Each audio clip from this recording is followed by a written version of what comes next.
Chapter 1. The Visit of Halley's Comet. On July 28, 2061 AD, Halley's Comet paid another visit to Earth. According to expert predictions, this time Halley's Comet would be the largest-scale one in history. It could be compared to the one 1,000 years ago during King Wu's campaign against Zhou. In terms of scale, people all over the world were waiting for this moment of Halley's Comet's arrival, and among them were many young lovers who used Halley's Comet to bear witness to their love. Huaxia H City. Am I watching this broomstar again because I need to attract more bad luck? Gu Bei sat alone on a desolate mountaintop far from the city, casually holding a stem of grass in his mouth, quietly waiting for the arrival of Halley's Comet. The summer night sky was so pure, like the clear eyes of a young girl, still retaining its beauty even though it was already night. Suddenly, a bright comet visible to the naked eye, dragging a clearly visible, curved tail, streaked across the sky. It was as if a stone had fallen into a tranquil lake, splashing ripples. So this is what the broomstar looks like. The warm summer breeze caressed the youth's already youthful face, while the dogtail grass that swung up and down did not spare any of its remaining sap, the bitter taste stimulating the boy's taste buds. Perhaps recalling something important, the young man hastily pulled a crumpled paper ball out of his pocket, carefully unfolding it and laying it flat in front of him. The words Shinjo Dark Energy Junior High School Diploma danced on the paper like elves. Despite how late it was, the font on this diploma appeared particularly glaring to the boy, making him reluctant to look at it before. He had avoided it by crumpling it into a wad of waste paper. If someone else saw this, they'd likely be driven mad. After all, students with Dark Energy School diplomas are the darlings of government bodies around the world, something everyone scrambles to get hold of. And Gu Bei, who treated his graduation certificate so carelessly, folding it into waste paper, was certainly the first of its kind. If it were them, they would treat it as a family heirloom, worshipping it accordingly. You see, on today's Earth, since humanity entered the dark energy era, specialized schools cultivating dark energy students have been very few, and those able to enter them are all selected as geniuses among thousands. Regardless of fame, wealth, or power, only talent mattered. Relying on his excellent dark energy learning talents, Gu Bei had entered a dark energy school to further his studies since he was little. But over several years, despite his outstanding academic results, he failed to awaken his inner dark energy, preventing him from becoming a true dark energy warrior. In today's technologically advanced world, humans have successfully learned how to control dark energy, a mysterious cosmic substance. What astonished scientists even more was the fact that human bodies harbored abundant dark energy, similar to what ancient people referred to as life force. This discovery shocked the whole world. Thanks to the carefully crafted dark energy lock developed by scientists, elite strongmen with awakened dark energy among humans possessed superhuman power, pushing human body functions to their limits. Thus humanity began stepping into the dark energy era. The dark energy school where Gu Bei was located aimed to cultivate dark energy geniuses selected from teenagers nationwide. It built their foundations to the ultimate level, eventually sending them into the dark energy team to become true protectors of their country and people. Thankfully, seeing that the writing on the diploma after being flattened was still sharp and clear, the corner of the boy's mouth let out a breath of relief, and his face revealed a long-missed smile. Gu Bei meticulously scrutinized every piece of information on the diploma, seemingly parsing each word and not missing a single symbol. Student name, Gu Bei. Student ID, 009527. Age, 15 years. Zodiac, Pisces. Dark Energy Grade, SSS+. Dark Energy Awakening Degree, 0%. Suggestion. This student excelled academically in elementary and junior high dark energy classes, but failed to awaken inner dark energy twice. In the future, they are sure to be unable to open the dark energy lock. Hence it is specially suggested to abandon the cultivation of dark energy. Those words suggest abandoning dark energy practice, reverberated in the boy's ears like a haunting sound. No, I will never give up. The youth's expression twisted into one of rage, his fists clenched tightly, producing an audible sound. He lifted his youthful face, fixing his gaze firmly on the gleaming Halley's Comet in the night sky. It's said that wishes made before a meteor shower are sure to come true. The young man didn't know exactly where he heard this information from, but this was why he chose to wait here alone for Halley's Comet rather than return home. Jiang Taigong's wife, bless me. Grant me the ability to awaken my dark energy in 3 years. Gu Bei closed his eyes, palms together, behaving in a somewhat eccentric manner, muttering under his breath. Treating a lost cause as if it could be revived. If in 3 years he still couldn't awaken his dark energy, he would have no choice but to settle down as an ordinary person for the rest of his life. To become a dark energy warrior was his dream, unrelated to anything else. It was merely to become the hero admired by all. The youth's dream was as pure as flowing water. After making his wish, Gu Bei opened his eyes and suddenly froze in astonishment, his jaw nearly dropping off in shock. Holy crap, if you won't make my wish come true, you don't have to do this. Just then, the broom star that had been twinkling in the sky moments ago was now hurtling towards the Earth like an asteroid colliding with the planet during the Age of Dinosaur extinction, trailing a long tail behind it. At that moment, pandemonium erupted globally. People were thrown into panic, causing chaos everywhere. Mountains collapsed, floods surged over the land, and fires spread rampantly, turning the entire Earth into a fiery abyss almost instantaneously. Cries for help and desperate shouts reverberated endlessly through the air. Despite the various governments dispatching all their rescue teams at the first sign of disaster, they had severely underestimated the destructive power brought about by this comet collision. Clang. A strange sound echoed in everyone's ears, as though emanating from an unfathomable dark abyss where some unnamed terror, restrained yet free-moving, clanked its fetters and chains. Somewhere in the land of cherry blossoms. What is that? Someone screamed in alarm. In the towering waves that reached nearly 10 zhang high, a bizarre white creature swiftly emerged from the ocean surf, then crawled onto a nearby structure before quickly disappearing to the back of the building. In a certain place in Huaxia, everyone run. The monsters are here. The person shouting did not finish their sentence before half their body was already in the monster's mouth. After chewing a few times, the monster spat out the corpse and sprinted toward the next victim. The appearance of this monster, why does it resemble the legendary Ninho beast Tao Tai so much? One who was well-versed in ancient texts recognized the name of the monstrous creature before them based on the classic of mountains and seas, which described a being with a sheep-like body and human face, continuously consuming humans. But that's just a legend. It can't be real. People could hardly believe that the ferocious beasts from the ancient myths were actually appearing right before their eyes. At this moment, chaos erupted worldwide, akin to an eternal apocalypse descending upon them. Faced with these mythical ancient beasts, human lives became as insignificant as grass, mercilessly reaped away. Hurry, mobilize the dark energy warriors immediately. The heads of state of every country ordered simultaneously. Bear in mind, unless it was a matter of national destruction, dark energy warriors would never easily deploy. They existed merely as deterrents to those harboring ambitions of conquest. This day was destined to be inscribed into the annals of history. Mythical creatures from ancient folklore across all nations converged together onto this land, governed by modern humanity for nearly a millennium. It was not only the end point of ordinary human history, but also the starting point for humanity entering a new era. Chapter 2. Teasing the ancient ferocious beast, the nine-tailed fox. The location where Gu Bei was also suffered from the impact of a meteorite, but fortunately, he had better luck and did not suffer any external injuries. Seeing such an unusual situation occur, Gu Bei immediately worried about his family, picking up the communicator to call them, but there was no response for a long time. Gu Bei rushed madly down the mountain in a state of great anxiety. At this moment, a strange creature in the bushes caught his attention. Two ghostly blue eyes were extremely eerie. Gu Bei stopped and quietly approached the monster's direction. But when he got close, the monster had vanished without a trace. Strange, could I have been mistaken? Gu Bei rubbed his eyes, gave it no further thought, and turned around, intending to continue down the mountain. Suddenly, he felt something lightly tap his shoulder. By this time, Gu Bei's back was already soaked in sweat, and his young face turned as pale as chalk, bloodless. Shaking with trembling legs, Gu Bei turned around to find a creature the size of a small lamb curiously examining him. This monster had a coat of pure white fur, 9 tails like foxtails clustering together, and a pair of mesmerizing eyes resembling the moon in water. Its long and narrow eyes tilted upward slightly at the ends, its gaze exceptionally alluring. Gu Bei recalled the records of the 9-tailed fox in the classic of mountains and seas, and the image resembled this one very much. Only this one before him was smaller, looking like a cub. Seeing that the other party showed no malice, Gu Bei's fear lessened somewhat. Heaven, this wouldn't really be a 9-tailed fox, would it? As soon as the thought struck him, Gu Bei blurted out loud in shock. Little brat, you actually know me? Surprisingly, this monster responded, astonished that this little brat could call out the name of his kind. After all, almost 10,000 years had passed, so many things they themselves had nearly forgotten. My goodness, you can understand what I'm saying. This monster could understand his words. It was too incredible for Gu Bei. His speech stumbled momentarily due to surprise. However, the voice of the monster speaking human language was rather pleasant, soft, and sticky sweet. What do you mean, You're making too big a fuss. The monster expressed dissatisfaction to Gu Bei, thinking how hard is it to understand human language? After all, it was a genuine 9-tailed fox lineage, just temporarily unshaped. Could the creatures from the ancient mythological era truly exist, not legends? Of course, they might also be mutations or hybrids. Gu Bei mumbled to himself, constantly speculating. It's only after the Panga continent has finally been unlocked that I encounter someone so foolish. Seeing this, the little 9-tailed fox grew quite angry, pouting its pointed mouth, looking incredibly adorable. Upon hearing the young 9-tailed fox mentioning the unlocking of the Panga continent, Gu Bei thought it was even more ridiculous. It must be a hallucination. So it turns out I've run into a spirit. Gu Bei slapped himself several times hard, having heard before that this worked best if one encountered evil spirits. But the burning pain on his face made him realize this was certainly not a good sign. Perhaps he had indeed been tricked by some illusion. You strange little brat. Why are you beating yourself for no reason? Unless? The little 9-tailed fox was shocked, its mouth wide open in the shape of an O, seemingly remembering some terrifying event, taking a few steps back from Gu Bei, completely on high alert. It's said that humans bitten by celestial dogs who survive develop a mad dog disease. This little brat's appearance resembles that exactly. I'd better be careful. Gu Bei had only come to watch a meteor shower and had incidentally made a small wish. Yet, unexpectedly encountering a comet fall, with ancient beings reappearing, it was the throbbing pain in his thighs stimulating his nerves that allowed him to believe this was truly happening.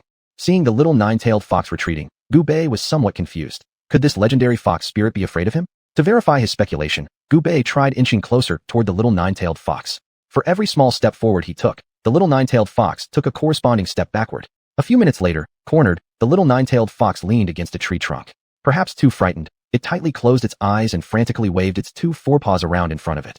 "Don't come closer." Its soft, quavering cries of fear echoed across the mountain like a helpless lost maiden crying for help.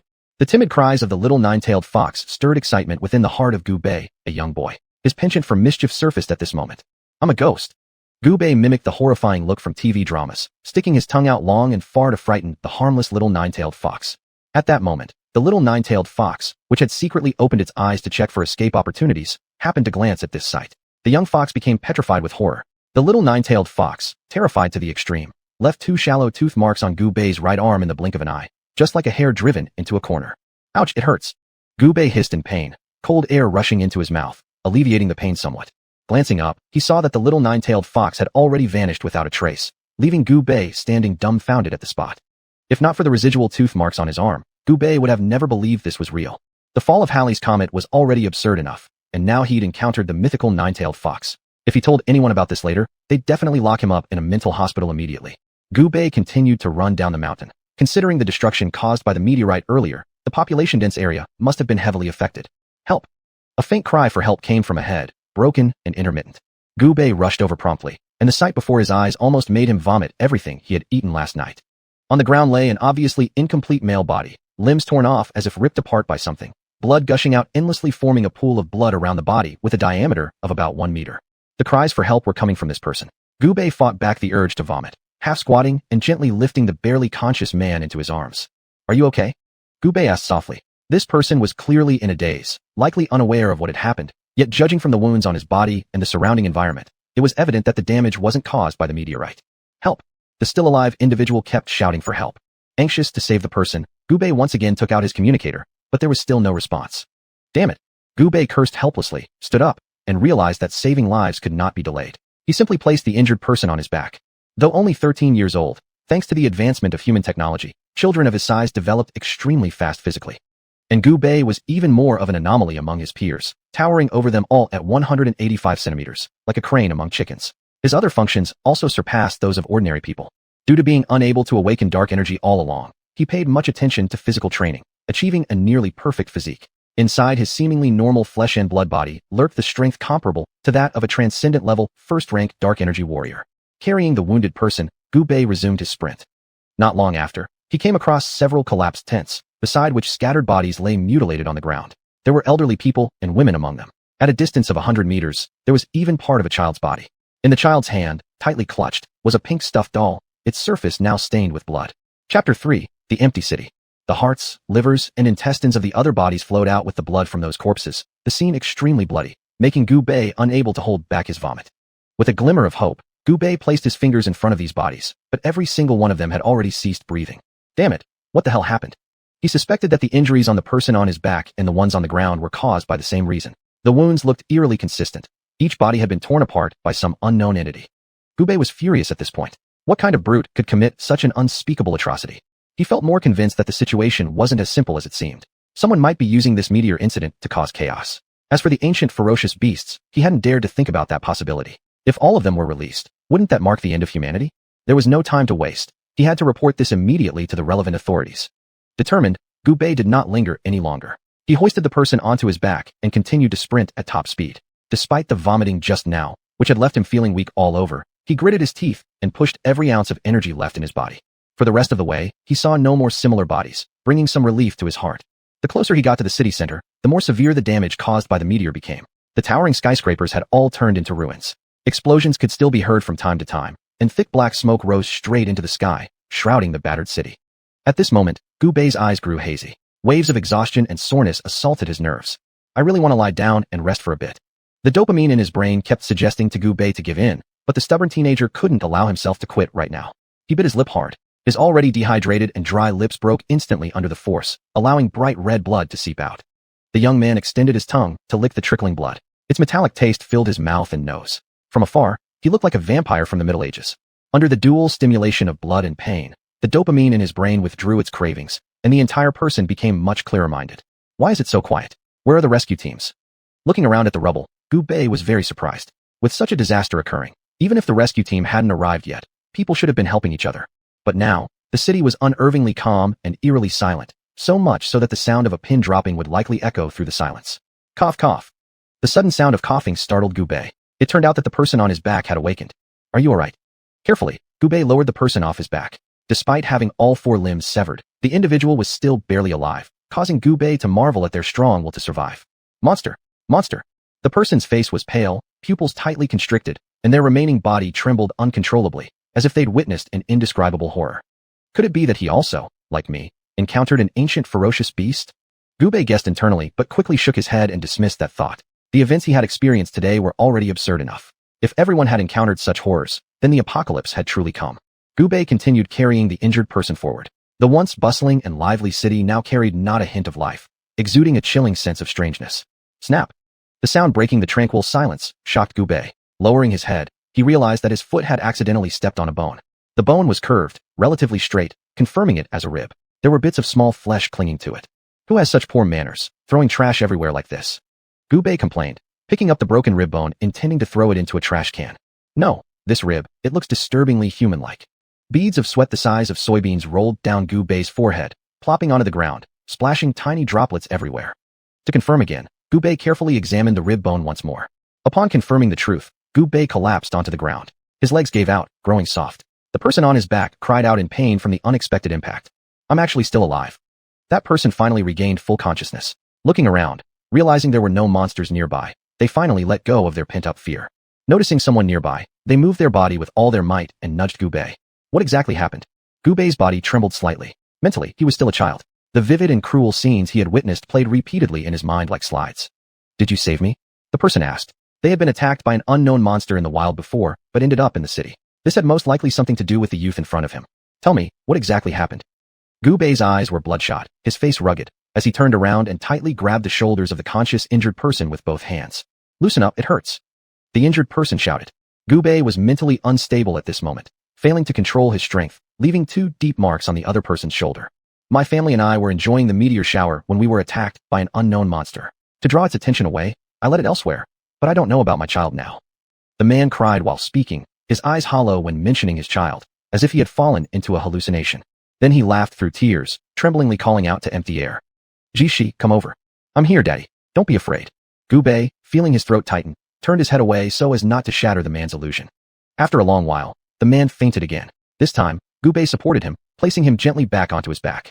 Relying on his excellent memory, Gu Bei headed towards a well-known supermarket that he remembered from before. They both needed to replenish their energy. He felt like he could collapse any second, yet a sliver of determination kept urging him to hold on.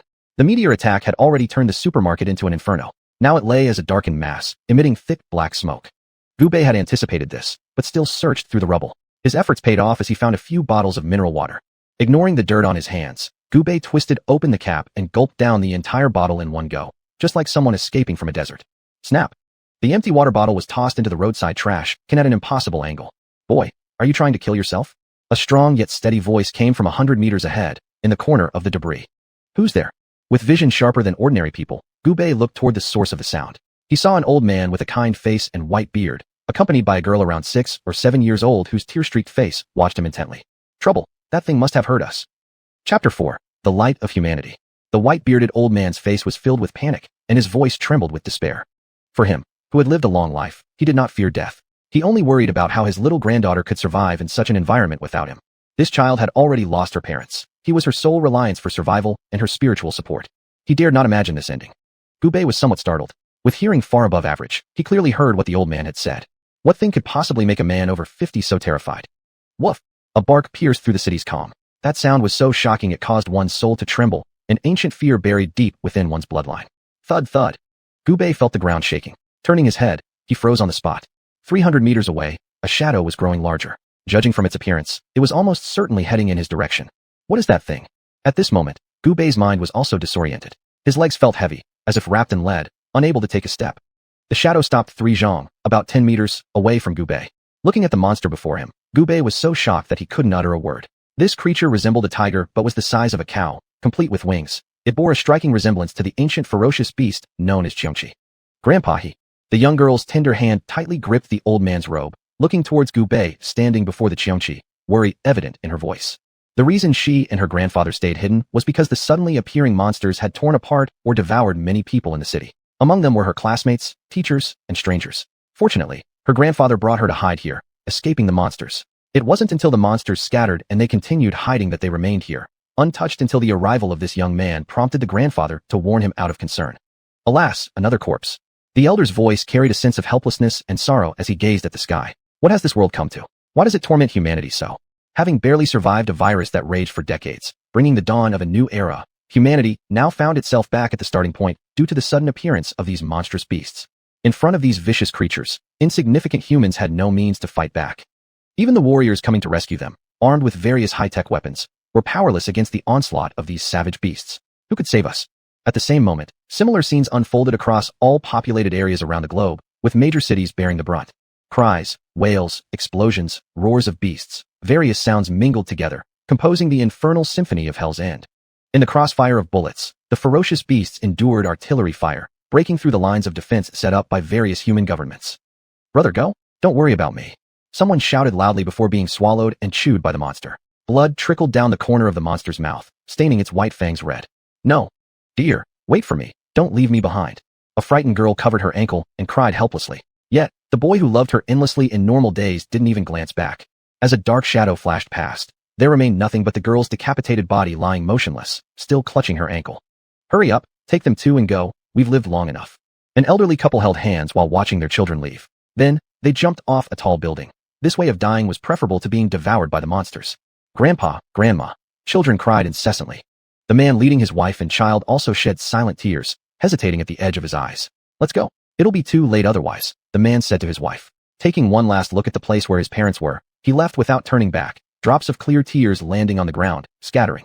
Dad, Mom, if there's a next life, I will be your son again. The man silently made this small wish in his heart. Spare me. I'm skinny and dirty, please don't eat me. The man tearfully pleaded with the beast before him, regardless of whether it understood his words. Seeing the monster stop and eye them curiously, the man finally relaxed slightly. Then, cautiously, he pushed the nearby child and woman toward it. Husband, you. Terrified and furious, the woman looked incredulously at her usually mild-mannered husband, never expecting him to act like this. Dad, please don't leave Zishi alone. The little girl clutched her pink doll in her hands, tears streaming down her face as she stubbornly hugged the man's leg, refusing to let go. Xuanxia, you beast, how could we have given birth to a son like you? The elderly parents nearby were so angry that they fainted on the spot. Is this enough for you to eat? Seeing that the creature before him didn't respond, the man sneakily glanced at it, then looked around, searching for the best moment to escape. Finally, the monster moved. Amidst the desperate cries and curses of the woman and the child, it swiped its sharp claws, blood, and severed limbs splashing everywhere. A streak of blood unfortunately splattered onto the man's face, making his originally pale face appear all the more terrifying. The monster only took a few bites before turning toward the man's parents. Even though the two elders had already fainted, it clearly had no intention of sparing them. The man seized his chance and bolted, not looking back once. After running for an unknown amount of time, the man, who rarely exercised, could no longer hold out. He stopped, panting heavily. Glancing around, he saw that the monster hadn't followed, which loosened the taut nerves within him. Dad, Mom, it wasn't my intention. Your spirits must protect me, so I can live well. The man vigorously rubbed his eyes, forcing a few tears out as he bowed in the direction of his parents. Then, with bitter hatred, he said, Muru Yuchan, you deserve death, but you still thought until your last breath that I didn't know Zishi wasn't my biological child. The man sobbed and laughed simultaneously, shattering the once warm and harmonious family into fragments. Truly touching. The man was startled by this unexpected voice. He turned his head frantically to look around, but saw no one. When he turned back, there was a blood-red face less than 2 centimeters away from him. Ah! The man screamed wildly, but against absolute power, none of it mattered. The monster easily hoisted him up with one hand. Spare my life. Let me go. I know where there are lots of people. Their flesh is tender and fresh. Snot mixed with tears streamed down as the man felt the pressure tightening around his neck, making it hard for him to breathe. A stream of hot, unknown liquid burst from him and poured onto the ground. Perhaps because the ground was dry or because the man was lifted too high, some of the liquid splashed onto the monster. Crack. The man immediately lost all sensation in his 4 limbs, a searing pain slicing through his nerves and rushing to his brain. So disgusting. Leaving those words behind, the monster simply walked away, leaving the unconscious man lying there. Ah! This mysterious scream startled Gu Bei and the xianxia alike, both simultaneously turning their heads to look. Chapter 5, Gu Bei's Decision. It turned out that the person saved by Gu Bei had awakened again. However, Judging from the sweat on his face, he must have had a terrible nightmare just now.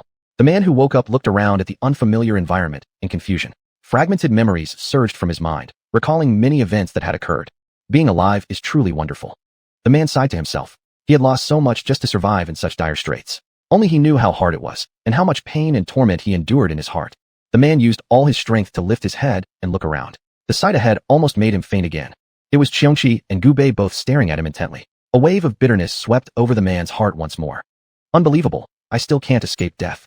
Now completely limbless, if he wanted to flee, he could only rely on the young boy. But judging from the current situation, the boy would definitely fall prey to this monster first. Stupid big guy, what are you looking at? Gubei captured Xianxia's attention with his voice first. Although he was terrified, he knew if he kept hesitating like this, neither he nor the man would be able to escape. Neither would the old man and the little girl far away. Xianxia was staring directly at Gubei, who was within arm's reach. With his own speed and strength, one strike would certainly kill this fresh prey. Driven by the instinct of a savage beast, saliva flowed profusely from Xianxia's lips, dripping loudly onto the ground. Looking at Xianxia, who was several times larger than him, Gubei's mind raced furiously, trying to figure out how to lure this monster away. At that moment, a small broken piece of concrete nearby caught his attention. Gubei fiercely lifted his right leg, channeling all the remaining strength left in his body into it, and kicked the piece of concrete on the ground. The pain from his toes jolted through Gubei's nerves. He gritted his teeth, but bore the pain. Under the impetus of such force, the piece of concrete hit Xianxia accurately. Gulp. Far away, the man, the old man, and the little girl all swallowed hard. They never imagined that this young boy would dare to provoke the savage beast like this. What followed next shocked them even further, causing each of them to silently sigh whether Xianxia might be foolish. Dong. Immediately after, there was another bang, and the piece of concrete fell to the ground after striking Xianxia, yet the beast remained unmoved. What exactly is this thing thinking? Even Gubei was astonished. But soon afterward, something else came to mind, prompting a trace of a smile to cross his face. In normal days, I see cats playing with mice. Never thought I'd be treated as the mouse today. What a despicable thing. Gubei clenched his fists, seemingly making up his mind. He decisively raised his left arm and scratched hard with his right hand, bright red blood flowing slowly down his arm, dropping to the ground with a drip drip, forming a small crimson stream. Upon seeing the blood, Xianxia grew excited immediately, like someone injected with adrenaline. Gubei could hear the heavy breathing clearly at this moment. Indeed, beasts are beasts.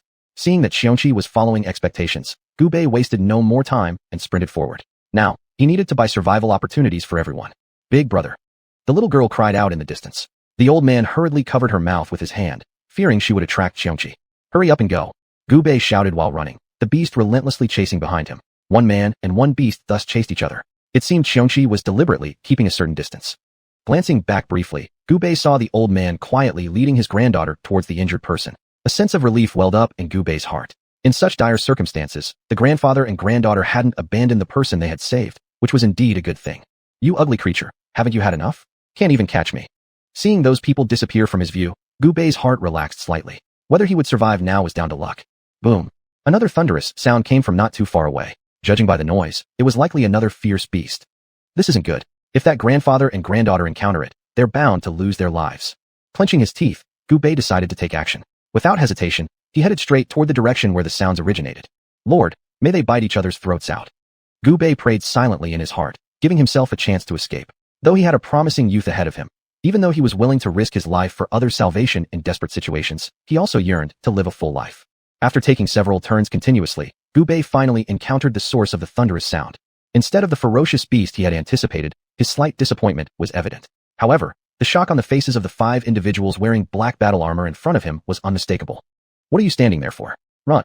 After saying that, he sprinted away without hesitation. Seeing no movement behind him, Gubei turned back. He was now as stunned on the spot as those few people in black battle armor had been earlier. Wow, impressive. It turned out that among those in black battle armor was a woman with black long hair. She leapt high into the air and delivered a powerful kick straight to Xianxia's face.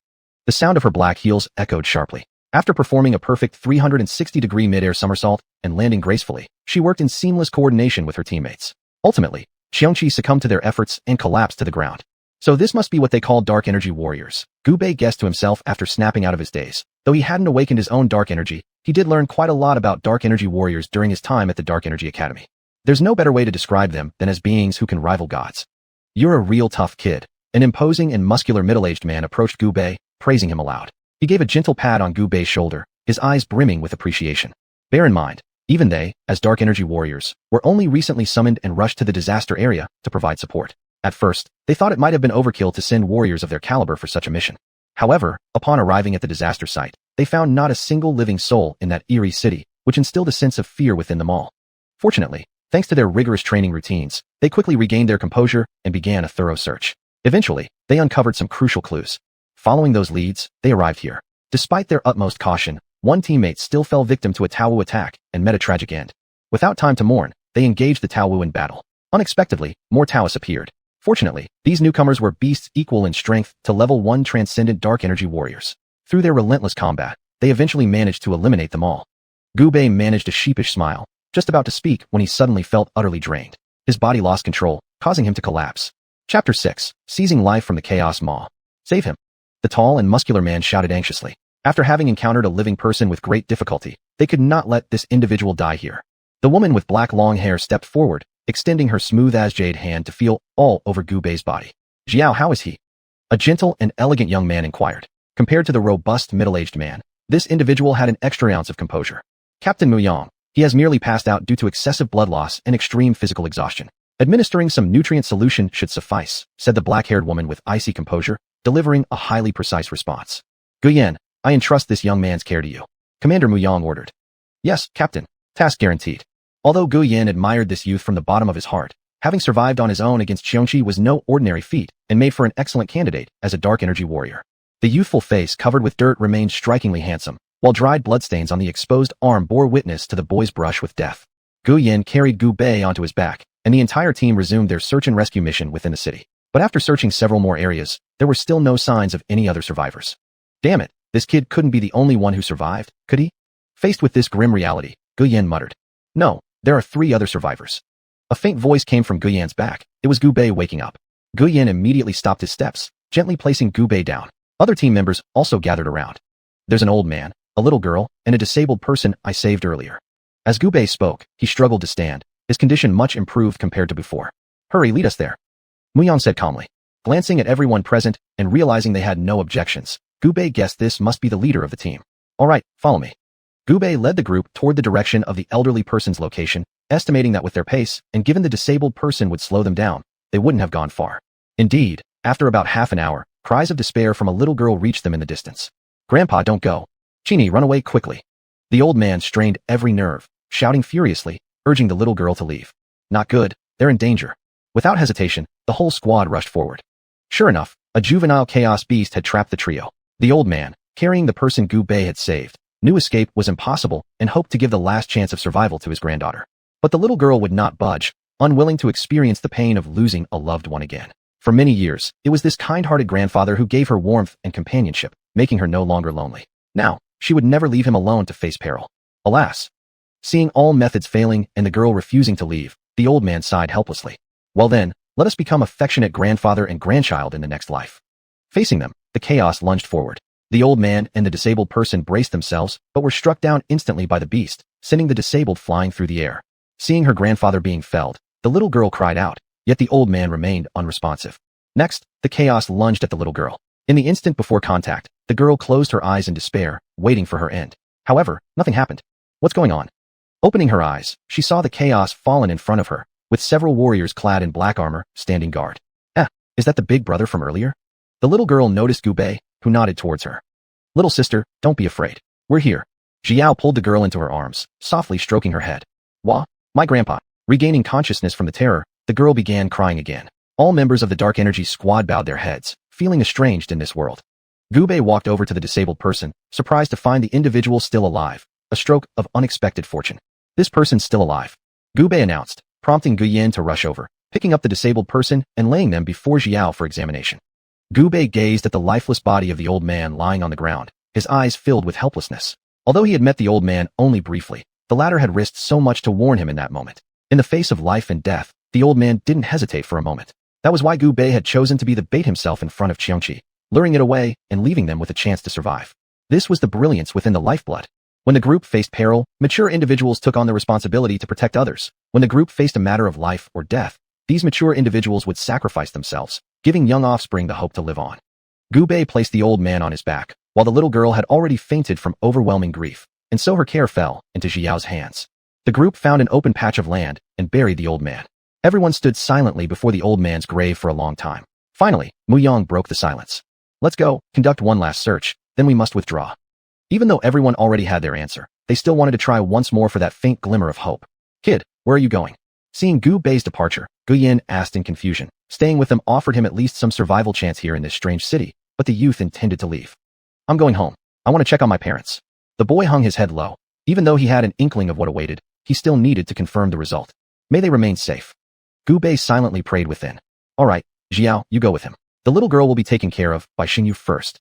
Observing Gu Bei's determined demeanor, Mu Yang chose not to persuade further. Xiao handed over the little girl to Xingyu, whose features were fairly androgynous. Accepting the child, Xingyu smiled and assured. Xiao, you can trust me. I'll take good care of her.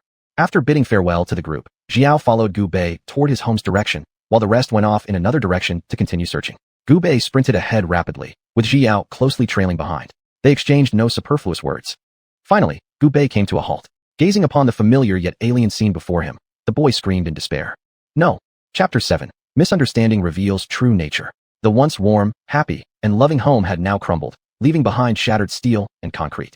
Although Gu Bei had anticipated various outcomes, when he witnessed it with his own eyes, the young mind couldn't bear it and collapsed. Tears slid down the corners of his eyes. This self-proclaimed strong-willed individual was ultimately just an ordinary person in that moment. Take care. Ji Yao offered a cold consolation, her expression complex. Ever since she could remember, the identity of an orphan had always accompanied her. In the mouths of other children her age, she was that lonely child without parents. Until the day that boy appeared. Facing those who bullied him, he fought them all off on his own. Despite having a few scratches on his body, he still endured the pain in front of her, feigning strength. It was because of that sentence, I am the same as you. From now on, you will be my younger sister. From then on, the two relied on each other for survival until fortune smiled upon them, and they both joined the Dark Energy Squad. If fate had allowed a choice, she would certainly not have chosen this path, because just a few hours ago, the man who was like an older brother to her fell into eternal sleep right here.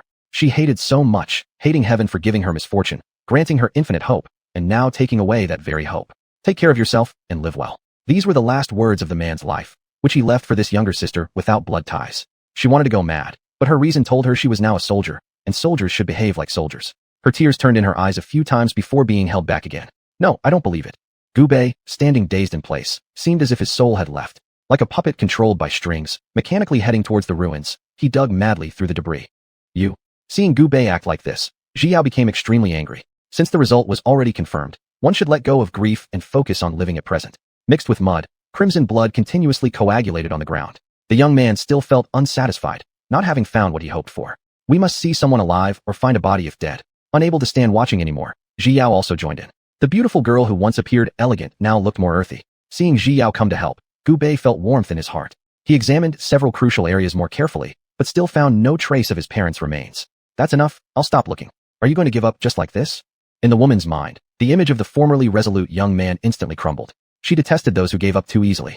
This was also why she was willing to help Gu Bei, because she saw the shadow of her elder brother Zifan in him. Ho ho, there are only 3 possible outcomes. After ruling out 2, we're left with just one possibility. A confident smile spread across the youth's face. His dark bright eyes ignited with hope once again. What kind of possibility? That they're still alive. How can you be sure? I've checked around. No bodies, no tracks of savage beasts or fur. Both can confirm. Gu Bei fixed his gaze on the woman's cold face, responding with a faint smile. Due to their height difference, the young man got an unobstructed view of the chest area revealed by her stance. Gu Bei inwardly sighed. This woman really has brains only as big as her chest. Well, since we've got a conclusion, let's go.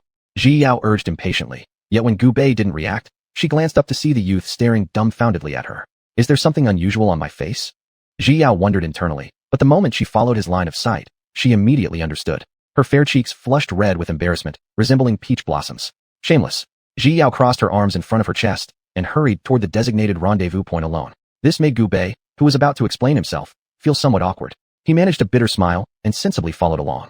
In such chaotic circumstances, the special power fighters, regarded as precious assets by the governments of various countries, enjoyed many exceptional rights, greatly aiding their search for their own parents. Otherwise, it would be akin to trying to find a needle in a haystack based solely on their own abilities. Determined, Gu Bei was unwilling to miss this opportunity, let alone achieving his childhood dream of awakening dark energy and becoming a true dark energy fighter. Such a close and prolonged interaction provided an opportunity that was otherwise unavailable. Through them, he could also better understand the situation within the dark energy team. Captain, Ji Yao has returned. Gu Yan alerted them. Upon hearing the voice, Mu Yang, who had his right hand raised halfway in the air, bitterly smiled and lowered it again. Coincidentally, this scene was seen by the returning Gu Bei. Halt. Gu Bei swiftly moved forward, blocking the disabled person in front of him. staring angrily at Mu Yang lowering his arm. He couldn't contain his rage. Young man, don't misunderstand. Gu Yan hurriedly gave Gu Bei a meaningful glance, but the youth pretended not to see it. Having no choice, Gu Yan had to speak up to persuade him. Miscary? Can the leader of the first squad of the Dark Energy team bully disabled people just because of his status? Gu Bei angrily rebuked, showing no fear for the other's strength or identity. The other teammates from the Dark Energy squad all crossed their arms, looking extremely entertained, as if watching a play. Since joining the team, they had never seen anyone dare to talk to the captain like this. The last one who did something similar has long been turned into fertilizer for the earth, Mu Yang said with mockery on his face. He didn't get angry at the youth's defiance. Instead, he appreciated the young man even more. Using himself as bait to give others the chance to survive, holding off xianxia under complete exhaustion, and in moments of danger, still thinking about his family. These episodes showcased how the young man constantly grew and transformed without realizing his own changes. Since Zifan was gone, it might be better to let this youth take over that position. Mu Yang made this decision in an instant. Who wouldn't want such a teammate? With firm beliefs and determination, this young man also dared to make sacrifices. Save me. Behind Gu Bei, the disabled person sobbed, grateful that Gu Bei had returned in time. Otherwise, he couldn't imagine how much torment this dead enemy would have inflicted upon him. Don't worry, I am here, Gu Bei reassured in a resolute tone. After all, it was him who saved the disabled person. If someone wanted to hurt this individual, they'd need to trample over Gu Bei's body first. You really want to stop me? Mu Yang joked, sizing up the young man. In the eyes of his several teammates around them, this expression seemed incomprehensible and hard to believe. It reminded them of the last time the captain was like this, when he was picking the team members.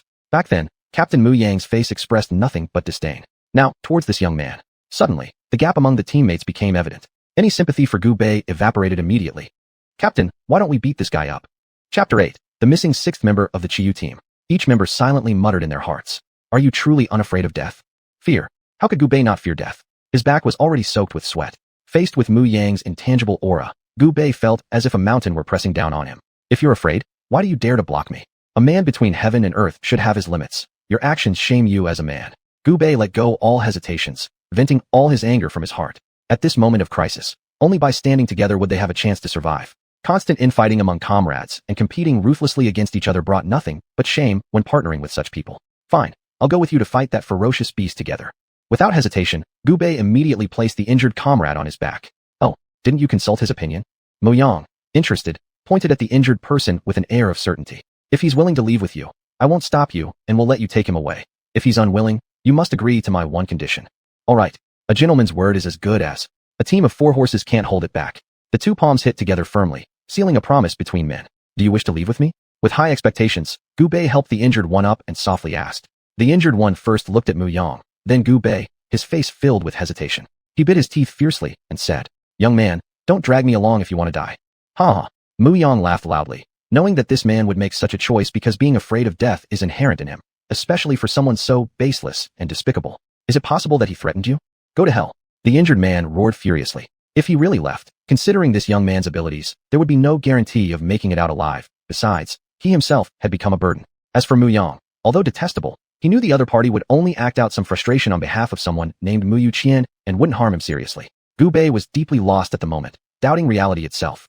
Though he had rescued the man and even stood up for him, now, in return, he ended up becoming somewhat of a fool. Gu Bei felt disappointed.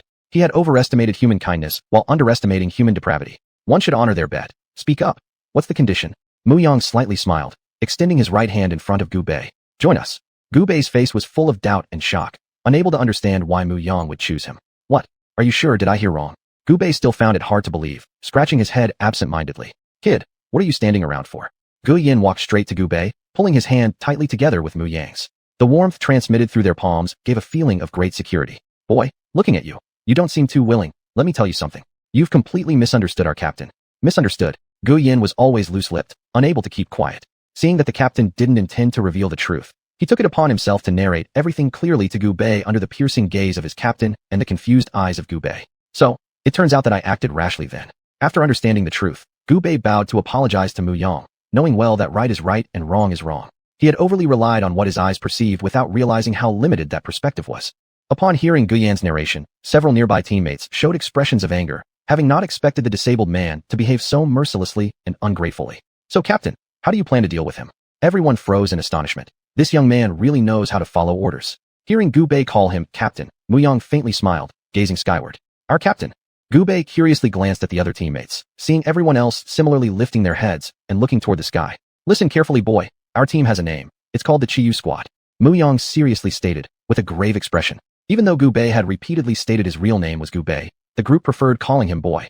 Before he could retort again, noticing the somber looks on everyone's faces, he held back his words. Originally, apart from me, there were 5 members in our squad. Hold on, shouldn't there be 4? Gu Bei's curiosity was piqued, yet despite the numerous questions swirling in his mind, he refrained from interrupting Mu Yang's speech. Their names are. Suddenly raising his voice, Mu Yang screamed. Qiyu Squad. Guyan welcomes a new teammate. Guyan stepped forward, nodded at Gu Bei, and shouted loudly. Immediately after, similar declarations echoed. Qiyu Squad's Yao welcomes a new teammate. Qiyu Squad's Xinyu welcomes a new teammate. Qiyu Squad's Boloro welcomes a new teammate. Everyone nodded at Gu Bei, except for Zareo who, while nodding, gently covered her chest with her hand. This made the thick-headed Guyan look utterly confused. Mu Yang just smiled upon seeing this and said nothing. Finally, it was the turn of the curious 5th member. As he glanced around, there was no sign of anyone else apart from them. Qiyu Squad. Ziffin welcomes a new teammate. A unified voice resounded through the lonely and eerie city. The 5 distinct voices sounded to others as if one person had shouted. Tears could be seen trickling down from their eyes. Could it be that Ziffin? Gu Bei already had his suspicions. Yes, he sacrificed himself when we first arrived in the city and was unexpectedly attacked by ferocious beasts. Mu Yang whispered softly, confirming Gu Bei's suspicion. Zareo burst into tears, unable to hold back any longer. Ziffin was like an older brother to her. Seeing Gu Bei's curiosity, Mu Yang explained. Given the earlier strange behavior of Zareo towards Gu Bei, it was hard not to suspect something had happened between them after they left. Thus, it was necessary to clear up any misunderstandings. Moreover, considering Gu Bei's character, he would make a good match for Zareo.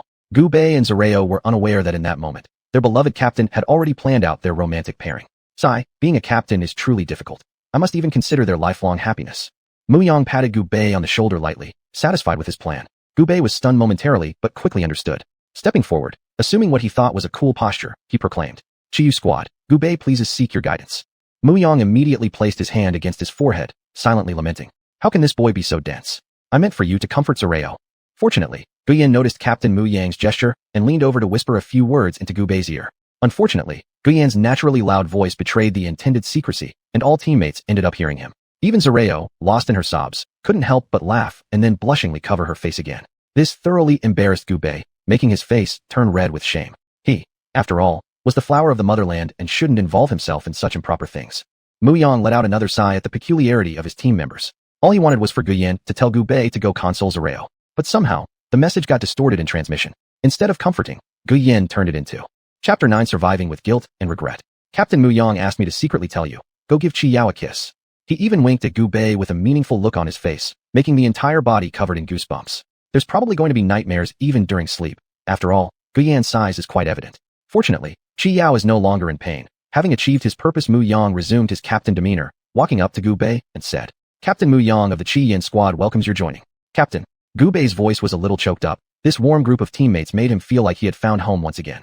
All right, a real man sheds blood but not tears. Don't cry like a woman. Mu Yang lightly patted Gu Bei's shoulder, then walked towards where the disabled person was. Li Junshi, it's time for an end. Mu Yang's expression turned cold, like a bloody fiend returning from hell. You've come. Though somewhat fearful, there are still things that must be faced, so Li Junshi just let go. Do you feel no guilt or regret for your sins? It's rare to see Mu Yang take out a pack of cigarettes from his pocket, taking out 2, lighting them. One he sent to Li Junshi's mouth, the other he put into his own. Perhaps it was his first time smoking. Mu Yang started coughing uncontrollably because he wasn't used to it. Guilt? Regret? Is wanting to survive wrong? Li Junshi took a puff on the cigarette, nonchalantly spitting out a few words. Wasn't she the one who loved you the most? Can you really be so heartless? Mu Yang looked at Li Junshi, who had lost all 4 limbs. His face showed no sign of disgust or sympathy. It's true what they say, a dying man speaks kindly. To this extent, this man is still holding onto his prideful values. If only she truly loved me. Li Junshi gave Mu Yang a self-deprecating smile. The expression made Mu Yang realize that the other party thought all of this was his fault. I thought you knew everything. Turns out you knew nothing. Mu Yang pulled the cigarette from Li Junshi's mouth, throwing it aside. He looked up at the sky. The woman who had long been buried deep in his memory reappeared on his mind. Unfortunately, she will never be seen again. Ever since receiving the notification, I have been worrying about here, but I am ultimately too late. I don't know. You all think I don't know. My beloved woman thinks about you night and day. Do I not know? My well-loved daughter isn't mine. Do I not know? Isn't it obvious? You were adopted, yet everyone feels I'm inferior to you. I'm their biological child. Li Junshi's sharp language came pouring out. Years of unspoken oppression unleashed like bullets in rapid fire. Mu Yang did not interrupt him, silently listening, until the burning cigarette reached his lips, pulling him back with its searing pain. Seeing Mu Yang silent, Li Junshi thought he had left speechless, laughing smugly though his laughter mixed with cries. Claiming to feel no remorse would be a lie. But under those circumstances with no choices, he could only act as such. Every time he felt unconscious, those scenes replayed endlessly in his mind like movies. The sound of Xiao Zhi calling dad melted the hardest places in his heart. Sometimes he felt that if life were to end like this, pretending to know nothing would be better. Oh, Mu Yang sighed heavily. In Li Junxi's puzzled gaze, he took out a communicator, searching inside it for a sealed file. He originally thought he'd never need it again, never imagining how unpredictable life could be. Mu Yang opened the file, holding up the communicator with his hand towards Li Junxi's face so he could see more clearly. No, this isn't real. Li Mu Yang, you damn bastard, you deceived me. This isn't real. Li Junxi cried his heart out while cursing furiously. At this moment, he resembled a child who had done something wrong, wanting to make up for it, only to find there's nothing he could do. I initially wanted to kill you, then considered beating you up, but now it seems letting you live properly might be the best choice. Mu Yang put away the communicator, walking off alone, leaving Li Junxi in a state of madness. Yu Qian, are you satisfied with my decision? Mu Yang looked up at the sky, talking to himself. From as far back as he could remember, he had been taken in by the Li family. Thankfully, his new parents treated him like their own, making him feel warmly welcomed. The only thing he might have disliked was that mischievous and stubborn younger brother, Li Junxi. Perhaps his arrival had taken away all the love that should have been his. So in the days that followed, Mu Yang tried his best to give way to Li Junxi. Until he met that girl, Murong Yu Qian. At that moment, he realized that this was the girl he needed to protect for the rest of his life. A similar scenario happened to Li Junxi as well. Facing love and family affection, Mu Yang chose the latter. That night, Mu Yang left that warm home alone and embarked on a lonely journey of his own. Perhaps the heavens enjoyed playing jokes enough, torturing Mu Yang to their satisfaction, because after he began his solitary journey, his life turned around like someone having a stroke of luck. Firstly, he awakened to dark energy and became a dark energy warrior. Soon after, he stood out among his peers at the Dark Energy Warrior Academy and became the youngest warrior to reach the third stage of transcendence, and was hailed as the most promising genius who might break the shackles of the seventh stage of transcendence. One must know that on today's Earth, humans with awakened dark energy can maximize their bodily functions thanks to specially designed dark energy locks scientifically researched and developed just for them. With current human capabilities, the peak attainable is the seventh stage of transcendence. However, scientists believe there is much room for further growth. After all, dark energy is essentially the same as the ancient energy of cultivation described in old myths. When compared to the great powers from those ancient tales, it's clear that there is immense potential within dark energy yet to be explored. But some scientists also speculate that the inability to surpass the seventh stage of transcendence could be due to the great disparity between today's Earth environment and that of ancient times. Of course, this remains only speculation and shouldn't be taken too seriously. Turns out the captain's full name is Li Mu Yang. Several dirty heads popped out from the side, revealing all members of the Qi Yin squad who had been eavesdropping here. You're all so nosy, Zhi said, full of disdain. However, it seemed everyone came to spy because of her idea. Knowing Zhi's character, her teammates turned their heads away. They were fully aware of one crucial truth. You never reason with women. Gu Bei noticed the group turning their heads, looking puzzled, and gave Zhi an uncertain glance. Chapter 10. The clash between a dark energy warrior and an ordinary person. So, do you think what I said is wrong? Zhi's figure was fully revealed under the tight black combat armor. Together with her long black hair and cold face, it stirred up an endless desire to conquer within one's heart. Gu Bei didn't have the guts now. He hadn't awakened his dark energy yet. So how could he possibly fight against Xiao, who was at the beginning of the second stage of transcending the ordinary? Even though the team leader had always told him that some people's awakening of dark energy relies on luck and others on talent, he still couldn't understand what his own awakening relied on. Since elementary school, he had been studying dark energy knowledge, trying every possible method, and even those that were supposed to be impossible multiple times, but there was still no reaction. No. The HF in Gu Bei's words was unmistakable, something Xiao couldn't miss. Added to this, previously she always stared at him, whether intentionally or unintentionally, leading her to want to instruct him. Alright then, I won't use my dark energy. Let's just spar as a form of practice.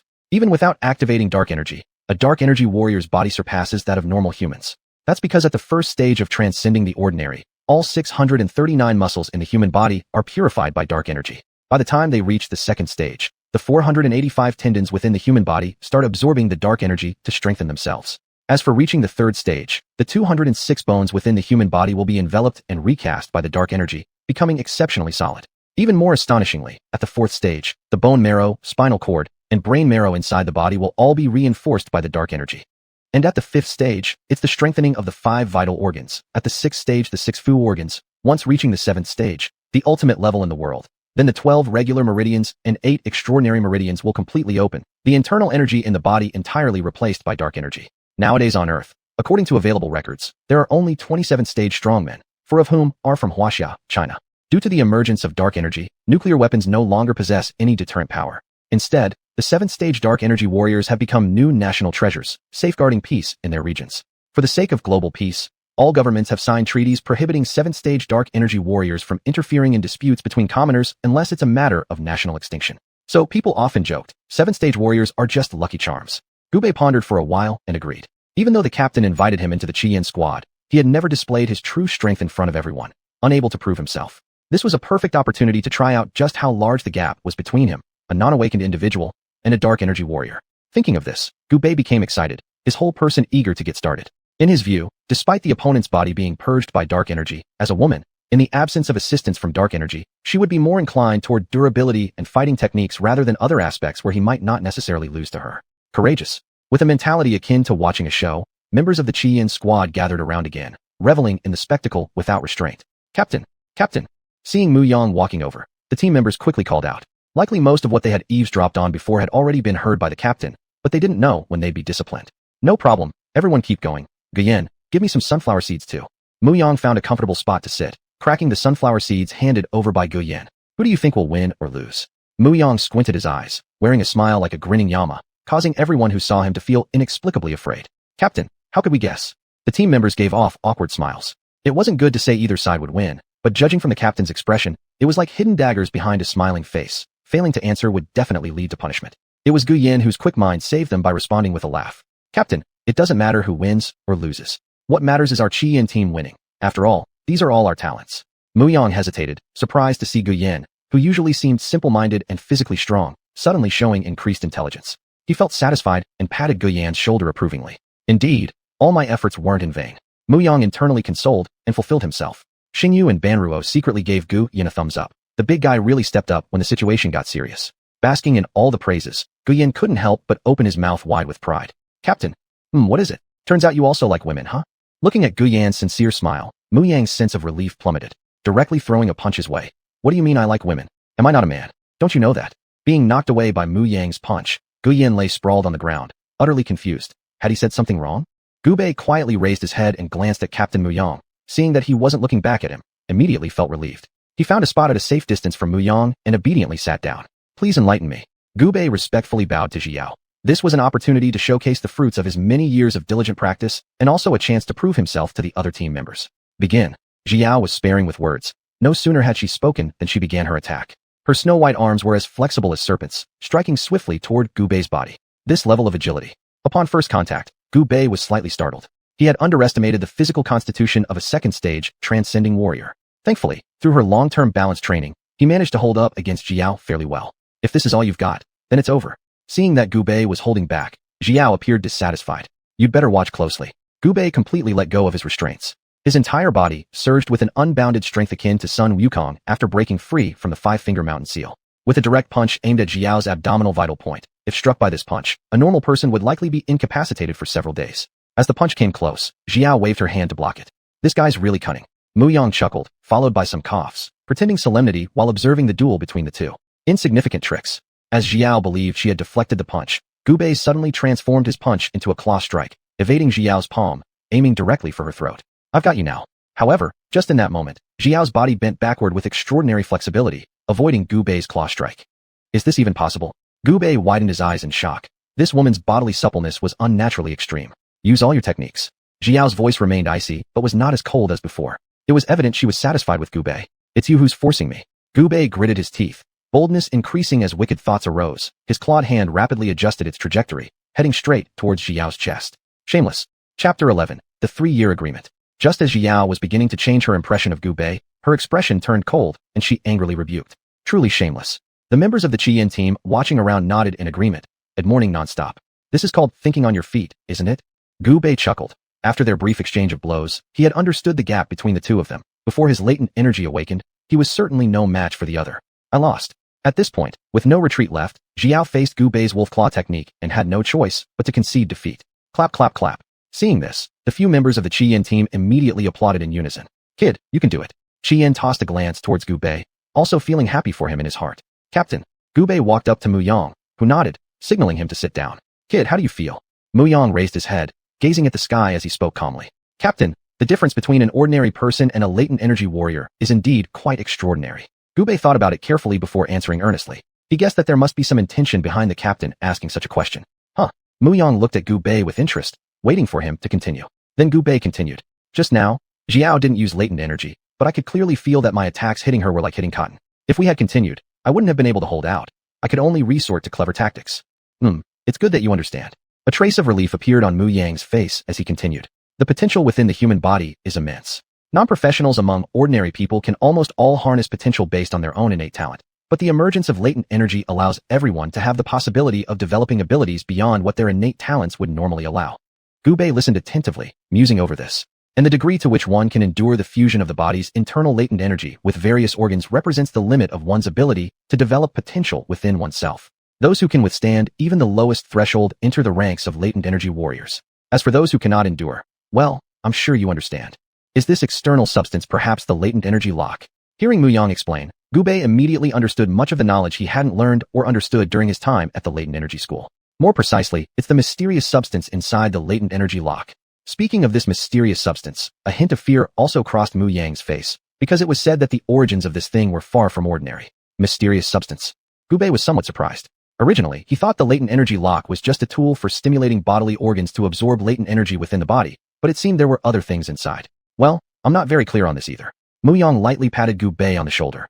These matters were still beyond their current reach, but if they became strong enough in the future, they could look into it more deeply. Of course, Gu Bei understood what Mu Yang meant, so he did not press further. By the way, aren't you still a minor? Mu Yang laughed. When he invited the kid to join the Qian team, he forgot to ask about his age. In Huaxia, there are two ways to become a latent energy warrior. One is through layers of study at the latent energy school, passing the awakening test upon graduation, and then entering formal latent energy warrior university to learn various skills, followed by training in a latent energy squad. The second way is through some special recommendations, though those recommended must have already awakened their latent energy. The reason special recommendation pathways exist is because some ordinary people awaken their latent energy under various unusual circumstances. Although the probability is low, it doesn't mean it doesn't happen. And people who awaken latent energy this way generally have much greater growth potential than those from the first pathway. This is why Qian went to great lengths to invite Gu Bei to join the Qian team. Even during their first meeting, he smelled latent energy unlike any ordinary person from the bloodstains on the youth. Though the young man has not yet awakened his latent energy now, he believes that when that day comes, the growth potential of this youth will astonish the world. Yeah, I'm exactly 15 years old this year. Gu Bei scratched his head, wondering if the captain was going to renege on letting him join the Qian team. Young is truly wonderful. Mu Yang sighed, then said, the latent energy squad has regulations stating that the minimum age for entry cannot be lower than 18 years old. Captain Yu. He couldn't believe he had guessed correctly. Gu Bei's face darkened, looking disappointed. As for you, let me finish speaking first. Mu Yang laughed, seeing the boy raise his eyes as he continued. But since I've already decided to let you join the Qian team, from now on, you're a member of our team, bound by life and death together. Captain, Gu Bei's eyes turned red, unable to speak. But this age requirement is stipulated by the state and cannot be changed, so I've decided to apply to the organization, requesting that you first go to the Special Forces Latent Energy Warrior Training Camp for 3 years. Are you willing? Special Forces Latent Energy Warrior Training Camp. Gu Bei looked utterly bewildered. Even if he were to join the team 3 years later, he would be willing since his latent energy has not yet awakened now. Should a mission arise, he would inevitably become a burden to the whole team, and that was something Gu Bei didn't want to see. The so-called Special Forces Latent Energy Warrior Training Camp essentially gathers the outstanding graduates from all major latent energy schools around the country along with those who awaken latent energy from external recommendations, for a special kind of brutal training. Captain, I'm willing. Hearing that he'd train alongside a group of young prodigies, Gu Bei didn't hesitate in agreeing. Oh, you need to think it over clearly. Most there are monster-level geniuses. Once you're in, there's no easy way out. Captain, rest assured, I won't tarnish the name of our Qian squad. Gu Bei's voice was resolute, and his heart brimmed with anticipation. Work hard. Both me and everyone else are waiting for your return. Work hard. Study well. Come on, kid. Once you come back, we'll spar again. Xingyu, Bana, Qian, and Xiao each cheered Gu Bei on one by one. That's it. Soon the people sent to fetch you will arrive. So soon. Gu Bei was stunned. He had thought there would be some time before this happened. This particular situation is a bit special. You'll understand when you get there. Though the group harbored some reluctance in their hearts, thinking about how quickly Gu Bei would grow after going, they genuinely felt happy deep down. The sky echoed with a roar as 2 enormous helicopters landed where they stood. The people descending wore the same attire as Mu Yang and the others, the specialized combat armor of latent energy warriors. After all, under such current circumstances, an ordinary army arriving would only lead to more casualties. Kid, we're waiting for you to come back. As Gu Bei listened to the voices coming from behind, he silently vowed in his heart. Rest assured, everyone, wait for me to come back. The 2 helicopters soared into the quiet city sky, flying off in different directions. Gu Bei shut his eyes tightly, feeling melancholy in his heart. What had happened today seemed like a dream, so bizarre and yet undeniably real. We've arrived. Chapter 12. Mountain and sea changes, Panga continent reappears. The cry pulled Gubei back from his reminiscence. Gubei looked at the man in front of him and gave a kind smile, but the other party had an indifferent expression, which made Gubei feel that he was just making himself look foolish. Go down. The man was sparing with his words, so Gubei walked down the helicopter on his own. On the ground, there were dozens of people just like him, who also seemed to have just arrived not long ago. After Gubei descended, he heard a shout. New arrival's sign here. Gubei looked up and saw a bearded man standing with crossed hands, staring at him. Well, looks like I'm the only new arrival. Gubei went over, handing over his ID card to the bearded man. How could it be that you haven't even graduated from a dark energy school? The bearded man was surprised, then remembered something and started looking at Gubei curiously from head to toe, but couldn't find anything different from a regular person. Go stand over there and wait. The bearded man handed the ID card back to Gubei and pointed to the place where dozens of people were standing. Gubei walked over, thinking that probably more people would come later. Sure enough, as Gubei expected, within the next 3 hours, several helicopters flew over, but most groups had 3 to 5 people each. All right, everyone, listen to my commands. A serious-looking man with a megaphone in his hand walked to the group, his expression solemn. The originally waiting crowd immediately perked up, all eyes focusing on this man. Attention! At ease! Attention! Please stand at ease. Under the man's commands, the whole group naturally split into 10 rows and 10 columns. Exactly 100 people. They stood tall, gazing seriously at the man issuing orders. Everyone, welcome to the special Dark Energy Warrior Training Camp. From now on, I will be your coach. You can call me Coach Xianhuan. By the way, my strength level is Transcendent Stage 6. If any student wishes to challenge me, you can give it a try. Seeing that the crowd remained silent and waited for his next statement, the man nodded satisfactorily and continued. There are 2 pieces of news to tell everyone. Which one do you want to hear first? The crowd below kept silent. Although they had their own answers in mind, no one wanted to be the first to speak under such circumstances. After all, before coming here, they had already learned much about this place, let alone being in front of this coach with monstrous power. Bad news. An immature, yet piercing voice broke the tranquility, making Coach Xianhuan smile as he looked towards the source of the sound. This guy is doomed. The students present, along with Gubei, thought unanimously in their hearts while secretly letting out a sigh of relief. Good, very good, extremely good. What's your name? Gubei. Gubei looked at Coach Xianhuan standing in front of him and answered firmly. Good. Gubei, do 1,000 push-ups here immediately. Upon hearing Coach Xianhuan's order, although Gubei was startled inside, he instantly followed through. Other students, upon seeing this, winced slightly at the corners of their mouths. Indeed, that was expected. Seeing how well-behaved Gubei was, Coach Xianhuan's eyes revealed an appreciative expression. This student didn't hesitate or question the command after receiving it from the coach, but executed it without delay. Next time when you respond, remember to add, report to the coach in front. Coach Xianhuan's cold tone mixed with a bit of warmth as he spoke to Gubei. Yes, coach. Gubei continued doing push-ups. In his view, he was just an ordinary human who hasn't awakened the dark energy, whereas everyone here was a prodigy awakened with dark energy, so the least he could do was to follow orders. Since everyone wants to hear the bad news first, I'll start with the bad news. The students below looked forward with anticipation. What would constitute bad news coming from a Transcendent Stage 6 Dark Energy Warrior? In the age where Transcendent Stage 7 Dark Energy Warriors cannot easily be called upon, Transcendent Stage 6 Dark Energy Warriors represent the peak strength in this world. If something is referred to as bad news by them, it must be extraordinary. The world may, or it's about to, perish. Coach Xianhuan dropped a bombshell. The moment these words left his mouth, the students below were all stunned. Thankfully, these students had received various degrees of training beforehand, so chaos did not ensue.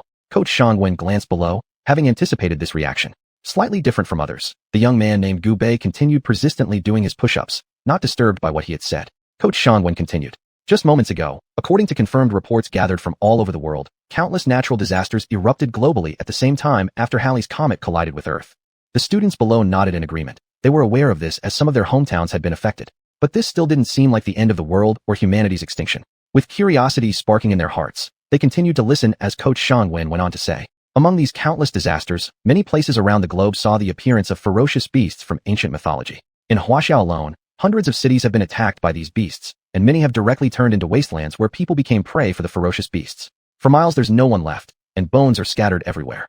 The silence among the students was profound, as some had already encountered these ferocious beasts. They knew that compared to modern wild animals, these beasts were nearly impervious to blades and bullets, and could only be defeated by dark energy warriors. Upon hearing this, Gubei looked startled. It was a global outbreak. Even more terrifying is that the Earth's mountains and seas have undergone strange changes, and many unfamiliar places have appeared in this world. Experts have now confirmed that they belong to the mythological Panga continent. Coach Xianhuan felt a tremor in his heart, recounting facts that were hard to believe, yet undeniable. When the mythical creatures of olden tales become reality, whether humankind with its current technology can fight for a place to survive undoubtedly becomes a monumental question. At this moment, the students below lowered their heads. Indeed, it was so powerless. Facing these ancient ferocious beasts, they could still rely on dark energy to resist. But if they faced the divine beings from the myths, how could they even stand a chance? Our ancestors truly had a tough life. All the students harbored admiration. In the distant ancient era, primitive humans lived harsh lives with feeble bodies, yet managed to stand against the gods, leaving behind bright and beautiful legends. After 10,000 years, when advanced civilization faces the same trials as their ancestors once did, can they leave behind their own legends? They didn't dare to imagine it, and were too afraid to think about it. Seeing the surrounding students fall into dejection, Gu Bei, who had just finished doing push-ups, stood up and shouted loudly. What if the gods? Mortals can also slay them. Chapter 13. Desperation-driven counterattack. All dark energy warriors mobilized. Good. Well said. Gu Bei's words were like a guiding star in the night, piercing through the darkness in everyone's hearts. Even Xianhuan, the drill instructor, couldn't help but applaud, his eyes filled with admiration. Seeing the restored confidence in the trainees' eyes, Xianhuan nodded slightly. These people were the elites, chosen from various dark energy awakened individuals, and they represented the future hope of China. If they could be easily scared and become disheartened, then there would be no hope for the future of the nation. Since the bad news is over, let me tell you some good news. The attention of the trainees was drawn back. If the bad news was so despairing, how surprising would the good news be? Congratulations, you are about to become one of the saviors of China's future. Xianhuan forced a slight smile on his face. For him, who usually showed only a stern expression, this was somewhat difficult. After the anomaly of this world, we as dark energy warriors also benefit, which you will particularly feel after reaching the 6th level of transcendence. The former bottleneck of 7th level dark energy warriors has disappeared, meaning we can now strive for realms that we have never reached before, exploring the limits of human potential. The breathing of the trainees below quickened instantly, their faces full of excitement and anticipation. With the current technological means of humanity, after reaching the 7th level of transcendence, it was impossible to advance further. Now, the road that had been cut off was renewed. Let me share a secret with you all here, but don't spread it outside. At this, the trainees immediately understood and nodded. In the past, experts studying ancient texts from pre-Qin times in our country had unexpectedly discovered information related to what lies beyond the 7th level of transcendence. Its authenticity was yet to be verified until today, when I finally believed that everything written inside was true. Xianhuan's face was filled with longing. As a 6th level transcendent dark energy warrior on the verge of entering the 7th level, he was full of expectations for the mysterious realm ahead.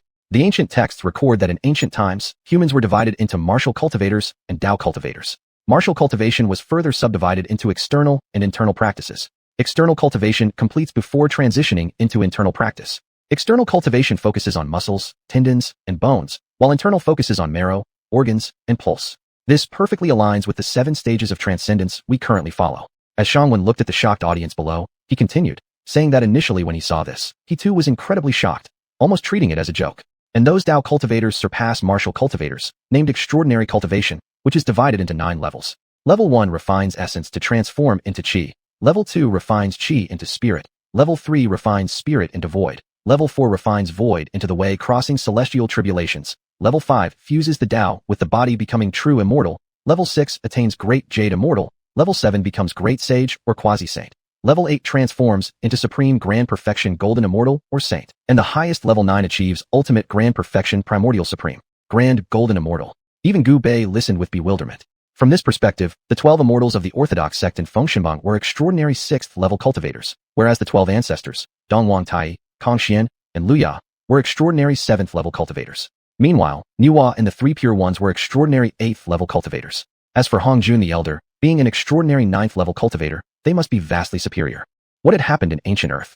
And where did those deities from the myths go eventually? Gu Bei's heart brimmed with curiosity and yearning. If the gods in the ancient Chinese mythology were real, then it was highly likely that the gods depicted in legends scattered around the world were real as well. What kind of magnificent scene was this? The creation of heaven and earth, moving mountains and overturning seas. Ancient ferocious beasts had already appeared, and the mythical Pangu continent had resurfaced. It wouldn't be long before the vanished deities made an appearance once again. Gu Bei believed that, in the not-so-distant future, perhaps humanity could take advantage of the opportunities brought by these anomalies in the heavens and earth to pursue the stories buried deep within Earth's historical rivers. At this moment, every trainee had a goal in their hearts, to reach that peak with all their might, carrying China toward finding a way out in this uncertain world. Meanwhile, similar scenes unfolded across the globe, for the future of each country and the hope of every ethnicity. A large number of outstanding dark energy warriors were selected and nurtured as the final embers of hope. At the same time, the pioneers among the dark energy warriors scattered around the world withdrew and reported the latest developments.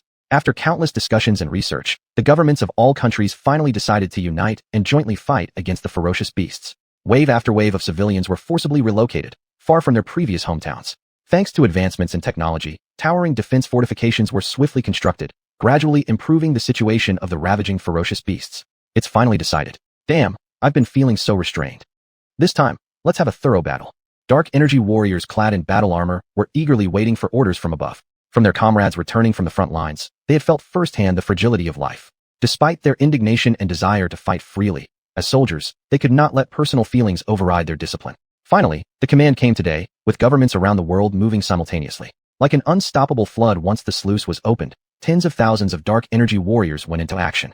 There was no retreat possible in this battle. It had to be a victory, showing human dignity and might. Let those beasts who view human life as grass and humans as meat know that times have changed. Earth is no longer where they can act recklessly. Strike first to prevent further trouble. Dark energy warriors, charge. The counterattack began officially, led by 6th-stage Transcendence Dark Energy Warriors, with rarely mobilized 7th-stage Transcendence forming the rear guard. No holds were barred this time as squads of Dark Energy Warriors headed to the front lines, pushing forward in open combat. When encountering powerful beasts, higher-stage warriors stepped in to handle them. Roars and cries filled the air, bodies of ferocious beasts littering the ground, blood soaking the earth red, turning the path into a swamp. A dark energy warrior was torn apart by a hidden beast, which then targeted others. Everyone be careful. One after another, warriors were severely injured or dismembered by surprise attacks, the atmosphere suddenly growing oppressive. No good. Suddenly, a massive beast emerged from underground, swallowing several dark energy warriors whole. Damn it. As these warriors felt despair, the extraordinary 7th-stage warriors in the rear guard struck swiftly, reaching the beast in a flash. With graceful ease, a palm descended directly onto the beast's head. Boom. Chapter 14, Missing Boar. Dust rose in all directions, and the surrounding dark energy warriors felt the ground tremble, just like an earthquake. When the dust settled, everyone discovered that the huge ferocious beast had already fallen to the ground, prompting admiration for the terrifying power of the 7th-rank Transcendent experts. It was precisely because of the existence of 7th-rank Transcendent Dark Energy Warriors that despite encountering many setbacks this time, they still continued to achieve victories. When the news was relayed back, the masses became elated. People who were in despair felt as if they had seen hope, while those who had lost loved ones hated themselves for not being able to awaken their dark energy so they could fight at the front lines and secure a future for humanity. As trainees in the special Dark Energy Warriors training camp, all their information about the outside world came entirely through their instructor, Mr. Xianxuan. After several days of training, everyone harbored both fear and respect for Instructor Xianxuan. If it weren't for his formidable strength, they would have vented their suppressed anger long ago. All of you. Upon hearing the familiar order, all the students immediately lined up properly, no doubt preparing to face that devilish Instructor Xianxuan once again. Gubei, step forward. Yes, Instructor. Gubei stepped out of the ranks and took the item from Instructor Xianxuan's hand. Read it aloud.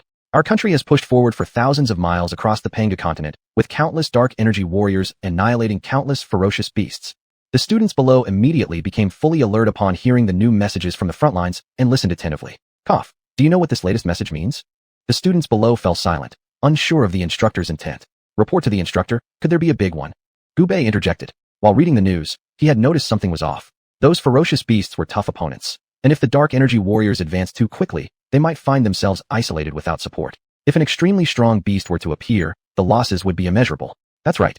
Instructor Xianxuan sighed, thinking that the frontline dark energy warriors were advancing too fast. Humanity's understanding of these ferocious beasts wasn't yet comprehensive, and they should proceed more cautiously. If caught in a trap laid by the ferocious beasts, humanity couldn't afford the loss. Since humanity began entering the age of dark energy, only a very small part of the population had truly awakened their abilities, and among them, high-level dark energy warriors were even fewer, like golden nuggets. Report to the instructor. I also find it very strange. I once encountered a ferocious beast at night that could speak human language. Its intelligence far exceeded that of a normal person. Gubei revealed his previous encounter, leaving the other students below wide-eyed. They couldn't believe this guy had managed to survive the attack of such a beast. They had just learned 2 days ago that Gubei was the only one among them who hadn't yet awakened his dark energy ability. Initially, some thought he might have had influential connections or gotten a free pass, but on reflection, this seemed unlikely. In the characteristic dark energy training camp, strength was the ultimate connection, nothing else mattered. Only now did they understand how extraordinary this person really was. He simply kept it under wraps. It's indeed true. Instructor Xianxuan was startled and rushed out immediately, needing to report this latest piece of news upward. After Instructor Xianxuan left, the students resumed their free activities, training or resting accordingly. However, the way they looked at Gubei had changed. Admiration filled everyone's eyes. On the front lines, the dark energy warriors who had just survived intense battles were taking a rest.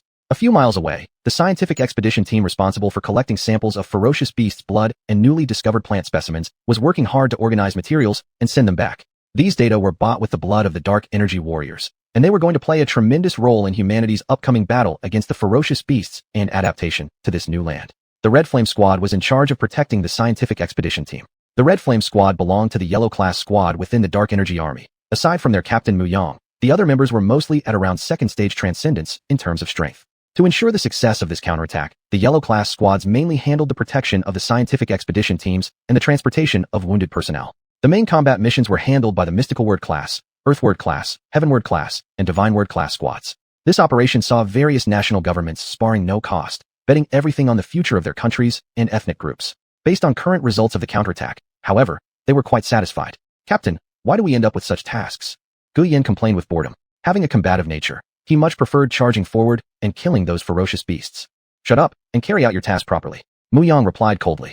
Despite feeling the same way inside, he knew military orders couldn't be disobeyed, so they must complete the task assigned by the higher-ups. All right, everyone's worked hard. We can head back. An elderly man with graying hair, supported by a young man in glasses, approached Mu Yang. Professor Sun, are we good to go? The old man smiled as he shook Mu Yang's hand and nodded. The mission had been successful thanks to the protection provided by Mu Yang's squad. At the thought of these rare samples, the old man couldn't help but feel excited. At his advanced age, he still felt honored to contribute to his country and people. Even if he were to die now, he would have no regrets. Rally the team. Mu Yang gave the order, and immediately, the members of the squad gathered. But then Mu Yang's expression changed dramatically when he realized one member was missing. Where's Banya? The other team members also noticed something was wrong. Just moments ago, they had all been within 100 meters of each other. So how could a ferocious beast have possibly taken Banya without them noticing? The scientific expedition team understood the situation too.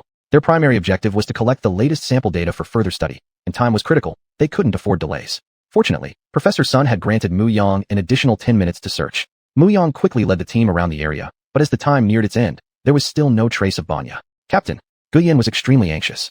He believed they should continue searching for Banya. Since the ferocious beasts behind them had already been eliminated, it seemed logical to let the scientific expedition team return alone. Call off the search. Mu Yang said firmly, though with visible reluctance in his eyes.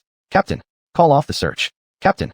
Enraged, Gu Yin stared at Mu Yang with fury, shouting wildly. During their initial pledge, the squad vowed never to leave anyone behind. But now, Captain Mu Yang appeared to be doing just that. Though Gu Yin could somewhat understand Mu Yang's decision, he still strongly opposed it. I said call off the search. Mu Yang's voice boomed angrily, his gaze cold on Gu Yin. Did Gu Yin think he didn't know what this meant? On one side stood the future of the nation and the ethnic group. On the other stood his own brother. Many years before, he had chosen family over love. Now faced with another choice, he decided once again to abandon his brother. The rest of the squad looked on silently. Even Gu Yin said nothing more, merely trudging along in the rear, lost in his thoughts. I'm sorry, my brothers and sisters. Chapter 15. Diverting the tiger away from the mountain. At this moment, they were completely unaware that less than 100 meters away, a man in black armor lay quietly there, tears streaming down his face. This person was Boar, a member of the Qian team. He had almost rushed out just now, but retracted his leg. Let's go. There is a difference between humans and gods. We will no longer be on the same path as them. A mysterious voice came from an unknown direction, sounding very eerie. Let them leave safely. Boar looked calm, gazing at the sky. The mysterious voice seemed to disappear, then suddenly sounded again after a while. All right. Boar wiped the tears off his face with his arm, took one last look at the place where he had survived for many years, and walked alone into the depths of the Pangu continent. Seeing the punctual return of the Qian team members, Professor Sun hurried forward and asked concernedly, Captain Mu Yang, how did it go? Did you find anything? Mu Yang gave a bitter smile and shook his head. Seeing this, Professor Sun sighed deeply, feeling quite guilty. Well, we are getting ready to go back now. Mu Yang brushed off the gloom on his face and regained his vigor. As captain, he couldn't act impulsively. It would be irresponsible towards the lives of all team members. Despite other members' reluctance to leave, they still unconditionally followed Captain Mu Yang's orders. The Qian team members dispersed around, with Gu Yin and Xingyu walking at the front, Zareo and Mu Yang bringing up the rear. They protected the entire scientific expedition team in the middle. Now their location was behind a large army of dark energy, and nearly all visible savage beasts had been driven away. However, the disappearance of Boar still served as a constant reminder to everyone that this place wasn't safe. Thus, they moved forward tightly together. Fortunately, they hadn't encountered any trouble along the way. With about another hour's journey, they would reach the rendezvous point, so everyone's hearts relaxed somewhat. Just then, an unexpected incident occurred. The entire sky became dark, as if an eclipse was coming. On guard, Mu Yang shouted, and the other team members obeyed, becoming alert. After a while, the sky finally returned to normal. Everyone looked up and only saw a few small black dots disappearing in the distance. Let's continue moving. Everyone remained tense, not daring to relax during the remaining hour of travel. Captain, Xingyu approached, looking somewhat pale, which made Mu Yang a little surprised. What's wrong? Xingyu stuttered, glancing at the people ahead, then at Mu Yang. Mu Yang immediately understood, slowing their steps and falling 100 meters behind the group. Speak your mind, Mu Yang said, guessing it might have something to do with Boar's matter, since his decision had hurt the team members' feelings. I've clearly seen those black spots that appeared in the sky earlier. When Xingyu spoke, his voice trembled, overwhelmed by the awe-inspiring pressure that thing had exerted upon his soul. Oh, tell me, what kind of monster was it? Muyang was curious despite their primary responsibility being protecting the scientific team. He and his teammates had fought through various ferocious beasts before from that city, so it was strange for Xingyu to be scared like this. It's a dragon-like creature. Muyang also froze. It was said that after 1,000 years, a snake turns into a python into a boa into a dragon-like creature, and after 1,000 years, the dragon-like creature becomes an ing dragon. When it gets water, it can create clouds and fog, bring wind and rain, cause floods, and lead to destruction. Are you sure? Muyang confirmed again. During the journey, although they had stayed behind the main army, they had seen plenty of savage beast carcasses, yet most were impure-blooded creatures whose strength was about equivalent to 3rd or 4th rank transcendent warriors. Occasionally, some 5th or 6th rank beasts managed to make surprise attacks, causing some damage to the main force, but quickly eliminated by 7th rank transcendent dark warriors. If that mysterious creature just now really was a dragon-like beast, given its direction, it was heading toward human settlements. Thinking of this, Muyang instantly understood. This isn't good. These creatures aren't dumb. Muyang's face filled with urgency, as if in dire straits. Captain, what's going on? Zareo noticed Muyang's urgent state and hurriedly asked. We've fallen for the savage beast strategy of diverting the tiger. The others understood immediately upon hearing this. Based on the current situation, all countries' dark energy warriors went all out, leaving their headquarters vulnerable. This must be the best time to attack their home base. Could it be that along this route, as the main force wiped out the savage beasts scattering like defeated troops, few powerful ones were seen because they were plotting an ambush? At the same time, the large contingent at the front received a message from the rear and immediately realized something was amiss. They hastily began to retreat. Just then, ferocious beasts swarmed out of the mountains in overwhelming numbers. Their strength appeared significantly greater than before. The battle, which had once been a one-sided affair, now grew tense. Remembering the news from the rear, the few 7th rank transcendent dark energy warriors stationed at the front line started to panic. Clearly, the enemy forces were trying to stall for time. If the warriors didn't return to the rear, the damage inflicted on the main base would undoubtedly be catastrophic.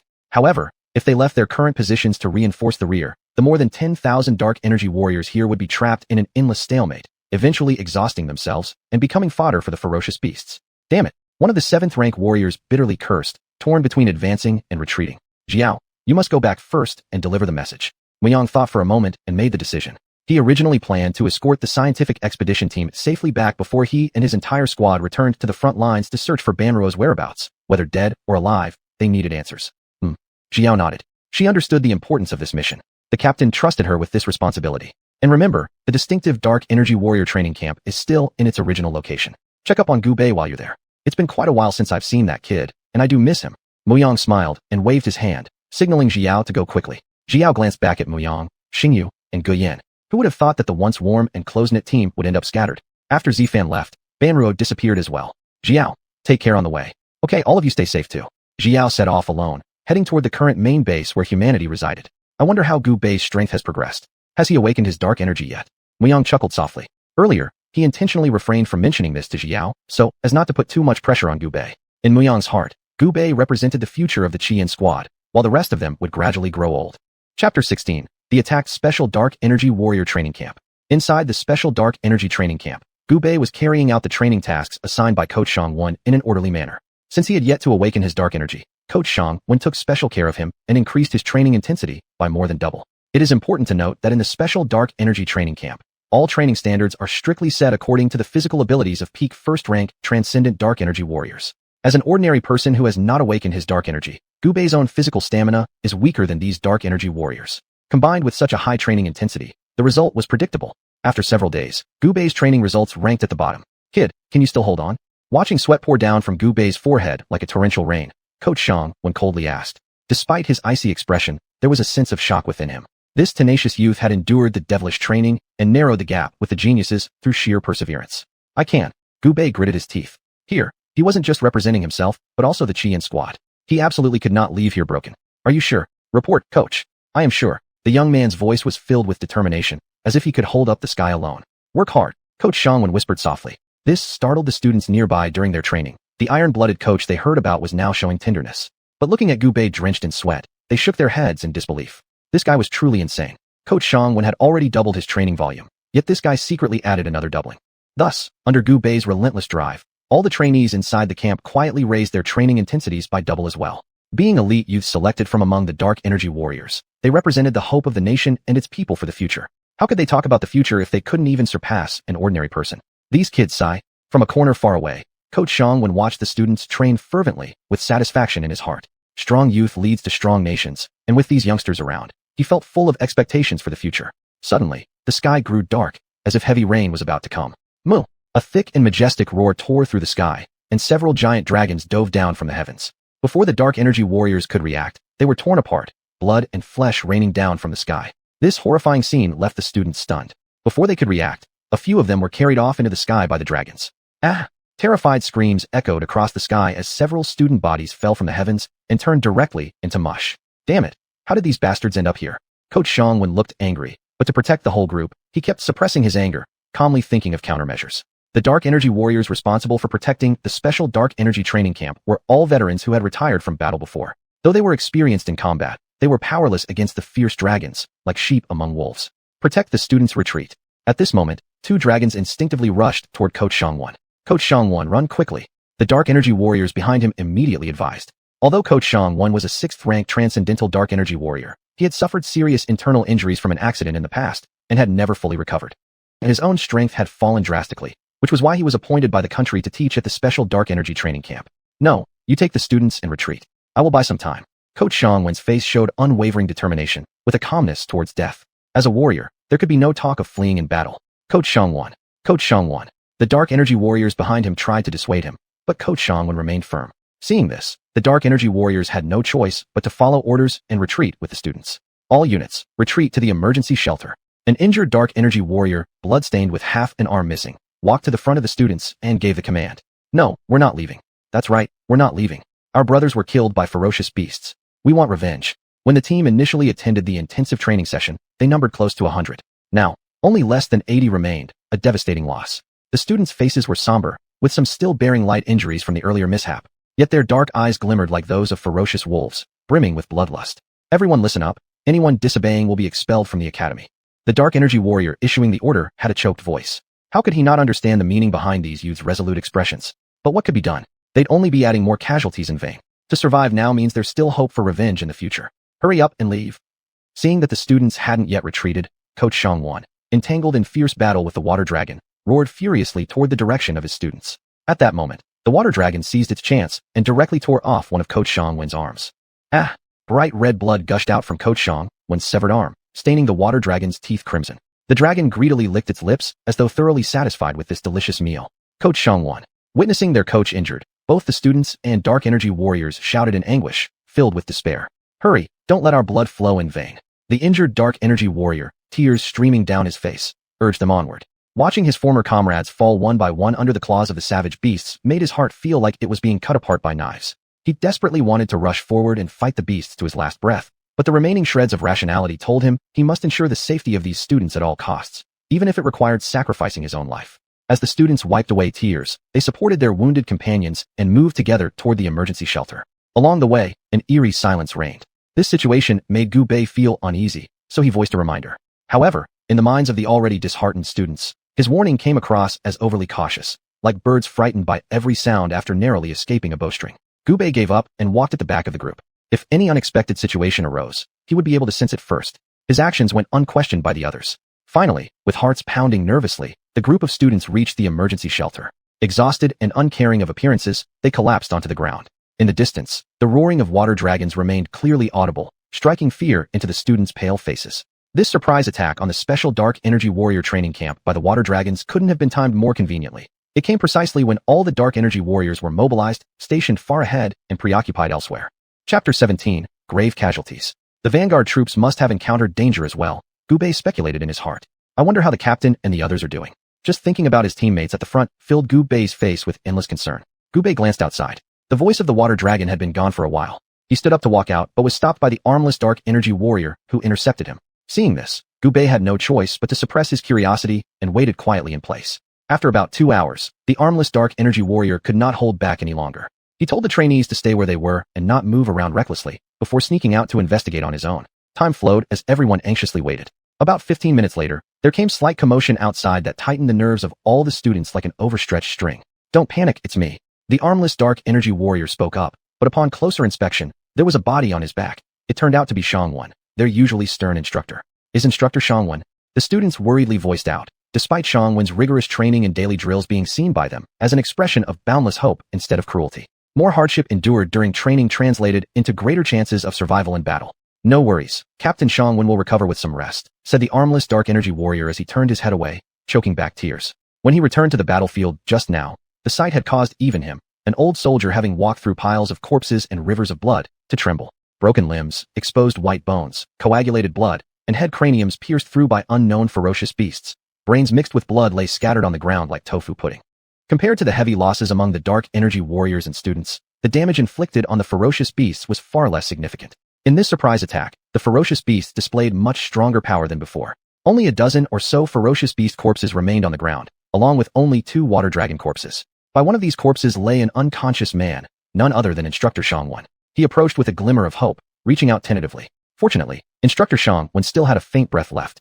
With no time to rejoice, the armless dark energy warrior carried him back. Who would have thought that even Instructor Xianxuan of the Transcendent 6th tier ended up like this? Looking at the injured and unconscious Instructor Xianxuan, Gubei became increasingly filled with a desire for strength. In this age of strange transformations in mountains and seas, if one did not awaken to dark energy, then one would forever remain an ordinary person needing protection. His missing parents, his teammates who treated him like family. There were too many people in this world he wanted to protect. If he couldn't awaken dark energy, all these things would be nothing but a mirage. Gubei's heart grew more restless. In the special dark energy training camp, he had already pushed his physical abilities to the maximum extent, repeatedly surpassing his bodily limits. However, his regular body was like a stone fetus. No matter how severely stimulated, it remained silent, producing no ripple. Dark energy, I need to awaken dark energy. Gubei clenched his fists, the bones making sharp sounds. Gubei, where are you? A familiar call came from outside. This was undoubtedly a human voice, yet it still terrified the students greatly because in ancient mythology, some ferocious beasts could mimic human voices. It's Ji Yao. A hint of joy appeared on Gubei's face, only to fade quickly. Wasn't Ji Yao supposed to have gone to the front line with the captain? How could she show up here? Could it be that? Thinking of this, Gubei became frantic. Without considering further, ignoring the obstruction of the armless dark energy warrior, he rushed out alone. Ji Yao, I'm here. Seeing the familiar figure, Gubei showed a trace of a smile. Are you alright? Ji Yao grabbed Gubei's hand, checking over his body. After reporting back to headquarters, she immediately rushed here. But what awaited her after arriving was a horrific scene. The ferocious beasts had launched a surprise attack here. Luckily, the ferocious beasts had already departed, leaving behind pools of blood and bodies. She rummaged through the sea of corpses, but failed to find Gubei's body. Could it be that after Zifan left and Bao Ruo disappeared, Gubei has also gone? Ji Yao found it hard to imagine. At this moment, relying on her innate talent, she sensed a remnant trace of energy in the air and followed it. To her relief, she met Gubei. Seeing him unharmed, a rare flicker of a smile crossed the face of the normally cold as ice woman before disappearing instantly. In fact, you look quite good when you smile more often, Gubei suddenly said. However, as soon as he saw Ji Yao's icy gaze, he quickly shut his mouth. At this moment, Gubei noticed that Ji Yao's hands and clothes were covered in blood. What happened? Gubei's face was filled with worry. Every member of the Qi Yan squad was like family to him. It's nothing. I accidentally got it on me while searching for you in the pile of bodies. Ji Yao appeared completely unconcerned. At this point, Gubei suddenly grabbed her hand and gently wiped the blood off her hands and clothes with his shirt. Moo moo. Suddenly, the sound of a ferocious beast echoed again. Apparently, the water dragon was attacking once more. Damn it, let's fight them to the death. Yes, let's fight. The trainees were indignant and could no longer bear it, their eyes bloodshot. Boom. The entire refuge was turned into rubble in an instant, with a huge water dragon circling above it. It looked even more powerful than the 2 water dragons that had appeared before. Gubei, run now? I'll hold it off. Without hesitation, Ji Yao stepped directly in front of Gubei. Seeing so many ants still below, the water dragon swooped down immediately, its claws tearing apart one trainee after another. I'll fight you to the death. The trainees charged toward the water dragon without fear of death, only to fall one by one. Streams of blood gathered into a river of red, flowing incessantly. Hurry up and go, Ji Yao urged him, knowing full well that even if she stayed here, it would be of little use. But her teammates were behind her. His strength was weaker than hers, so she must stand in front of him. There was no reason other than that they were her teammates, part of the Qi Yin squad. No, I'm also a member of the Qi Yin squad. I will fight alongside you. Gubei stubbornly said that there was no way he would leave his teammate behind. If only the captain were here. In a flash, Ji Yao understood why Mu Yang had made that choice at the time. Gubei's pupils suddenly widened, disbelief clearly written across his face. Chapter 18. The Burning Dark Energy Lock. Live well. Ji Yao, with a smile on her face, stepped in front of Gubei and shielded him from the sudden dragon claw that pierced straight through her abdomen. Blood instantly gushed out, staining Gubei's face red. No, I won't let you sacrifice yourself like this. I want you to live. The dragon claw pierced through Ji Yao's abdomen and was then pulled out. From afar, it looked as if there was a hole in the middle of Ji Yao's abdomen the size of a fist, and one could clearly see the intestines wriggling inside. Gubei cried out in despair, stepping forward a few paces and holding Ji Yao in his arms. Scorching tears slid down the corners of his eyes and fell upon Ji Yao's cold face. Turns out, tears can be so warm. A faint smile still lingered on Xiao's lips, while images of her childhood passed by like slides. From being an orphan with no one to rely on, to living together with Zifan, and finally joining the Qian team. People often say, when someone is about to die, they can review their entire life. I think I might really be dying. Xiao said slowly, spitting out a mouthful of blood. No, you're not going to die. We'll all survive. Gu Bei raised his arm, bit into his sleeve harshly, tore off a piece of cloth about the size of a palm, and carefully wiped away the blood from the corner of Xiao's mouth. In the future, I won't be able to fight alongside you guys anymore, Gu Bei. Xiao's bright eyes suddenly dimmed, her head slumped to the side as if she had fallen asleep. Wiping away his tears, Gu Bei gently picked up Xiao's body and began walking slowly toward Instructor Xianhuan. His lonely figure broke everyone's heart. Beast, I will fight you until the end. The students fought fearlessly despite their insignificant strength being so weak against the mighty fierce beast, making them seem so small and powerless. Unexpectedly, Instructor Xianhuan woke up, his complexion pale yellow, without any signs of vitality, but in his hand, he tightly held onto a mysterious black substance. Boy, whether or not everyone can be saved depends on you now. Instructor Xianhuan said these words while covering his mouth with his hand. Blood dripped down from the corner of his lips. I'm just a useless person who hasn't awakened to dark energy. Gu Bei hung his head low, staring at Xiao's corpse, filled with rage and self-reproach. No, you are not a waste. Your body is extraordinary. But, you may die if you attempt this. Are you afraid? Instructor Xianhuan closely scrutinized Gu Bei's eyes. In the face of death, what choice would this young man make? Die. Gu Bei's lips revealed a hint of a malicious smile, which was quite eerie. Yes, I have a way to help you awaken your dark energy. If unsuccessful, you will either die or become disabled. Instructor Xianhuan looked at the mysterious substance in his hand. This was the root cause of his condition. He used to hate it so much, yet now it became the hope for saving everyone.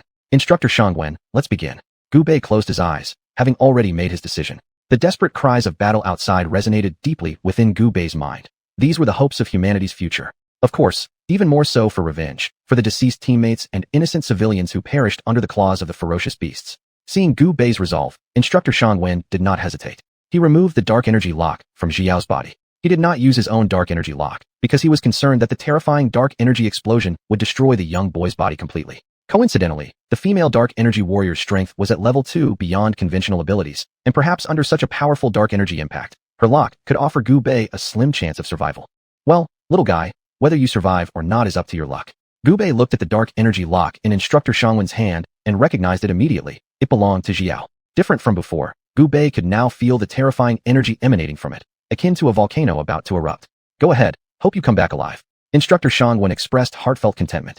He believed that Gu Bei, this young man, would certainly achieve something remarkable. However, it seemed that he wouldn't live to witness it himself. Sometimes, living isn't bad after all. Xianhuan, who had suffered greatly for years from the mysterious substance, showed for the first time a desire to continue living, only to fall down eventually. How could Gu Bei fail to notice the unusual movement behind him as he stepped forward? Yet he remained resolute, knowing that he was the sole key to breaking the deadlock here, depending entirely on himself. Gu Bei, hurry up and go.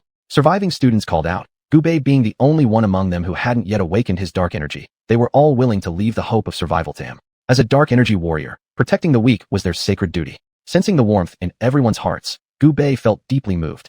In such an apocalypse, life was as insignificant as an ant, and the sin buried deep in human nature was also thoroughly unleashed. Nevertheless, there remained countless beacons of humanity shining brightly on the earth, reminding people that as human beings, our conscience is innate. Go on. With the students fighting desperately to hold back the beast, Gu Bei walked forward as if he hadn't heard their cries and reached the very front of the group. This guy is so stubborn. All right, if we're dying, let's die together. In 30 years, I'll still be a great man. The students all laughed heartily, facing death with courage. You must protect our home from now on. As if making final arrangements, Gu Bei left a cryptic message. Before everyone could fully contemplate his words, Gu Bei had already charged toward the dragon. Gu Bei!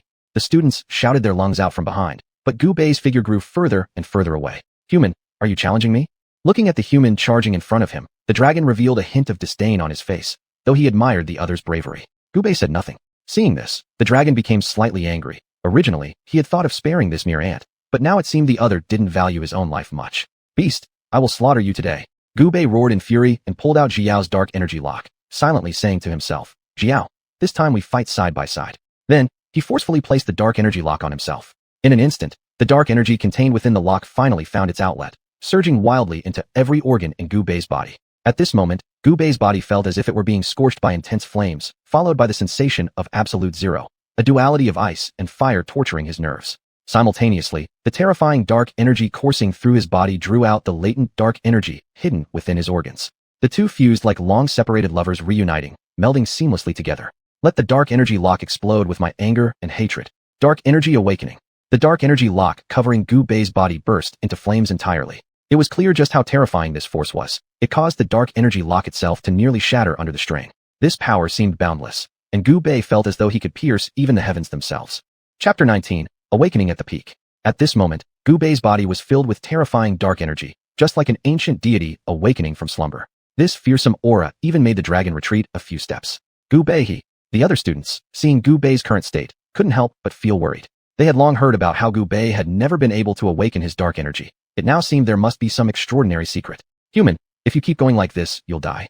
Seeing Gu Bei's power increasing more and more, a hint of alertness rose in the heart of the dragon opposite him, an instinctive awareness of danger originating from its bloodline. Ha ha ha, die.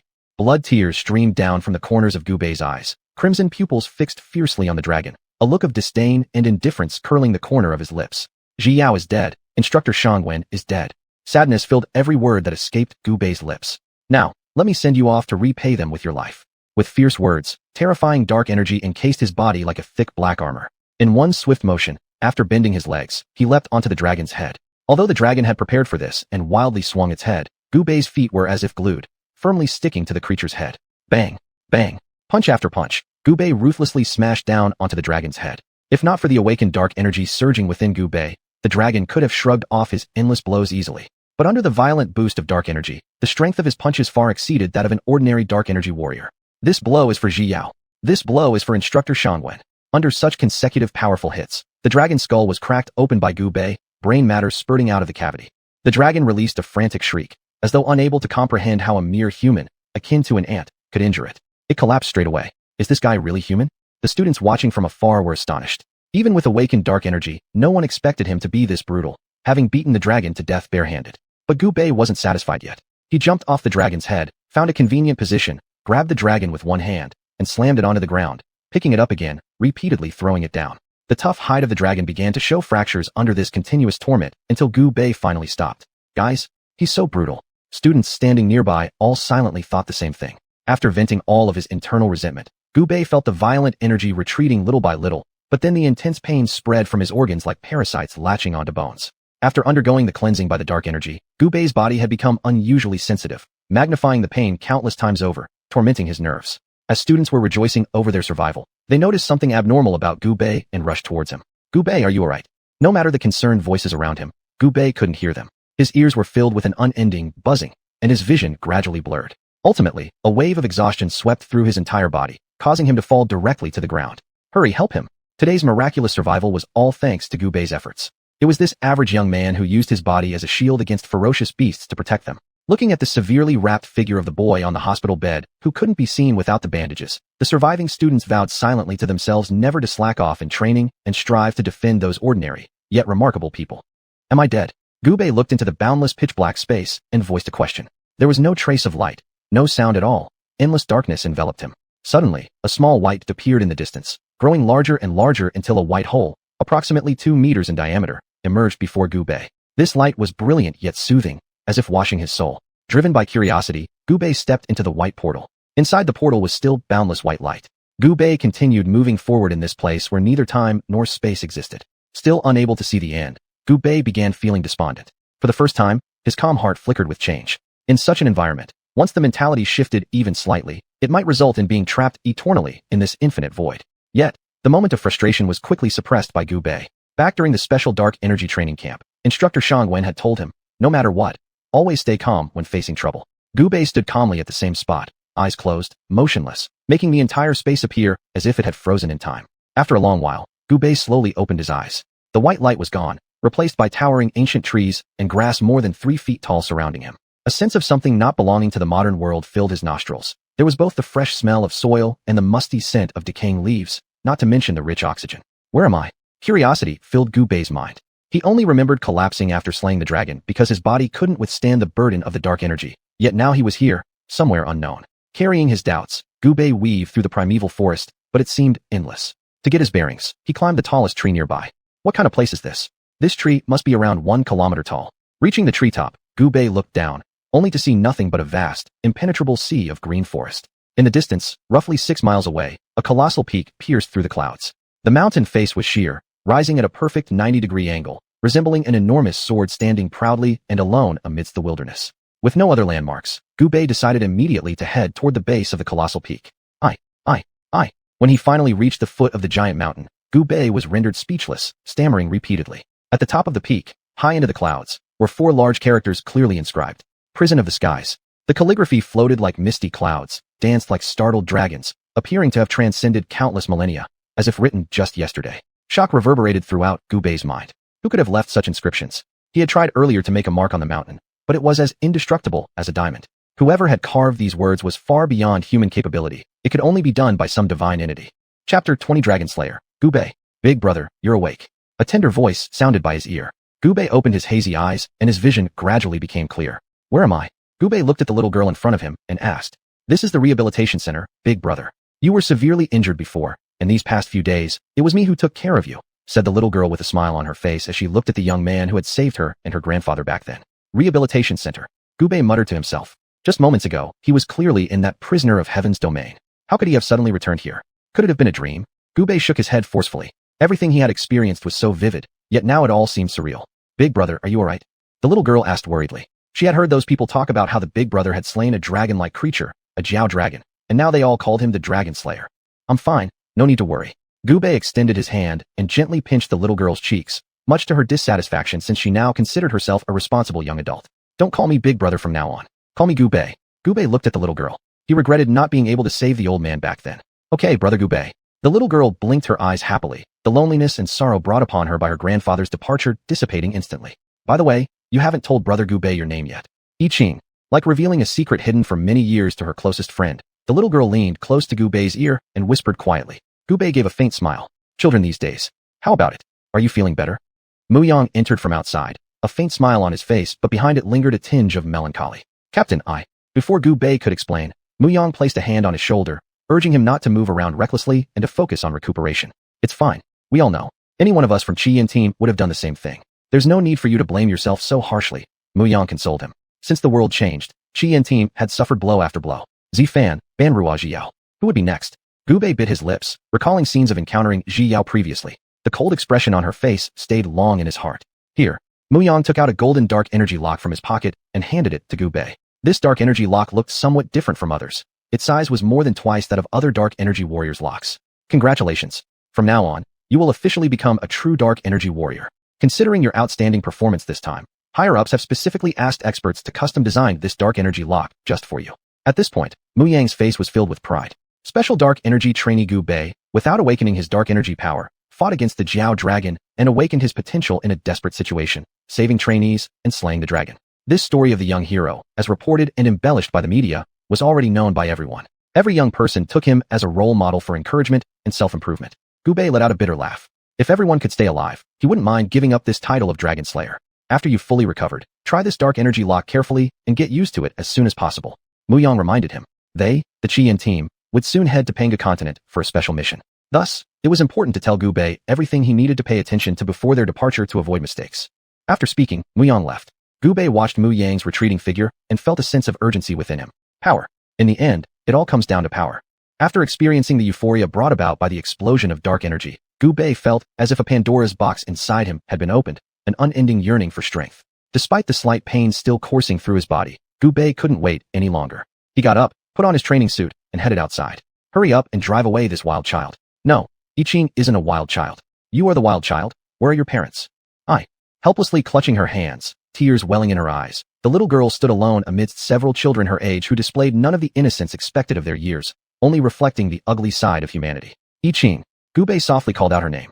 Hearing Gu Bei's voice, I Ching immediately raised her head, turned her face aside, and wiped her tears off with her sleeve, unwilling to let Gu Bei see her like this. Gu Bei had silently observed all this. The little girl, once reliant on her grandfather, now seemed more mature. But for Gu Bei, seeing I Ching grow up and understand too early made him feel particularly disheartened. Seeing Gu Bei approaching, the group of children quickly stepped aside. Some of the braver ones cautiously moved closer to look at him. Big brother, are you the Dragon Slayer? In response to the child's question, Gu Bei smiled and nodded. When I grow up, can I be a warrior like you? One child asked, his eyes filled with fervor and admiration.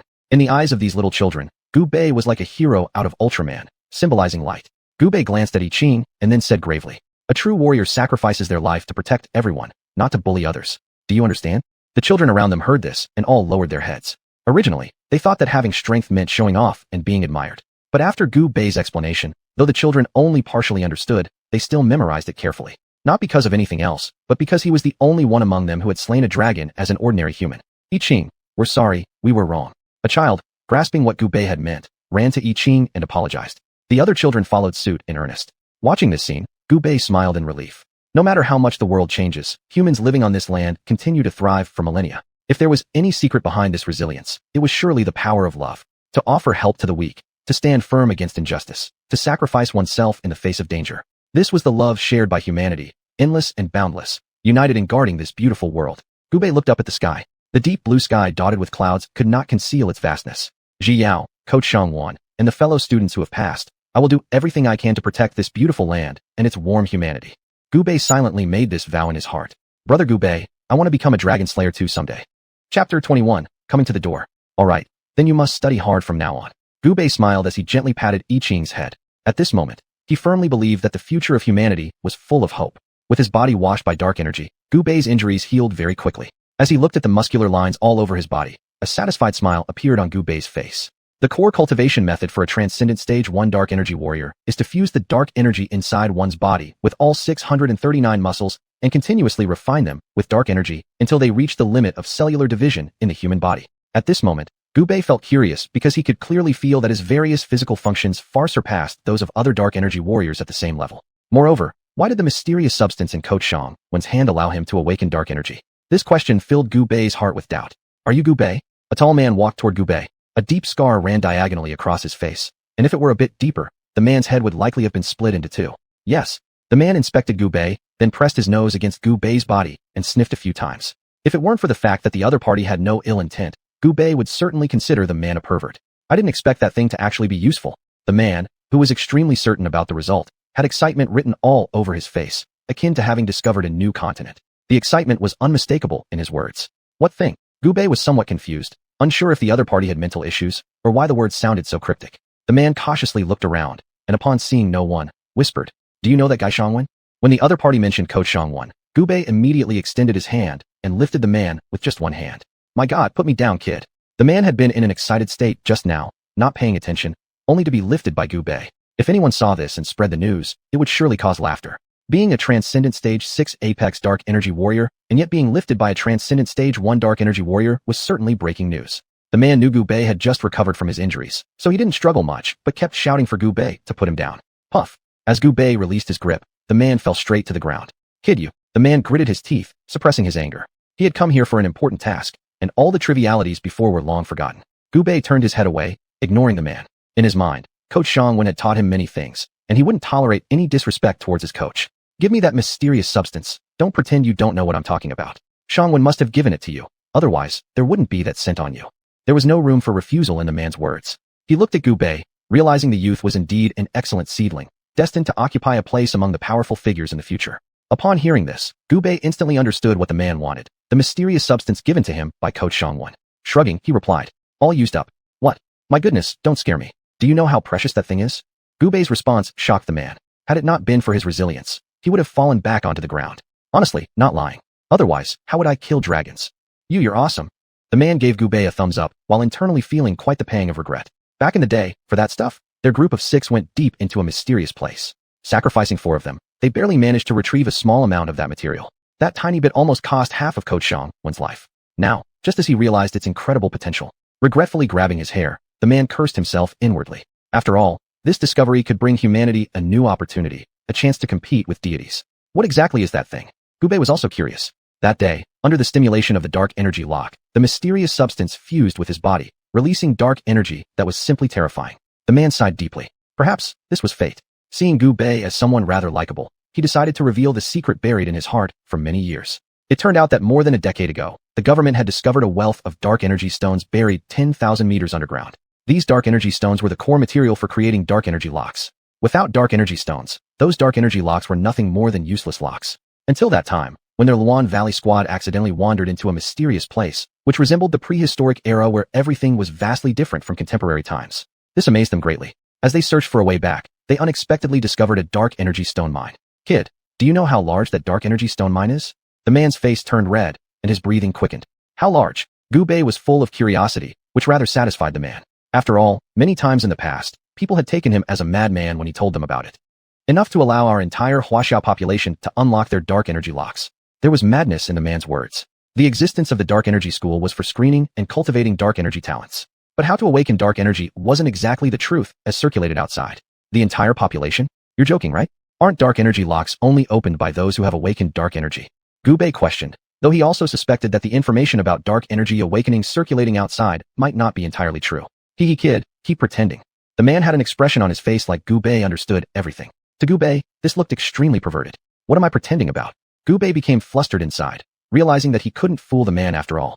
I won't forget this smell my whole life. How could I possibly forget it with 4 of my brothers having lost their lives because of it? That thing is what made you awaken your dark energy. The man spoke firmly, staring intensely into Gubei's eyes. After pondering it through multiple times, Gubei simply decided to admit directly. After all, if the other party were truly determined to investigate, this wouldn't remain a secret for long. As expected, that thing is indeed terrifying. The man chuckled, with his eyes slightly moistening. Though humanity's counterattack bore abundant fruits, the losses weren't insignificant either. How many young men died on the battlefield? How many families thus shattered? And yet, this thing symbolized hope. What exactly is that thing? Dark energy source. Gubei froze momentarily, immediately understanding why the thing held such immense dark energy. As scientists hypothesized, where there are high concentrations of dark energy stones, there may likely be the birth of dark energy sources. Now, this legendary thing was actually real, and he himself had used it. But what does this have to do with awakening dark energy? Gubei was thoroughly confused, wondering just what secrets lay hidden behind all of this. Chapter 22. Fragments of clothing sent from the front. Gubei, there you are. Xinyu ran over with a smile. Seeing that Gubei was standing beside an extremely powerful dark energy warrior, Xinyu couldn't help but ask curiously, "And who is this?" The man, noticing Xinyu approach and recognizing him as an acquaintance of this young man, bid his farewell, which piqued the curiosity of Gubei but also made him suppress it. After the man left, Gubei asked softly, "Xinyu, what's up?" "Nothing much. Our team has a new mission and the captain sent me to call you over." Upon hearing that there was another mission assigned by the captain, excitement filled Gubei's face. "Could it be the captain wants me to join you on a mission?" With a grin, Gubei stared at Xinyu's eyes, making Xinyu feel uneasy under his gaze. "You'd better go ask the captain." "I knew it. Xinyu, you're such a bad friend." Gubei sighed in despair. After he had recovered his ability to use dark energy, he had become a true dark energy warrior. His current power was equivalent to that of the peak of the first tier in mastery. Gubei followed Xinyu as they hurried toward where Muyang was. "Xinyu, can you spill the beans already?" Gubei pleaded. Since recovering from his injuries, daily training sessions had very little effect on him. Thus, he had no choice but to increase the intensity of his training until he reached 9 times its original strength. Only then did he feel the fatigue of physical exercise. "I don't know." Xinyu gave a brief reply, refusing to divulge further details. Having no choice, Gubei resigned himself and thought, "I may as well find out what the captain has to say." A giant steel fortress stood tall, like an immense fierce beast upon the barren plains. Below the steel fortress, several warriors dressed in specially made dark energy armor waited for something. "Captain, they've arrived." Guillen waved his hand upon seeing Gubei come over. Gubei glanced around, then looked towards Muyang, waiting for something. "Seems like you've noticed already." Muyang's voice sounded somewhat low. Truthfully, recently he often found himself mired in endless self-reproach. Each time he thought about Ziffin, Banruo, Zareo and others' faces, his brain felt like it was being torn apart. "Is Banruo?" "He's not dead, just missing," Guillen replied for Muyang. "That's good news at least," Gubei repeatedly said, feeling utterly disheartened. Being lost on the mysterious Panga continent was akin to giving up one's life. "This time, I called you here to say goodbye." Muyang, unable to bear the sight any longer, spoke. "Captain, take me along on this mission." Suddenly, Gubei stood up, determination and fearlessness evident in his tone. "You have important tasks to carry out." Muyang gently patted Gubei's shoulder, urging him to sit down and not get too worked up. "Captain, take him along." Guillen looked at Muyang, complexity filling his expression. "Nonsense, Guillen, you." Muyang suddenly turned serious, pointing his finger at Guillen with anger and disappointment written all over his face. "But he's one of us." To everyone's surprise, the towering, muscular frame of Guillen burst into tears. "Muyang, you damn fool, always shouldering everything yourself. Have you ever thought about our feelings?" Guillen scolded and continued to cry. "When Banruo went missing, your attitude seemed so heartless. Now that pieces of Banruo's clothes have been found, do you really intend to leave us behind and search alone?" Guillen shouted hoarsely, venting every ounce of dissatisfaction and resentment in his heart. All the while, Muyang kept his head down. No one knew what he was thinking. "Are you done yelling?" Guillen simply nodded, uncertain as to what meaning lay behind Muyang's inquiry. "In that case, quickly send Gubei off to the new training camp," Muyang ordered. Originally, he planned to leave on his own, but he didn't expect these guys to catch on. The moment he saw Xinyu bringing Gubei, he understood everything. "No, Captain, I'm going with you." "Nonsense, if you keep this up, I'll expel you from the cheese squad." Muyang's voice grew cold. This upcoming journey harbored countless perils ahead, and he wasn't even confident he would return alive. Taking anyone along at this point was nothing less than signing their death warrant. Captain. Desperation colored Gu Bei's voice, yet Muyang remained indifferent. Kid, let's go. The captain has made up his mind. Guyan placed his hand on Gu Bei's shoulders and gave Xingyu a meaningful look. Before, they were worried that Muyang might leave them alone, hence this underhanded plan. Xingyu, pretending to follow the captain's orders, summoned Gu Bei over. Using Gu Bei as a bait, they managed to pry loose what Captain Muyang intended to do. Now, there was no way that Captain Muyang could possibly ignore their presence. As Muyang helplessly sighed, Guyan sent Gu Bei off to the new training camp. Watching Gu Bei leave, Muyang bitterly smiled. These teammates of his were truly something else. Once a person had attachments, they could no longer let anything go. Alright then, if we die together, so be it. Muyang gazed in the direction of the Panga continent, miles away, and resolved firmly in his heart. The moment Gu Bei was sent to the new training camp by Guyan, he immediately bolted off at an astonishing speed, likely out of fear that the captain would leave him behind and head off with Xingyu. Gu Bei helplessly shook his head, still lamenting his own weakness. Hey Gu Bei, over here. Upon arriving at the new training camp, Gu Bei glanced around, trying to familiarize himself with this unfamiliar environment, when unexpectedly, he heard someone calling for him from ahead. Lifting his eyes, he saw dozens of familiar figures standing there in neat formation. From afar, these silhouettes resembled warriors returned from hell, radiating with an air of blood-soaked valor. These were none other than the special trainees who had survived the surprise attack by the Python Dragon earlier. What used to be a team of 100, now counting Gu Bei included, had dwindled down to merely 50 people. This ambush by the Python Dragon had caused damages that could not be overstated. After all, except for Gu Bei, each individual among these 100 had gone through multiple selections and were chosen elites, representing the hope of their country and race's future. Previously, they were like raw iron awaiting refinement. Now, after having been baptized in blood, they had all quickly grown stronger. Although the increase in strength was undoubtedly important, it was their mental fortitude that would decide a person's ultimate limit. Gu Bei ran over and embraced tightly with the other trainees. Xianxuan has nurtured some fine seedlings. The man who approached Gu Bei earlier stood nearby, watching this scene with endless thoughts in his heart. He never expected that such a great responsibility would fall into his hands from higher-ups. But now that he had taken on the task, within 3 years at most, he would surely cultivate these young sprouts into capable beings, shouldering the trust of their motherland and its people. Young ones, it will be up to you all to repay these blood debts in the future. Chapter 23. The surprise brought by the Roswell aliens. Kid, we meet again. Gu Bei looked at the man in front of him, finding it hard to believe that this was their new instructor. Are you really our new instructor? Gu Bei's words were filled with doubt. After all, this guy had been lifted up by one hand back then and didn't show any sign of being a powerful warrior. You don't believe me? Listen carefully. I'm at the 6th level of transcendence. No, soon reaching the 7th level as a warrior. The man smiled while looking at Gu Bei. This young man now fell into his hands, and he couldn't wait to satisfy his curiosity about the mysterious substance. He was also looking forward to uncovering the magic of what he had brought back from that enigmatic place. Gu Bei felt uneasy under the man's gaze. It seemed like this man wasn't lying. Could it be that he truly was their new instructor?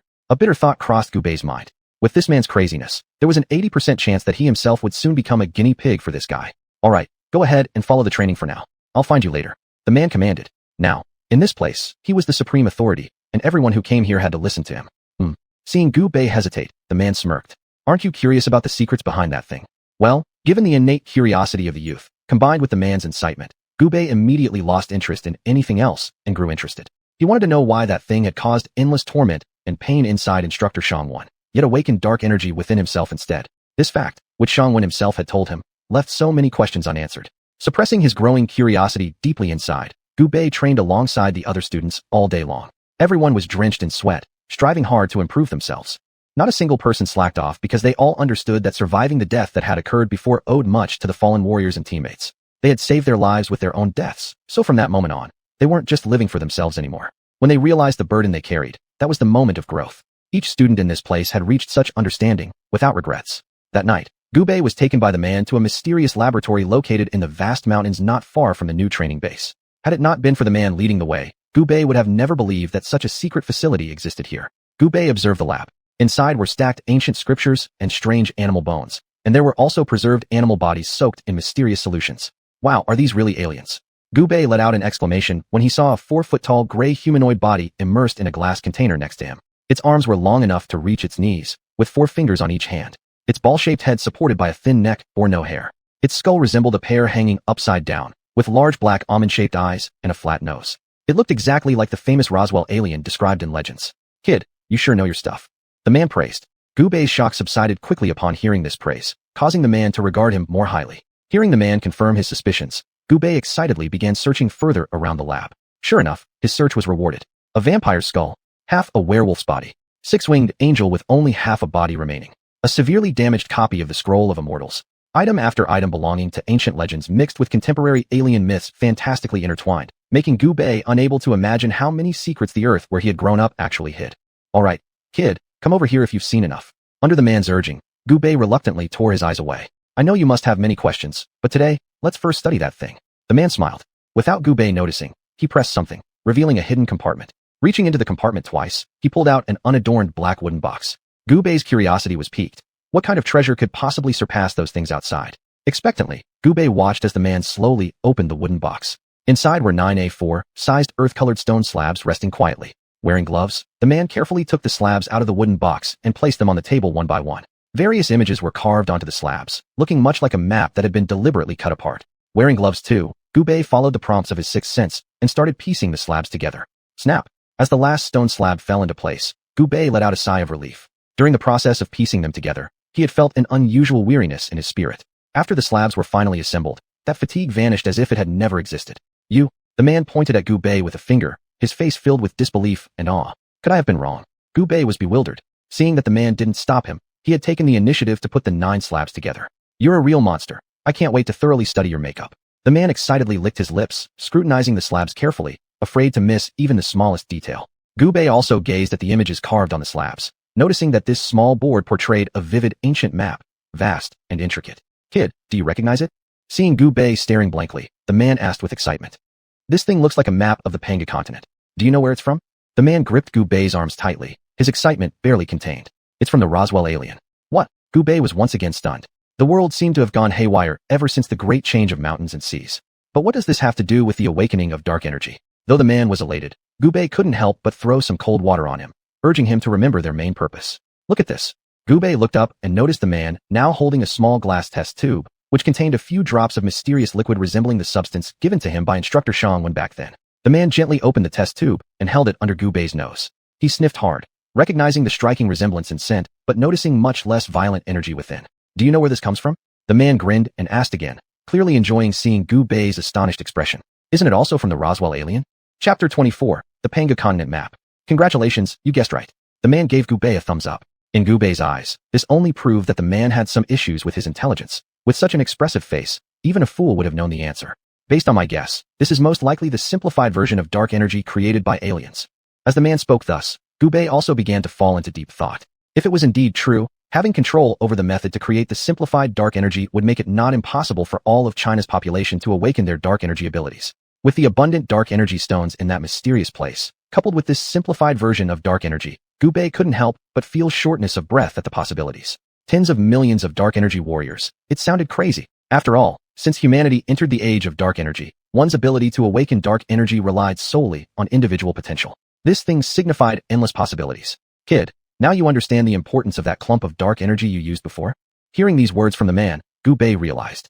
That mysterious substance given to him by instructor Xianhuan held far more dark energy than this alien-made simplified dark energy. How did you come across this? Gu Bei was very curious. After all, the Roswell aliens were reputed to be closely linked to America. So how could this item have fallen into Chinese hands? Some things aren't something I can tell you, kid. They are too significant.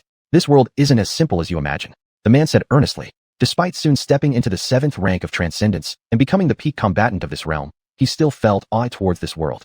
And now, with the reappearance of the Panga continent and the revival of strange beasts from the mountains and seas, it reinforced his own assumptions even further. Alright, Gu Bei suppressed his curiosity. Since the man was willing to show him these things, it must mean they weren't ordinary matters. You just saw how wondrous this simplified dark energy is.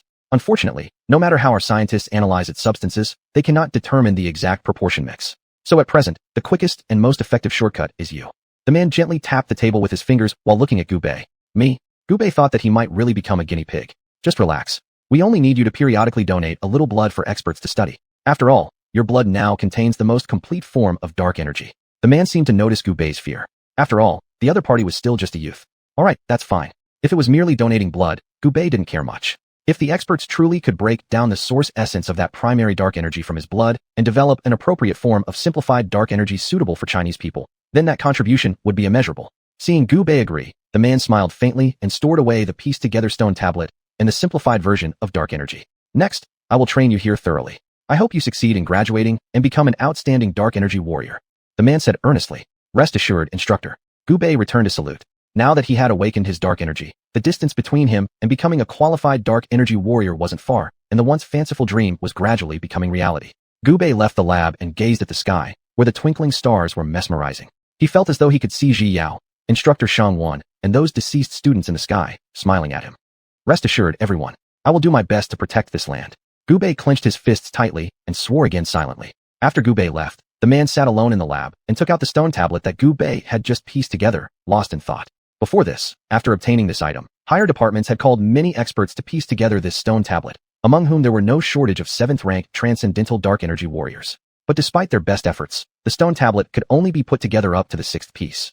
From the incompletely assembled tablet, they identified the information concealed on it.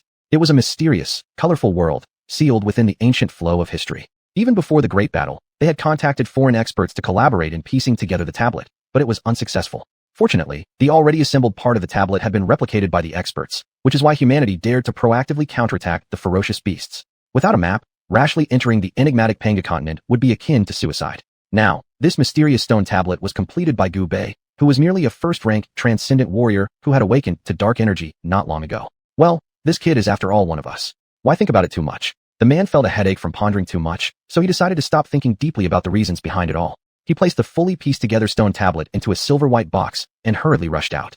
Now that the stone tablet was completely formed, the map inside could finally be drawn in its entirety. With this complete map, the odds of success for the new counteroffensive would greatly improve. What?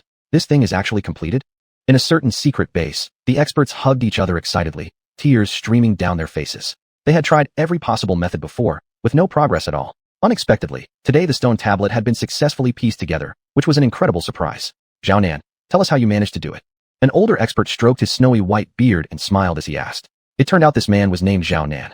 Xiaonan chuckled but didn't explain anything. His decision was made with the thought of not causing Gubei too much trouble. After all, the boy was already a dragon-slaying warrior. If he were also credited for deciphering this mysterious stone tablet, too much honor might trap the young man. Haven't there always been many stories about young talents falling by the wayside? In the young man, Xiaonan saw many precious qualities. As the youth's instructor, he had the responsibility and duty to protect and guide him toward the right path. Well, enough of pretending to be mysterious. The elderly expert did not get angry at Xiaonan's behavior. In his eyes, if the other party was unwilling to tell him, there must be some reason why they didn't want him to know. He didn't need to force the issue. Now that this item had been completed, it was time to start another counterattack. With this map, they would surely be able to reach deep into the Panga continent. The previous incident where ferocious beasts infiltrated humanity's homelands had left governments across the globe disgruntled. This time, with a complete map, every crucial passage would be heavily guarded. This time, they were determined to scare the ferocious beasts, instilling fear in them, and letting them know that even dragons had to coil here and tigers had to lie low. This world belonged to humanity, and humans would rule over their own territory.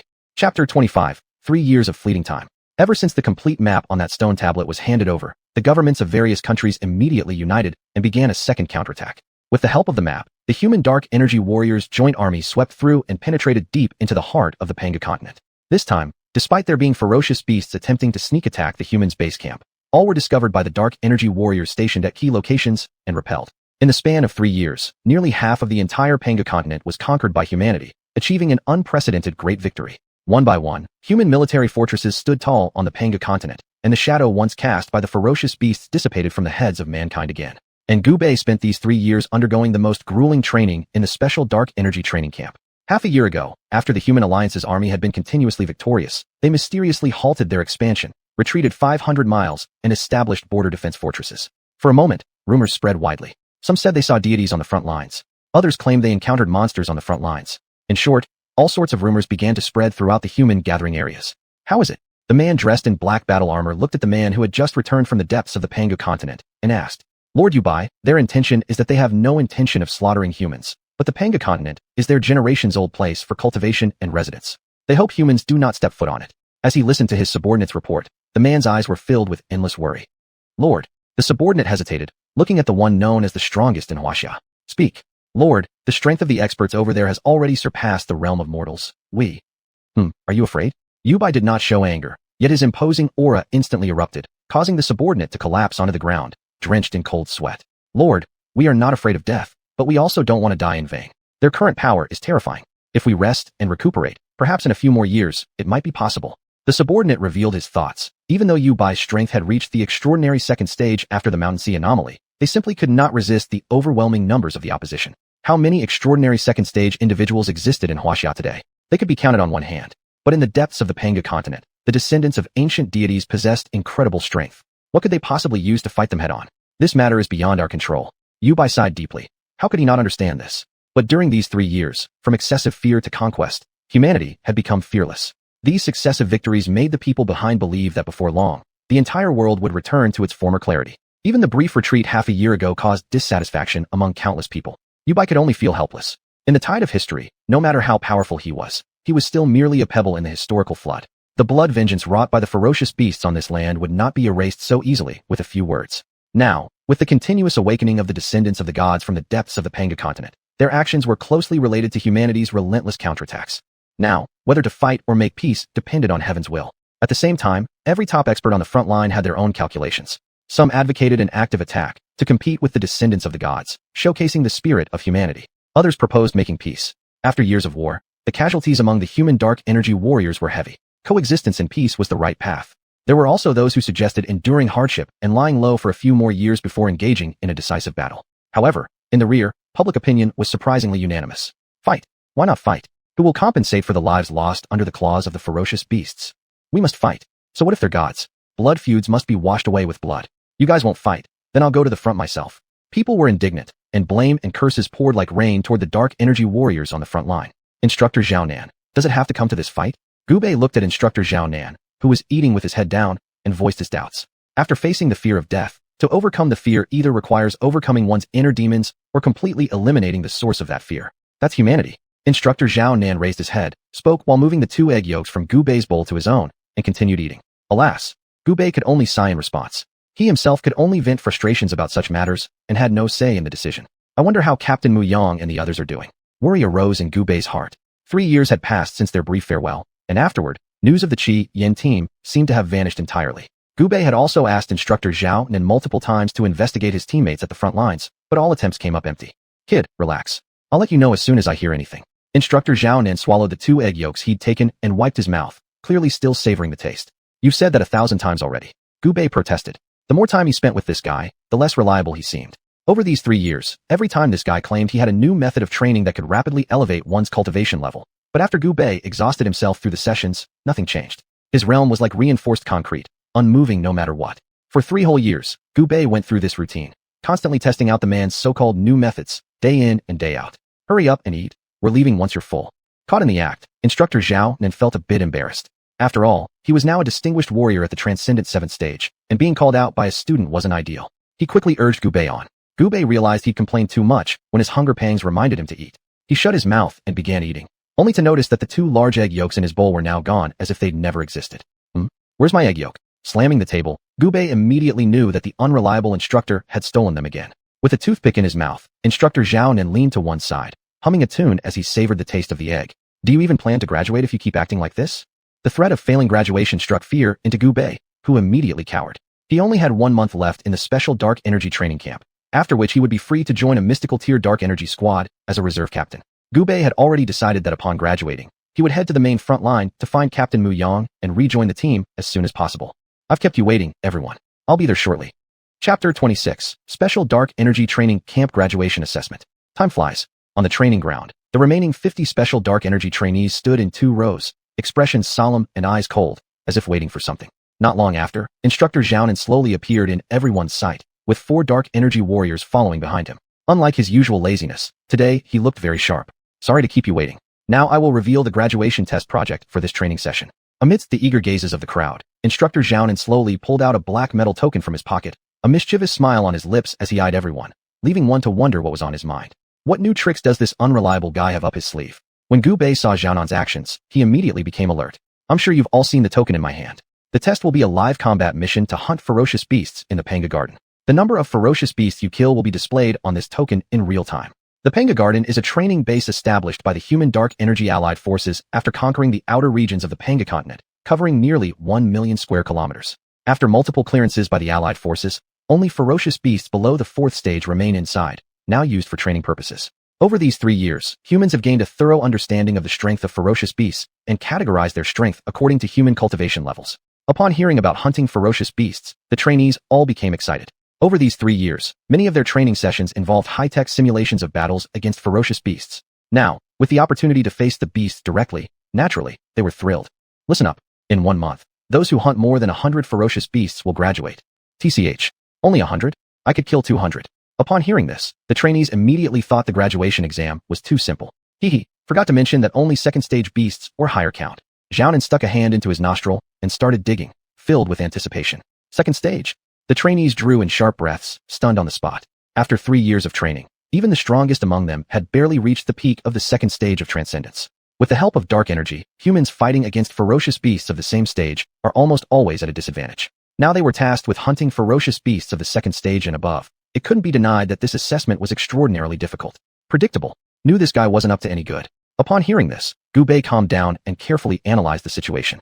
Currently, his own strength was still at the peak of the first stage of transcendence. After 3 years of rigorous training, his body, which had once been washed over by excessive bursts of dark energy, had gradually recovered.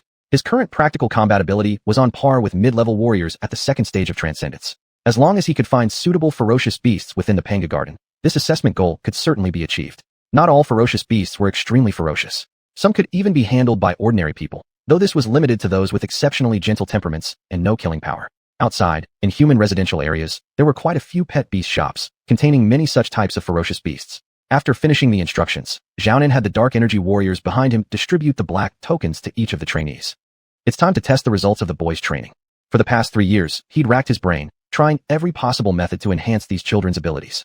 Luckily, under the continuous contribution of Gu Bei's blood, a simplified version of dark energy had been developed and was currently undergoing trials. This meant that, soon, more people would be able to become dark energy warriors. Then, the comprehensive training system he developed could be promoted, quickly cultivating a large batch of super warriors. Advancing deep into the Panga continent would then be imminent. What are gods if not targets? One-on-one, humans may not be a match, but 10 against 1? Or even hundreds or thousands against 1, it could work. Gu Bei tightly clenched the black token in his hand. Passing this hurdle would mean he could graduate. Trainees who've received their tokens, go to the armory to choose your weapons and equipment. In 3 days, the assessment officially begins.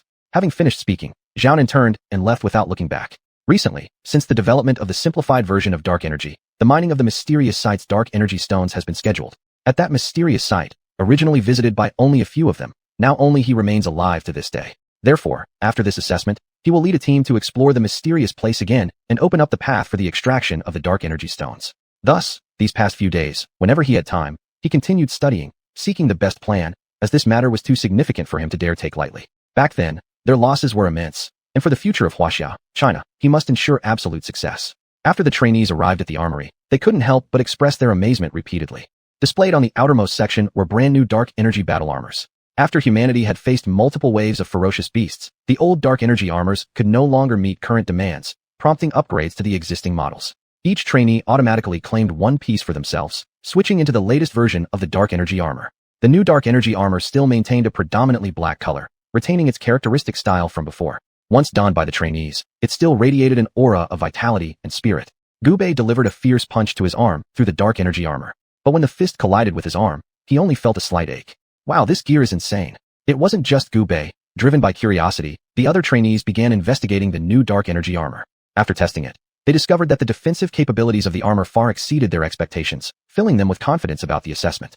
Having collected the dark energy armor, the trainees proceeded toward the weapon storage area. Whoa, there's really a complete set of 18 kinds of weapons here. Seeing neatly arranged knives, spears, swords, halberds, polearms, staffs, forks, rakes, whips, flails, maces, axes, hooks, sickles, pikes, crutches, bows and arrows, as well as vine shields, the trainees were filled with awe. These weapons weren't made from ordinary metal but forged using advanced human technology to integrate dark energy stones, creating specialized dark energy weapons. Before the anomalies in mountains and seas occurred, dark energy stones on Earth were exceedingly rare. However, after the reappearance of the Panga continent, humans discovered numerous dark energy stone mines, allowing them the luxury of using these resources to develop dark energy weapons.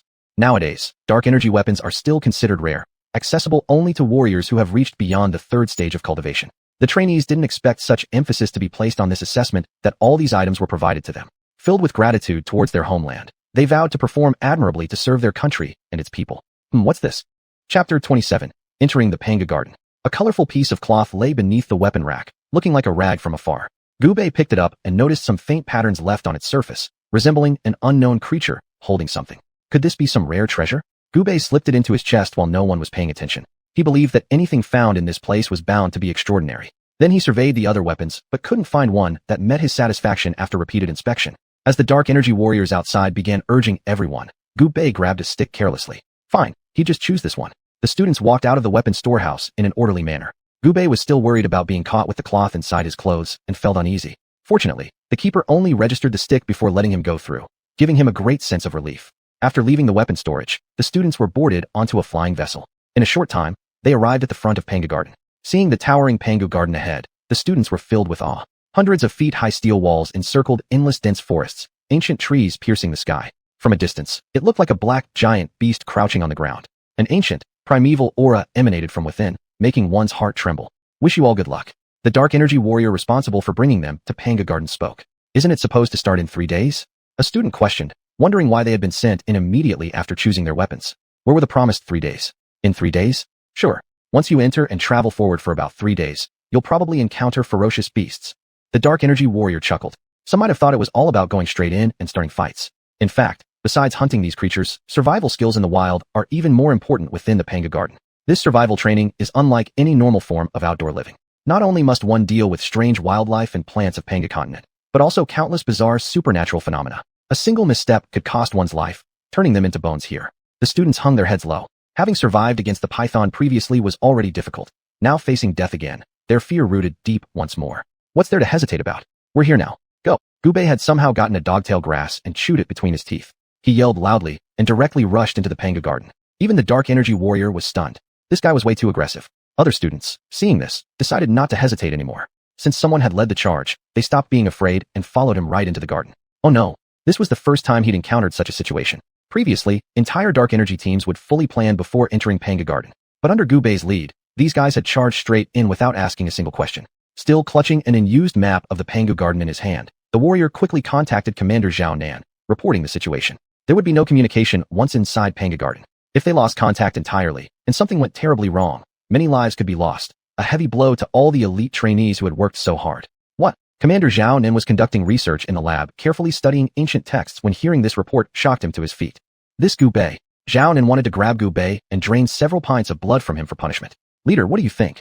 A nearby subordinate asked. Immediate rescue operations could save the trainees if needed. Pacing anxiously back and forth, Xuanhuan kept cursing Gu Bei while thinking over various plans. Finally, feeling exhausted, Xuanhuan sat down on a chair, stopping his steps. This caused quite a surprise among those waiting beside him. Solutions hadn't been considered yet. Why was the leader already sitting down? Leader, the subordinate asked again. Forget it. Tell them to stop searching. Since things have gone this far, it depends on the fate of these little ones. Even the best knives need to see blood. Xuanhuan lightly tapped his fingers on the desk. Since events had unfolded this way, he would let this experiment play out on a larger scale. Since humanity's counterattacks started 3 years ago, losses of dark energy warriors were not few. Each one of them sacrificed themselves willingly for this world. So should those chosen as the hope of humanity not give their all as well? If they can't overcome this obstacle, how will they dare claim to be the beacon of hope for others later? Ever since Gu Bei entered the Pangu Garden with full momentum, he hadn't stopped running. Dense jungles didn't hinder his progress. Only after passing 3 hours did he finally stop. I got lost. The same situation happened to the other trainees as well. They had assumed that the test required them to hunt ferocious beasts alone, so they dispersed immediately upon entering. Only after covering a certain distance did they realize that they had entered too hastily and forgotten to bring the map. Gu Bei calmed himself and pondered over what to do next. In this Pangu Garden, dangers lurked everywhere. Advancing recklessly might lead to an unknown burial place for their bodies. At present, he had to be extremely cautious. Ah yes, since this Pangu Garden is at the edge of Pangu, it must be recorded on the Pangu continent map. Without hesitation, Gu Bei immediately recalled in his mind the scene of piecing together the Pangu continent map 3 years ago. The images from those stone tablets vividly reappeared before his eyes. I found it, it's right here. Gu Bei stared at a certain area in the corner of the stone tablet. This was exactly the location of the Pangu Garden. This Xuanhuan instructor seems unreliable usually, but didn't fail me when it mattered. Having identified his position in the jungle, Gu Bei already had a plan in mind regarding which direction to head next. Achoo! Inside the lab where Xuanhuan was studying the ancient mysterious coffin, the instructor suddenly sneezed. Looking at the lifelike girl inside the coffin, he broke into a cold sweat. Damn, don't tell me I've run into a ghost. Meanwhile, Gu Bei sketched the map on the ground and took a photo with the communicator, sending it to the other trainees. This damn Gu Bei is a reckless fool. He's done me in. A fat guy sitting sprawled on the ground cursed under his breath. Likewise, trainees in other areas felt they had been overly impulsive following Gu Bei, and now it seemed like they were all going to meet their doom. Ding! The fat guy looked at the communicator on his wrist and discovered a crude-looking map, though fortunately still recognizable. This guy. The rest of the trainees also received the self-drawn map Gu Bei sent over. Although it wasn't as precise as a professionally drawn one, it would suffice. With the map, the group of students began heading further into the depths of the dense forest once again. Chapter 28. Battle against the second-rank savage beast Xianxia. The towering trees blocked most of the sunlight, leaving only a few beams to pierce through the gaps in the leaves and fall onto the ground. Gubei tightly gripped the stick in his hand, alertly scanning his surroundings. Just moments ago, as he passed by this area, he noticed the remains of several unidentified savage beasts lying here, with bits of flesh still attached. Judging by their appearance, they had been devoured not long ago by some other savage beast. Gubei proceeded for another half hour before a soft sensation beneath his feet startled him.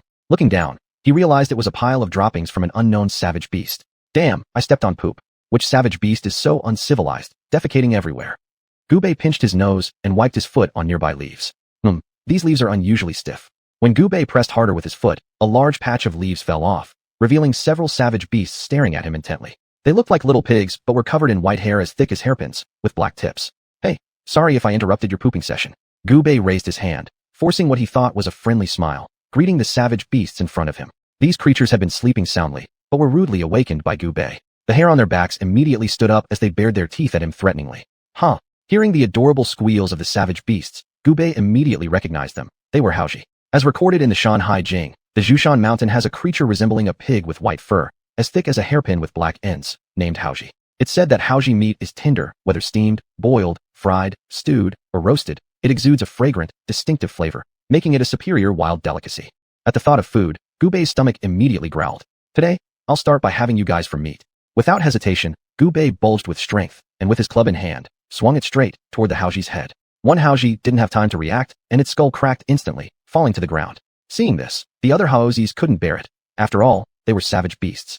Who dared to challenge them alone here? They quickly surrounded Gubei, adopting a feint strategy to attack his vital areas while he wasn't paying attention. Bang! Just as two Xianxias rushed in from the front and were repelled by Gubei's club, another Xianxia jumped from behind and bit into Gubei's shoulder fiercely. Despite wearing the latest dark energy combat armor, Gubei still felt the faint sharp pain, akin to being pricked by a needle. With the club in his left hand, Gubei delivered a heavy punch to his right shoulder with his bare hand, sending the sneaky Xianxia flying away. By now, there were already 6 or 7 Xianxias on the ground, barely alive, proving just how tough-skinned they were. Breathing heavily, Gubei leaned on his club for support. The previous flurry of attacks had drained him significantly. He knew he had to finish off these creatures quickly and replenish his strength properly. The Xianxias, realizing their inability to resist Gubei any longer, began to shout wildly. What? You can't win, so you're calling for help? Gubei laughed, gazing at the soon-to-be delicious feast. Suddenly, boom. The earth trembled slightly, and the leaves rustled and fell from the trees. A Xianxia nearly a zhang, approximately 3 meters, tall emerged from the dense forest. Its thighs were as thick as Gubei's head, its long bristles sticking out like sky-piercing blades, and its cold eyes stared at Gubei. A second-rank savage beast. The earlier Xianxias that battled Gubei were relatively weak, each hovering around the peak of the first rank, which Gubei could handle with ease. However, the energy radiating from this one far exceeded those surrounding it. Approaching near the pinnacle of the second rank, Gubei's heart sank. Since defeating the giant python, this was the first time he had relied purely on his own strength to confront a second-rank savage beast. Even within himself, he lacked confidence. The enormous Xianxia lifted its hooves and violently stomped the ground, opening its mouth in a roar before charging directly towards Gubei. Its body bristling with lethal spikes aimed at Gubei. Once touched, Gubei would be skewered instantly like a sugared sweetmeat stick. Seeing the savage beast charge with lightning speed, Gubei bent his legs slightly and leapt powerfully. His entire body soared into the air, vaulting over the charging Xianxia. Realizing its lunge had missed, the Xianxia turned back and attacked again, while the other Xianxias appeared eager to join in. If this continued, Gubei would eventually be dragged down and killed by the Xianxias here. If so, then let the battle begin. This time, Gubei no longer dodged. He held the stick horizontally in front of him, his muscles on both arms taut as he tightly gripped the stick. Boom! The tall tree at a distance trembled, and Gubei's entire body fell off the tree trunk. The several deep claw marks on his chest were clearly visible. Fortunately, the quality of this dark energy combat armor was high enough. Otherwise, his bones would have been broken this time. Just now, when he confronted the Xianxia head-on, he was directly swatted away by one of its claws. Gubei deeply experienced the terrifying brute strength of this savage beast. No wonder that human warriors are often suppressed when facing beasts of the same level with them. It really is incomparable. Since I can't win with brute force, I'll take you down with intelligence instead. You can't possibly be both brutishly strong and smarter than me. As Gubei looked at the Xianxia, an idea sprang into his mind.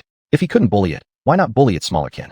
He pretended to charge at the Xianxia, and just as the opposing Xianxia rushed forward, Gubei abruptly turned around and charged toward the other Xianxias surrounding them, hitting each one with ease. One after another, the Xianxias were hammered by the stick and thrown aside, twitching helplessly on the ground. Seeing itself being toyed with by Gubei, the big Xianxia became enraged, roaring furiously before charging at Gubei again. As it neared Gubei's body, it suddenly stood up. My god, did you just become more intelligent? Gubei saw the sudden move from the Haoji and had no time to dodge, causing his whole body to crash onto the Haoji's belly. The Haoji clutched the Gubei beneath its belly with its two paws tightly and leapt into the air, then slamming back down to the ground, clearly trying to crush Gubei into pulp. Oh no! Realizing the Haoji's intention, Gubei tried his best to break free from the oppressive grip of the double claws, but how could human power compare to the strength of a savage beast? The Haoji's claws stayed firm, unmoving despite Gubei's efforts. As the ground grew ever closer, Gubei's pupils constricted tightly. Am I going to die here? Chapter 29, The Leaking Stone. The fresh smell of soil came to his nose. Gubei closed his eyes in despair. Captain Muyang, Guyan, Jiao, Coach Xianhuan. Sorry to disappoint you all. In the face of overwhelming strength, any flashy technique is useless. Faced with this fatal blow from the peak second stage fierce beast Haoji, Gubei had no hope for survival. Boom. A tremendous sound shook the earth, and the body of the boar created a pit on the ground that was about half a meter deep. Ha ha ha. The boars around were excitedly roaring. This human who dared to provoke them had paid for their actions. Suddenly, the howling boars fell silent, staring dumbfounded at their companion's body lying on the crater. That enormous body which covered Gubei deflated like a balloon rapidly, shrinking until it turned into ash. And the boars nearby, upon seeing this bizarre phenomenon, tried to flee. Yet their legs felt as if filled with lead, and soon they too turned into ashes, dissipating into nothingness right where they stood. Inside the crater, Gubei lay peacefully. A cloth-like object inside his pocket faintly emitted a light, before returning to its original form again. Afterwards, other ferocious beasts also entered this place, yet each of them inexplicably turned to ash within 3 zhang of Gubei. The images on the cloth inside Gubei's pocket became slightly clearer, though it still couldn't reveal its entire appearance. Am I dead? Raindrops from the sky fell onto Gubei's face, cold and refreshing, rousing him from slumber. Gubei looked around at the familiar scene and confirmed that he was unharmed, leaving him confused. What exactly happened? Where did those boars go? After checking his surroundings, Gubei found not a trace left, as if the boars had never been there. This left Gubei rather bewildered. Had he encountered something unknown? Upon this thought, Gubei decided against staying here. A second stage peak level boar almost cost him his life. Should he stay longer and meet an even stronger ferocious beast, he wouldn't even be enough to fill its stomach. Thinking about food made Gubei's stomach growl. He hadn't felt hunger while unconscious, but now awakened, his weary body and empty stomach immediately protested. I should look for something to eat first. With the dark energy armor keeping him dry from the rain, Gubei wandered alone through the dense forest, strange cries occasionally coming from nearby, stimulating his nerves. Everything was dim and black, and Gubei's legs grew increasingly heavy, making it hard for him to move forward. His eyes started feeling drowsy. Just as Gubei was about to fall over, a flicker of light appeared in the distance, resembling a firefly. Gubei clenched his teeth and used a stick as a cane to support himself towards the source of light. When Gubei got closer, a stone about half a meter high stood firmly in place, emitting a faint glow. Gubei shook his head, trying hard to keep his brain awake. Gubei carefully inspected the stone from top to bottom, finding no anomalies except for its faint glow. Still, let me break it open and see. After making up his mind, Gubei swung the stick fiercely, striking the stone with all his strength. Thud. Like the reverberation of an ancient bell, the stone remained completely unmoved. Meanwhile, the stick in Gubei's hand had broken into 2 pieces. This stone is so peculiar. Gubei leaned on the stone and scrutinized it closely once more. It was then he noticed the stone was full of strange patterns, and the faint light was radiating from between the pattern seams. Gubei strained his hands following the direction of the patterns, his arms' muscles tightly stretched, but the seam didn't widen at all. Forget it, I'd better find some food. Gubei gave up, rubbing his groggy eyes. It was more urgent to find food quickly. Some mysterious liquid slid onto Gubei's fingers and entered his eyes, spreading a refreshing sensation throughout his body. Gubei spread out his hands and observed closely, finding traces of liquid still lingering on his fingertips. Could this be? Gubei raised his head and looked at the stone. Previously, his fingers touched the crack of the stone. Might it be seeping from there? Gubei widened his eyes and gazed at the cracks. Indeed, fine threads of liquid were gradually oozing out from the cracks. Gubei lightly dipped his finger and tasted it, a fragrant aroma spreading through his mouth and nose. Instantly, his hunger and fatigue lessened significantly. After a while, with no abnormal situation occurring, Gubei calmed down a lot. It seemed this substance wasn't harmful to the body. Gubei looked at the stone, feeling torn between finding food and continuing to consume the liquid seeping from the stone's patterns. Whatever, let me fill my stomach first. Gubei chuckled and treated the stone in front of him as a table full of delicious food. He leaned over and started licking the patterned cracks on the stone. Wow, this thing is so tasty. As Gubei licked more, he became increasingly addicted. Soon, the fatigue and hunger inside him disappeared completely. Satisfied, Gubei leaned back against the stone, closing his eyes for some rest. In 2 days, the formal assessment would begin. Before that, safely surviving and adapting to the environment of this unfamiliar panga park was the most important task at hand. That night, Gubei slept exceptionally soundly. It was the first time during his 3 years of training camp that he had such an undisturbed rest. The stone under his head continued to emit its faint glow, looking strangely eerie in the dark night. Hey, here again? For these past 3 years, countless nights brought the same strange dream to Gubei. The mysterious prison of heaven was like a mental cage, locking him in this place. It was so surreal, yet so real. Gubei moved towards the place he had visited multiple times in his dreams. But unexpectedly this time, there were objects on the ground that he had never seen before, things familiar to him. Dad, Mom. Gubei called out in a daze. The people he had been searching for 3 years appeared to leave clues right here. In these 3 years, he had relied on instructor Xianhuan to search everywhere, but still found no trace of his parents, until now, when their belongings showed up in this place within his dream. What are you? Show yourself. Gubei roared in heart-wrenching anger, tears streaming down from his eyes. Without much thought, he knew that his parents must have been imprisoned here by some mysterious presence, but he didn't know why. He was just an ordinary human. He could not figure out what about himself was worth their attention. As Gubei kept yelling, the itching sensation in his nose woke him up. Chapter 30, Meeting the Little Nine-Tailed Fox Again. Little bastard, it's you again. Gubei opened his eyes to see a white fox face before him. Her sky-blue large eyes were as clear and transparent as sapphires. Who are you? Gubei was slightly confused, looking at the little fox in front of him who had her hand on his neck. Oh well, you little punk. Not only did you play with me last time, but this time you also stole and ate the treasure I finally found, you. The little nine-tailed fox complained furiously about Gubei, her eyes nearly tearing up with anger at certain points. What treasure? Gubei was somewhat puzzled. The little nine-tailed fox pointed her finger directly. Gubei looked along the direction and saw that the rock behind him was now broken into several pieces. Inside the rock, there was actually a shallow stone groove with some remaining liquid, which looked just like what Gubei had licked the night before. This is, boy, even if you have already stolen my treasure, how come you're pretending to be stupid now? This is the purest, godly blood. As the little nine-tailed fox spoke, she couldn't help feeling angry. It took her much effort to discover such a treasure, but unfortunately, she tried every possible method to break it open. She never expected that after she finally found a way to unlock it, this treasure had been taken first by this little bastard. She was so mad that she almost wanted to devour Gubei alive. What is divine blood? Gubei asked, confused, as he heard it for the first time. Have human beings deteriorated so seriously? You don't even know what divine blood is. The little nine-tailed fox was speechless. Although she felt furious looking at Gubei, she still loosened her claw and patiently explained it to Gubei. Only then did Gubei understand that the so-called divine blood was essentially the same thing as the simplified version of dark energy. However, he felt that the distinct energy inside this stone was much stronger than what those aliens brought. Perhaps different races had different formulas, guessed Gubei in his heart. All right, boy, tell me, how are you going to compensate me? The little nine-tailed fox was practically sticking her face close to Gubei's. Gubei could clearly feel the slightly furry sensation, making his hands itchy, wanting nothing more than to stretch out his hand to gently stroke her. I have no money. Gubei grinned, realizing that this little nine-tailed fox seemed to appear tough on the outside, but was weak on the inside. Gubei decided to be shameless anyway, since there was nothing written on the stone indicating it belonged to the little nine-tailed fox. You. The little nine-tailed fox was shocked. She had never met anyone so shameless, someone who would dare to bully her small fox like this. Could he still be considered a human? If only she could currently beat him, she would absolutely want to swallow Gubei alive. Subsequently, she started wailing loudly. There's no justice under heaven. While crying, the little nine-tailed fox rubbed her eyes while secretly peeking at Gubei through her claws. What a despicable guy. Nothing good ever happened when encountering him. Well, let me compensate you, okay? Gubei couldn't bear it anymore and came up with an idea. Really? Don't deceive me. Last time, you tricked me quite severely. The little nine-tailed fox softly said. Mentioning last time made her shiver as she recalled eating quite a few herbs and almost puking. Don't worry, I'm Gubei, the dragon-slaying warrior. Generally speaking, I don't lie. Gubei solemnly raised his hand and swore to the sky. Seeing him do this, the little nine-tailed fox believed him. When will you give it to me? The little nine-tailed fox blinked her big, adorable eyes expectantly, staring at Gubei. Whether or not she could smoothly transform into human form depended entirely on this divine blood. No rush. I am here for a task too. Once I complete my task, I'll give it to you when I return. Gubei said while gently stroking the little nine-tailed fox's head. The soft fur glided through his fingers. Without a doubt, one word.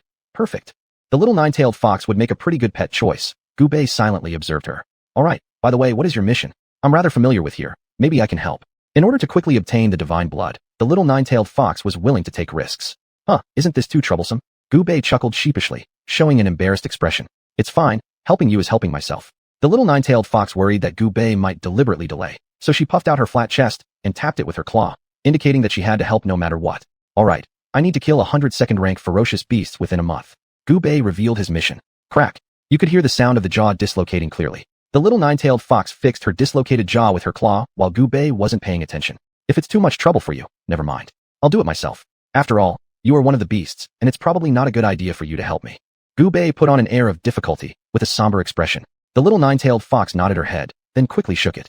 Although she herself was a pure-blooded nine-tailed fox, she had no offensive power at all. At most, she could only pretend to be powerful by borrowing someone else's might.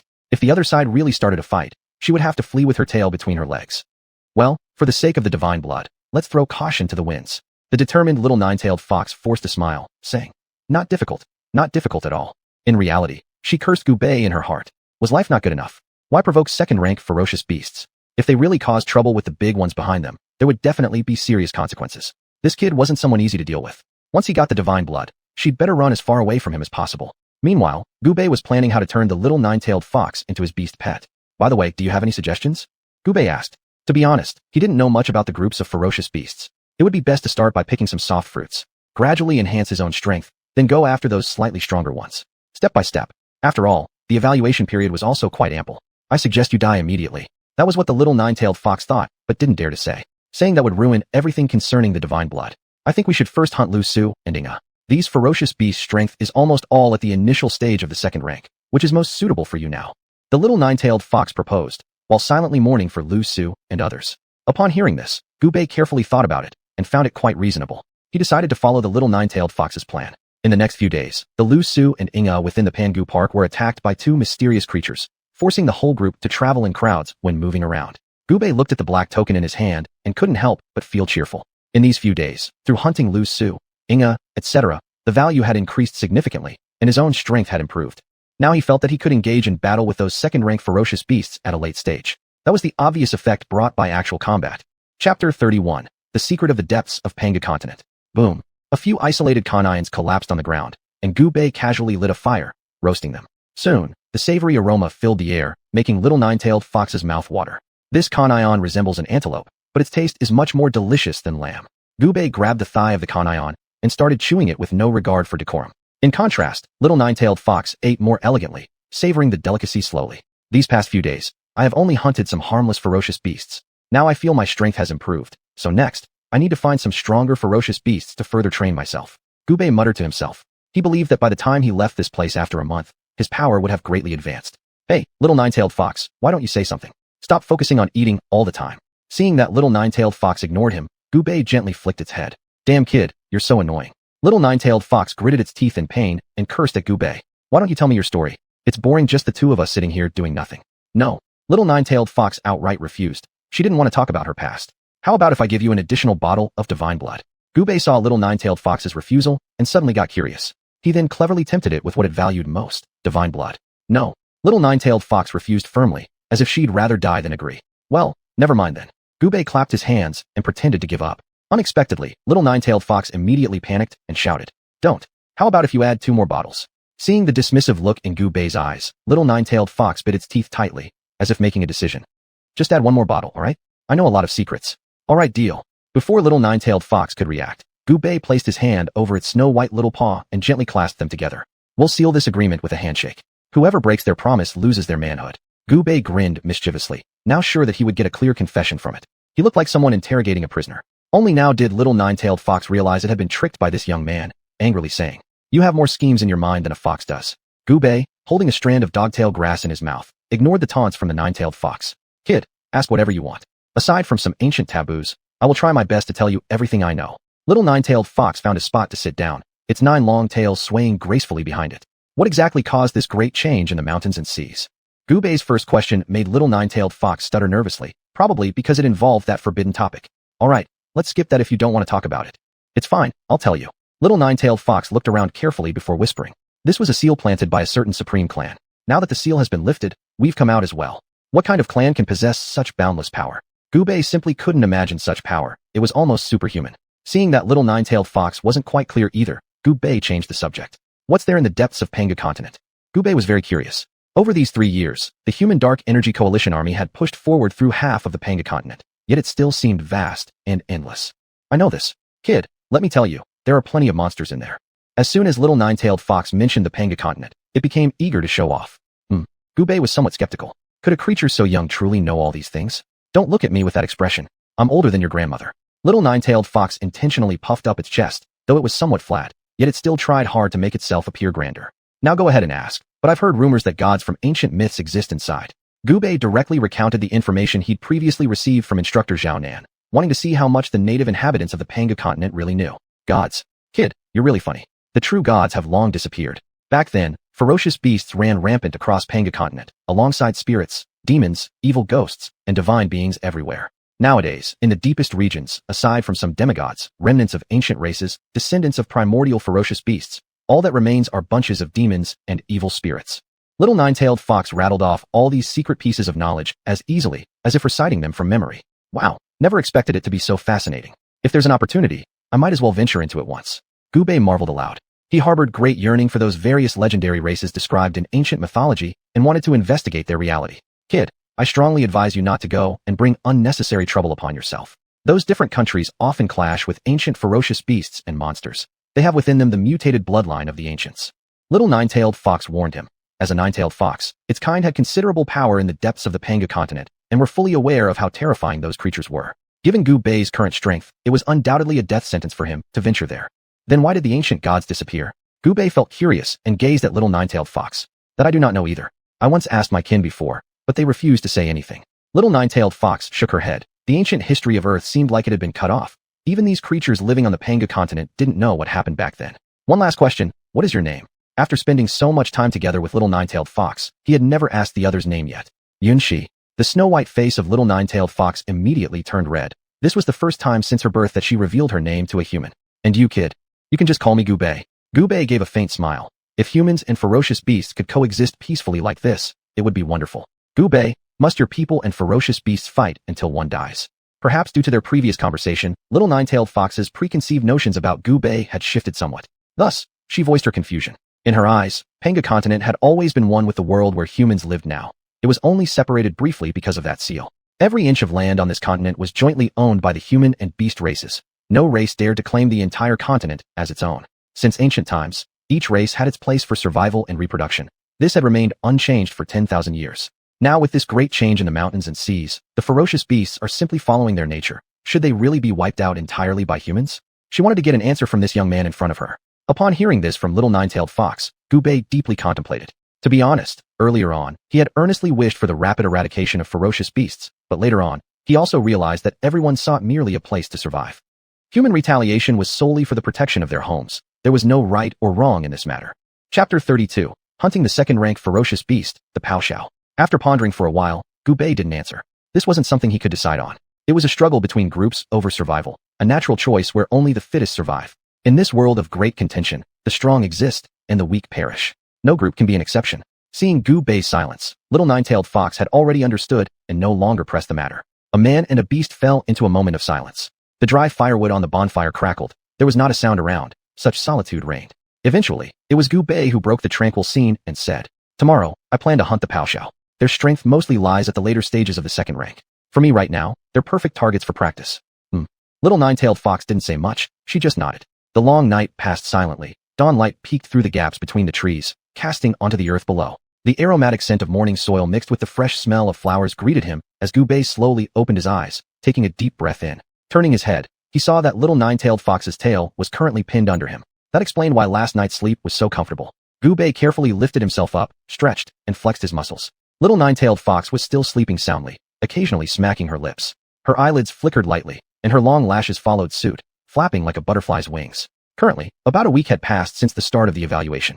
In this week, the improvement in his own strength was clearly visible. He couldn't afford to waste time from here on out. He must seize this opportunity to temper himself well. Seeing how peacefully little nine-tailed fox was sleeping, Gubei did not have the heart to wake her up. He quietly lifted his foot, trying not to make any noise as he walked towards the depths of the forest. Inning. Little nine-tailed fox woke up, her clear and lucid water-blue big eyes looking around, and a tingling sensation came from her tail. "Where's that stinky kid?" Seeing that Gubei's figure had disappeared from her sight, little nine-tailed fox immediately became alarmed. Could he have run off? Wah, tricked again. Little nine-tailed fox sat on the ground, crying in vexation. At this moment, Gubei walked out from the grass behind a tree, holding a large leaf in his hands, with several red fruits hanging from his waist. Just moments ago when he went out for water and food, little nine-tailed fox had awakened. But why had she started crying? Puzzled, Gubei handed the leaf in his hand to little nine-tailed fox, letting her moisten her throat first. Little nine-tailed fox looked up, seeing that the person in front was indeed Gubei, stopped her crying, and wiped away her tears. "Here, I don't know what foxes like to eat, so I just randomly picked some fruits. You'll have to manage with these." Little nine-tailed fox raised the claw holding the leaf and drank its contents in one go. She then looked at the fruits in Gubei's hand, swallowing her saliva. This little brat does have some thoughtfulness. "Hurry up and eat. After we finish we set out." Gubei handed the fruits in his hand to little nine-tailed fox and found a place to sit down. He took down the stick broken into 2 pieces from his back. Looking at the cracked layers, Gu Bei felt quite painful inside. This dark energy weapon was extremely precious. Even the captain didn't have one. If one piece was already damaged during this assessment, how would he explain upon returning? Worried, Gu Bei really couldn't come up with a solution. Fine, might as well tell the truth. If that doesn't work, then blame Instructor Xiaonan. In the laboratory, Instructor Xiaonan looked at the semi-finished simple dark energy source before him with excitement. This thing was finally going to be successfully researched. Achoo. At this point, Instructor Xiaonan's body trembled. The glass tube holding the simplified version of the dark energy source almost slipped from his hands. Why am I sneezing so often recently? Sigh, getting old probably. Instructor Xiaonan carefully placed the glass tube and took a coat to wear. On normal days, one must take better care of their body. I'm all set, let's go. Little nine-tailed fox elegantly walked up to Gu Bei, her snow-white fur shining under the sunlight like fresh snow. Gu Bei stood up, pulled out the cloth he had swiped from the weapon warehouse initially from his pocket, and wrapped the stick. He hoped that after returning from the assessment, this item could still be repaired. Little nine-tailed fox led the way ahead. Gu Bei followed behind, both heading toward the location of the Paoxiao. This Paoxiao has a human face and goat body, with eyes growing under the armpits. Its sharp fangs were sharper than a tiger's, its cry resembling the crying of a baby, which was Gu Bei's first impression of the Paoxiao. Since the Paoxiao's eyes are located on its body, its line of sight is different from that of other ferocious beasts. When fighting it, one must never circle around to its side. Facing it directly is much safer. Little nine-tailed fox carefully explained all the details about the Paoxiao to Gu Bei. After traveling for roughly 3 hours, Little nine-tailed fox finally found a trace of the Paoxiao in the dense forest ahead. Gu Bei looked at the faint footprints on the ground with extreme caution. He crouched low, held his breath, and slowly moved toward the direction of the prints. Sure enough, at the end of the dense forest by the riverbank, 3 Paoxiao were drinking water. Wow, there are 3 of them. Gu Bei watched the Paoxiao not far away and couldn't help but feel excited. It was truly like searching everywhere without finding, only to stumble upon them effortlessly. With this little nine-tailed fox guiding him, he had saved quite a bit of effort. Poor little nine-tailed fox had no idea that at this moment it had already been branded by Gu Bei as part of the guiding faction. Are you planning to fight them one by one, or all together? Little nine-tailed fox asked, knowing full well it wouldn't intervene. If this guy didn't have the confidence, she would have to find an escape route early just in case they needed to run away later. Let's try one-on-one first. We need to test its strength. Gu Bei thought it over and decided it was better to be safe than sorry. Charging in recklessly without knowing the opponent's strength might lead to encirclement, which would result in certain death. Alright, how do you plan to lure those 2 others away? Seeing Gu Bei stay calm and collected, little nine-tailed fox gained some respect for him. Traveling with someone like him meant a higher chance of survival. You're not suggesting I should go, right? Seeing Gu Bei remain silent while staring at her with a sly smile, little nine-tailed fox, who was smart and quick-witted, knew exactly what he was thinking. Oh, if you don't want to go, it's fine. Too bad I have dozens of bottles of divine blood, which I'll just take home to feed to pigs. Gu Bei sighed as if regretting, knowing that to deal with this little fox, he'd have to tempt her with divine blood. Fine, you win. For divine blood, I'll go, little nine-tailed fox said begrudgingly. Chapter 33, Bullying the Small Ones, only to encounter a bigger one. Little nine-tailed fox pouted and said indignantly, that's right. If you want more benefits, you've got to do more work. Gu Bei chuckled and thought this little worker was quite handy to use. The little nine-tailed fox had no choice but to submit to Gu Bei's threats. It picked up several large stones from the ground with its claws and pinched them in its palm. Then it walked out of the bushes, lifted its claw, and threw all the stones together. Coincidentally, the stones flew and landed on the buttocks of those 3 sable owls. Bang! The 3 sable owls were happily drinking, completely at ease, their eyes half closed under their armpits, totally unaware of the incoming stones until an apple-sized lump swelled up on their behinds. This made Gu Bei, who was hiding on the other side, shake his head continuously. There was no doubt that little nine-tailed fox had controlled the accuracy and force perfectly. Wah! Wah! The sable owls roared angrily, their eyes wide open as if they wanted to tear this little thing apart. When the sable owl saw the little nine-tailed fox pointing at itself, its sharp little fox mouth curled up slightly. Then it pointed its paw towards the direction where Gu Bei was hiding. Following the direction of the little nine-tailed fox's claw, the sable owl saw nothing over there. But judging by the perception of ferocious beasts, they guessed there must be a partner to this small creature. Gu Bei was also paying attention to what was happening outside. When he saw the little nine-tailed fox point its paw at him, he hadn't reacted yet. By the time he blinked, the little nine-tailed fox had already disappeared out of sight, vanishing from both the sable owls and his vision. This is way too unreliable. Seeing the angry sable owl moving closer to the place where he was hiding, Gu Bei immediately cried out in alarm. Whether to fight or flee, he had to make a decision. Cold sweat poured down his back, and ultimately, he chose to battle the sable owl to the end. Only when we're in dire straits can we continuously stimulate and activate our body's ultimate potential. Gu Bei still remembered what Captain Mu Yang had once told him. He clenched his fists and directly leaped out of the bushes. Isn't this kid risking his life? The little nine-tailed fox that had run away was quietly hiding far away, sneaking a peek here. Hope this kid has a long life. The moment Gu Bei's whole body jumped, he kicked off against the tree trunk beside him. With the explosive strength of his leg muscles, he performed a 360-degree turn in the air. That vein-bulging leg gathered all of his strength and mercilessly hammered the head of one of the sable owls. Boom. A tingling sensation surged through his leg. Gubei looked up and saw that the dark energy battle armor on his leg had slightly caved in, which showed just how terrifying the force of this kick was. Crack. The sable owl that Gubei had kicked fell to the ground on its 4 bent legs, the pain stimulating its nerves, causing it to roar constantly. The 2 other sable owls, seeing their companion so gravely injured, became even angrier. They leapt forward and delivered double-sided flanking attacks on Gubei. Just as their fangs were about to bite into Gubei's neck, Gubei directly reversed his hands, combining his fingers into spear-like gestures and stabbed at the eyes of the 2 sable owls. Wah, wah. Because their eyes were pierced by Gubei, the 2 sable owls collided midair and fell onto the ground, gritting their teeth and snarling in pain. At this moment, blood had already soaked Gubei's hands, though it was all from the sable owl's eyes. Suddenly, a huge tremor occurred. 6 more sable owls charged over, probably part of a smaller group. Upon hearing their companions' calls, they rushed in the direction of the sounds. All the better, let me slaughter to my heart's content. He had just adapted to fighting the sable owls, and seeing reinforcements arriving, he became excited. So-called sable owls were merely such as these. One after another, the sable owls surged forward. Gubei kept using the techniques he had learned in the Special Forces Dark Energy training camp. Under his relentless kicks and punches, one by one, the sable owls collapsed onto the ground. Gubei felt extremely refreshed. The intensity of this fight was just right for training purposes. Wah, wah. After dealing with the sable owls in front of him, Gubei was about to take a break and relieve his exhausted body, but to his surprise, reinforcements from the sable owls came again. Did I poke a hornet's nest? Gubei muttered, fighting wave after wave without end. Dozens of sable owls stared at their fallen companions, then at the humans standing next to their dead ones, roaring in anger. Gubei strained his body, seeing the circle of sable owls surrounding him, inwardly realizing something was wrong. At this moment, the group of sable owls parted to reveal a passage about 10 feet wide, and out walked a sable owl that was about twice the size of the others. When the giant sable owl stepped forward, the innermost circle of sable owls all retreated about 10 paces. Leaving Gubei and the large sable owl in the center, a huge circle formed around them, resembling an arena for beast battles. Could this guy be their leader? Gubei guessed internally as he observed the respect and fear that surrounded the big sable owl from its peers. Not bad. To catch thieves, one must capture their king first. If he could seize this moment and subdue this big one, using it like an emperor to command his subjects, escaping might not be impossible. Deciding on his plan, Gubei stared at the giant sable owl without any sign of fear on his face. Human, why have you slaughtered my kin?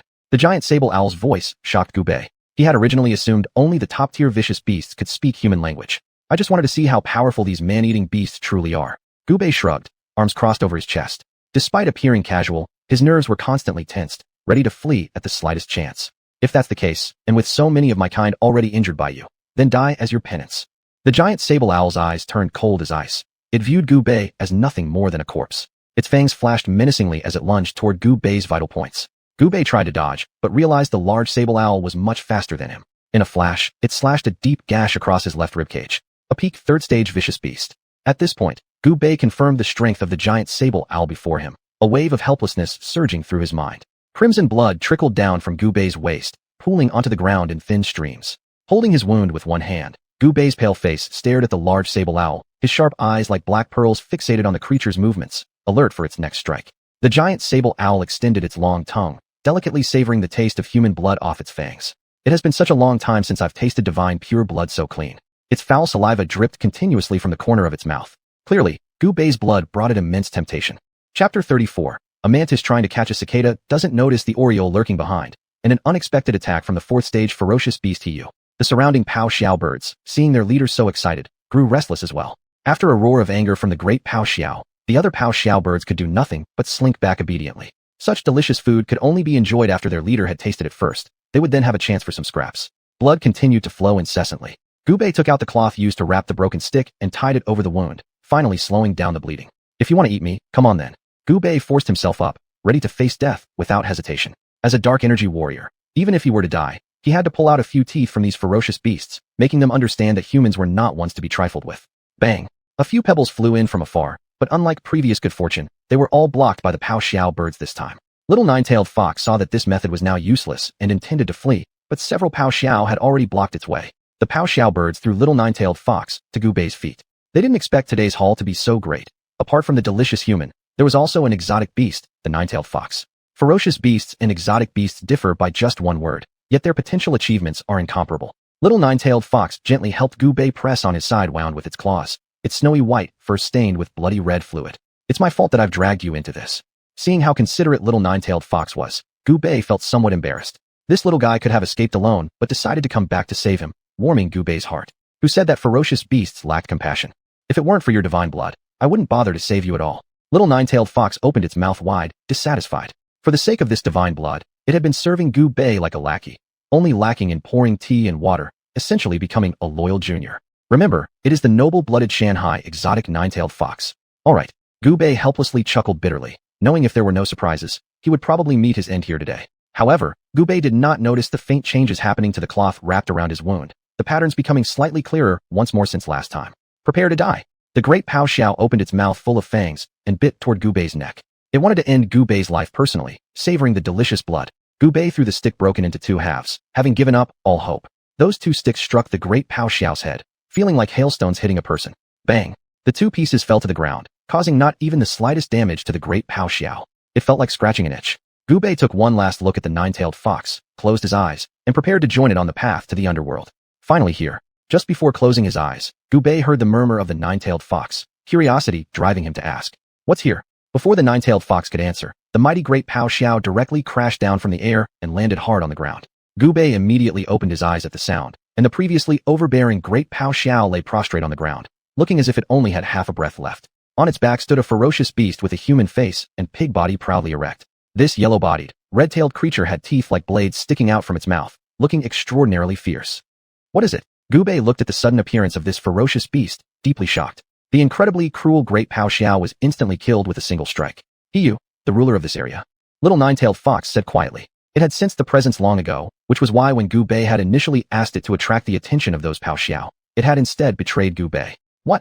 Gu Bei became flustered. The kings and queens within the Penga Garden were generally all fourth-stage ferocious beasts.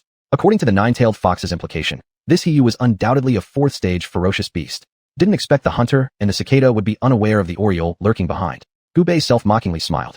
He merely wanted to find someone with comparable strength to practice with. Did he need to fight these individuals who were far more powerful than him right off the bat? Each of these guys was stronger than the last, giving him a 99% chance of ending up as another pile of dung for them, leaving the remaining 1% to luck. Upon seeing their leader dead, the surrounding Pao Xiao birds scattered chaotically like frightened birds and beasts. But how could Hiyu, the master of this land, allow these foods to leave? With a roar, its body moved as quickly as a phantom. Bang, bang, bang. One by one, the Pao Xiao birds fell to the ground, corpses piling high in all directions, blood turning rivers red. Gulp. Gu Bei deeply swallowed his saliva. Hiyu's power was truly extraordinary, surpassing even the fearsome xianxia he'd encountered before. This guy seems even stronger than xianxia and Hongmeng. Little nine-tailed fox saw his confusion, smiled, and said, "They aren't that weak." "Are you serious?" Gu Bei exclaimed in surprise. He had personally witnessed the power of those ancient ferocious beasts, and he already had an understanding of their strength. So hearing little nine-tailed fox say this made him quite puzzled. "You'd better believe me. These are just ferocious beasts. Xianxia and Hongmeng are exotic beasts. There's a world of difference between them." Exotic beasts. Gu Bei had never heard this term before, and his face was full of curiosity. Of course, a lot of your human legacies have been lost, so it's normal not to know much about beast history. In ancient times, the beast race split into two by lineage. Pure bloodlines became exotic beasts, while mixed blood ones became ferocious beasts. Little nine-tailed fox explained patiently. As a pure-blooded exotic nine-tailed fox from ancient times, it naturally knew all these things very well. But why use the word exotic? After digesting the information provided by little nine-tailed fox, Gu Bei raised his eyes and asked. Hearing Gu Bei immediately point out the core issue, little nine-tailed fox paused, gazing at the sky as if lost in thought about something. After a long moment, it turned its head, looking at Gu Bei with grave seriousness in its eyes. "Gu Bei, this world is incredibly vast, beyond our imagination. We are but a drop in the ocean, simply striving for survival and reproduction." Little nine-tailed fox's words left Gu Bei perplexed. It had talked for so long without revealing any key points. "One day you'll understand, but I hope you don't. After all, the more you know, the faster you might die." Little nine-tailed fox turned and gave a smile. The charm in its expression would rival that of Su Daji, where it already transformed into human form. "I'm waiting. One day I will uncover all these secrets." Gu Bei gritted his teeth and secretly swore in his heart. Such a peaceful world, yet it suddenly changed drastically. Ferocious beasts rampaging everywhere, humanity on the brink of extinction, family and friends disappearing one by one. Behind all this, there must be someone controlling everything. One day, he would definitely find out who and why. Chapter 35, Panga Banner displays its power. After Huiyu finished dealing with the nearby Payao, he walked straight toward Gu Bei. The blood on his fangs dripped onto the ground with a pitter-patter sound, like large and small pearls falling on a jade plate, in sync with the rhythm of Gu Bei's heartbeat. Gu Bei staggered backward, his mind racing as he thought of a solution. "Little fox, you have to think of something quickly."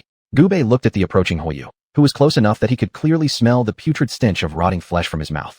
It made his stomach churn, making him want to vomit. 100 bottles of divine blood.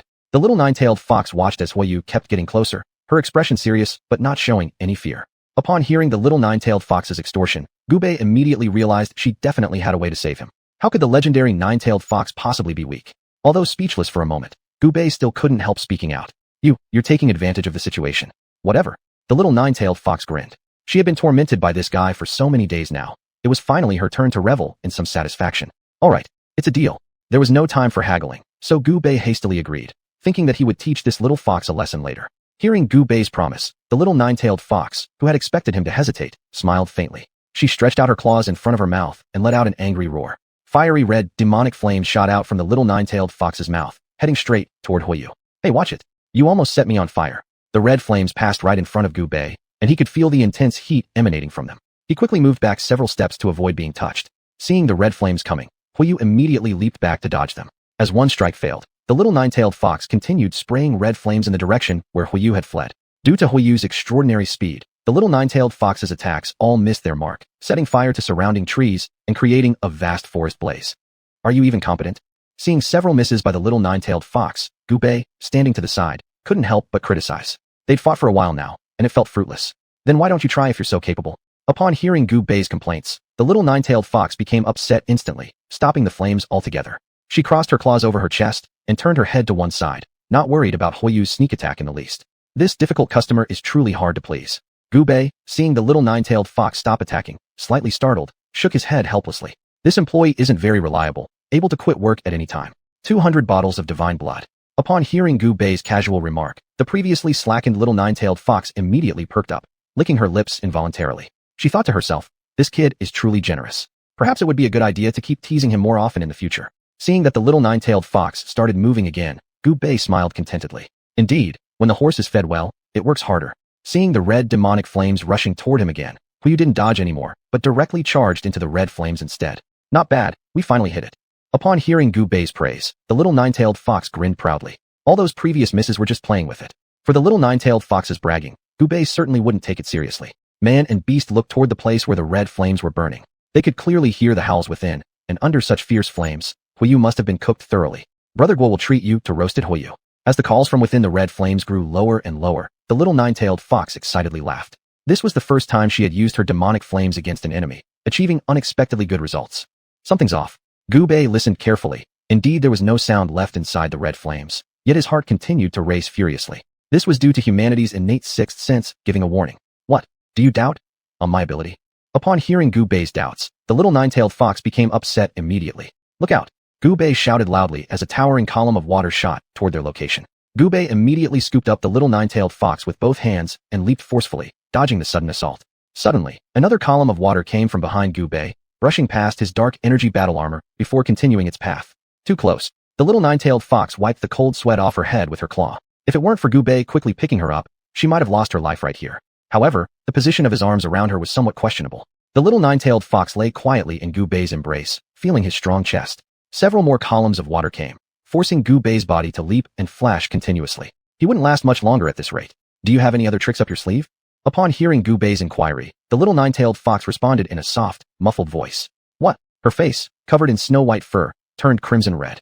Seeing how distracted the little nine-tailed fox was, Gubei frowned deeply. Just then, a jet of water struck unexpectedly, directly colliding with Gubei's ribcage. We're doomed. Gubei watched the jet that hit his ribs, and instantly, his body was hurled away, smashing through tree trunks one by one before finally crashing to the ground. An excruciating pain surged from within as if his internal organs were shattered. With a loud wah, Gubei spat out a large pool of blood, his entire face turning ashen. Are you alright? The impact had violently slammed Gubei into the ground, but he had shielded the little nine-tailed fox behind him, keeping her unharmed. As the little nine-tailed fox watched Gubei coughing up blood incessantly, she didn't know what to do. At that moment, the bandage wrapped around Gubei's ribs caught her eye. She used her claw to gently take it off and wiped the blood dripping from the corner of his mouth. You should leave, don't worry about me. Gubei spoke with his last bit of strength, his vision slowly blurring. No, you still owe me loads of divine blood. You can't die. The little nine-tailed fox cried out, her pristine white fur now drenched in bright crimson blood. Look out. Sure enough, Huiyu wasn't dead yet. It moved at an eerie speed toward Gubei, who quickly extended both arms and pushed the little nine-tailed fox far away. No. Huiyu's claw pierced straight through, embedding itself firmly into Gubei's chest. The scene seemed frozen in time. It turned out the cloth clutched tightly in the little nine-tailed fox's claws had appeared in front of Gu Bei's chest just in time. Huiyu's massive body deflated rapidly, like a punctured balloon. What is this? The little nine-tailed fox stared in disbelief as the cloth absorbed Huiyu entirely, leaving nothing behind. The cloth began circling Gu Bei's body, emitting faint rays of light which poured into his wounds, healing them continuously under its glow. How is this thing so similar to the panga banner? Chapter 36, Eerie Fur. Little Jiawei who approached the cloth, wanting to pick it up for a closer look. However, the cloth seemed to have its own consciousness and strongly resisted little Jiawei who. Could it be that it already has a master? Thinking about how Gu Bei used this treasure to plug his wound earlier, the blood must have already fused with the object, forming a binding. Little Jiawei who, now quite certain of her guess, looked at Gu Bei enviously. How could this guy be so lucky? Alright, let's wake this little brat up first. At this moment, the panga banner was guarding Gu Bei's body, so there were no vicious beasts that could approach him. Little Jiawei who got up and flashed into the jungle, heading toward the river. What is this? Gu Bei opened his eyes and looked at the familiar scene before him. He had once again returned to this mysterious prison of heaven. He looked down at his wounds, which no longer showed any signs of injury. Following his memory from last time, Gu Bei walked toward the peak that pierced the clouds. The last time he was here, he discovered clues about his parents. This time, since he could re-enter this mysterious, unknown place, he must seize this opportunity and investigate thoroughly. Gurgle. A low growl came, followed by a tremor through the great array. Gu Bei looked up and saw in the distance a massive creature roughly 5 zhang long and about 2 zhang high slowly walking towards him. Boom, boom, boom. As the sound grew closer, Gu Bei clearly identified the monstrous thing. At that moment, he was stunned speechless. Tyrannosaurus Rex. These 3 words continued echoing in Gu Bei's mind like some kind of magic sound. A creature that had disappeared from Earth nearly 67 million years ago was actually appearing here. What exactly was going on with this world? The strange changes in the mountain sea, the ferocious and bizarre beasts, extraordinary people and spirits, demons and demigods. All these legendary creatures were truly coming back to life. And those mysterious alien beings who frequently visited Earth? Here, in this mysterious land, there were even prehistoric dinosaurs still surviving. For Gu Bei, this was absolutely astonishing. When the Tyrannosaurus Rex passed right by Gu Bei's body, Gu Bei felt an explosion of noise in his ears. Gu Bei didn't dare to provoke this beast and quickly ran away. Since this place housed a Tyrannosaurus Rex, there must certainly be other terrifying creatures around as well. Gu Bei moved forward cautiously, keeping his nerves taut and attentive to any changes in his surroundings. After approximately 3 hours, a strange triangular object caught Gu Bei's attention in the distance. He carefully tiptoed towards the object. Upon getting closer, he realized it was a flying craft completely covered in green moss and painted with strange symbols. It definitely wasn't from Earth. This spacecraft was relatively small, no more than 5 zhang in length, lying quietly there. With caution, Gu Bei used his hand to wipe off some green moss, gradually revealing the entrance to the flying craft. Out of curiosity, after hesitating for a while, Gu Bei decided to go inside. He thought it might take a lot of effort to open the tightly closed door. Surprisingly, when he gently pressed it, the door fell apart like rusted metal. It seems this thing has been here for an extremely long time. Gu Bei stepped confidently inside, where the dark interior of the spacecraft occasionally echoed with dripping sounds. After pushing open 3 doors successively, the internal space of the spacecraft finally appeared before his eyes. The brightly lit interior of the spacecraft was lined with glass containers filled with young dinosaur embryos submerged in a seductive green liquid. Gu Bei walked closer to the glass containers, finding the young dinosaur embryos lifelike, just like newborns. He examined every single one of them, when a broken glass container caught his attention. Residual green liquid was left at the site of the shattered glass container. Gu Bei extended his hand, touched a bit of the green fluid, and brought it close to his nose for inspection. The familiar smell confirmed his suspicion. This place should be the aliens' laboratory where they modified dinosaurs. But I didn't expect they would apply the dark energy onto dinosaurs. Gu Bei was astonished. Dinosaurs were already powerful. If combined with the strength of fierce beasts, their reappearance in the human world would force humanity to face dual threats. He couldn't imagine the consequences. At this point, Gu Bei tried to access the spaceship's control area, hoping to review any available experimental data. After much effort, there was no response. Probably everything was taken away initially. Gu Bei chuckled bitterly. At this moment, a shallow footprint near the edge of the controller attracted his attention. This footprint was similar to that of a human, but featured 5 deep claw marks on the toes. Seeing this, Gu Bei returned to inspect the broken glass container closely again. As Gu Bei checked while constantly pondering, his face gradually turned pale, as if the result was too terrible, shocking his nerves. The things inside are not dinosaurs, but humans.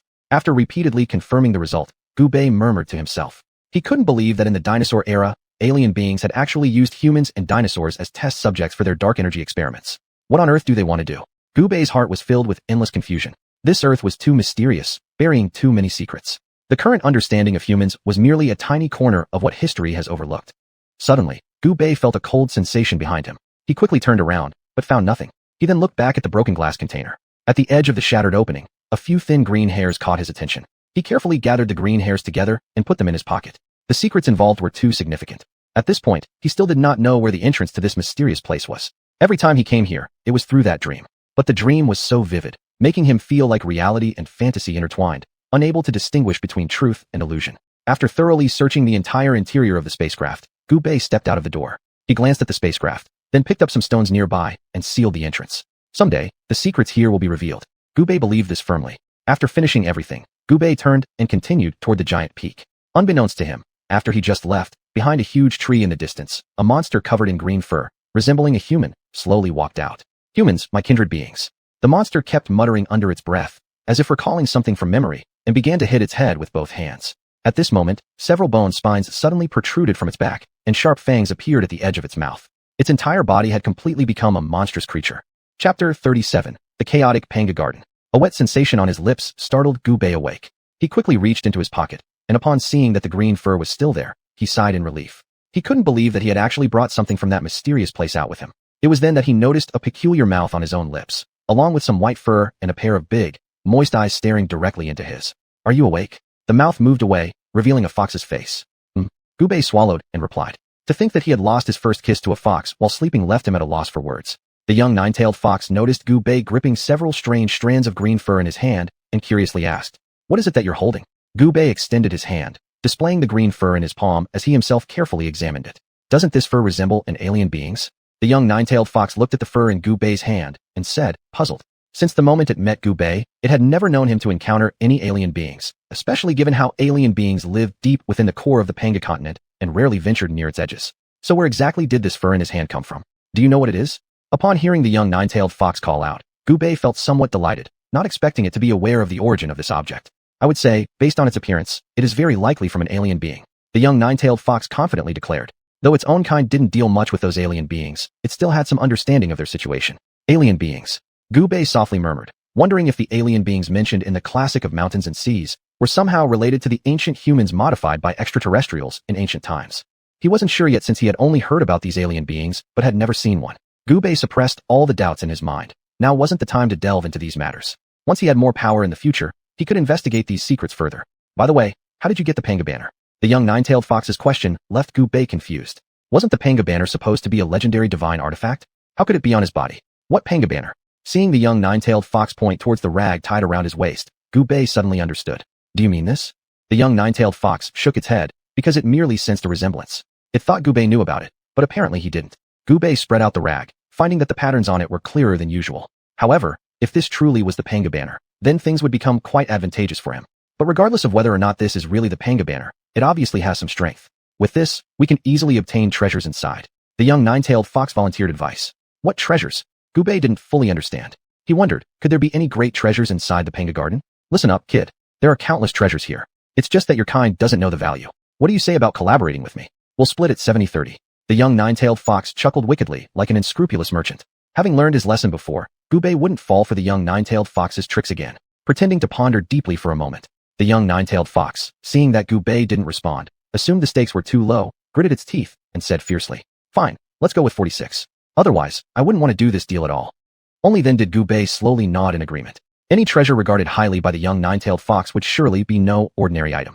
Regardless of the quantity, it would eventually belong to him anyway. Thus, the man and beast embarked on a mission to raid the ferocious beasts of the Panga garden. In Gu Bei's hand was half a black wooden stick, temporarily provided by the young nine-tailed fox, which was supposedly a broken branch from a jian tree during the ancient era, struck down by heavenly lightning.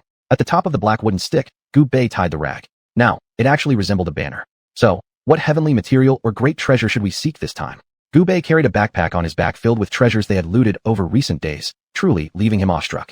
Each of these treasures had its unique uses. Under the guidance of the young nine-tailed fox, he consumed part of them every day to strengthen his physical body. This time, let's take on something big. The young nine-tailed fox was also excited. It had been a long time since they'd enjoyed such exhilaration. With the help of the Panga banner, they managed to acquire various treasures that normally they could only gaze at wistfully. However, neither of them realized that they had already been placed on the blacklist by both large and small ferocious beasts in the Panga garden. The terrifying consequence of their actions was the fear it instilled in other trainees, like Gu Bei, who were undergoing trials within the Panga garden. Initially, these students had been proceeding through normal exercises. Later, they found that whenever they met a ferocious beast, it would charge at them as if crazed.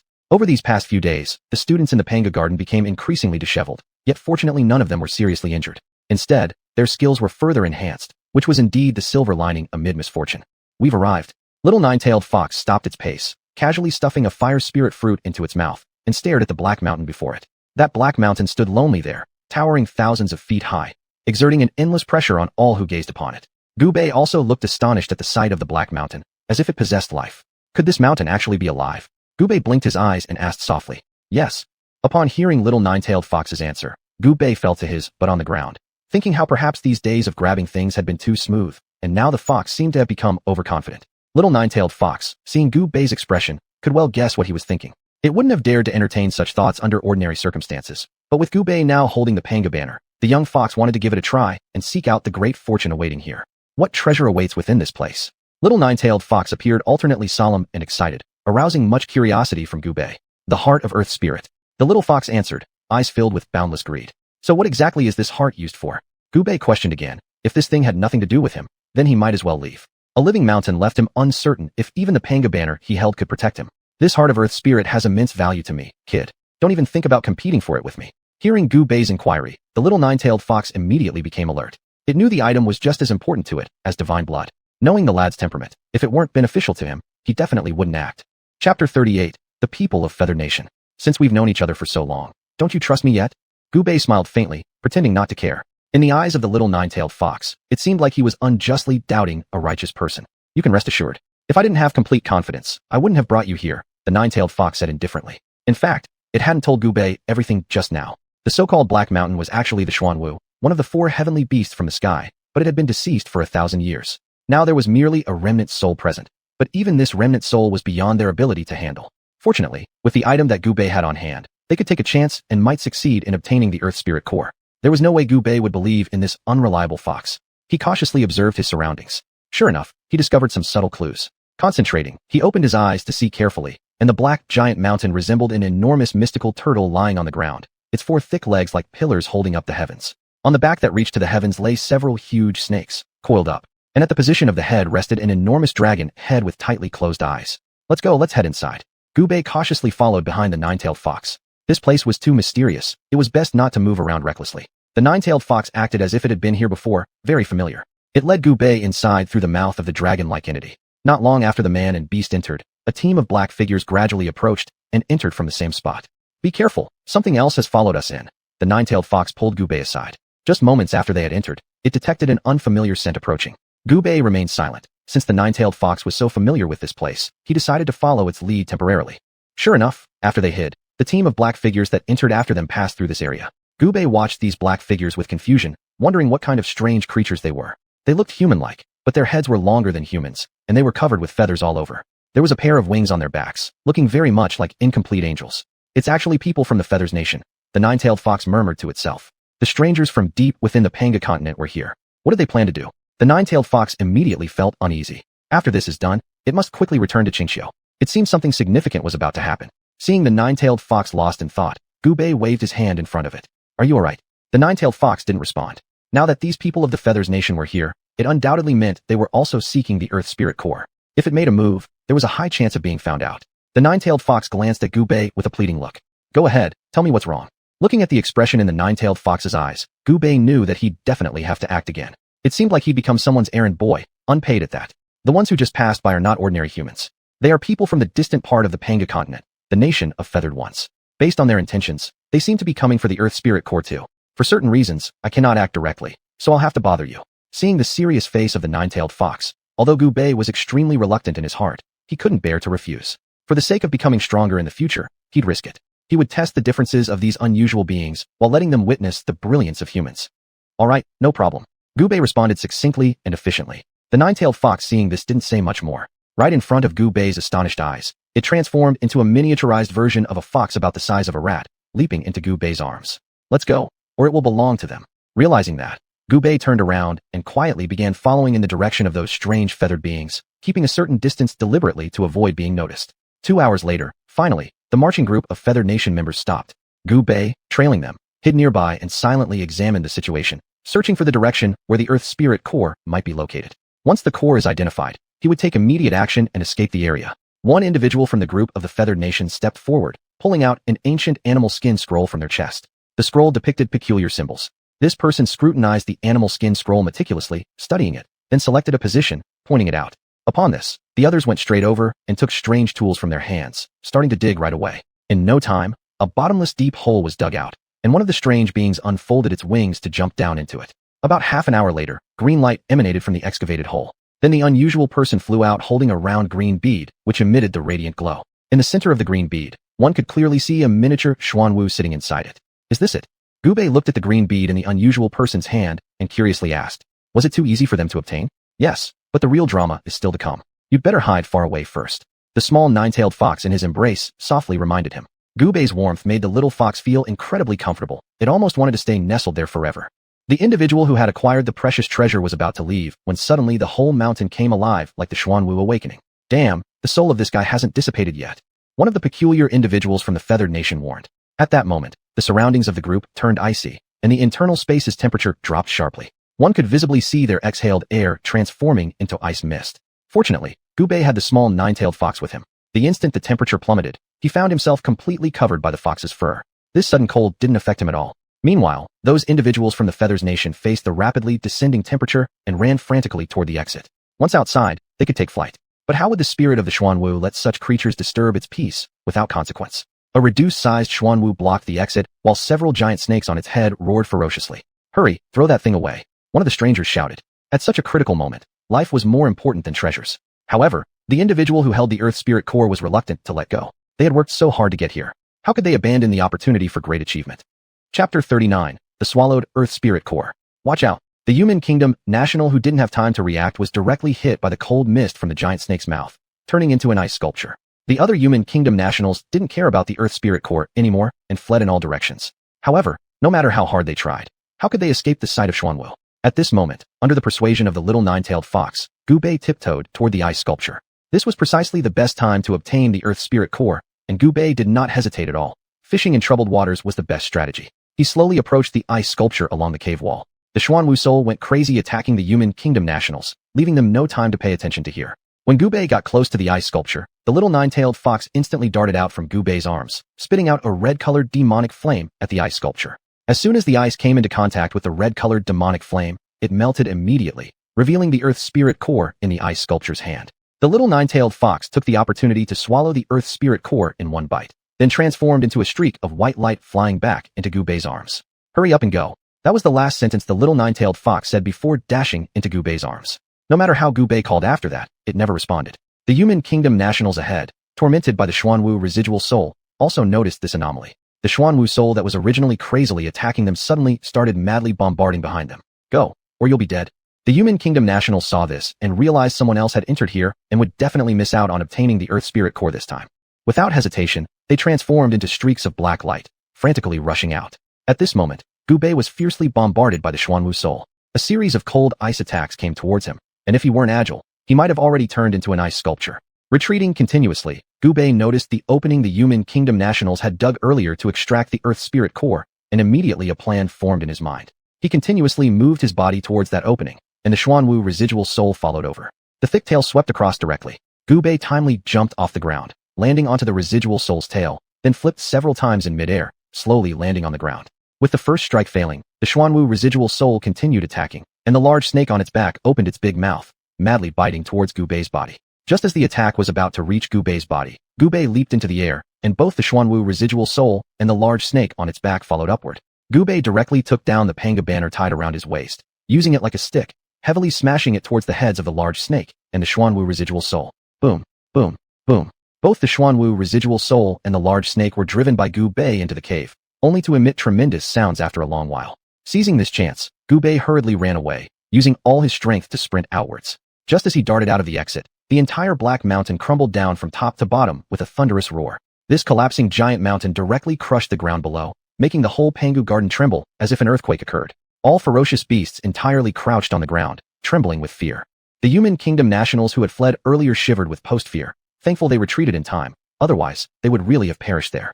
Gubei also collapsed beside them, crazily fleeing when he saw the collapse of the mountain, thus managing to leave this dangerous area just as the rocks hit the ground. Gubei looked at the boulder less than half a meter behind him, wiping the sweat from his forehead. This was truly heart-stirring.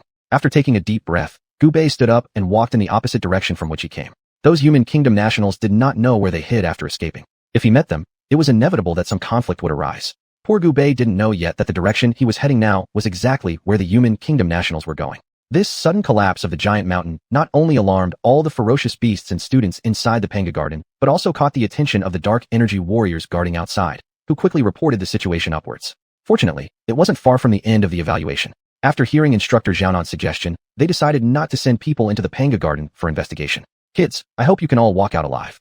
Instructor Xiaonuan stood alone at the entrance of the Panga Garden, looking at the primitive Panga Garden, deeply lost in thought. After departing in the opposite direction, Gubei didn't encounter any ferocious beasts along the way, which made him feel very strange. Could it be that all the ferocious beasts were scared senseless by the collapse of the giant mountain? Gubei sighed bitterly and kept moving fast. In the remaining time, he must quickly complete the rest of the ferocious beast hunting tasks.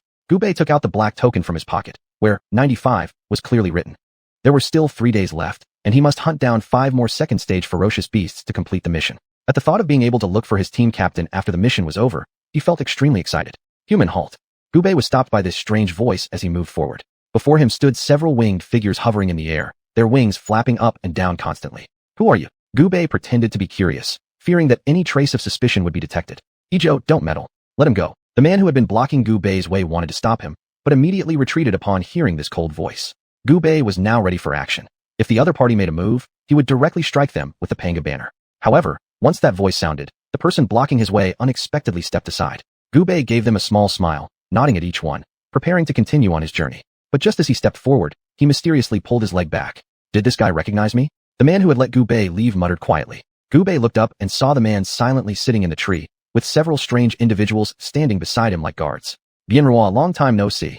Gubei shouted loudly, his face filled with joy from their reunion. So pure and innocent.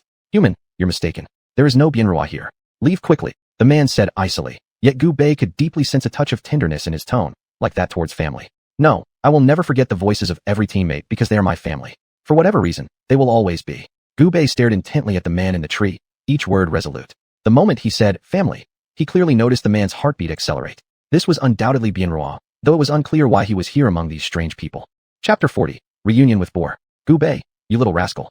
Upon realizing his identity was uncovered, Boar stopped hiding. He leaped down and stood in front of Gubei, scrutinizing him closely.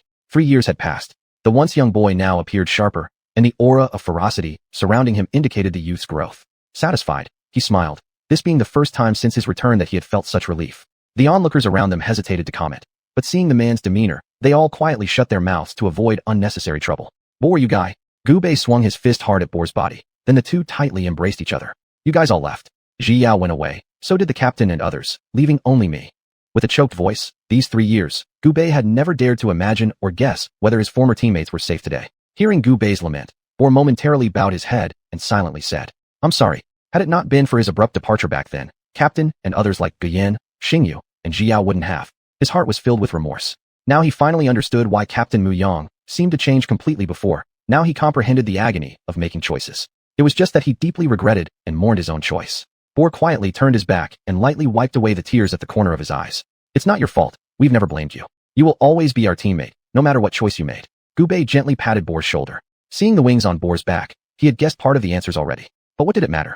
The person standing before him, whatever they had transformed into, would always be his teammate, his family. Kid, you really have grown up. Captain Mu Yang didn't misjudge you. Boar turned around, his face slightly smiling, masking the sorrow and pain. Is that so? Haha. After all, I can't hold you guys back, right? Gubei smirked, secretly vowing that as long as he was there, the Qian team would never fall. Why are you here? Boar asked curiously, then seemingly remembering something, laughed heartily. I bet it's because you awakened your dark energy. Upon hearing Boar's guess, Gubei nodded. He himself was curious about the strength of the once unawakened Gubei, who suddenly had gained the dark energy. Boar then commanded a petite woman among the group of anomalies. Sparring match with my brother. Gubei chuckled, knowing that upon meeting, Boar wanted to test his achievements for the captain. But he also hoped that Boar could test him personally. Since the subordinate was sent instead, there must be some reason. Without refusing, Gubei stepped forward, showcasing his agile movements. Despite the advantage of her wings allowing aerial combat, Gubei's terrifying leg-jumping power was abnormal, allowing him to leap over the woman and launch a series of kicks toward her. Facing Gubei's consecutive kicks, the woman blocked them with her hands crossed in front of her chest, tightly flapping her wings to dissipate the force behind Gubei's assault. The woman looked at Gubei approvingly. Initially having a bit of disdain, she now became fully serious. Gubei attacked without mercy, using knees and elbows toward vital points on her body. Should any of those hits land, it would leave her crippled. However, The woman wasn't weak either, blocking every one of Gu Bei's attacks effortlessly. Realizing brute force wouldn't work, Gu Bei swiftly changed his attack style. Each time he aimed for the same spot on her body, blocked repeatedly by her. Onlookers around began shaking their heads. This human strength was rather average. If all were like this, perhaps they could consider conquering the continent sooner. Gu Bei didn't care about their gazes, continuing his assault. Now it seemed as if the woman could predict each of his strikes, deflecting them ahead of time. It's now. Seizing the opportunity, Gu Bei attacked from an unusual angle. Unprepared, the woman grew flustered, red-faced, with her wings seemingly thrown off rhythm. Gu Bei directly transformed his fists into claws, mercilessly clawing at the woman's rear. With both arms exerting strength, he grabbed her buttocks, pulled her towards him, twirled her a few times, and threw her body out. Bang! The woman fell to the ground, still blushing furiously. Your skills have improved, kid, but your moves are still as dirty as before. Boar roared with laughter upon seeing Gu Bei's victory. This guy's attacks were still the same as before, yet his ability to fight on par with a transcendent second-stage peak subordinate of his caliber showed just how much Gu Bei had grown. How about compared to you? Gu Bei asked curiously, concerned that it might disappoint Gu Bei, or simply smiled and said, within 3 moves. Gu Bei shrugged. These guys sighed. His own abilities still needed improvement. Or, are you really not coming back? Gu Bei suddenly spoke up, bringing the cheerful scene to an abrupt halt. The surrounding anomalies eyed Gu Bei warily, but Boar waved his hand, signaling them not to be overly tense. Gu Bei, the future of the Qian team rests on your shoulders now. Perhaps even the future of the human race depends on you. Boar said with a smile, his eyes filled with boundless helplessness. He was once a protector of humanity too, but fate was cruel, leaving him with no choice. I understand. Gu Bei lifted his head and smiled. From this point on, when they meet again, they might become enemies. He didn't want to pry into Boar's past. His current situation must have its reasons. As a teammate, he chose unconditionally to trust Boar. He believed Boar wouldn't harm him, and he dared to place his back completely in the hands of this man. Boar looked at Gu Bei's eyes and seemed to see a reflection of his former self within them. Unfortunately, there was no going back. If the day comes when we must fight as enemies, I hope to die by your hands and find my peace. My brothers. Gu Bei waved goodbye to Boar and turned to leave. His figure grew smaller in Boar's eyes until it finally disappeared. Boar gazed in the direction where Gu Bei had vanished, momentarily lost in thought before snapping back to reality, regaining his composure. Now, he only cared for his own people. Departure, return to the tribe. Chapter 41, The Great Escape in the Panga Garden. Gu Bei, who had parted ways with Boar, continued on his own. The little nine-tailed fox in his arms finally poked its head out on its own. You actually know that strange person? The little nine-tailed fox exclaimed in surprise, thinking that this smelly kid certainly had a lot of secrets. In my heart, he will always be my companion, not some noble strange person. Gu Bei said gently, but the little nine-tailed fox simply couldn't believe it. After all, that strange person possessed the bloodline of a royal family. When it wanted to ask more and dig deeper, Gu Bei didn't want to answer anymore. Man and beast walked together in the Panga Garden. Gu Bei still needed to complete his evaluation tasks by capturing a few more ferocious beasts, so he had to hurry up. However, after searching for an entire day, he hadn't even seen the shadow of a ferocious beast, which was quite strange. Until a scream broke through the sky, Gu Bei rushed toward the sound. An injured student lay on the ground, looking fresh and having 3 small braids tied at the back of their head, swaying left and right. Opposite them stood a ferocious beast with a human face and tiger body, baring its teeth. Despite being severely wounded, this student was still resisting tenaciously. It's actually the 3rd-rank ferocious beast Ma Fu. Even though this student displayed their ethereal second peak cultivation skillfully, they were helpless against such a powerful ferocious beast, as it was already at the peak of the 3rd rank. Seeing the student retreat into a corner, just as life and death hung in the balance, Gu Bei directly kicked off with his leg, using the bouncing power from his legs to rush towards the ferocious beast. When the students saw someone appear, they couldn't help but feel curious. Who was it?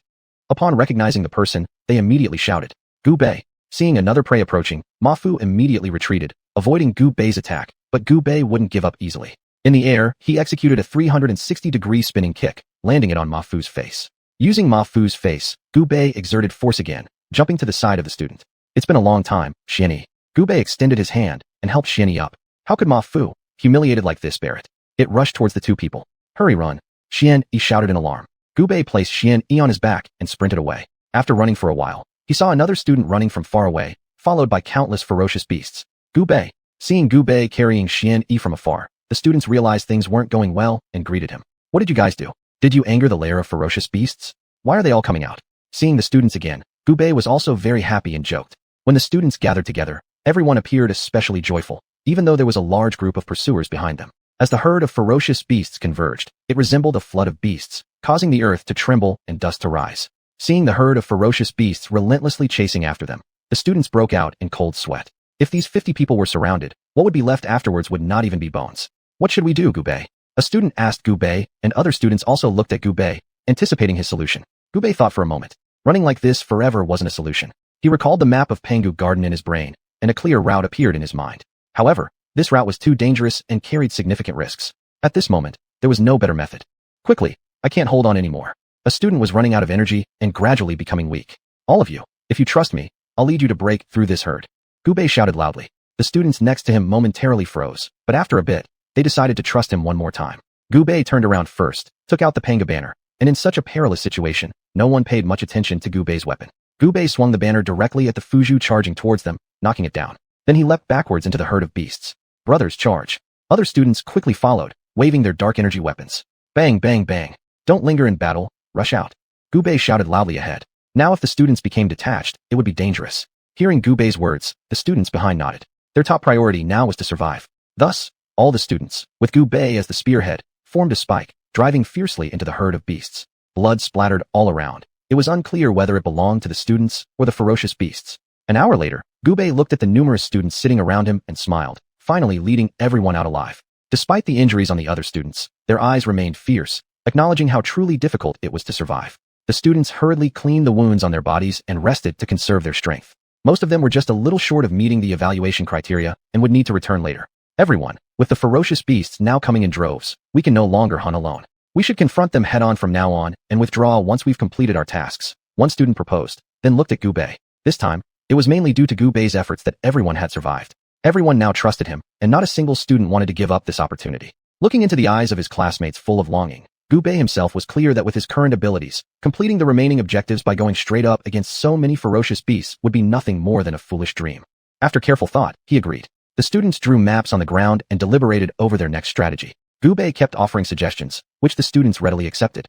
Our main goal is still the second-rank ferocious beasts. The leaders in this herd are mostly third-rank ferocious beasts. As for fourth-rank ferocious beasts, we haven't encountered any yet. But if a fourth-rank ferocious beast appears within this herd, all of us might perish. One student worriedly voiced this concern. While there are few fourth-rank ferocious beasts in Panga Garden, they do exist. If one were encountered, the inevitable outcome would be instant disintegration. Well, we can't give up now, right? Let's target the second-rank ferocious beasts on the edge of the herd. Once we've completed our task, we'll retreat quickly. Someone suggested this plan and then looked around at the group. At this moment, Gubei spoke up, and all the students turned to look at him. Everyone can first tally how much more is needed. After we rush back into the herd, we'll immediately choose suitable targets for elimination. Those who have completed their tasks shouldn't retreat too fast. Continue fighting, and let those who still need kills take the final blows. This way, we can all graduate smoothly. Good, I agree. I also agree. No one was left behind. No one gave up. The eyes of the students converged together. If a battle was to be waged, they would face it as one collective. They were a team, overcoming difficulties together. Together in life and death. Chapter 42, Changing Fortunes. All the trainees were ready to march, and would charge ahead at a single command, prepared to face death without hesitation. Over the course of a month within the entire Panga Garden, they had undergone a baptism of blood, growing step by step, shedding their former naivety. Move out. With a roar from Gubei, all the trainees proceeded in perfect order towards the direction where the Shochin had been earlier. Each trainee had cold eyes, like reapers returning from hell, tightly gripping their dark energy weapons. The ferocious beasts within Pangu Garden seemed to have sensed something and rushed here wildly. The ferocious beasts imprisoned within the Pangu Garden roared with fury. They used to be free, but now were confined by humanity, losing their freedom and becoming objects for others to hone their strength. How could they possibly accept this? The wild nature buried within their bloodlines erupted entirely. For freedom, they would rip apart these foolish humans. The earth thundered, and the dark energy warriors stationed outside Panga Garden were on high alert, not daring to relax for a moment. At this moment, the dark energy warriors on the great front line looked down at the endless tide of ferocious beasts beneath the steel fortress, falling into shock. For the first time, all the ferocious beasts of the entire Pangu continent had spontaneously gathered together, preparing to formally wage war against humanity for the future of their own kind. Hurry, get word back to the rear quickly and make preparations, protecting the ordinary people. Urgent orders were rapidly passed back, as the warriors, looking at the endless sea of ferocious beasts stretching across the mountains, felt a tingling in their scalps. Even the spittle of one of these beasts could drown them. Yet, looking at their homeland tens of thousands of miles away behind them, how could they retreat? Fight! Fight! Fight! All the dark energy warriors were filled with righteous indignation, showing no intention of retreating. Inside the Pangu Garden, Gubei was currently leading the trainees in battle against the ferocious beasts. Those beasts showed no fear of death, willing to exchange lives. The trainees scattered almost instantly, but fortunately, they supported each other, preventing the ferocious beasts from finding any openings. Gubei, it doesn't look good. These ferocious beasts are completely berserk, shouted a trainee covered in beast blood. Claw marks covered his body, revealing the bones underneath, yet he continued fighting valiantly. Protect the injured trainees. Gubei kicked aside a charging Fuzhou, pulling a trainee forward and avoiding an attack from its horse-like belly. Blood dyed Gubei's face bright red. Relying on the panga banner, he was the only one moving freely among the beast herd. Kid, you'd better retreat. I sense something amiss, said a small nine-tailed fox from his arms. Gubei hesitated after hearing this. All the ferocious beasts in the panga garden had gathered here. Could there be some unimaginable danger? Anyway, retreat quickly. My sixth sense has never been wrong, finished the fox, then fell silent, trusting Gubei to make his own decision. Gubei looked at the trainees battling the ferocious beasts, caught in a dilemma. This time, everyone had gathered to complete the final evaluation, working hard toward their shared goal. Now, if asked to suddenly give up, who would willingly do so? The herd grew larger and larger. By now, fewer than half the trainees could still fight, those with severe injuries being carried on their comrades' backs. But this also added extra burdens to their already exhausted bodies, making their movements even slower. Don't worry about me. Go, cried a trainee, whose side had already been torn off by a ferocious beast, exposing intestines.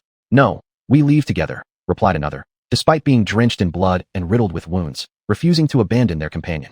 Gubei, clutching the panga banner, savagely struck beast after beast, each impact more fierce than the last. The banner, having absorbed the blood of numerous ferocious beasts, saw its patterns grow clearer and clearer. No, turning his head, Gubei saw two trainees fall to the ground, crushed under a pile of ferocious beasts. The outcome was predictable. No, Gubei rushed towards them, trying to rescue his comrades from under the beast's teeth, but the beast would not let him as they formed walls of flesh blocking his way. Boom. Finally reaching the scene, Gubei found the two trainees reduced to nothing but white bones, devoured entirely by the ferocious beasts. You animals will die. Tears of blood ran down Gubei's cheeks. When his companions had died before his eyes before, he had been powerless to act, and now again he stood helpless watching more companions perish. Gubei, watch out. Caught off guard, Gubei failed to notice that the creature with the horse-like abdomen had sneaked up and was about to stab him in the back. A trainee jumped in, using his body to shield Gubei from the attack.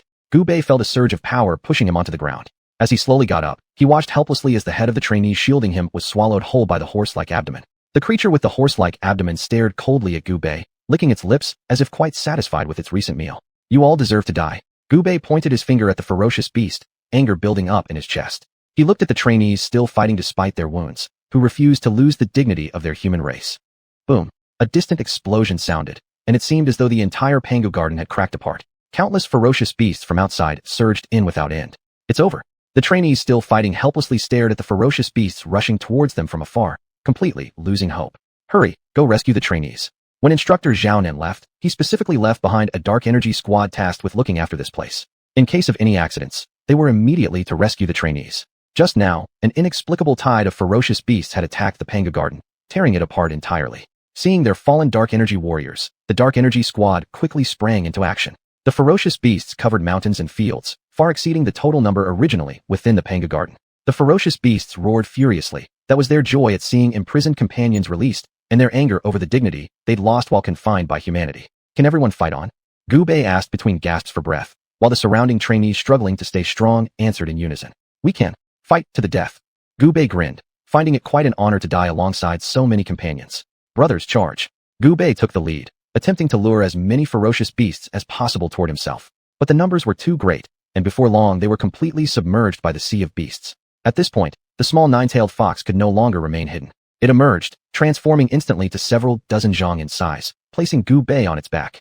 No, I want to die with them. The small nine-tailed fox had originally only intended to carry Gubei away, but, seeing his determination, helplessly shook its head.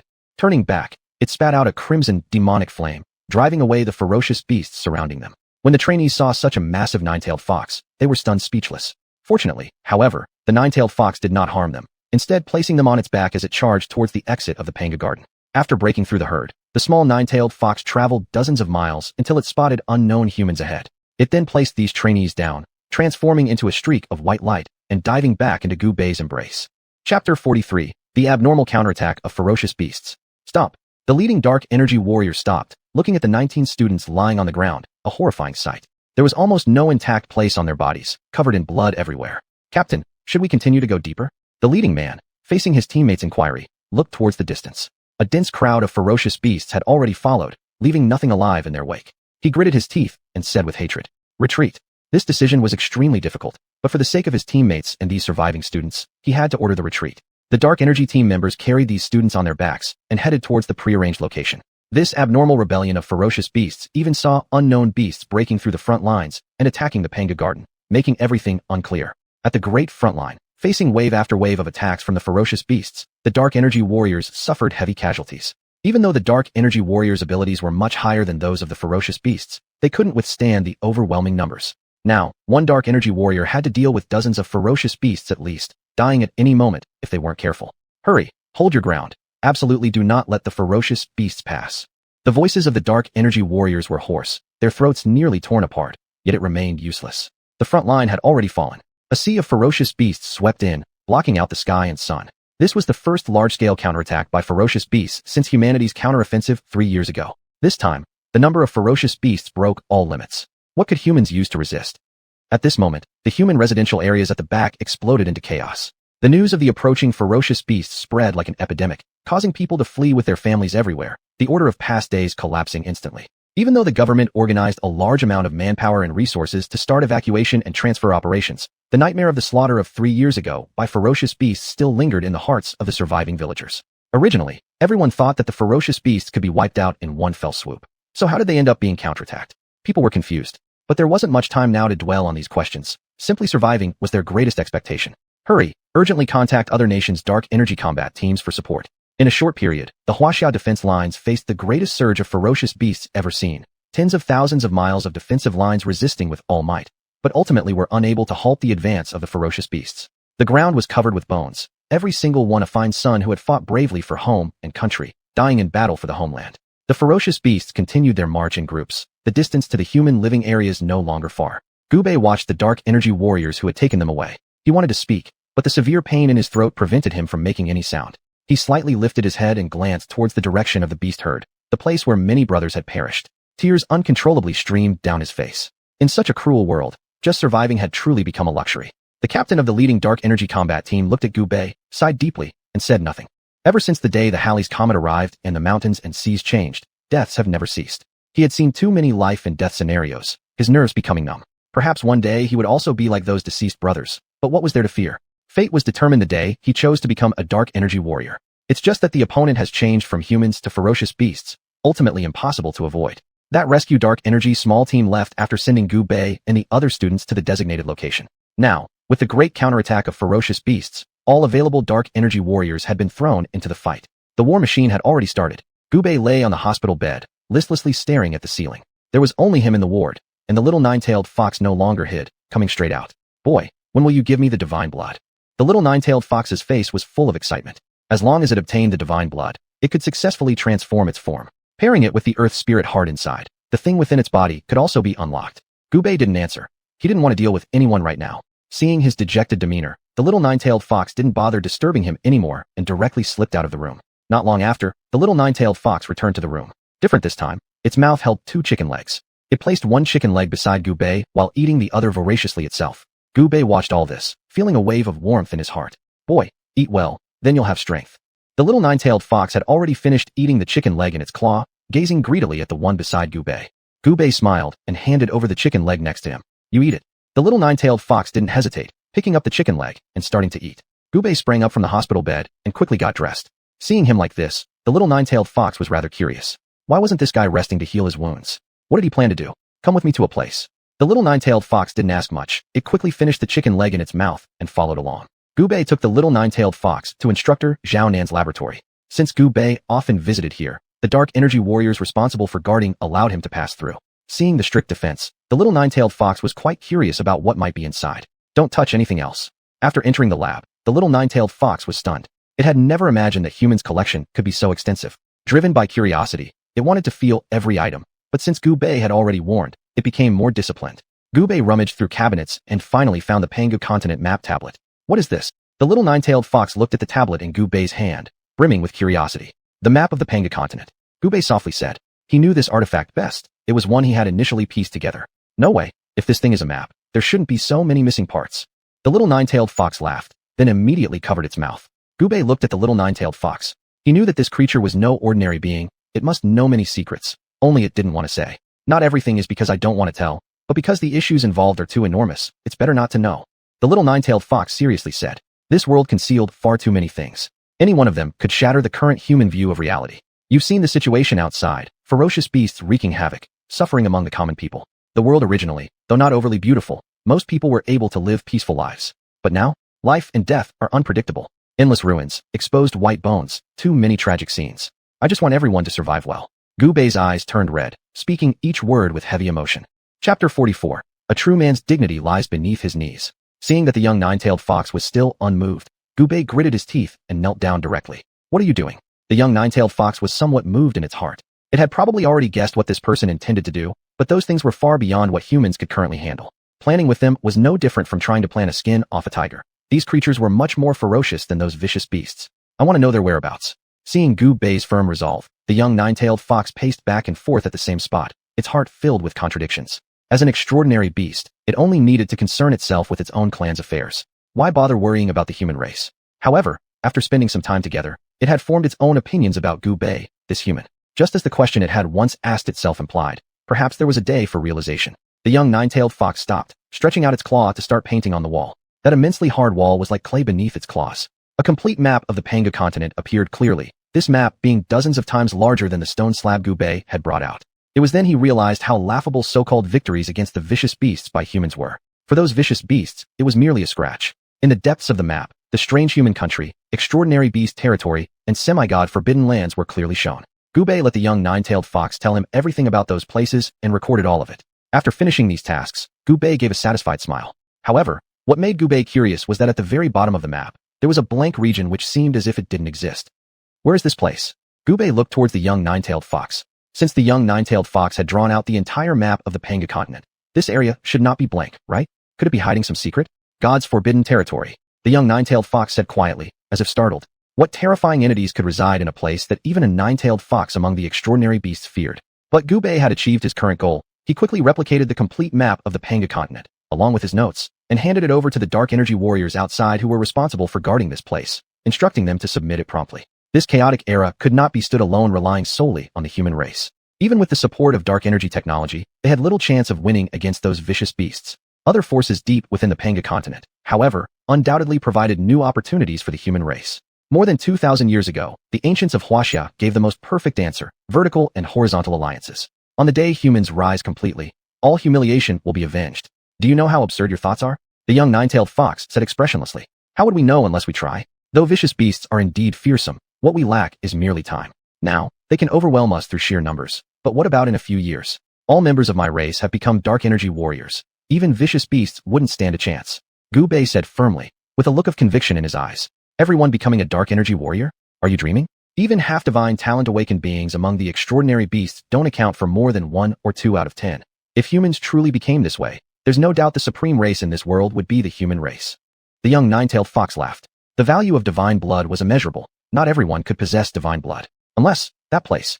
The young nine-tailed fox shook its head, scattering that absurd idea from its mind. That Pandora's box shouldn't be opened. Otherwise, it wouldn't just be calamity for the human race, but every clan upon this earth would get dragged into it. The blood spilled 1,000 years ago has yet to dry, and now they seek to attempt again. Where does their confidence come from? Gu Bei did not explain any further. He turned around and fetched the simple version of dark energy from the hidden compartment. But there were several bottles of divine blood in the hidden compartment, which left Gu Bei quite surprised. It seemed the research had been successful. Upon seeing the glass bottle in Gu Bei's hand, the young nine-tailed fox excitedly screamed. Divine blood. How could the familiar scent elude the young nine-tailed fox? It took a deep breath, calming itself down. Gu Bei opened the glass bottle and passed it to the young nine-tailed fox, which took it without hesitation, drinking it all in one go. Burp. The young nine-tailed fox comfortably burped, feeling the continuous surge of energy inside its body, making its entire being hot and restless. Before Gu Bei's astonished gaze, its entire body transformed into a humanoid shape. Its skin surpassed snow in whiteness, its 2 blue luminescent eyes resembling a spring pool of water. With a graceful glance, it naturally exuded a clear, elegant demeanor, capturing the souls of people, making them feel ashamed of themselves, and preventing anyone from harboring improper thoughts. But amidst its cold arrogance and vitality, there was an air of bewitching allure that captivated the soul, leaving one unable to break free from its spell. Its snow-white, soft jade arms complemented by gracefully rounded and elongated legs, along with those delicate and smooth calves, were a perfect example of elegance and poise. For a moment, Gu Bei was lost in thought, making the young nine-tailed fox giggle foolishly before stifling it again. This energy was far from enough for it to break through in one go. It was better to wait until all was ready. Seeing Gu Bei's dazed expression, the young nine-tailed fox resumed its original form, leaping beside Gu Bei and giving his head a firm slap with its paw. Feeling the pain, Gu Bei finally came back to reality. Indeed, a charming little fox spirit. Umitba, Gu Bei muttered incessantly, yet the figure lingered on his mind, refusing to disperse. There's still not enough divine blood. The young nine-tailed fox counted on its claws, finding them insufficient, and thus pulling Gu Bei's hand over to count as well. Can this be paid in installments? Gu Bei scratched his head awkwardly, saying so. Seeing the seriousness of the young nine-tailed fox, Gu Bei dispelled any ulterior motives, knowing fully well that he couldn't deceive such a cute little nine-tailed fox. Otherwise, his conscience wouldn't let him off. What are installments? The young nine-tailed fox looked at him with wide, innocent eyes, wondering if this foul human boy was dissatisfied with her transformed look and planned to withhold some bottles of divine blood. Installments mean giving you what's due in portions instead of all at once. But don't worry, these things accumulate interest, which means the longer your divine blood is held back, the more divine blood you'll eventually get. Gu Bei explained fluently, causing the young nine-tailed fox to grow momentarily unhappy upon hearing she would have to take her divine blood in stages. Still, the promise of obtaining even more later had her hesitating. Could I just take it all now, and you give me a few extra bottles later? The young nine-tailed fox asked sweetly, almost making Gu Bei give in right away with its adorable manner. If he agreed, then when instructor Xiaonan returned, he'd surely skin him alive. After all, divine blood was his most treasured possession. Chapter 45. A good strategy to stabilize the world. No, not even think about it. Gu Bei used his hand to press down on the little nine-tailed fox who was trying to lean heavily on him. However, if the divine blood is truly researched successfully, then he could ask for some for the little nine-tailed fox. Stingy. Then how about installment payments? The little nine-tailed fox decided, for certainty's sake, that it would be better to get the divine blood in installments. After all, even it itself couldn't guarantee everything. Still, the more divine blood it had, the better, because quantitative changes could lead to qualitative changes too. Gu Bei took out 2 bottles of divine blood from a hidden compartment and handed them over to the little nine-tailed fox. The little nine-tailed fox treasured them greatly and put them into its bosom. After resolving this matter, Gu Bei took the little nine-tailed fox and left this place. The sudden appearance of so many ferocious beasts was still unclear. On the way, the little nine-tailed fox bid farewell voluntarily. As an extraordinary beast, it shouldn't stay in the human zone for too long, and Gu Bei didn't try to dissuade it either. Extraordinary beasts have their own homes, and now he finds the previous thought of keeping it as a pet quite laughable. Gu Bei returned alone to the ward and saw someone already waiting inside for a long time. This person was none other than the captain of the previous Dark Energy team, who came to rescue them. Captain of the Blue Ice Squad, Bei Miao. The man extended his hand, introducing himself. Red Blaze Squad, Gu Bei. Gu Bei reached out to shake hands with him. His eyes focused on Bei Miao. He could sense that Bei Miao's strength surpassed even Captain Mu Yang by a notch. Ho ho, I didn't expect you to be that dragon-slaying warrior. Bei Miao smiled faintly. He'd heard much about Gu Bei's feats, indicating great potential. Why did you come looking for me? Gu Bei was slightly confused. During the mission to that laboratory, he noticed that there were fewer dark energy warriors than before. Tell me your thoughts. Bei Miao didn't beat around the bush, asking straight away. Initially, he planned to lead a team for support but couldn't, given the heavy injuries of the trainees needed care. Thus, they remained behind, avoiding another incident like last time. However, the file that Gu Bei entrusted via someone else just arrived. It carried great importance, and Bei Miao was sent to inquire about Gu Bei's opinion since this young man always had unique ideas. Let wolves devour tigers, ally far, but attack near. Gu Bei stated gravely.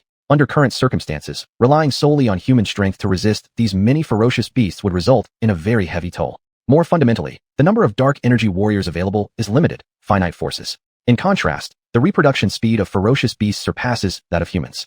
To directly oppose them leaves little possibility of victory. Now, with our comprehensive Panga continent map, we can clearly know the zones of their powers. This vast world isn't entirely ruled by the ferocious beasts. The peculiar beings and half-deities, half-demons from the depths of the Panga continent. Each of them harbors ambition. If these ferocious beasts are acting up unusually, without some power pushing them from behind, it's hard for me to believe. But precisely, this gives us a chance. With bustling desires everywhere, they all seek benefits. What do these factions truly aim for? Is it land? Or resources? Or perhaps something else? Once we understand what they truly desire, we can use that to buy time. When we grow stronger, it wouldn't be impossible to fight head-on.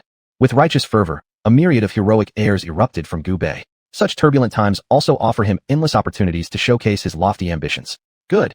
After hearing this, Bei Miao felt a surge of excitement and remarked, even if we wrap our corpses in horse skins, it won't demean the worth of a man's 7-feet-tall figure. In such disordered times, isn't it exactly their opportunity as well? With that, Gu Bei and Bei Miao exchanged glances and laughed. But at present, the ferocious beasts have mobilized their entire clan to attack. Do you have any good strategy to repel the enemies? Bei Miao frowned deeply. Although he had understood Gu Bei's plan now, negotiations with those powers still require time within a short period. Gu Bei, however, chuckled and gestured Bei Miao to rest assured.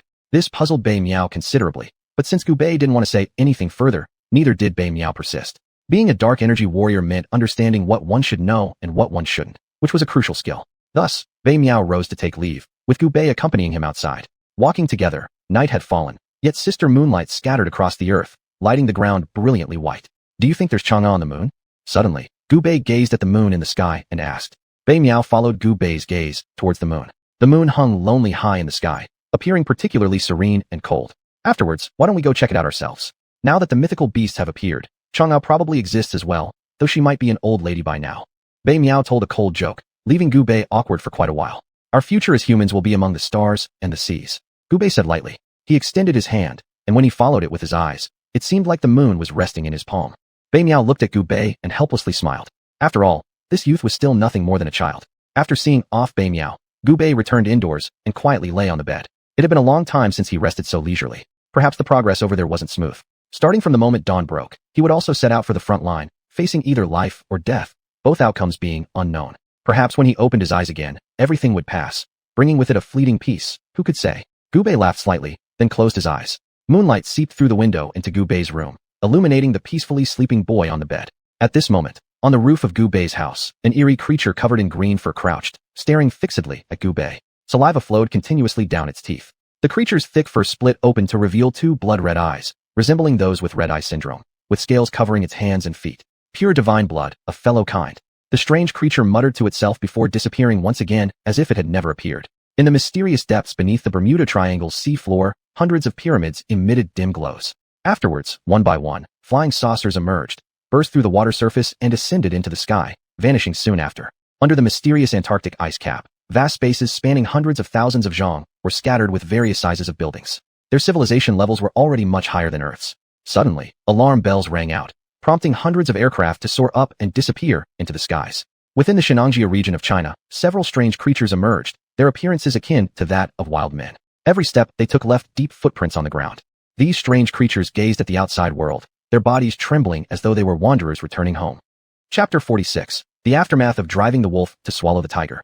In the early morning, Gu Bei woke up as the sunlight shone through the glass onto his face, and the warm feeling was quite comfortable. I wonder if Xiaonan instructor has returned. Gu Bei muttered to himself. He had heard from the dark energy warriors guarding the lab that Xiaonan instructor had gone on a secret mission, but he didn't know what it was specifically. However, based on Gu Bei's guess, it was most likely related to the divine blood, or rather, the simplified version of dark energy they referred to. After washing up, Gu Bei first went to visit his fellow students. Out of the 50 who initially entered together, only 19, including him, had survived.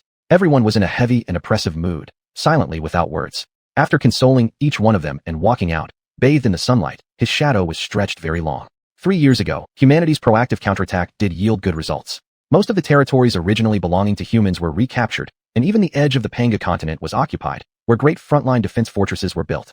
The cities originally inhabited by humans, due to the damage caused by comets and attacks by ferocious beasts, had a remaining population that wasn't much. So under the unified arrangement of the government, the surviving people gathered together as much as possible.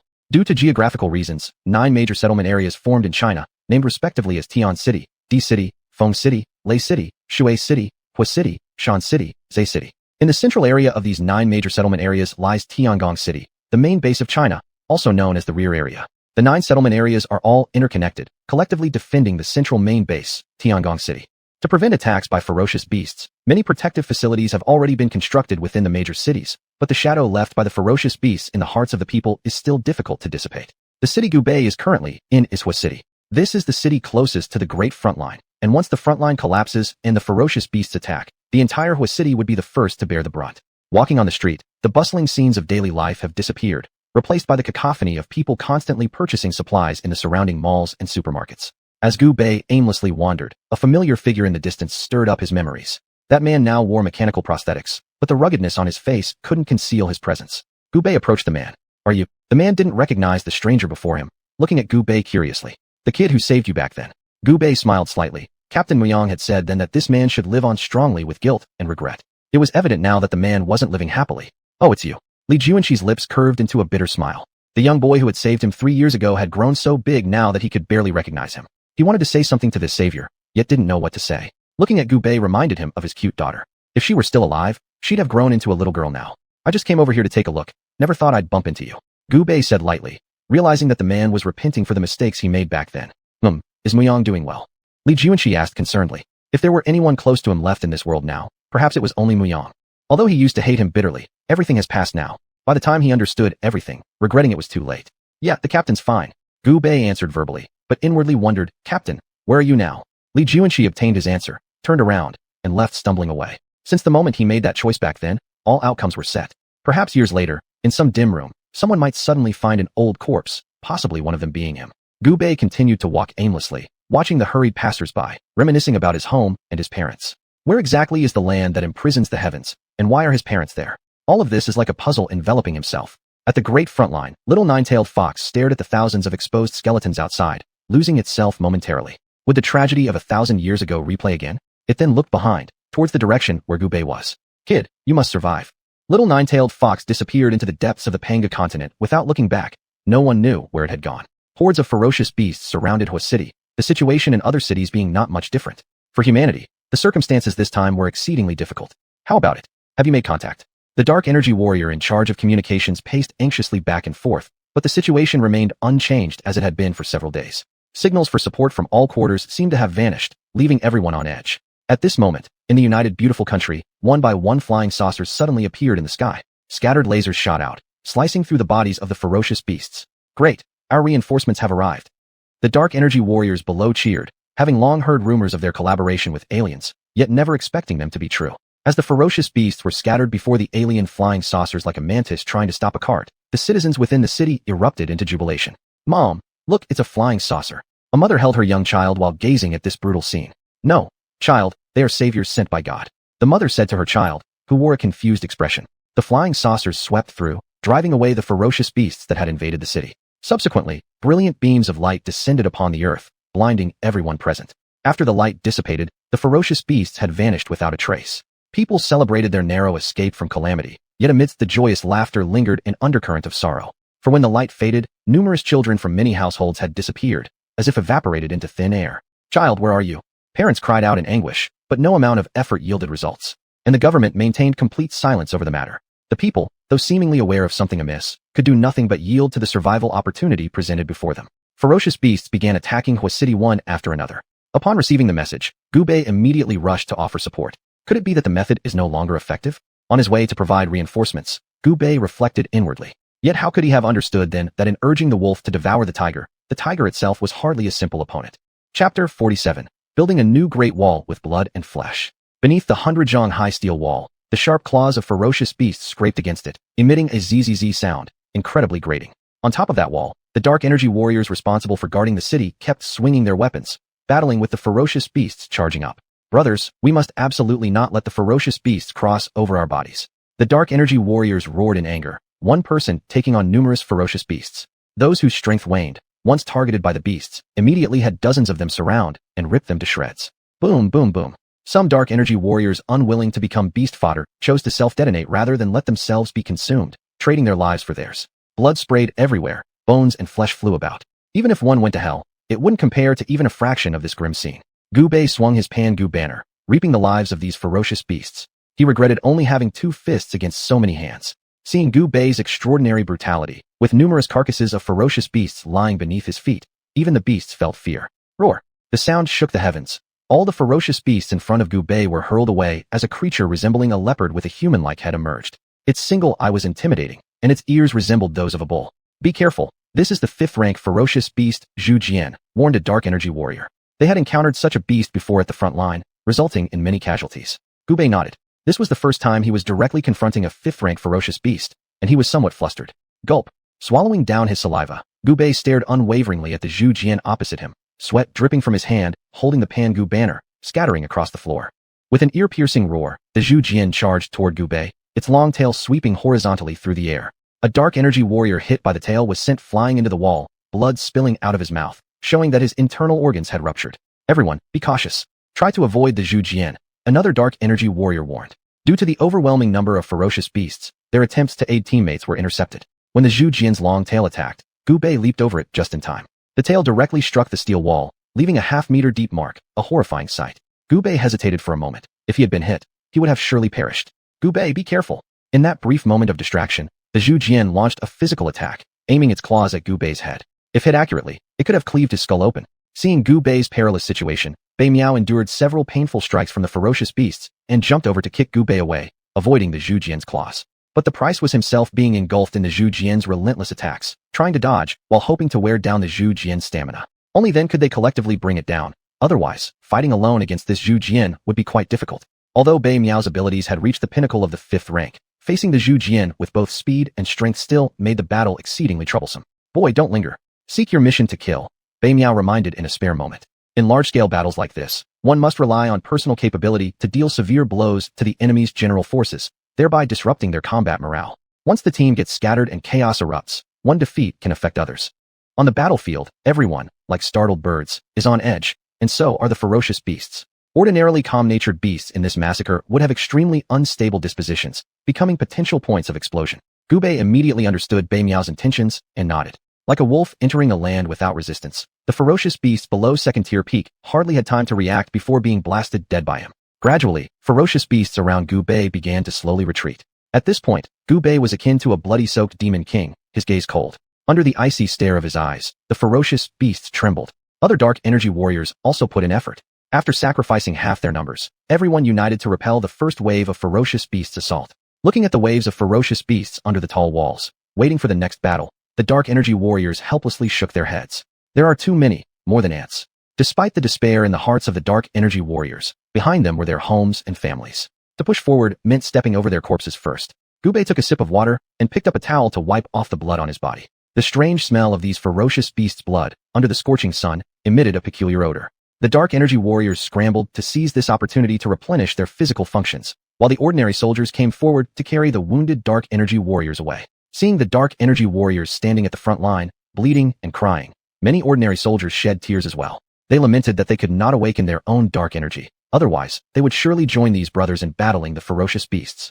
Gu Bei stepped forward and lightly patted the shoulders of these soldiers. He had once been one of these ordinary people himself, so he could naturally empathize with their feelings. But fate can be so cruel. Who would know when they might awaken their dark energy? Except for those who were born as innate awakers. Don't worry, it won't be long before all of you will awaken your dark energy, Gu Bei said with an incredibly determined voice. Is that so? Upon hearing Gu Bei's words, the ordinary soldiers burst into tears of joy. Once, they were also protectors of their homeland and defenders of this land. But the arrival of the ferocious beasts forced them to retreat behind the scenes. Now, hearing Gu Bei's words, they found it hard to believe. Would that day really come? I, Gu Bei the dragon-slaying warrior, guarantee this by my own life.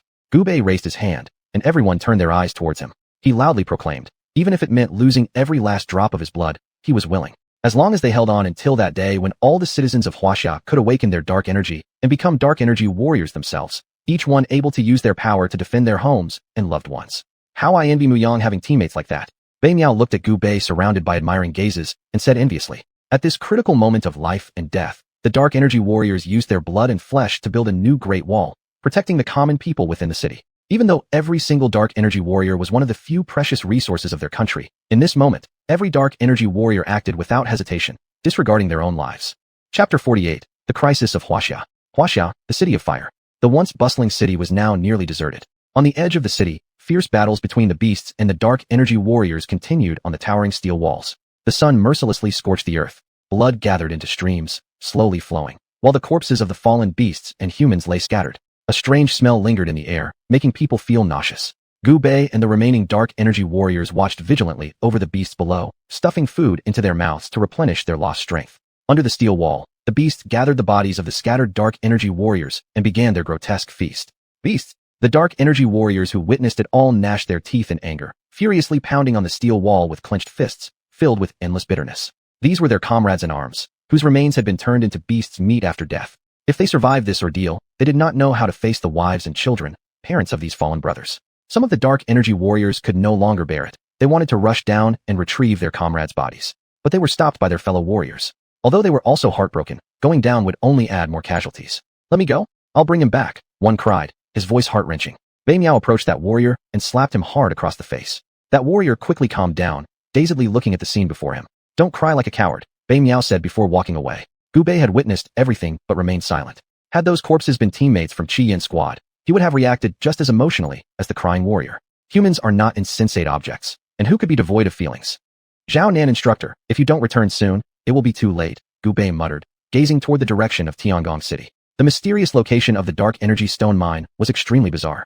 In order to succeed, Huaxia spared no expense and sent out Zhao Nin instructor along with all the 6th-rank dark energy warriors of the country. This was why the main front fell so quickly. The suppressive power of 5th-rank warriors alone was insufficient to hold back the beast tide. However, judging from previous circumstances, This plan seemed foolproof since ever since humanity's counterattack against the beasts brought about successive victories, the other side had become relatively calm. Who could have foreseen that such an unexpected event would happen? Outside Tian City, beasts crowded densely. On the walls, fighters capable of battling numbered less than 100. Inside Shui City, beasts ran rampant. The cries of common folk and the warriors' roars mixed chaotically, turning it into a fiery hell. At this moment, on the land of Xianxia, after the Mountain Sea anomaly, the 8 major cities constructed with hope all endured varying degrees of savage attacks from the beasts. Some cities had already fallen, and the citizens became meat for the beasts. In Lei City, everything was in disarray. Child, run fast. A woman being bitten in the thigh by a beast cried out as the wounded child ahead helplessly watched her mother being devoured bit by bit, tears streaming down his eyes. On another side, a helpless lost girl squatted on the ground shouting, "Brother, where are you?" Searching beasts noticed the lone girl and pounced like finding delectable prey, swallowing her alive in one bite. Inside the hospital, critically injured dark energy warriors who could barely move lay on their beds, resisting the attacks from outside, their hearts heavy hearing cries around them. "Brothers, let's go. As long as we can still move, we must prevent the beasts from harming civilians," said a warrior lying on the bed. He tore off the bandages from his wounds and charged out with a cane, followed closely by other wounded warriors receiving treatment on their beds. Seeing this, the civilians all shed tears. Although they might not all be related, at this very moment, their blood flowed from the same source. The beasts that broke through the steel walls rampaged indiscriminately among humans within the city. The warriors rushing out from the hospital caught their attention. For beasts, the flesh of dark energy warriors undoubtedly tasted better than ordinary people, as it contained energies that could purify their bloodline, bringing a rejuvenating effect. The dark energy warriors who rushed out from the hospital showed no fear and charged straight toward the beast pack. At the very moment they came near the beasts, each warrior detonated themselves. In exchange for lives, small mushroom clouds rose near the hospital like brilliant fireworks, so captivating. The ferocious beasts were frightened off by these dark energy warriors' suicidal explosions and bypassed this place. As the dust of the explosion settled, the ground was covered with the bodies of ferocious beasts, while the fearless dark energy warriors left not a trace of their bones. The same scenes were playing out in every city. When dark energy warriors could no longer stop the advance of the ferocious beasts, they used their own bodies as a blockade. On this day, tens of thousands of small mushroom clouds rose across Huaxia's land, violently detonating among the ferocious beasts. The crazily advancing tide of beasts was finally halted by this desperate attack. At this moment, even the ferocious beasts began to respect the humans who had thrived on this land for thousands of years. Gubei was nearly covered in blood that had almost solidified into a bloody armor, and the panga banner in his hand had lost all reaction due to killing too many ferocious beasts. This battle was exceedingly fierce. It reached a point where even common civilians refused to retreat any longer. To hell with you beasts. If you want us dead, we'll take you down first. Armed with kitchen knives or carrying clubs, the civilians gathered in large groups, heading toward where the dark energy warriors were fighting. You've protected us for too long. This time, we'll fight alongside you. The hundreds of millions of residents within the 9 great cities stood tall now, ready to face the beasts without flinching. Let us handle this. You should return quickly. The still fighting dark energy warriors watched as civilians came to support them, tears brimming in their eyes as they urged them to retreat. But would the civilians listen?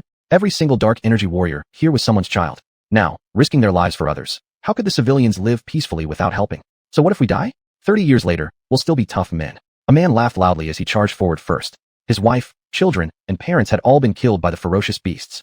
To avenge them and to stand by the dark energy warriors protecting him, he no longer felt fear or hesitation. The ferocious beast facing him saw that it was an ordinary human and swiped its claws directly, piercing through the charging man's body. However, moments later, hundreds or even thousands of regular people surged toward it. Even the beast itself now felt terror. Chapter 49. If all the people of our country were like this, what would there be to fear from savage beasts? The beasts that had originally surrounded the entire city suddenly discovered that they themselves had been encircled in return. The mortals protected the dark energy warriors on one side while hundreds and thousands of them divided and surrounded the beasts. Unidentified objects came at the beasts' heads from every possible angle. Despite these attacks causing no real harm, it was a clear provocation to their dignity. They bared their teeth at the commoners, but for these enraged mortals, death was not something to be feared anymore. What were the beasts' roars worth then? The savage beasts roared as they trampled towards the mortal crowd, and ordinary soldiers around fired like rain, yet still with no effect. Seeing their weapons useless against these beasts, ordinary people opened their mouths and bit into the bodies of the beasts. I'll die fighting you. An old man with white hair opened his trembling mouth. Only 3 teeth remained inside. He bit down on the back of one of those savage beasts. However, the beast had already anticipated this, swiftly swiping its tail to send the old man flying. Helpless people directly used their bodies as meat barriers, piling up on the savage beasts one by one, never holding back punches or kicks when they could use them. The beast trapped under the humans finally lost its breath. While on this side, nearly hundreds of regular humans paid the price to take down just one of these beasts. Everyone, go now, don't make meaningless sacrifices anymore. The dark energy warrior responsible for guarding here looked over, crying while shouting. If they were more powerful, The people they were protecting wouldn't have to suffer so much. His heart was filled with guilt. Child, it's all right. We've lived enough lives. We've longed for the day of reunion with our relatives.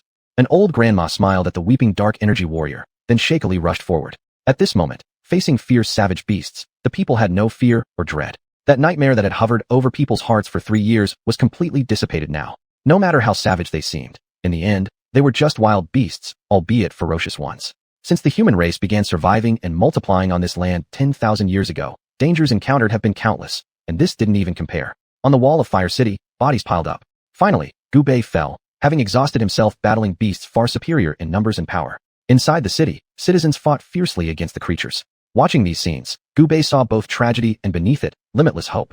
He had once doubted and worried, but seeing the fearless common folk below him, he realized everything. Why Xianhuan instructors spared no effort to obtain the divine blood, why unrelated dark energy warriors were willing to sacrifice themselves for others, and why people who clearly knew they couldn't win still chose to battle the beasts fearlessly. So many lovable individuals resided on this land. They were family, they were compatriots. Small mushroom clouds continued to rise, and on the dark energy warriors who faced death, Gu Bei saw smiles. Gu Bei, wake up! Injured trainees arrived, determined to do their part even amidst heavy injuries. Gu Bei heard familiar voices and tried to open his eyes, but they felt like leaden weights too heavy for his eyelids to lift. Gu Bei, wake up! The students called out, starting from 100, reduced to 50 in Panga Park, and now only 19 remained, having lost so many companions. Could they lose another one now? You little brat, where's my divine blood? Gu Bei gazed at the familiar nine-tailed fox, hearing its soft voice echo. He smiled, then closed his eyes peacefully. Gu Bei! The students roared, with savage beasts approaching. Unable to continue the fight for long, they quickly hoisted Gu Bei onto their backs, ready to break through the encirclement. Retreat! Bei Miao reluctantly issued the order to retreat after successfully repelling several waves of beast attacks. If they stayed longer, Tiangong City itself would soon be in danger. Within the central hall of Tiangong City, it was packed full of people. At this moment, some strange, human-shaped creatures stood in the center of the hall, but upon closer inspection, they looked extremely similar to the gray aliens. They were small in stature, with no nose on their heads, just 2 dark holes. Their mouths resembled a scar-like crevice. How about it? If you agree to our terms, we will send troops to assist immediately. The humanoid creatures spoke arrogantly, looking as if they were absolutely certain of their success. Facing these humanoid creatures, there sat rows of elderly people with gray hair, along with a few middle-aged men. Each of them wore a serious expression, examining the documents before them while frowning deeply. This isn't assistance. It's taking advantage of our misfortune. You expect us to sacrifice our compatriots' lives for your experiments? Never. A short-tempered middle-aged man abruptly stood up, slammed his hand on the table hard, and roared in anger. Compared to being devoured by ferocious beasts, giving them to us for experimentation isn't such a bad deal, replied the humanoid creature with a laugh. Other countries have agreed already. Why is it that you Chinese are so unreasonable? Are you really willing to fight the beasts to the death? We will not sign this treaty, declared several old men with gray hair as they stood up. Even if the land should fall into ruin, they would not do something so dishonorable. Was surrendering to the monsters any different? Oh, all right then. I'll wait for you to come begging me, said the humanoid creature with anger creeping into his tone. He had condescended to offer this opportunity to these mere mortals, yet they did not value it. It's unnecessary. China hasn't fallen so far that we need your plundering help. Suddenly, from outside the grand hall, came a thunderous shout. 2 towering human-like monsters covered in green fur walked in, and beside them, several dark energy warriors were cautious and alert. When the 2 mysterious creatures blocked the path earlier, no one could pass through. Seeing these bizarre new arrivals, everyone in the grand hall was perplexed. Which species were these? Since humanity gained control of dark energy technology, most beings on Earth had been thoroughly understood, even alien civilizations to some extent. Unbelievable. There are still survivors from the experimental creatures created by that clan 1,000 years ago, murmured the humanoid creature as he stared intently at the 2 peculiar figures. Matters between Earth's creatures should be resolved internally. It's none of your extraterrestrial business. Leave now. Aware of the terror wrought by the experiments of that ancient clan, the humanoid creatures obeyed, without question, and withdrew. Chapter 50. Long-awaited support. Descendants of Huaxia reappear. Sorry we're late. The 2 bizarre creatures spoke. These creatures had green hair that spread carelessly, long sharp fangs bared outside their mouths, and saliva hung from them. You are? An old man who stood up earlier asked, genuinely curious about what force these could be. They hadn't yet formed alliances with the powers deep within Panga continent. Descendants of Huaxia. To be precise, genetically modified mutants, they replied. People in the hall were momentarily stunned. What happened 1,000 years ago that our ancestors became experimental subjects? Seeing everyone's curious eyes on them, the 2 strange creatures didn't get upset. Now, only minimal intelligence remained within them. It was the call of their bloodline that led them here. People like us back then have already rushed to various areas for support. We hope we're not too late. This time is up to you from now on. They bowed slightly before turning around and walking out of the great hall. No one knew exactly where they had gone, but shortly after they left, many strange creatures appeared around the 8 great cities and charged toward the ferocious beasts. Those strange creatures were similar to zombies. When the beasts bit into their bodies, they felt no pain, instead biting into the beast causing them immense pain. In their hands, they held weapons made of stones or bones, weaving through the group of ferocious beasts and harvesting lives. What's this? On top of the steel walls and inside the city, people frowned as they saw this sudden emergence of forces. Was this the heavens conspiring against humanity? But these strange creatures did not target them. Rather, they went all out against the beasts. Some even directly bit down on the beast's thighs and swallowed them whole. Hurry, run fast. Seeing the beasts delayed by these strange creatures, the remaining dark energy warriors quickly took the opportunity to evacuate the civilians still alive, wasting no second of this rare chance. The ferocious beasts tried madly charging forward as the humans began retreating, but every attempt was deflected by these strange creatures. Our kind has been hurt. Death. Saliva dripped from the mouths of the strange creatures, their eyes vacant as they tore and bit at the beasts surrounding them. This sudden surge of strange creatures temporarily shocked the beasts, forcing them to retreat. We don't have much time.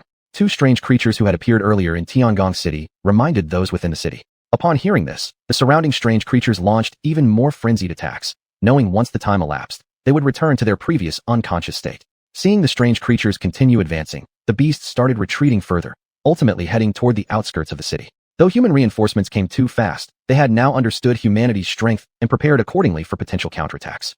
Gubei woke up from his unconsciousness, feeling warm seeing his fellow students surrounding him. Gubei, you've woken up. A student noticed Gubei blinking his eyes and called out in excitement.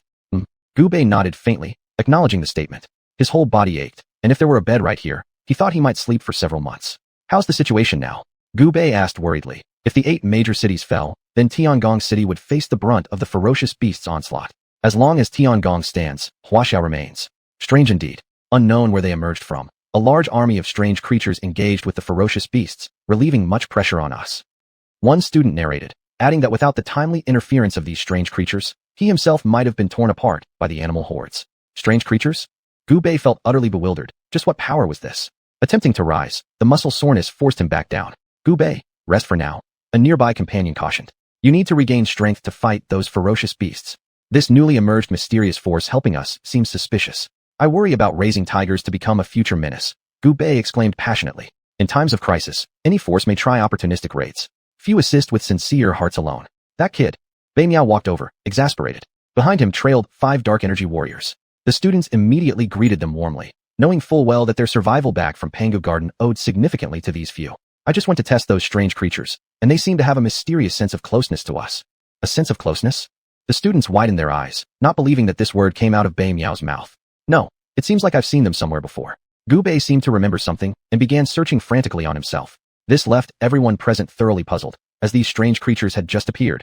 How could Gubei have possibly seen them before? For all these years, everyone had almost always trained together, inseparable. Look, Gubei pulled out several thin, long green hairs from his pocket. These hairs looked exactly like the ones from the strange creatures below. What is this? Everyone present was stunned, sensing something amiss. Kid, where did you get this thing? Bei Miao suddenly grabbed Gubei's wrist tightly and asked with a serious expression.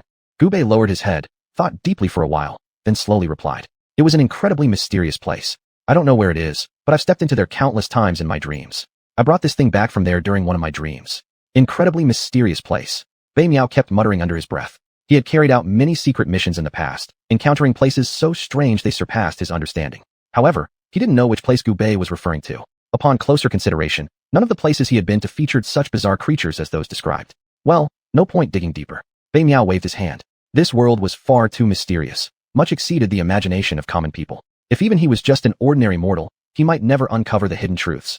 3 years ago, the inexplicable change in the mountains and seas made those common people realize for the first time the terrifying truth hidden behind this seemingly mundane world. I hope Captain Xuanhuan returns soon. No one could guarantee that these strange creatures would keep protecting them indefinitely. What if they retreated? In that case, how would humanity defend against the ferocious beasts? Chapter 51. After the battle. The tide of ferocious beasts did not retreat far. They watched with covetous eyes the 9 great cities standing tall on the land of Huaxia. Not far from the ferocious beasts, those strange creatures gathered automatically into formations, keeping an eye on the opposite ferocious beasts. Inside the 9 great cities, due to the unexpected withdrawal of the ferocious beasts, people finally put down their hearts that had been hanging all along and began to resume a normal pace of life. The cries and shouts continued endlessly. Many people's relatives lost their lives in this battle, some even without a trace left. Mom, where are you? Dad, wake up. Child, come back. People were all searching for their scattered relatives, unwilling to give up even if there was only a glimmer of hope. The surviving dark energy warriors silently collected the bones of their comrades in arms. Most of them had been gnawed beyond recognition by the ferocious beasts, and some didn't even have bones left. Brother, a dark energy warrior found only a remaining arm of his comrade, knelt down on the ground, sobbing uncontrollably. This was an age when lives were as cheap as weeds. No one could guarantee they would live to see the next day, and yet, they willingly gave the chance to survive to ordinary people because they were humanity's last line of defense. Levi once said, "Heaven has created me for a purpose." Perhaps this was the destiny of the dark energy warriors. When the clouds covering their heads dissipated, people started living their daily lives again. Rise with the sun and rest with its setting. Only outside the steel fortifications of the city, those mysterious creatures covered in green fur silently gathered there, facing off against the ferocious beast tide. Occasionally, friction arose, but in the end, it was always suppressed by those strange creatures. With the scorching sun finally setting, the moon gradually rose over the branches, the bright moonlight spreading across the earth. Those strange creatures that had been opposing the ferocious beasts all day began to feed. The scattered corpses of ferocious beasts undoubtedly became their best food. These strange creatures simply walked into the pile of bodies and bit down on a corpse directly. Blood mixed with the intestines of the ferocious beasts, and various unknown liquids gushed out, splashing onto the body of the strange creature. Their long green hair coagulated into clumps, but the strange creature paid no attention, still chewing contentedly on the corpse of the ferocious beast. Damn, these weird creatures are really. The dark energy warriors on the towering steel fortress witnessed all this, and promptly retched, nearly vomiting bile. However, at the moment, it seemed the weird creatures posed no harm to them, so there was no need to worry too much. Deep into the night, most of the ferocious beasts in the tide had fallen into a deep slumber, except for those accustomed to nightlife, who continued to jump around and were responsible for alert duty. In the group of mysterious creatures, protect the same kind. Protect the same kind. The same kind, delicious food. I'm so hungry. I am human. No, I am a monster. The well-fed mysterious creatures began muttering nonsense, their consciousness gradually becoming blurred. Stay focused. On the steel walls of the city, Bei Miao was patrolling, just as Gu Bei had said. The origin of these strange creatures was still unclear, and excessive trust was unwarranted. Otherwise, it could lead to catastrophic consequences. Finally, the sun rose above the distant horizon, and the nerves of the dark energy warriors, who guarded all night, became slightly drowsy. Following Bei Miao's orders last night, they didn't dare be negligent for a single moment. However, after one night passed, fortunately, nothing unusual happened. For 3 consecutive days, there was no movement from the side of the ferocious beasts. The strange creatures also seemed locked in a death struggle with the ferocious beasts and never withdrew. This suited some people's wishes just fine. Many civilians in the city even erected statues of these strange creatures for worship, going as far as creating life-size costumes of these creatures, wearing them and strutting around proudly. To these dark energy warriors who risked their lives and came to rescue them in times of crisis, people seemed to have grown accustomed to their sacrifices. Only a few individuals cried out everywhere, but their feeble voices were drowned out by the overwhelming clamor of the masses. At night, within the city, some people dressed in the costumes of these strange creatures began to celebrate, celebrating the aid they received, celebrating the survival after disaster, as if forgetting the sorrow of the previous days. Seeing the ferocious beast horde blocked outside by these strange creatures, they were completely unbothered. Instead of hoping for the dark energy warriors to protect their safety, it would be better to worship these weird creatures more. Although these weird creatures look like humans but are not, resemble ghosts but aren't, with a zombie-like appearance, they ultimately retain a humanoid form. The joyous sounds spread throughout every street and alley of the city. Even those who were deeply resistant were infected by this atmosphere and joined in, releasing all the pressure brought about by the recent sudden changes. Gu Bei, do you want to come play with us? Several students came over, patting Gu Bei on the shoulder as they asked. Looking at the lively atmosphere within the city, the buried youthful restlessness deep inside them began to surface. Ho ho, you go ahead, I prefer some quiet. Gu Bei shook his head. He was reflecting on the information about the racial powers deep within the Panga continent that little nine-tailed fox had told him before she left. The nine-tailed fox had once said that the green long hair belonged to strange people, but which branch these weird creatures belonged to wasn't yet very clear. For several days, his eyelids had been jumping particularly vigorously, making him aware that something important seemed to be about to happen. I'll go observe it again myself. Gu Bei put on his dark energy battle armor, looking extremely spirited. The once naive face had lost its youthfulness after being tempered by battles, becoming mature. He carried the Panga banner with him everywhere he went. When little nine-tailed fox left, he shamelessly claimed her Jinmu staff, which surprisingly underwent some subtle changes during the fierce battles of the previous days. This made him pleasantly surprised. After everything here is settled, I will go to the Panga continent to find our captain and others, and then also take the opportunity to inquire about the status of those powers, so we won't be completely blind when we fight in the future. Gu Bei had made up his mind. In the past few days, there were also other students who came to ask about Gu Bei's plans after graduation.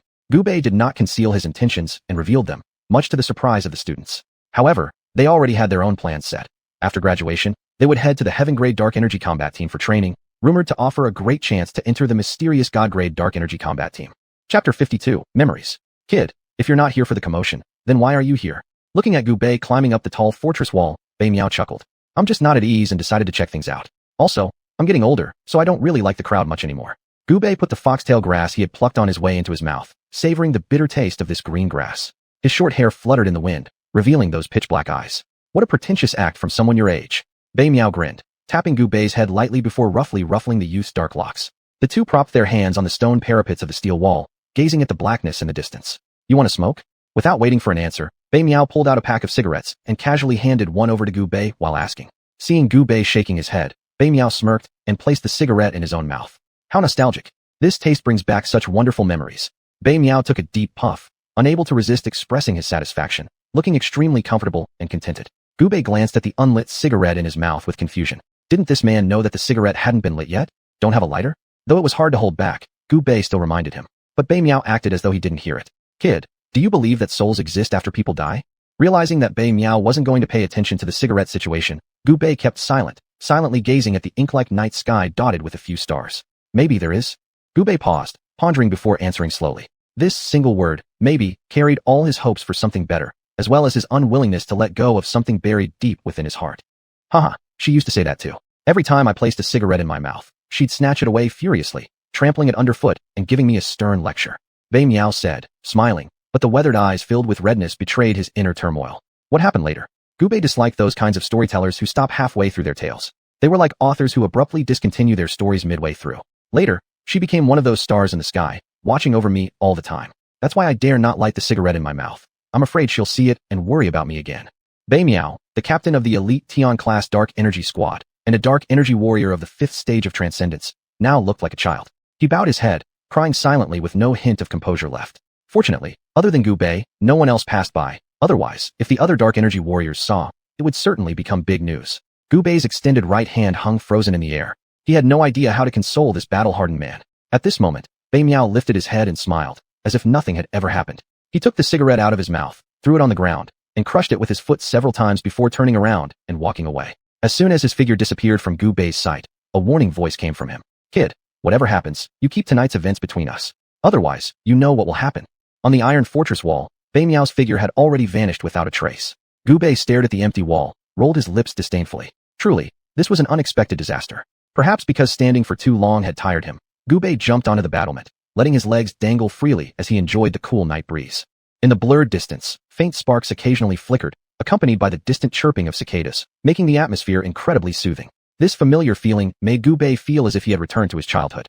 However, every time he tried to recall the memories of his early years, his head throbbed severely. Fragmented images rapidly flashed through his mind, leaving him feeling like the monkey trying to catch the moon in the well, grabbing at nothing. All his clear recollections started from the day he first entered the Divine Continent Dark Energy Elementary School. It was the first time he was led by his parents into that mysterious world of dark energy education. That day, after delivering him to the school, his parents rushed off without looking back or even sparing a glance for his tears and shouts. From then on, each weekend became one of the few precious occasions when he met with his parents, during which he soaked up the warmth of home in every fleeting second. Yet, he always felt a sense of detachment between them, something he couldn't fully comprehend back then. At that time, he mistook it for a normal phase in a child's relationship with their parents. Even in the school, when all the children regarded him as a monster, he bore it silently, without complaint, even in isolation, never mentioning anything to his parents at home. However, that feeling exploded completely when he graduated from primary school for the first time, yet his dark energy awakening level was still at 0. It was a deep night, and he could clearly hear the voices of arguments coming from his parents' room. Isn't it good to let him be an ordinary child like other children? His mother's voice came out from the room.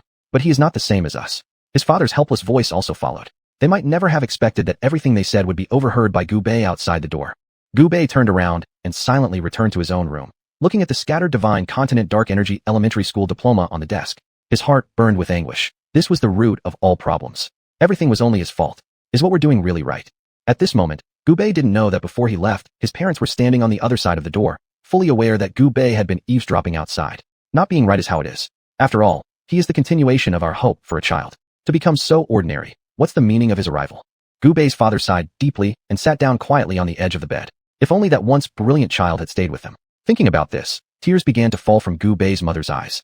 If it hadn't been for that accident, all life would continue in a straight line without any ripple. But fate was so mischievous, creating such an accident that instantly caused the originally intact family to start falling apart.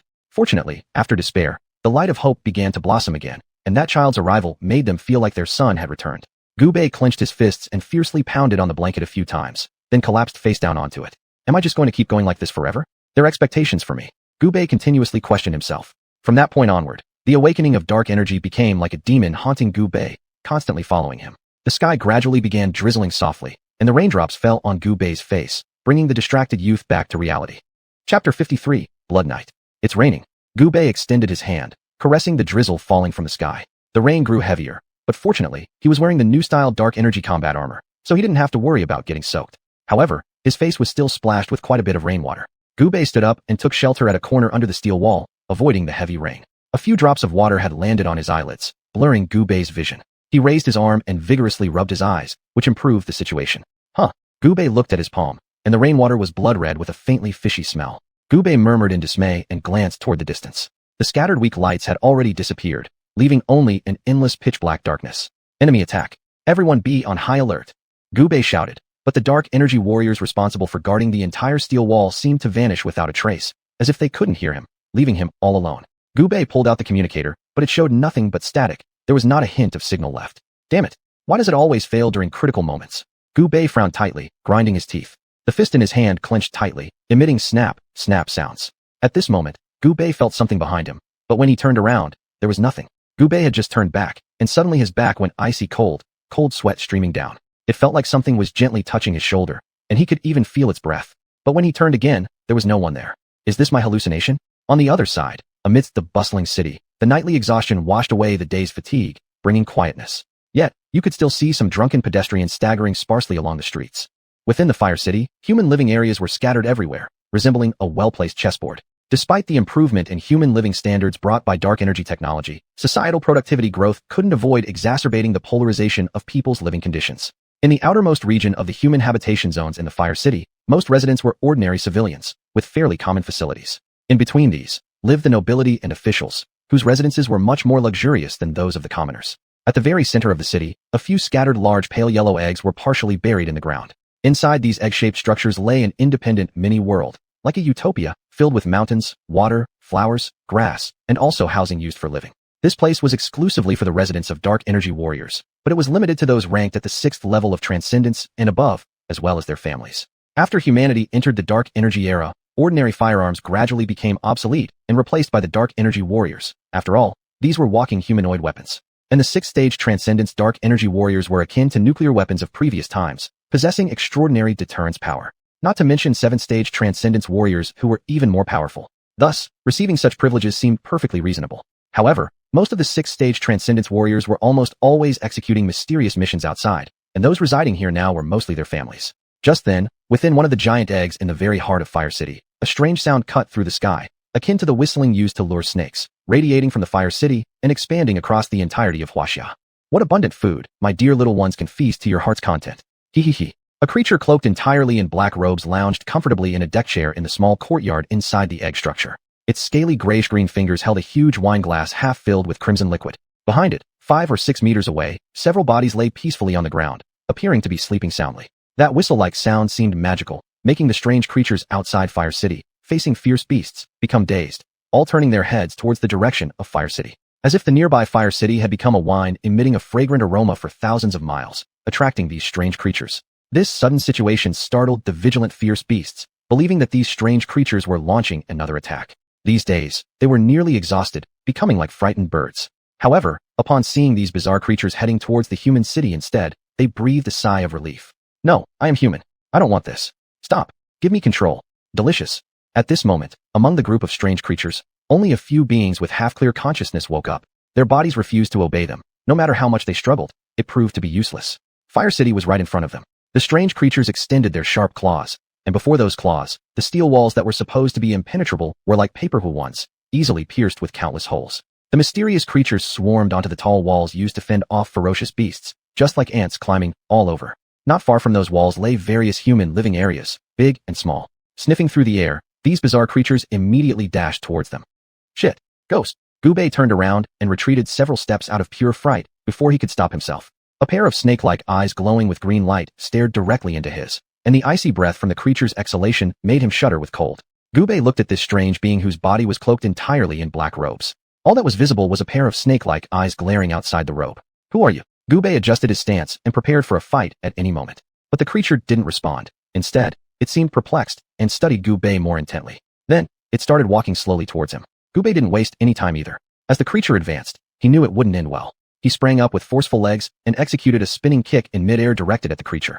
However, what happened next shocked Gu Bei completely. From beneath the black robes, a pair of scale-covered gray-green arms appeared. With delicate fingers lightly snapping, they firmly held on to the attacking leg of Gu Bei. Then, with an easy backhanded lift, Gu Bei lost his balance and ended up in an upside-down position. Seizing the chance, Gu Bei threw punches with both fists at the creature's body. However, the creature remained composed, once again using only one hand to lightly snap. Instantly, Gu Bei stopped his assault. At the very moment when Gu Bei was about to touch the creature's body, its scaly hand had already clamped down on his neck tightly. This scaled hand pressed against his throat, a feeling of cold spreading throughout his body. Chapter 54. The strange creature under the Xianxia bronze mask. At the top of the hand, there were 5 sharp nails, each with something resembling small flowers, akin to the manicures of human women. Could this creature be female? Gu Bei stopped and looked at it curiously, having just felt no murderous intent emanating from it. Human, abnormal one, fiend demon, divine being? The creature holding Gu Bei by the neck kept muttering these words. In the end, it let Gu Bei down and started mumbling on its own.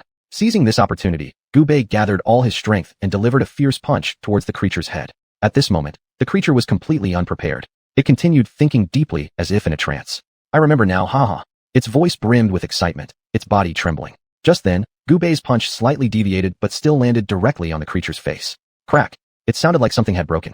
Gu Bei felt as though his fist had hit stone, sending waves of pain throughout his entire body. Drops of fresh blood seeped through his fingers as he gently massaged his other hand to alleviate the pain. This blood confirms my guess.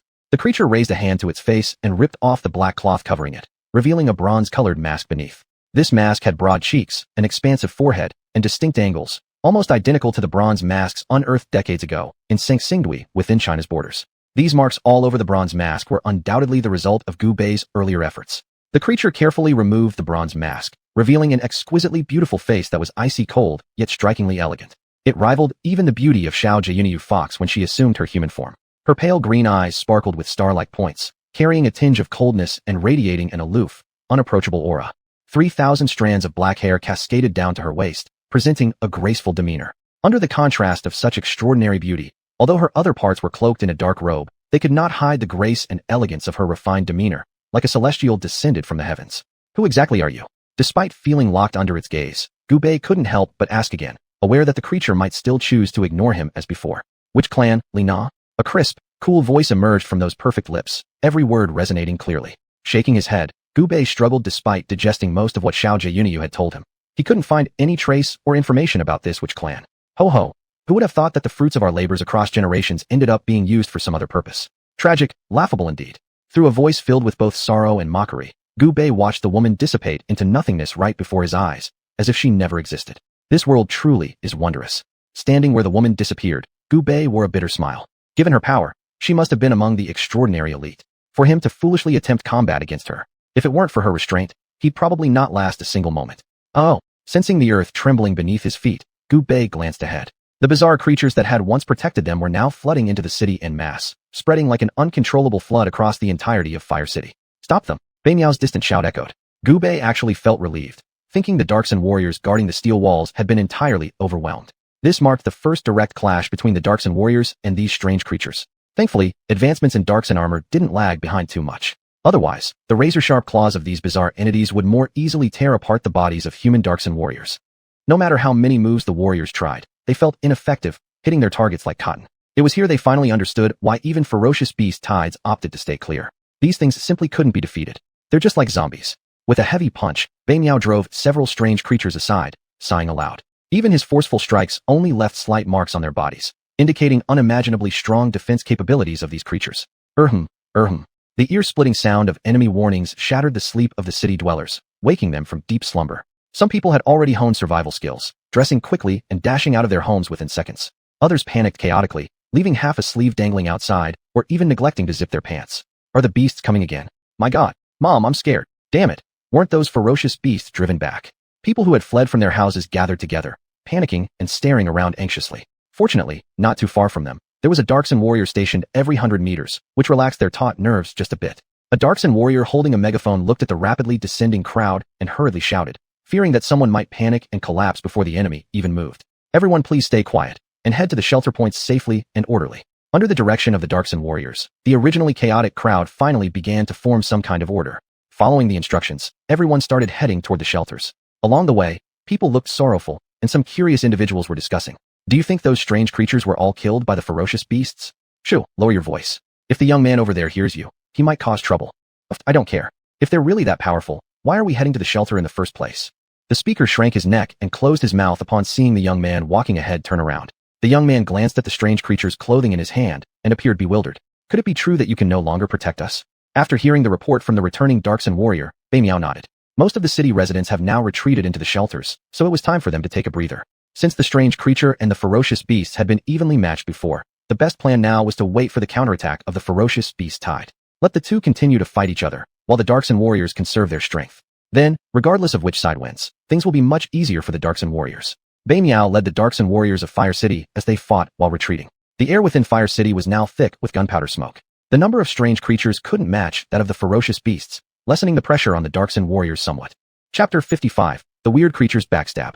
Gubei attempted to exchange blows with a weird creature rushing over. The collision made his arm ache painfully. The previous strike on the strange woman's mask had caused the wounds on his hands to reopen. The strength of these weird creatures must be at least at the peak of the second stage of transcendence. Gubei pondered, and the reason he didn't use the Panga banner just now was to personally experience the real strength of those weird creatures. Gubei, you take the students to protect the citizens in the city's safe zones. We will hold them off here. Bei Miao, who guessed that Gubei hadn't left yet, ordered while fighting and looking around. Finally spotting Gubei, she quickly gave instructions. These students were all precious, and this was not yet their time to fight these monsters. Losing any one of them would be irrecoverable. Yes, I understand. Gubei responded, realizing that continuing to fight here wouldn't help much, and might even cause hindrance. It would be better to protect the people in the shelters. After all, the dark energy warriors here could not possibly cover every area. There would always be some weird creatures slipping through. If they entered the shelters, the residents of the Fire City would become like fish on a chopping board, at their mercy. Inside the shelter, the people gathered there whispered and discussed among themselves. This is not good, right? What's wrong? These weird creatures are helping us resist the ferocious beasts. Now that the ferocious beasts can invade the city, it's probably because they cannot hold out anymore. We should call on everyone to provide support. Yes, I think what he said makes a lot of sense. Then let's do it. A few youths among the crowd walked toward the nearby dark energy warrior. Seeing someone approach, the warrior hurried forward to inquire, as many people rushed to the safety points in haste, often forgetting some troubles until they arrived. Serving the people was their motto. Despite being the rare dark energy warriors, there was no arrogance in them, but instead polite behavior. Excuse me, do you need any help? The approaching dark energy warrior smiled and asked, despite feeling quite disheartened amidst the tense atmosphere, managing to put on a cheerful expression, making others feel as if basking in spring breeze. Hello, it's like this. We want to call for everyone's support. Even though we can't fight as well as you, we have more people. One black-clothed youth spoke up, with an unwavering determination on his face, showing no fear of death. We appreciate everyone's good intentions. However, please rest assured, we can still fight. As long as we're here, we'll certainly protect you all. That dark energy warrior raised his bandaged arm, trying to cheer everyone up. Looking at the ordinary citizens standing before him, his heart warmed. They were not fighting alone. But now the ferocious beasts have already entered the city. Let us go. Those weird creatures helped us block the ferocious beasts before. They are in danger. How can we just sit by idly? Everyone says, isn't it so? Another man stood from the group of youths, climbing onto a step and shouting loudly. His robust voice made sure the message reached the ears of all the ordinary people below, stirring their emotions. Yes, let's go and support. Go. Fight against those beasts. Enraged, the people wanted to act immediately. The adjacent dark energy warriors tried to say something, but their voices were drowned by the noisy calls. What's happening? Dark energy warriors from other directions looked over, perplexed. Why had this group of civilians gone berserk?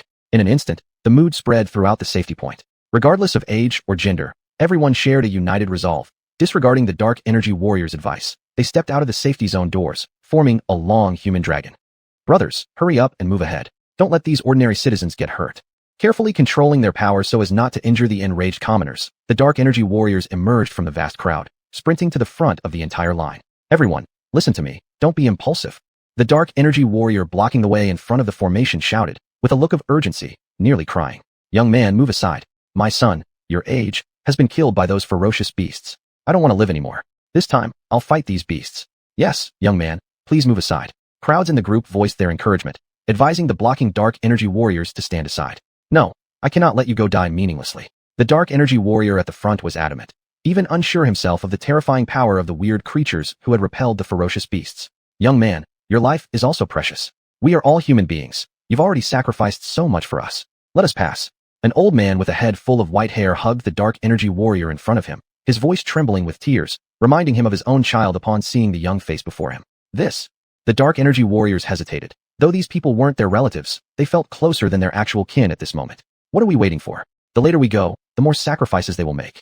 Let's charge. The young man who earlier called for everyone to support together again took the lead and shouted aloud. Upon hearing this, the ordinary crowds directly shoved aside the dark energy warriors blocking them, rushing towards the direction of the Steel City walls. No, come back. The dark energy warriors caught up within the surging crowd shouted, but the commoners paid no heed. They set off with the resolve of Jing Ku attempting to assassinate the king of Qin, an undertaking from which there would be no return. Gu Bei disengaged himself from fighting against the weird creatures and rushed towards the shelter point with all his strength. Meanwhile, those trainees who received the message also hurried over, ready to fight side by side once more. Due to the unexpected suddenness of this incident, many of the weird creatures that had entered had dispersed into different areas of the city. Gu Bei and the other students thus chose a shortcut to head towards the shelter point, charging forward. As long as these weird creatures were still within the city, they would inevitably head toward the shelter points. So Gu Bei planned to wait for them like a rabbit near a tree stump. Gu Bei, why do you think these weird creatures suddenly turned around to attack us? One of the students asked. Gu Bei had previously expressed concern about this, but at the time, everyone dismissed it, thinking he was overly cautious. Now it was evident that Gu Bei indeed had foresight. Chapter 56, Crisis of Trust. I feel that things aren't as simple as they seem. After all, you've seen those bizarre creatures. Most of them are mentally unstable. I suspect there's an unknown force manipulating all of this.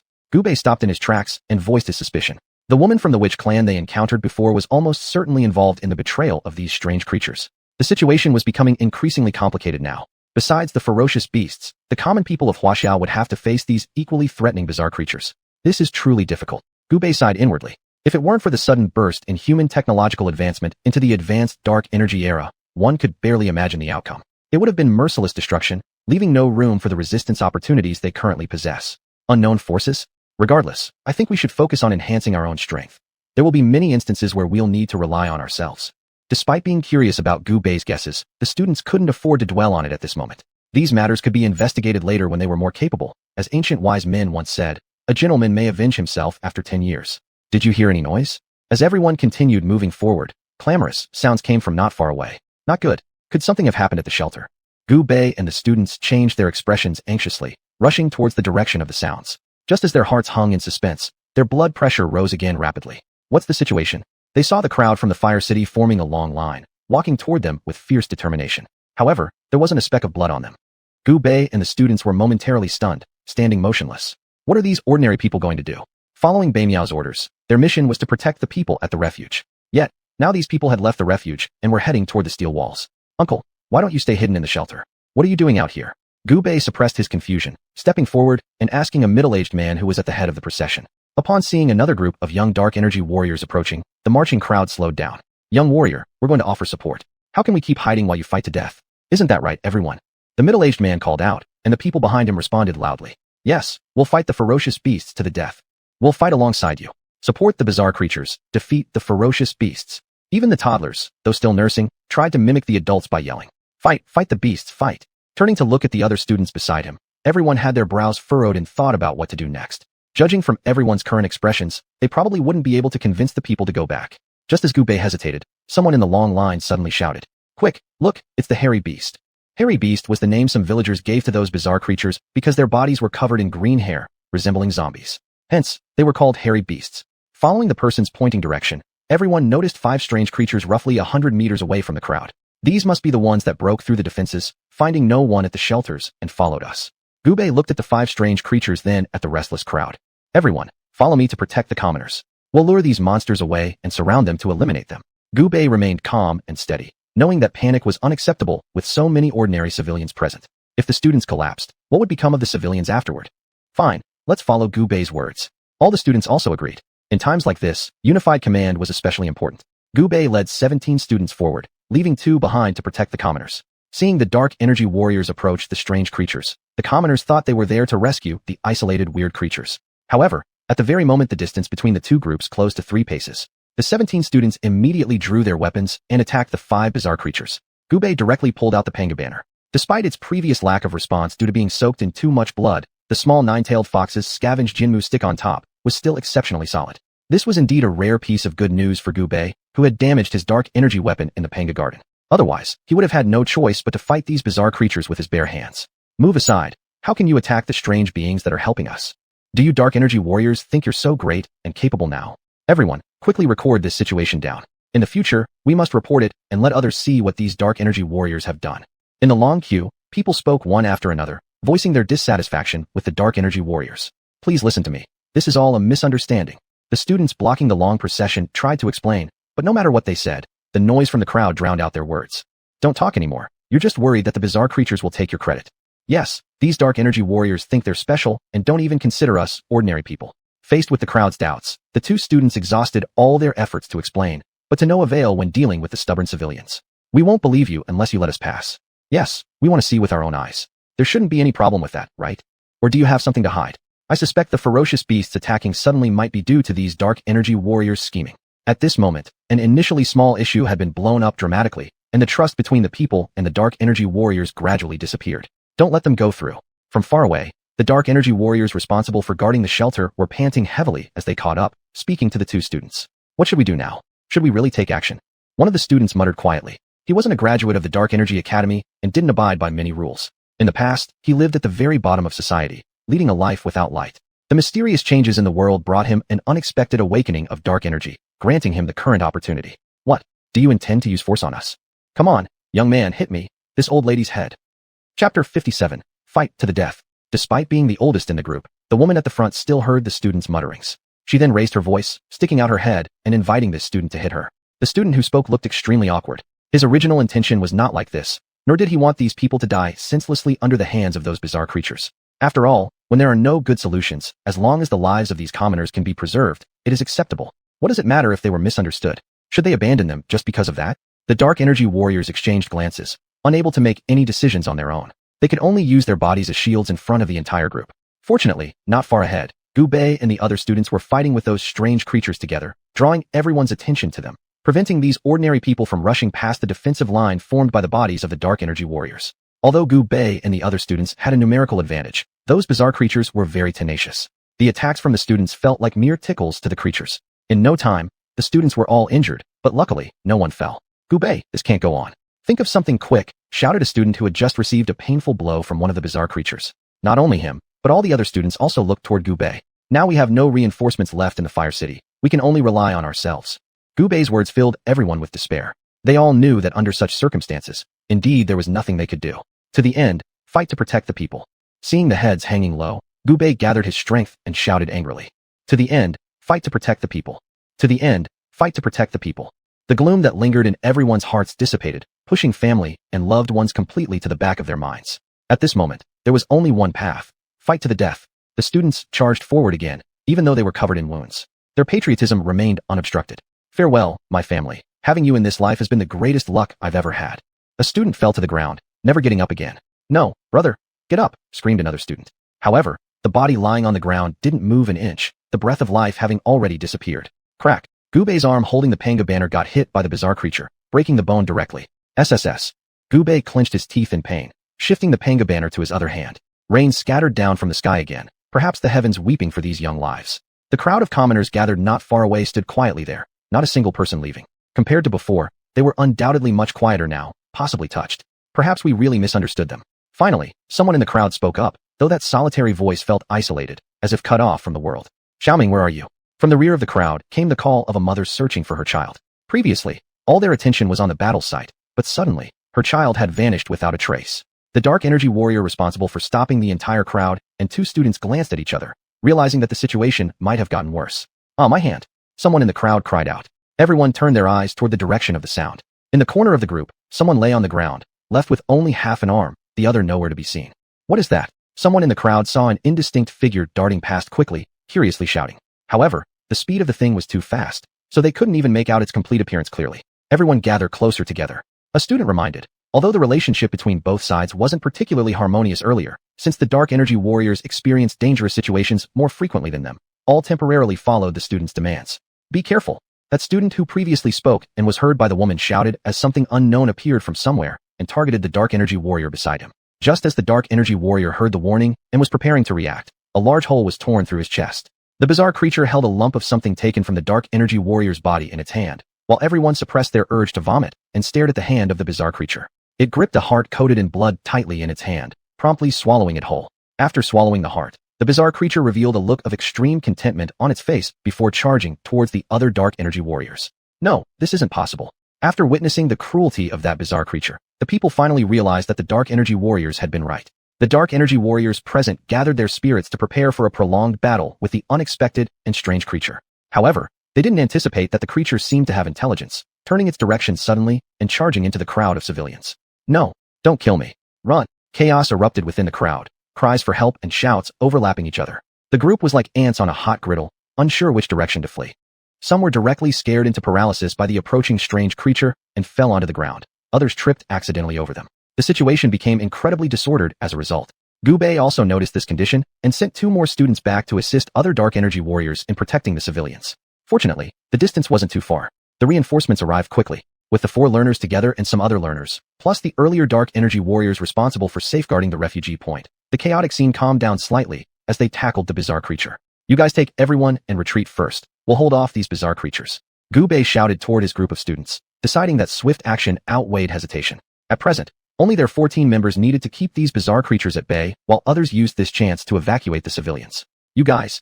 The 4 students here tasted bitterness, wanting to say something but unable to articulate their thoughts. A man does not shed tears lightly, unless he has reached an unbearable sorrow. These 4 students wiped away tears streaming out from their eyes before rushing into the throng. They swiftly separated those who were injured among the civilians, along with the elders, children, and women. Children and women were placed securely inside the circle first, then the elders followed, and after them, the wounded. All these people formed a simple defensive circle, surrounded by students and those dark energy warriors. Once any anomalies appeared, they would immediately offer support. Chapter 58, Desperation. My dear brothers, I'll leave first. The good brothers before were too lonely. I'll go and keep them company. A trainee who had just been torn apart by a strange creature on his thigh said with a smile, showing great composure.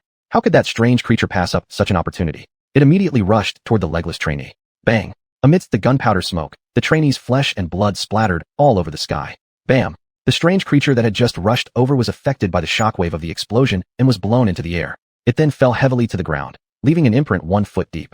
Gubei and other trainees exchanged a glance with each other, everyone understanding without words. While you're down, we'll take your life. All the skills they had used were unleashed against the strange creature lying on the ground. In the fear-filled eyes of the strange creature, all the attacks landed hard on it.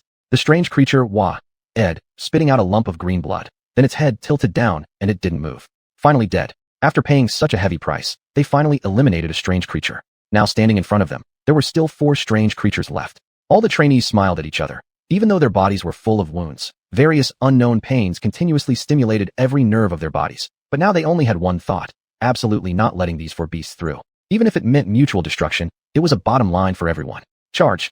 The wind wailed like water coldly. Heroes went forth never to return. Rainwater poured down from the sky like floodgates that couldn't be shut. The trainees and strange creatures fought fiercely. Trainees were continuously being hit down by the strange creatures, but would get back up again and continued fighting despite their trembling bodies. In the end, only 5 remained, including Gubei. They stood back to back, relying on each other. Around them, 2 strange creatures were still alive. Fight! Gubei shouted angrily. Although exhausted, he still struggled to hold up his body. Gubei! Gubei! As Gubei took a step forward, he felt a sudden lightness in his head, his vision blurred, and his whole body collapsed to the ground. The trainees behind saw Gubei fall down and quickly came forward to support him. Gubei fainted, but luckily, his breath was relatively steady. This let the worried surrounding trainees sigh in relief. But when they focused their attention on Gubei, those 2 strange creatures did not take the chance to sneak attack. Instead, they turned around and left. I'm fine. Gubei slightly opened his pale face eyes as a trainee next to him wiped the blood off his face with a bloodstained cloth. Where are the 2 strange creatures? They suddenly left for some reason. Replied a trainee after hearing Gubei's inquiry. Help me up. Cough cough cough. Gubei was breathing weakly, possibly due to a large movement while getting up which made him constantly coughing. Be careful. A trainee gently patted Gubei's back, making him feel more relaxed. Now they all had serious injuries, but compared to the comrades who had fallen asleep permanently on the ground, they were quite lucky. Have you all confirmed yet? Gubei once again glanced at the 10 corpses lying on the ground, his mood becoming extremely gloomy. They've all passed. A trainee responsible for the checkup, wiping his eyes, tremulously replied. Let's go. We'll head towards the steel wall first. If that place has already fallen, we'll immediately gather with those commoners and lead them out of the Fire City. After Gubei spoke, there was a moment of silence among everyone. They had experienced the terror of these strange creatures. They all internally bore pessimistic views towards the situation at the steel wall. Supporting each other, no one stepped toward the returning path. Keep holding. Do not let any of them pass. Just after Bei Miao finished dealing with a few strange creatures, another group surrounded him. If they continued fighting this way, even if they couldn't kill the enemies, they would be exhausted to death right here. Looking at the falling dark energy warriors and the Blue Ice squad members drenched in blood who kept fighting, Bei Miao seemed to have come to some kind of determination. It seems it's ultimately time to take that step. Bei Miao glanced somewhat regretfully towards the refuge point within the Fire City and then appeared very calm, accepting death. When the Blue Ice squad members saw their captain Bei Miao like this, they immediately understood what he was about to do. Captain, don't. Captain, we can still fight. Captain. Amidst the shouts of the Blue Ice squad members, Bei Miao took out the dark energy lock from under his abdomen. The substantial dark energy within him emerged like chains, enveloping his entire body. The dark energy lock, thought by all to merely be a tool for humans to release their inner dark energy, but who knows it's actually the seal that restricts our human power's upper limit? Bei Miao gently caressed the dark energy lock that had accompanied him for decades. In his eyes, it had become an inseparable part of himself. The sudden burst of dark energy drew the attention of the bizarre creatures around them. In the center of Fire City, within the massive egg-shaped building, the robed man looked far into the distance at the sudden explosion of dark energy and stood up in shock. Such a promising one. His blood must be very delicious. Gu Bei and the other 4 trainees hurriedly arrived, seeing bodies scattered all over the ground from afar. Among them were both dark energy warriors and bizarre creatures. None of the dark energy warriors lying on the ground had intact bodies, evidence of the fierce battle that occurred. That is, Gu Bei suddenly felt a chill in his heart and looked up. Not far away, a man wearing black dark energy armor stood with his back toward the city, his whole body wrapped in a powerful surge of dark energy. This dark energy was even more terrifying than the last time he had exploded with power. This isn't good, it's Bei Miao.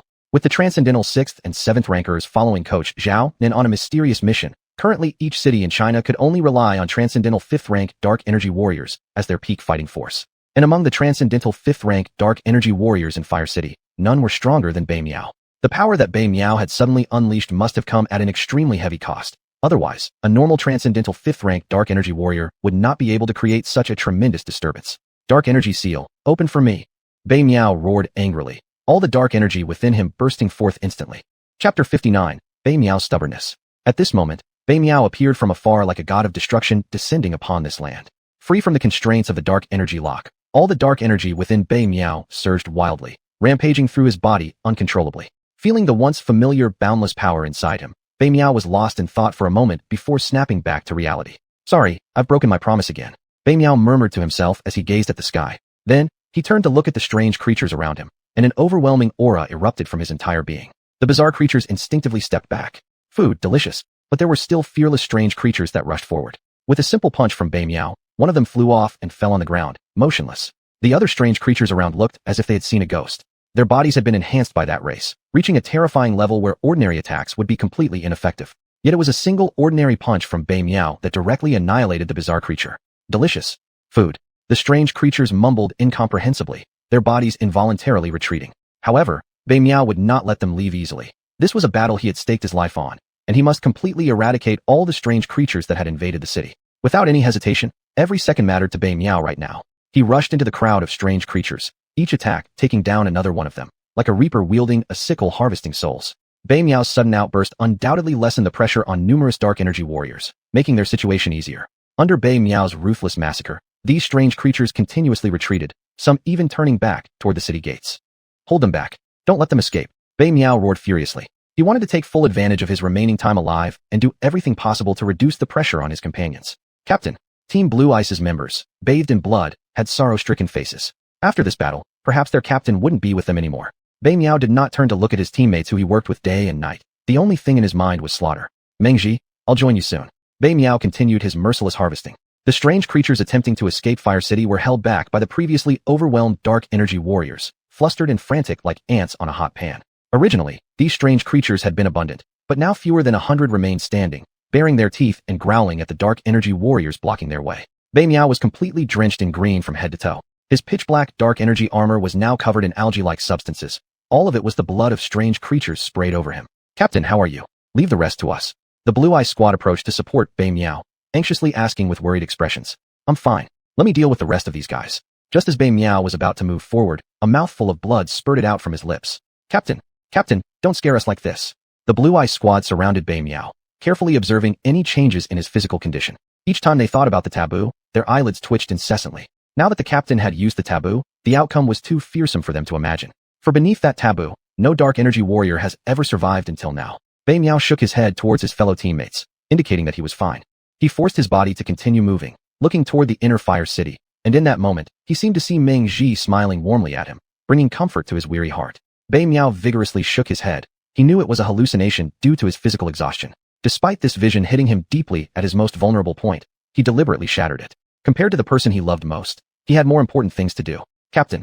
Ignoring the continuous calls from the Blue Eyes squad behind him, Bei Miao staggered forward alone. He could not leave these bizarre creatures to the Dark Energy Warriors. For every such creature killed, several Dark Energy Warriors had to sacrifice themselves. It was far too heavy a price. Sensing the remaining dark energy inside him and the state of his body after the explosion of dark energy, Bei Miao made his choice. Before dying, he would eliminate all these weird creatures. He wanted his death to have greater meaning. Each Dark Energy Warrior present turned to look at Bei Miao. Many people weren't particularly clear about the origins of this transcendent, 5th-level expert. However, in today's battle, they have thoroughly imprinted this incredibly brave warrior into their minds. Though millions of enemies lie ahead, I shall press forward. Bei Miao made his move, and the strange creatures, realizing there was no escape for them, chose mutual destruction. They surrounded Bei Miao tightly, attacking him from all sides. With his last remaining strength, Bei Miao deflected all these attacks, then took advantage of the openings to harvest the remaining strange creatures. 1, 2, 10, 50. While reaping the rest of the strange creatures, Bei Miao counted aloud. Hearing that weak voice, the Dark Energy Warriors present felt their hearts bleed. They cursed their own weakness and incompetence, unable to shoulder the sky. 80, 80. After killing the last of the bizarre creatures, Bei Miao fell straight down. At that moment, a smile hung on his lips without any regret. He had done it. Captain. Bei Miao. The members of the Blue Eye squad rushed over immediately, holding Bei Miao gently in their arms. Gubei didn't care about his own wounds either, rushing forward and looking at Bei Miao. Spit. Bei Miao's face turned pale as he coughed up a large mouthful of blood, with pieces of broken liver and lungs mixed in. You must know that 5th-rank extraordinary Dark Energy Warriors mainly cultivate 5 organs: heart, liver, spleen, lung, and kidney. Now that Bei Miao has coughed out chunks of his internal organs, it's evident how serious his injuries are. Even a god would find it hard to save him. What happened to him? Curiously, Gubei asked. He knew how powerful Bei Miao was, but such a terrifying strength and resulting consequences. What could have caused this? Alas, a member of the Blue Eye squad beside him shook their head. This was a taboo subject, not something to be lightly told to other Dark Energy Warriors unless they reached that level, where they would naturally understand. Gubei. Bei Miao still clung to his last breath. He looked at the youth he had saved from the Panga Garden, this young man full of everyone's hopes. Chapter 60. I am xuanhuan. Is there anyone among my descendants who dares to fight me? I'm here. Speak. Gubei clutched Bei Miao's hand tightly. It was as cold as ice, devoid of any warmth a normal person would have. You must lead everyone forward. The future rests on your shoulders. Blood continued to gush from the corners of Bei Miao's mouth, yet he still smiled, appearing composed and calm. No, it's not just on you all. It's also on you. You must come with us. Gubei held onto Bei Miao's arm tightly, screaming out with all his might. Me? Bei Miao chuckled softly and continued. Kid, I have something more important to do. She has waited for me for a long time, and now it's time for me to go and keep her company. Remember to burn more flowers for me in the future. Over the years, I've owed her a lot. Bei Miao's eyes became hazy, and the smile on his lips revealed his current mood. Memories of the past replayed one by one in his mind. Bittersweet, yet beautiful recollections like slides. Finally, he passed away peacefully. On that day, Bei Miao, the peak 5th stage Dark Energy Warrior of the Huaxiao realm and captain of the Blue Eye squad of the Tian-level Dark Energy combat team, fell in battle at Fire City. Gubei clenched his fists tightly, filled with anger but unable to find an outlet. After a long period of silence, he quietly got up and handed Bei Miao's body over to the members of the Blue Eye squad. By now, most of the strange creatures inside Fire City had been eliminated, but there could still be some stragglers lurking. They had to thoroughly search Fire City both inside and out. As for outside Fire City, the beast tides that originally intended to follow the mysterious creatures for leftover spoils had inexplicably retreated after encountering something unknown. Dozens of miles away from Fire City, several dead beasts lay on the ground. Beside them, a strange creature covered in green fur was devouring food heartily, occasionally using its sharp fingers to clean between its teeth. This strange creature differed somewhat from other mysterious beings. It even wore straw shoes on its feet and had a hat woven from medicinal herbs perched on its head. Feeling the disturbance of dark energy coming from the direction of Fire City, this strange creature reluctantly set down its meat and sped toward Fire City at an astonishing speed. Gubei was about to leave with the trainees when suddenly, bang! The indestructible steel walls of Fire City were hit, causing a deafening sound that resonated in everyone's ears. Then, a strange creature covered in green fur leapt down from the steel wall. Dust swirled around, and Gubei and the other Dark Energy Warriors prepared themselves in case it turned out to be an enemy, ready to strike together if needed. When the dust settled, they saw a peculiar creature appear before them. Anger flared up instantly because Captain Bei Miao had just fought fiercely against these mysterious beings and died, and now these creatures appeared again. They glanced around cautiously and found only this single mysterious being. Thus, their tension eased slightly since the situation seemed manageable. If it sought trouble, they'd oblige and send it back where it came from. That's not right. Look closely. Gubei reminded the group, who then noticed that this mysterious creature looked quite different from the ones they had encountered earlier. Could this be some sort of king figure? A trainee guessed aloud. Upon considering this possibility, their expressions tightened immediately. Even regular mysterious creatures were hard to deal with. If this were truly their king, how could they possibly fight it? Ho ho, 1,000 years have passed, and each generation of your descendants seems weaker than the last. That mysterious creature slowly spoke in front of everyone's astonished gazes. Where was the semblance of a strange creature? If it hadn't spoken human words, it would definitely still be seen as one. Who are you? Gubei asked, ready to act, but halting due to sensing no immediate ill intent emanating from the creature.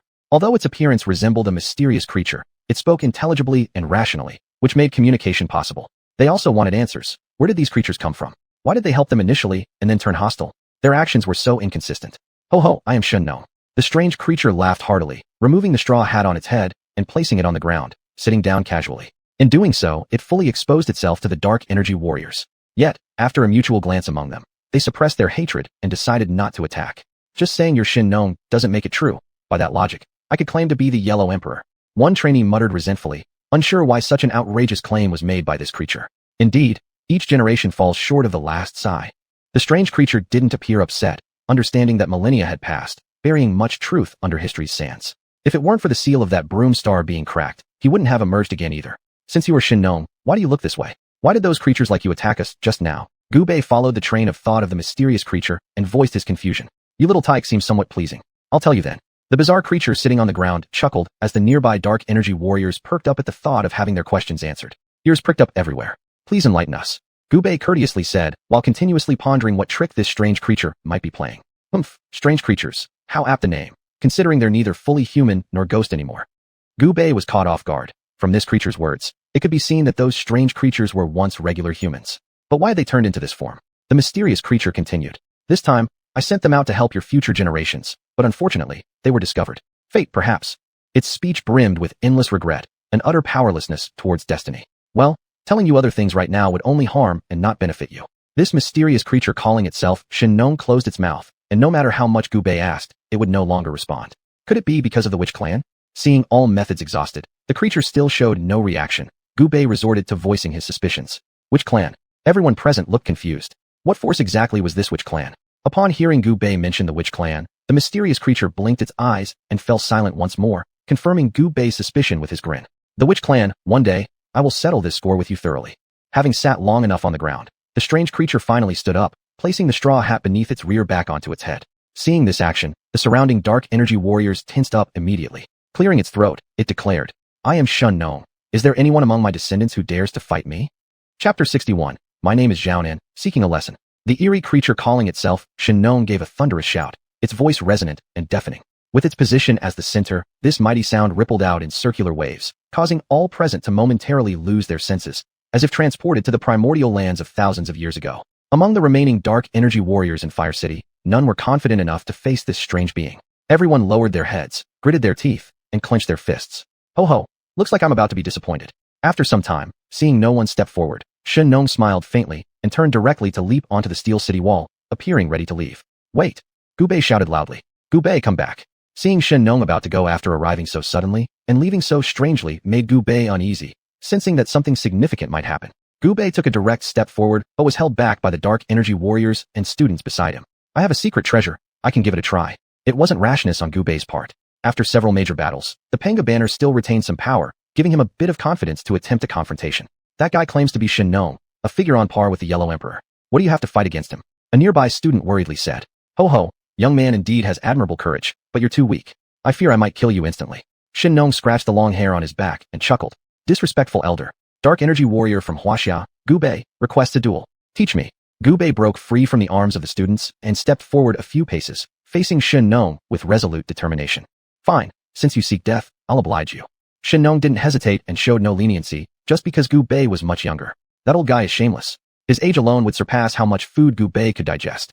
The dark energy warriors and students behind him commented sarcastically, hoping to ease Gubei's pressure. Ho ho, foolish, there is no fairness in this world. You must pay the corresponding price for what you desire. xuanhuan struck out with a single palm, which appeared deceptively simple, making it seem like a gentle strike. But as Gubei faced this oncoming palm, he felt infinite pressure. It seemed like all his movements were locked down by this strike. His legs felt like they were stuck in quicksand, unable to move. Die! As the palm neared within half an inch of Gubei's body, his pupils contracted sharply. The faint light emanating from the Panga banner he clutched in his hand instinctively blocked the attack. With a massive boom, Gubei was thrown hundreds of meters away, finally stopping after crashing through a series of buildings. Spit. Supporting himself on the ground with one hand, Gubei spat out a mouthful of blood. Just now, had the Panga banner not dissipated all the force from that palm, he might have been pulverized into dust. What's this? Xianxia slightly narrowed his eyes, focusing on the object in Gubei's hands, a pale yellow rag tied to a black stick. It was precisely this thing that deflected 9/10 of his palm's strength. What exactly was this artifact? Xianxia was now skeptical and eager to test again. Good lad, take another strike from me. Without further ado, Xianxia delivered another ordinary-looking palm strike that carried his full power, ensuring certain death with a single hit. That gentle-seeming palm sent shockwaves around it, toppling the nearby dark energy warriors. Be careful, Gubei. Even though warned by the dark energy warriors and students ahead, there was no way Gubei could evade. As he watched the incoming palm, he faintly smiled. So, am I really going to die? All his memories surged forth, familiar faces seemingly waving toward him. Gubei, you've awakened your dark energy. You brat, making us wait so long. Kid, I'm proud of you. You've grown up well. Little bastard, when will you repay my god's blood? Zareo, Guyen, Captain Muyang, Instructor xuanhuan, the little nine-tailed fox. Friends, I'm leaving. Gubei closed his eyes. No, far away, the students screamed in agony. From an initial 100 to 50, then down to 19, now they were fewer than 9 left. Were they about to lose another companion today? Boy, are you ready to give up? Gubei heard that familiar voice when his eyes were closed. A voice he could never forget. Teacher Xiaonan. Opening his eyes, Gubei saw a solid figure standing before him. That light palm strike from Xianxia struck directly on his body, which saved Gubei's life.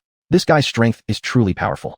Xiaonan rubbed the cracks on his dark energy battle armor, where several deep blood marks underneath had accumulated quite a bit of black blood. Xiaonan looked at Xianxia on the steel city wall and extended his hand behind him.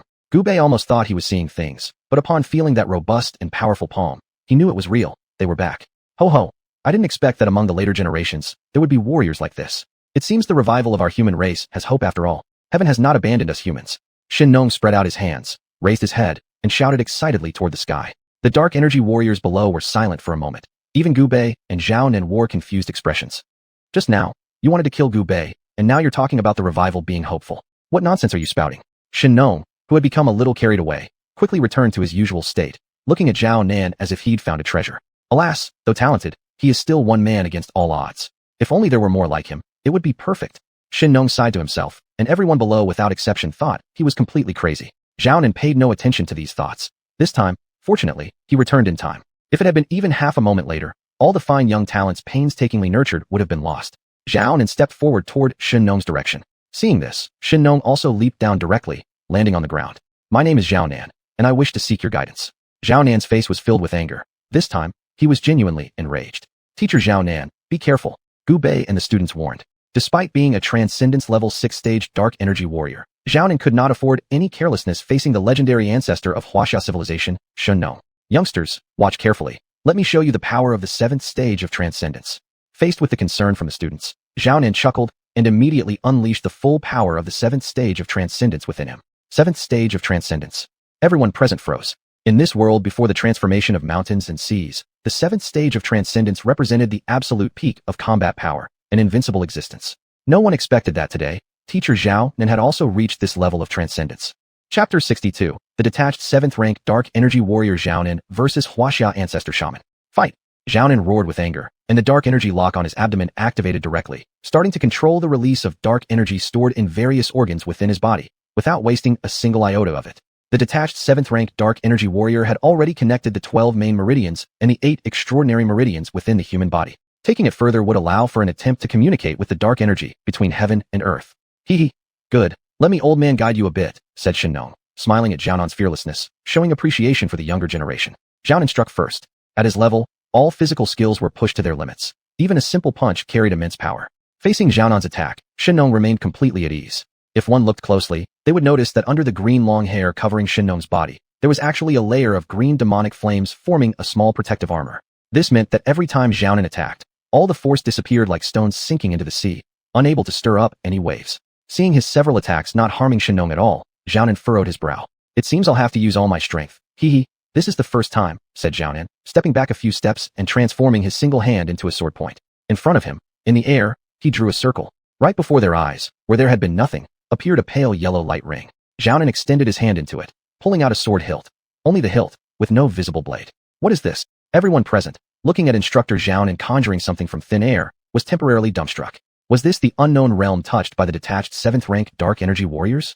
Gubei developed an intense longing for that transcendent realm, finding it almost miraculous. Watching the fragment of sword hilt in Xiaonan's hand, everyone began to ponder. At this moment, any weapon that could be wielded by Xiaonan certainly wouldn't be ordinary.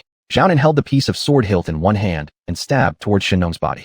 Before the hilt reached Xiannong's body, everyone saw a spark flash over Xiannong's body. I remember now, shadow without form. Qingying sword. Someone among the dark energy warriors spoke, identifying the name of the weapon in Xiaonan's hand. Qingying, ranked last among the 10 great swords of Huaxia, is known as the elegant sword. This sword only reveals its shadow during the transitions between day and night and day. Unexpectedly, this legendary famous sword was in Xiaonan's possession. With the help of Qingying's sword, Xiaonan finally matched Xiannong blow for blow. Didn't expect the future generations to also be able to forge such wondrous divine weapons, remarked Xiannong, who now had to put all his concentration into dealing with the threat posed by the Qingying sword. Go for it, Xiaonan instructor, give this old guy some color to see. Cheered the students watching the battle behind them, giving Xiaonan encouragement. Except for the holder of the sword, virtually no one else could perceive the actual body of Qingying's sword. Xiannong suffered quite a bit facing Qingying's sword. However, thanks to his body undergoing various transformations, it was far superior to that of ordinary humans. Qingying left only shallow marks when it slashed across his flesh. Nevertheless, Xiaonan repeatedly aimed at the same place, striking over and over again on the wound. Finally, fresh green blood oozed out from the wound on Xiannong's body. Oh, it's been a long time since I've bled. Didn't expect today. Xiannong glanced down at the wound. Miraculously, the tiny wound gradually healed itself together. Their strength is truly terrifying. It seems I thought too simply about this situation.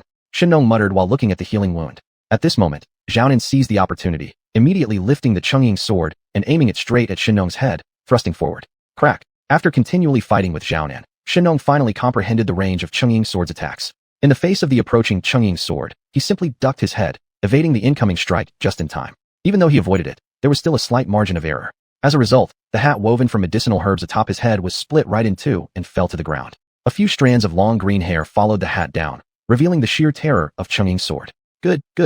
Truly commendable, young ones. Xiannong applauded and praised, having no resentment whatsoever towards Xiaonan who had nearly taken his head earlier. Give your utmost effort. Xiaonan showed no joy, instead maintaining a serious expression, demonstrating his respect for the battle and for his strong opponent, even though the other party was his enemy. Then I shall fulfill your wish, replied Xiannong. Instantly, all the dark energy warriors behind, including Gubei, felt a surge in Xiannong's momentum. Is this guy hiding his true strength? I don't think so. Gubei and the students were discussing. Playing tricks, I'll break through with one sword strike. Xiaonan, facing the rising momentum of Xiannong, showed no fear at all and continued to charge forward with the Qingying sword. The Qingying sword in his hand was like a dragon diving into the sea, striking towards various critical areas of Xiannong's body. After the surge in momentum, Xiannong stretched his body. Now he could fight without holding back. He hadn't seen such a great talent in a long time. Even if it cost him his life, he would pass down that legacy. It was the hope for Huaxia. Exert all your power, Xiaonan. Xiannong fixed his eyes on the front. The green long hair covering his whole body gradually receded, revealing a grand and resolute figure. It was an amiable and benevolent elder. On his body surface, small green sparks were continuously blooming. Xiannong stomped his foot and directly flew up, colliding with Xiaonan. Fist, foot, palm, claw. This ancestor of Huaxia displayed the first complete set of human combat skills from the chaotic land thousands of years ago.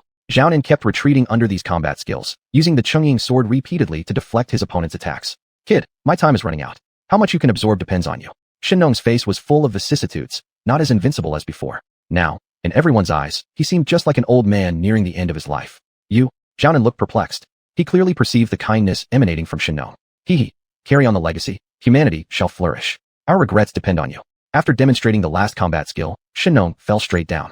Chapter 63. With my damaged spirit, forged the soul of Huaxia. Despite Xiaonan's great confusion, he still remembered the words of Xiannong and carefully memorized all the essence passed down by the ancestors of the human race. Old man, you. Seeing Xiannong fall down, Xiaonan immediately stopped and rushed over to support the elder. I'm fine. I still have one last wish unfulfilled. How can I leave? Xiannong used his remaining strength to prop himself up. The earlier burst of energy had drawn out all the vitality within him, now available for that final task. Under everyone's gaze, Xiannong walked to the broken straw hat, picked it up. Old friend, today I will stay with you. The previously shattered straw hat, as if it had a soul, miraculously reconnected and returned to its complete form. Xiannong placed the straw hat on his head. At this moment, the venerable old man looked exactly like the legendary Xiannong. Xiannong tried his best to straighten his body, but having already extracted all his vitality, his bent figure exuded a profound sadness. Bountiful Huaxia, vast Shinzhou, through myriad years, the essence remains. Xiannong began chanting to the sky, and at once, golden light appeared in the heavens. Today, I, Lord Xiannong, with my damaged spirit, forged the soul of Huaxia. Xiannong let out a loud shout. Green sparks that had been continuously appearing on his frail, emaciated body emerged, gathering together into a colossal green manifestation towering hundreds of zhang tall. In the center of this manifestation, Xuanhuan floated there. Facing the golden light from above, Xuanhuan lifted his hand and delivered a punch directly towards the sky. Crack! It was as if something had been shattered. At this moment, all the people inside the 9 major cities of Huaxia looked up towards the sky. In the radiant golden sky, an incredibly dark hole appeared. Xuanhuan, how dare you! Miles away, an unknown place echoed with a furious roar, responding to the dramatic changes in the sky. But Xuanhuan paid no heed. This was his final contribution to future generations. Xuanhuan, that's our ancestor.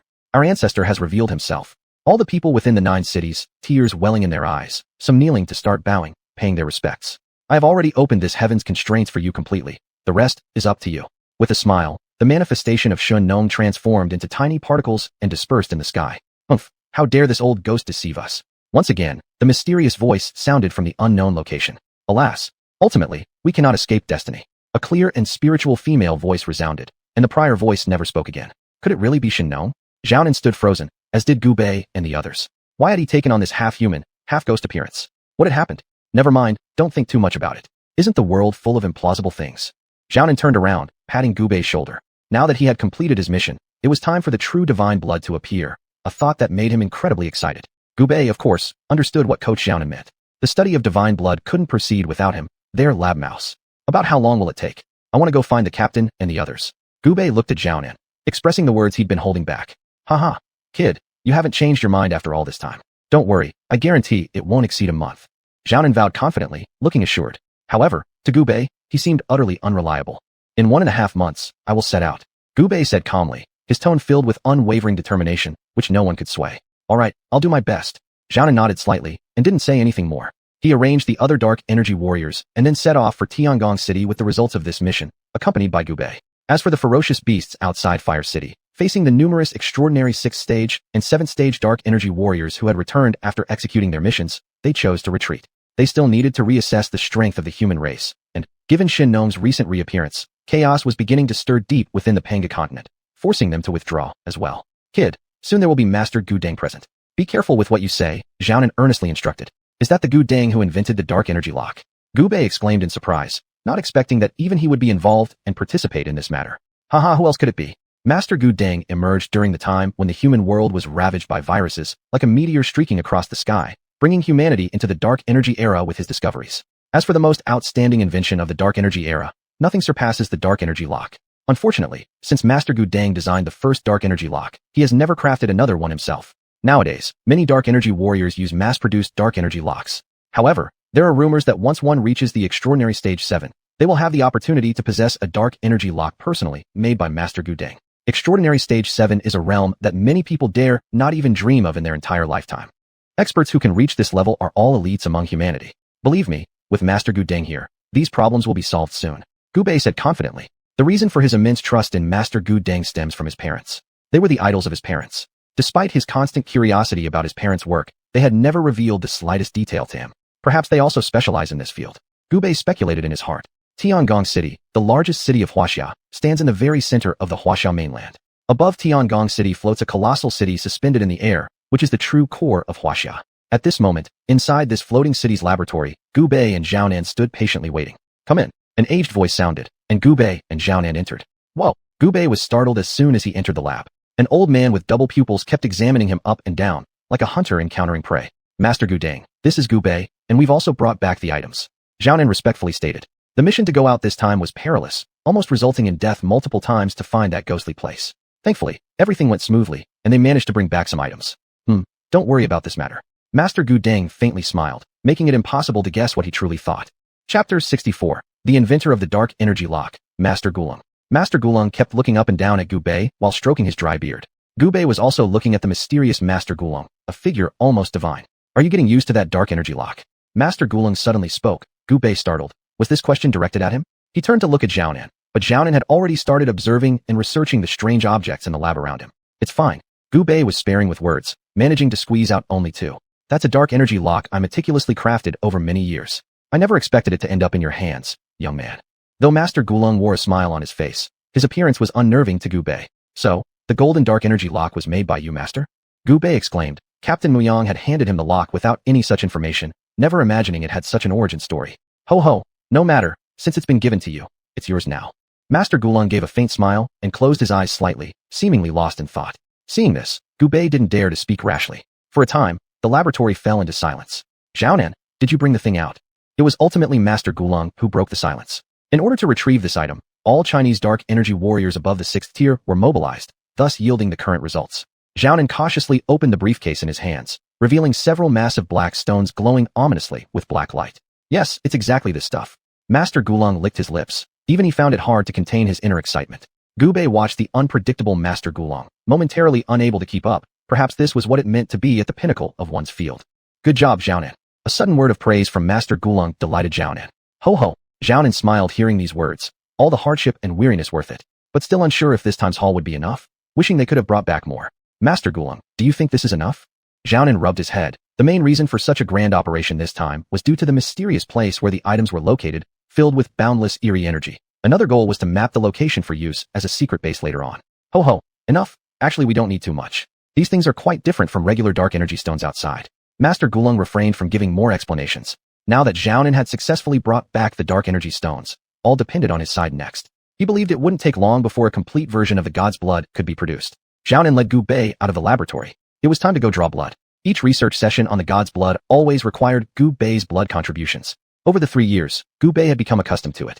Instructor Xiaonan, Master Gulong is such a peculiar person. Gubei couldn't help but say, he seemed less like a normal human being.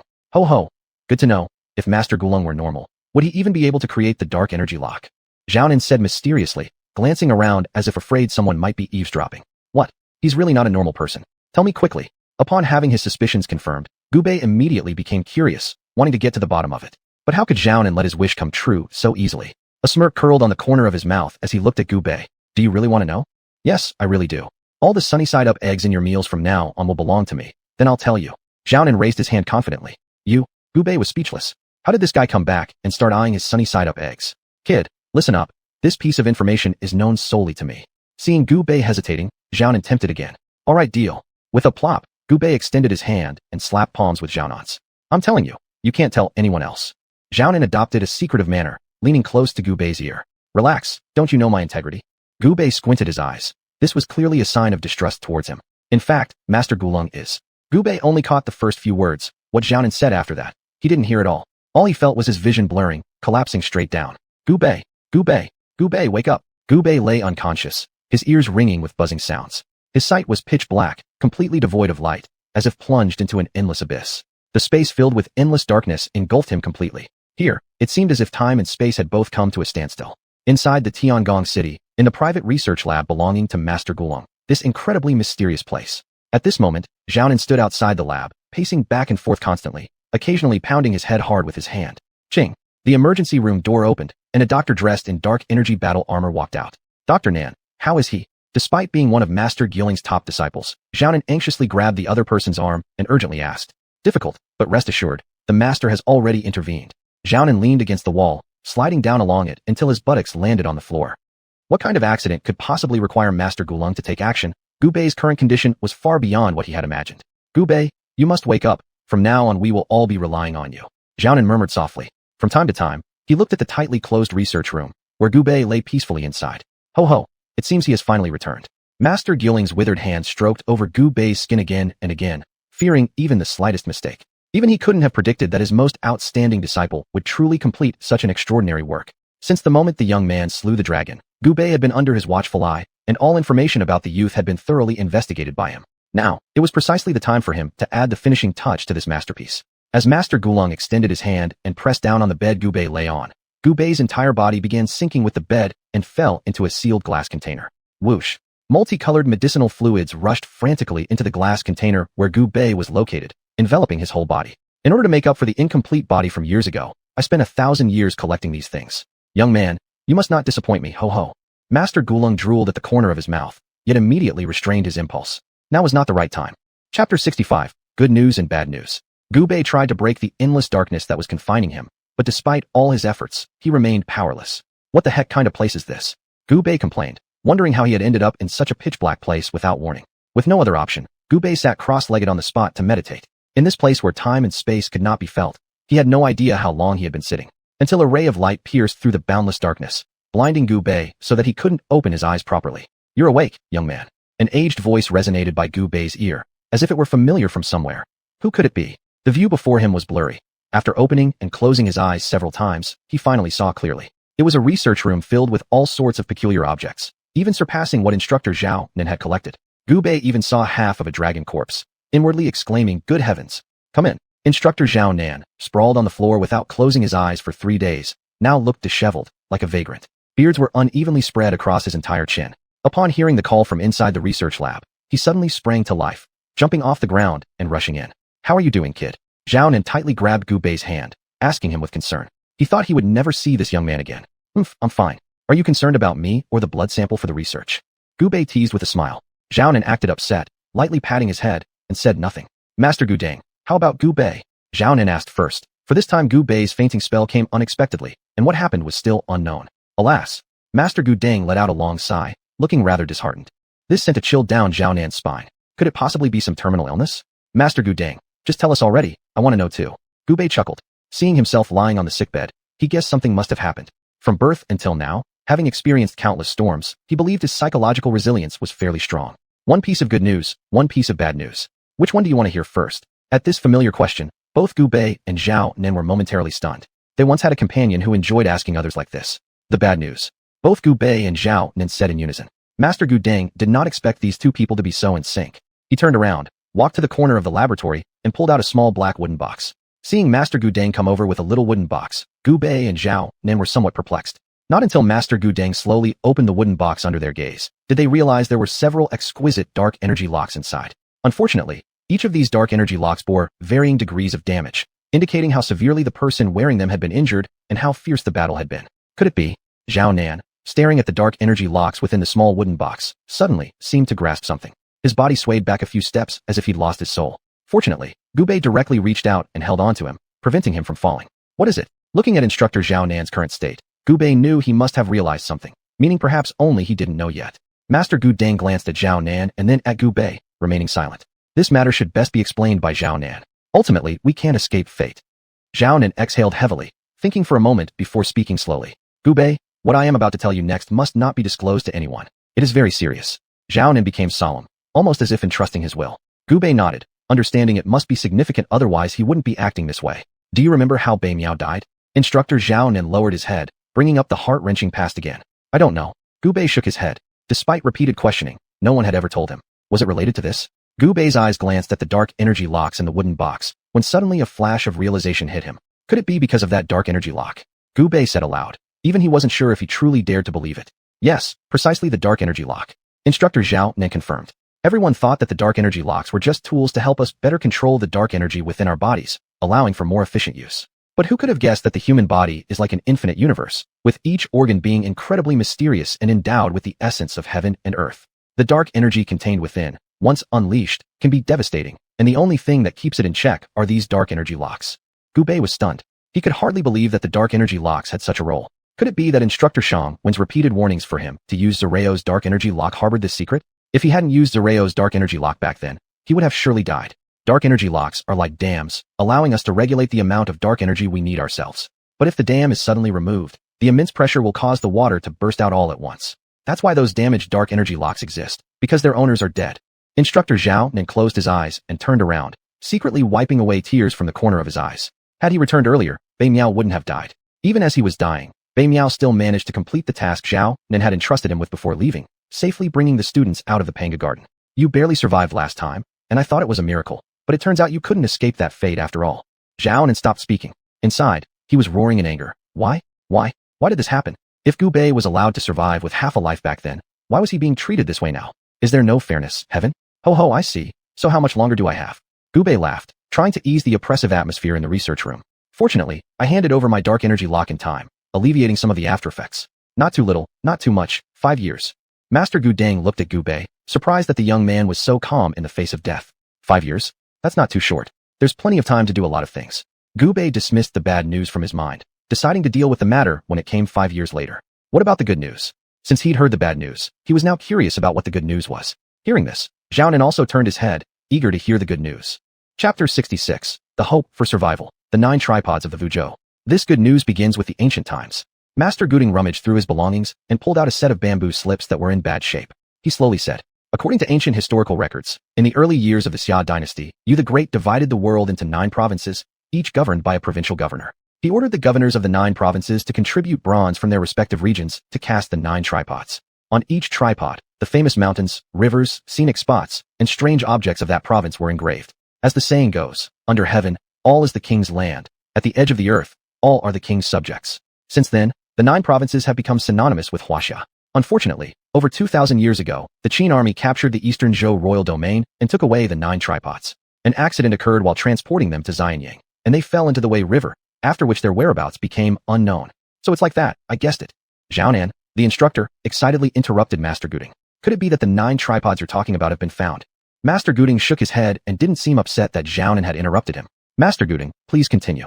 Gu Bei pulled on Xuanhuan, signaling him not to interrupt. Xuanhuan felt embarrassed for losing composure in front of Master Guding. Rumors say the 9 tripods contain the divine essence of the Chinese land, capable of transcending nature's creation. If your body was refined for 81 days using the power of the 9 tripods, I believe these side effects could be removed. As for lifespan, I think it shouldn't be less than 100 years. Master Guding clutched the bamboo slips in one hand and constantly stroked his white beard with the other. Are the 9 tripods really this miraculous?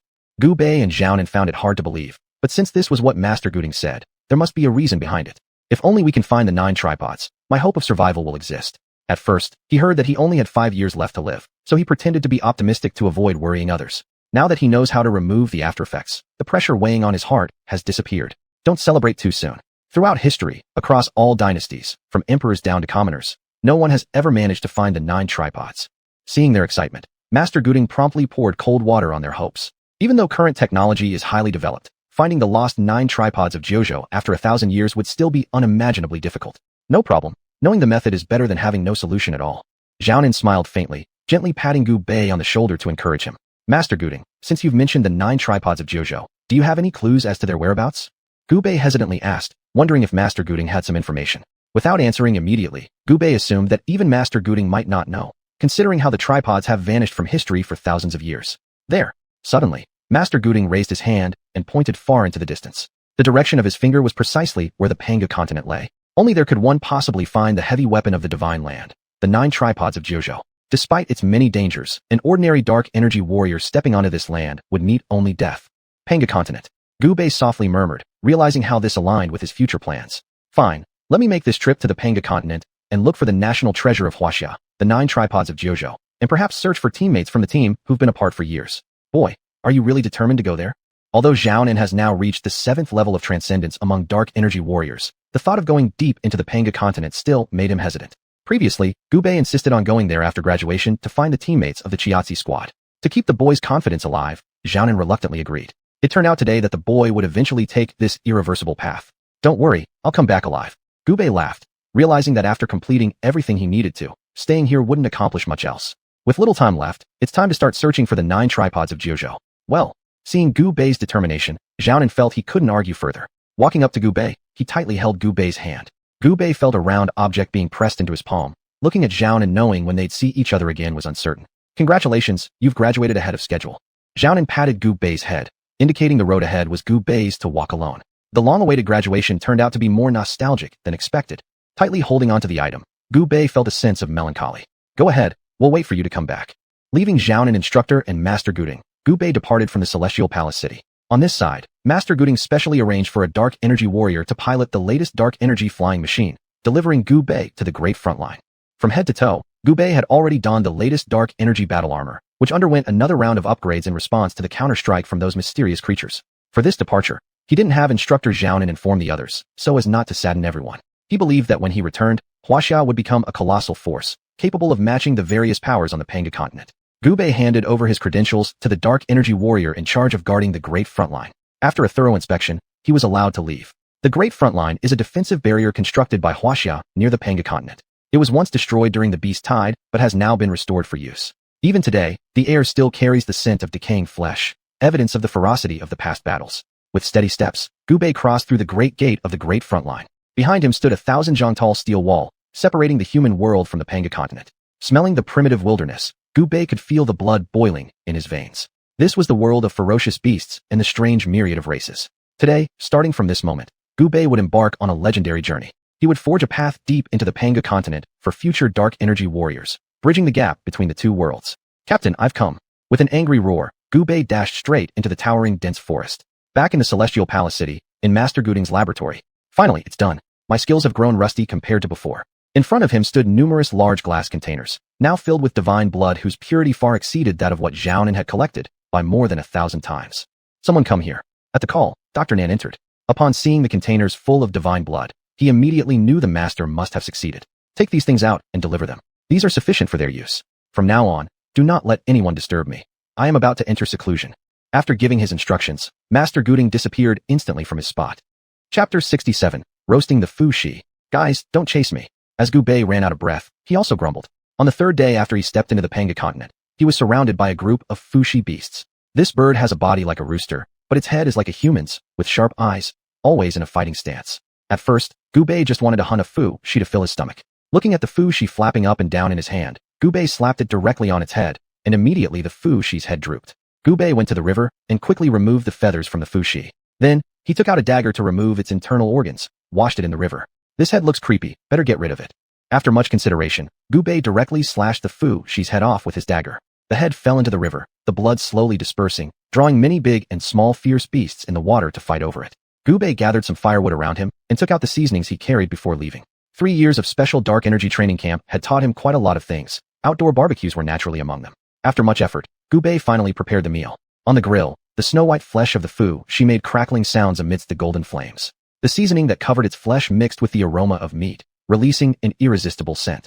Gubei deeply inhaled. The large amount of saliva building up in his mouth almost made him impatient, wanting nothing more than to grab it and eat.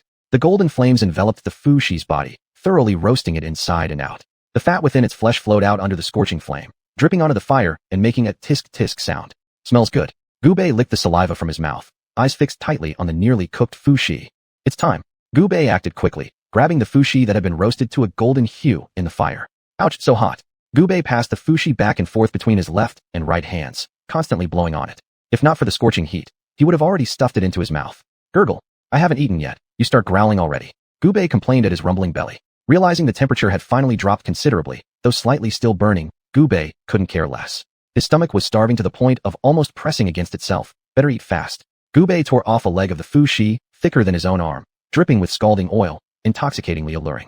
The greed in Gubei's belly couldn't hold back any longer. One bite was a huge chunk. If not for the massive size of the thigh, he would have swallowed it whole. Wow, what a blast. Gubei's heart overflowed with full satisfaction, his spirit momentarily wandering. Incomparably wonderful. Doggy doggy. The peculiar call pulled Gubei back.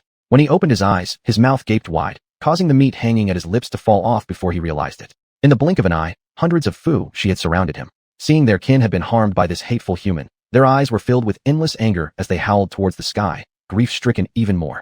Gubei awkwardly handed over the uneaten portion of the meat, as well as parts yet untouched. One side of the Fushi then scattered, which puzzled Gubei greatly. Could they be letting him leave? Just when Gubei was about to step away, 2 old Fushi dashed over and embraced the fragrant corpse of the Fushi while crying incessantly. What? Only after these 2 elderly Fushi finished crying did the rest approach and pull them away. Humans die? All the Fushi yelled in unison. This was their territory. How dare this human brazenly roast and eat their kindred? It was utterly audacious. Gubei saw their indignant appearance and helplessly shrugged. Even eating a meal could not find peace. When those fierce beasts invaded Huaxia and hurt the common people long ago, was that reasonable? You must share his flesh. Right, share it. No, he's the murderer of my children. His meat should be ours. This is a rare piece of human dark energy expert's meat. Of course, whoever sees it gets a share. The Fushi started discussing ways to punish Gubei. Gubei crossed his arms together, looking around at these Fushi lightly. Do you think you should ask my opinion first before eating my flesh? Retreat. As the Fushi beasts were arguing fiercely over how to punish Gubei, almost coming to blows, a roar suddenly broke out. A Fushi, approximately 2 to 3 times larger than the others, emerged. Drool glistened on his lips, clearly showing his fondness for Gubei. This human's flesh is mine. But the 2 elderly Fushi tried to protest, but faced with the cold gaze of this large Fushi, they quickly shut their mouths and obediently stepped aside. Filthy beasts, if any more human dark energy warriors appear, without reporting them to me first, execute them all. The big Fushi cast a cold glance around at the group of Fushi surrounding the scene. He was extremely angry inside. These despicable beasts didn't report finding a human dark energy warrior to him immediately, clearly intending to keep such delicious prey to themselves. Fortunately, he had planted a few cronies. Otherwise, this delicious food would have slipped through his fingers. Spare our lives, great king. We dare not disobey. That's right, my king. We were merely quarreling about who should present this delectable prey to you, but these two old ones kept blocking us. You tell me, isn't that so? One thin and small Fu, she jumped in front of the crowd, speaking formally yet confidently. Yes, exactly, my king, we wouldn't dare eat alone. Other Fu, she quickly seized the chance to show their loyalty. The thin Fu, she saw the behavior of the other comrades, and a wicked smile spread across his lips. You're nothing but despicable creatures. Do you even know the capabilities of our king? I'll temporarily believe you. The large Fu, she decided not to delve too deep into the matter. There would be uses for these despicable creatures later. However, this matter is not over. Let those two decrepit elders die as a punishment. Spare our lives, your majesty. The cries for mercy from the two old Fu, she grew weaker until they faded away completely. The surrounding Fu, she let out sighs of relief. Since the king killed these two old ones, it signified that they could remain safe and sound. Gubei watched everything coldly. He never expected that among savage beasts, there were such cunning strategists. Chapter 68. A dark energy warrior with 3.5 years of training. Gubei demonstrates his skills in an extraordinary manner. Come, take this human away from me. With one order from King Fushi, two muscular Fushi walked forward toward Gubei. Seeing the slight smile on Gubei's face, the two muscular Fushi thought that he had been scared senseless. Not long ago, they too had plundered some humans from that continent. The flesh of those humans was indeed much inferior compared to that of dark energy warriors. Still, these were leftovers discarded by other ferocious beasts. As for dark energy warriors, they had only seen them being feasted upon by powerful beast factions from afar, envying them greatly. Now, finally, there was a dark energy warrior in their grasp, truly obtained without any effort. Just hope the king will leave us some bones when eating, so we can taste it. Just as they approached Gubei, he directly delivered a sweeping kick. Before the two muscular Fushi could react, they fell to the ground. Young human, you've got a couple of tricks up your sleeve. At this point, the two muscular Fushi no longer dared to be careless. If they lost face in front of the king, they would be ruined forever. They dreamed of one day following the king back to the main tribe. If they were lucky enough and the king ascended the throne in the main tribe, their status would soar overnight. In that moment, they utilized everything they had learned. I'm a special forces warrior who has studied dark energy for 3.5 years. All of you chickens aren't even worth my time. Gubei let out a cold humph and clenched his fists. He moved like a war machine among humans, unleashing punch after punch onto the two muscular Fushi. Feathers flew everywhere as Gubei grew stronger in battle. Turning again, Gubei lifted his right leg slightly, sliding his hand under his thigh to tightly grip one of the Fushi's thighs. The Fushi whose thigh was held felt as though it had been snapped off, the severe pain reaching its brain nerves. Gubei used his single hand to hoist the captured Fushi, lifting it into the air. Gubei struck it with a powerful punch, causing the Fushi to spin quickly, just like a basketball. Then Gubei slammed his palm downward, and the Fushi's body crashed toward the ground. Just before its flesh was about to touch the ground, Gubei kicked it again with his foot, sending the Fushi's body flying up. After kicking with the left foot, Gubei switched to the right foot. After the front foot, came the back foot. His hands weren't idle either, constantly blocking the continuous attacks from the other Fushi. What a pair of useless trash. The large Fushi angrily cursed and joined the battle with a determined face. Get lost, stand aside, and don't shame our master. Roaring, the respected king of the Fushi beasts booted the two Fushi that Gubei had been playing with aside with a perfect leg kick. Ouch! With a shout from the two Fushi, their figures disappeared, unknown where the great Fushi had sent them. Human boy, the king himself will pluck your head off and relish your flesh and blood. The great Fushi was genuinely angry. In front of these despicable beasts, his two lackeys disgraced him. Ordinarily boastful and aggressive, they couldn't even handle a single human dark energy warrior. Let's fight if you want. Why so many words? Don't you know villains die because of excessive talking? Gubei chuckled lightly, and his fighting stance broadened further as he continued battling with the great Fushi. From the moment they started exchanging blows, Gubei noticed something odd. This great Fushi, which appeared earlier to be just showy but lacking in skill, actually proved to have quite formidable abilities. By Gubei's estimation, the great Fushi must have at least reached level 3. Nevertheless, given the numerous battles Gubei had gone through, he still retained the power to fight against someone at level 3. If things got tough, he could always retreat. Fushi Claw. The great Fushi roared and extended his claws into a shape similar to a hooked eagle, swiping them straight at Gubei's eyes. Upon seeing this, inspiration flashed in Gubei's mind.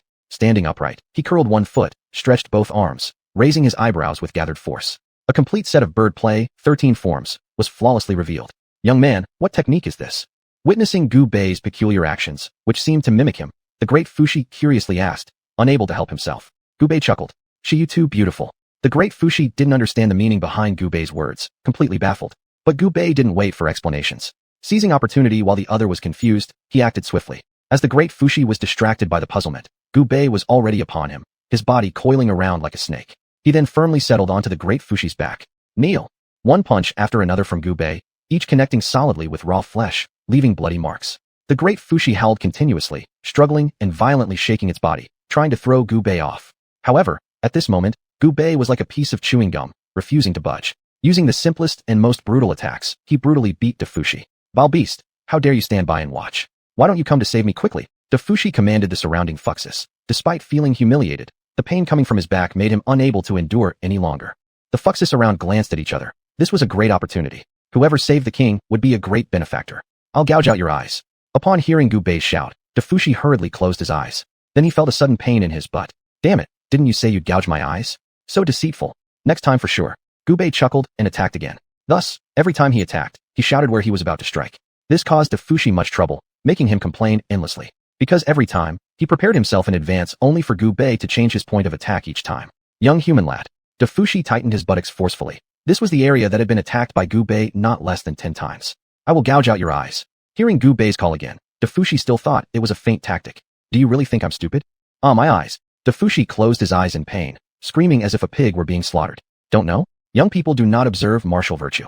Gubei smirked faintly. You vile beasts, why don't you help me? Dafushi cursed angrily, but for a long time there was no support. When he opened his eyes, the surrounding Fuxus were already fighting fiercely among themselves over who should save the king first.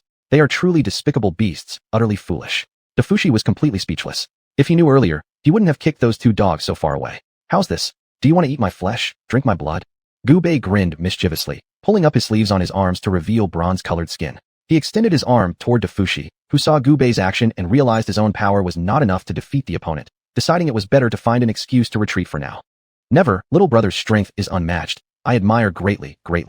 Chapter 69, Dafushi as a guide. Since you admire me so much, why don't you stay and be my guide? Gubei chuckled, having just entered this Panga continent, and was unfamiliar with many places. Having such a local guide would undoubtedly make the journey smoother. Your Majesty still has many important matters to handle. This task might be. It seems you're not very willing.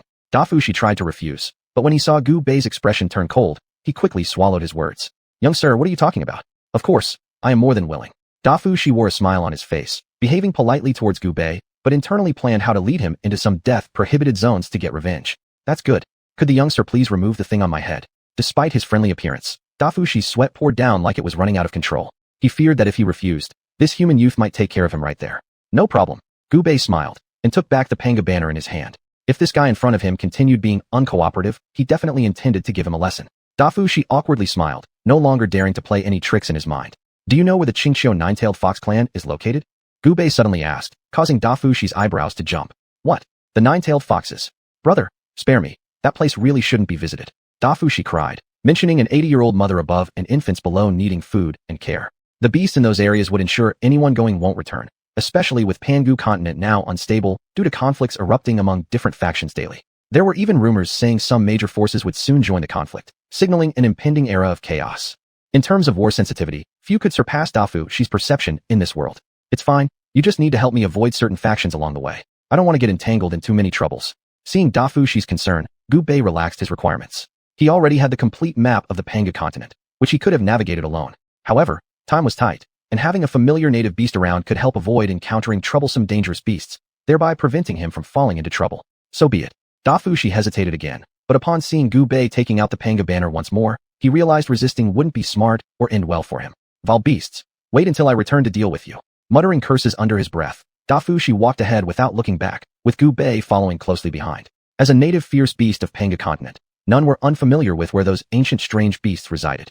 They had once fantasized about their bloodlines possibly reverting to ancestral times, rejoining the ranks of these extraordinary creatures. Younger brother, why don't you come up onto my back? Seeing Gubei's speed constantly lagging behind while tugging at his tail, Dafushi reluctantly suggested it. At this rate, all the fur on his tail might be pulled off by Gubei. Alright, without declining, Gubei immediately jumped onto Dafushi's back, and now Dafushi served as his steed, carrying him toward the direction of Xianxia. On the way, Gubei continuously admired the natural scenery of Panga continent. Its beautiful lakes, mountains, and bizarre peaks resembled celestial realms, all now occupied by ferocious beasts. It felt somewhat akin to dung falling on flowers. Dafushi moved fast, and Gubei kept confirming their route direction against the map in his mind. As the old saying goes, one must not let their guard down when dealing with beasts. Fortunately, during this entire journey, Dafushi didn't change his mind twice. Half a month had passed. This day, sitting on Dafushi, Gubei arrived at a sinister place. Even from a great distance, Gubei felt a chilling sensation run through his body, even slowing down Dafushi's steps until he stopped completely. Hey, Shimei, why have you stopped? Gubei, noticing Dafushi stopping, asked curiously. Over the past half-month living together, Dafushi had become quite familiar with him.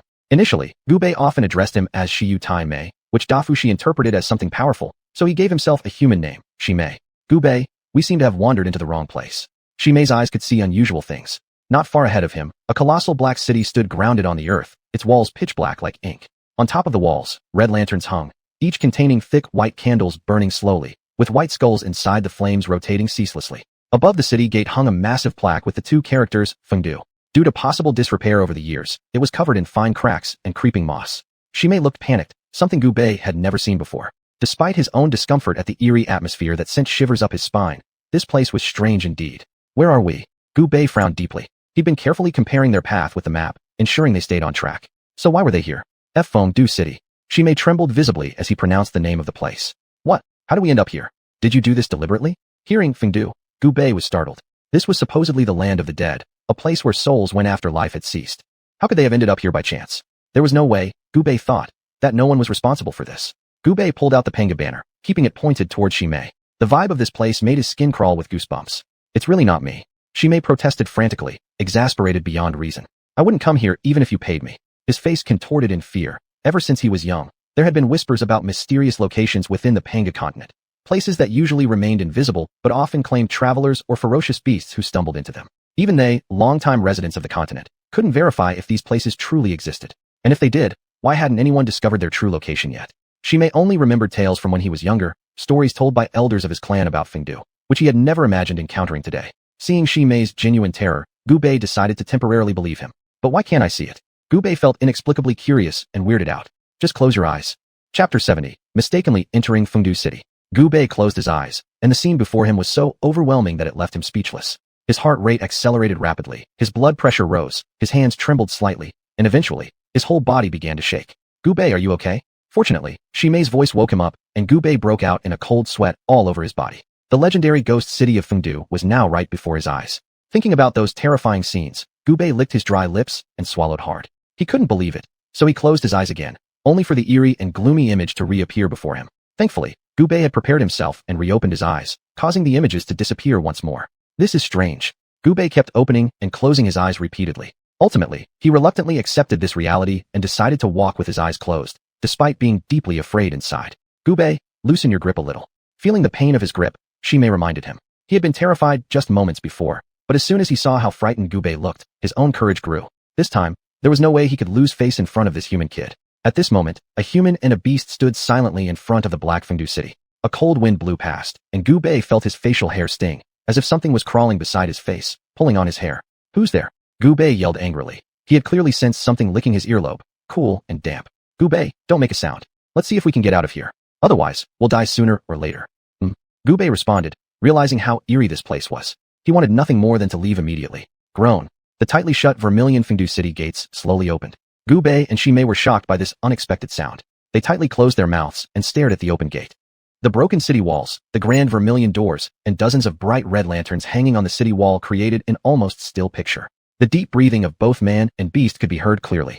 Gubei, let's go inside and take a look, said Shimei, though his thick legs were shaking noticeably. He had been scared stiff just moments ago.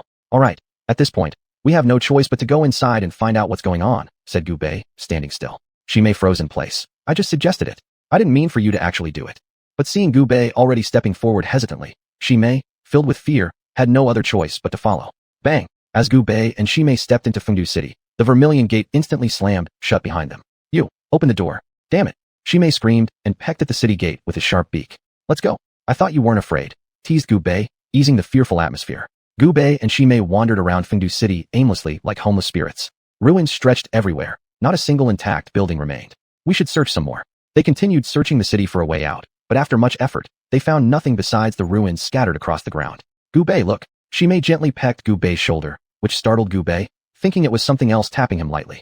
You're scaring me. Stop that. Following the direction Shimei indicated, there appeared to be faint white light flickering, resembling dancing fairies. Let's go take a look. Given the vastness of Fengdu, they had only searched a small area. Now, with a new discovery, how could they not feel excited? Let's skip it. Something feels off. Shimei hesitated, feeling uneasy. If you don't want to, then I'll leave you here, said Gubei directly, stepping forward with the Pangu bell firmly clutched in his hand. What? You're not being fair, complained Shimei while hurriedly catching up. Staying alone would scare him to death. Hey kid, why'd you stop?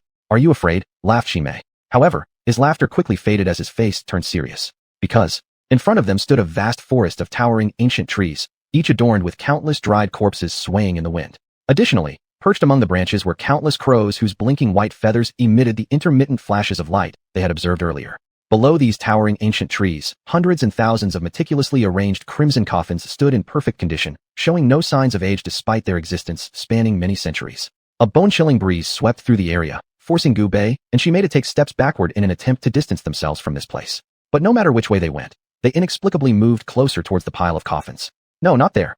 Xime shouted. This isn't fair. The cold wind brushed against Gu Bei's body, and he felt the speed of his blood flow decrease significantly. Scratch. It seemed like something inside the vermilion coffin wanted to break free, scratching at the coffin walls incessantly. Don't panic. Stay calm. Gu Bei had already reached the limit of his psychological endurance, but he still kept telling himself that only by staying calm could he make the most accurate judgments. Ting. In the distance, the sound of bells rang out, and whatever was inside the vermilion coffin finally became quiet. That was close. Gu Bei and Xime both swallowed hard. But before they could even rejoice, the sound of the bells had already come closer to them. In front walked headless corpses dressed in white clothes, and behind them were corpses in brightly colored funeral garments. Some of these corpses were relatively well preserved, allowing one to discern their original appearance, while others were completely decayed, with some faces missing half, as if devoured by something. They moved in a well-ordered fashion, following the sound of the bells towards the same direction. As these corpses passed by Gu Bei and Xime, they all turned their heads to look at them once before continuing on in their original direction. Do you think they realized we're alive? Xime spoke up. He had almost been frightened out of his wits earlier. Let's follow them. Maybe we'll find an exit. Without hesitation, Gu Bei decided to closely follow at the rear of the procession. They didn't dare to get too close for fear of accidents.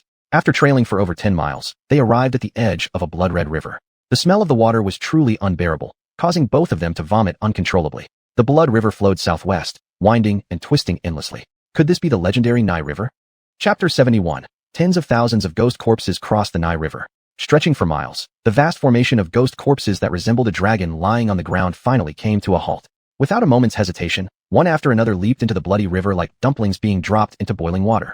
After the corpses plunged into the blood river, around their bodies, countless bubbles rose and burst continuously, creating a piu-piu sound. What is that? Xime looked towards the densest part of the bodies in the blood river, feeling inexplicable unease in her heart. It seemed as if some indescribable monster existed within the blood river, dragging the struggling corpses down until only ripples remained.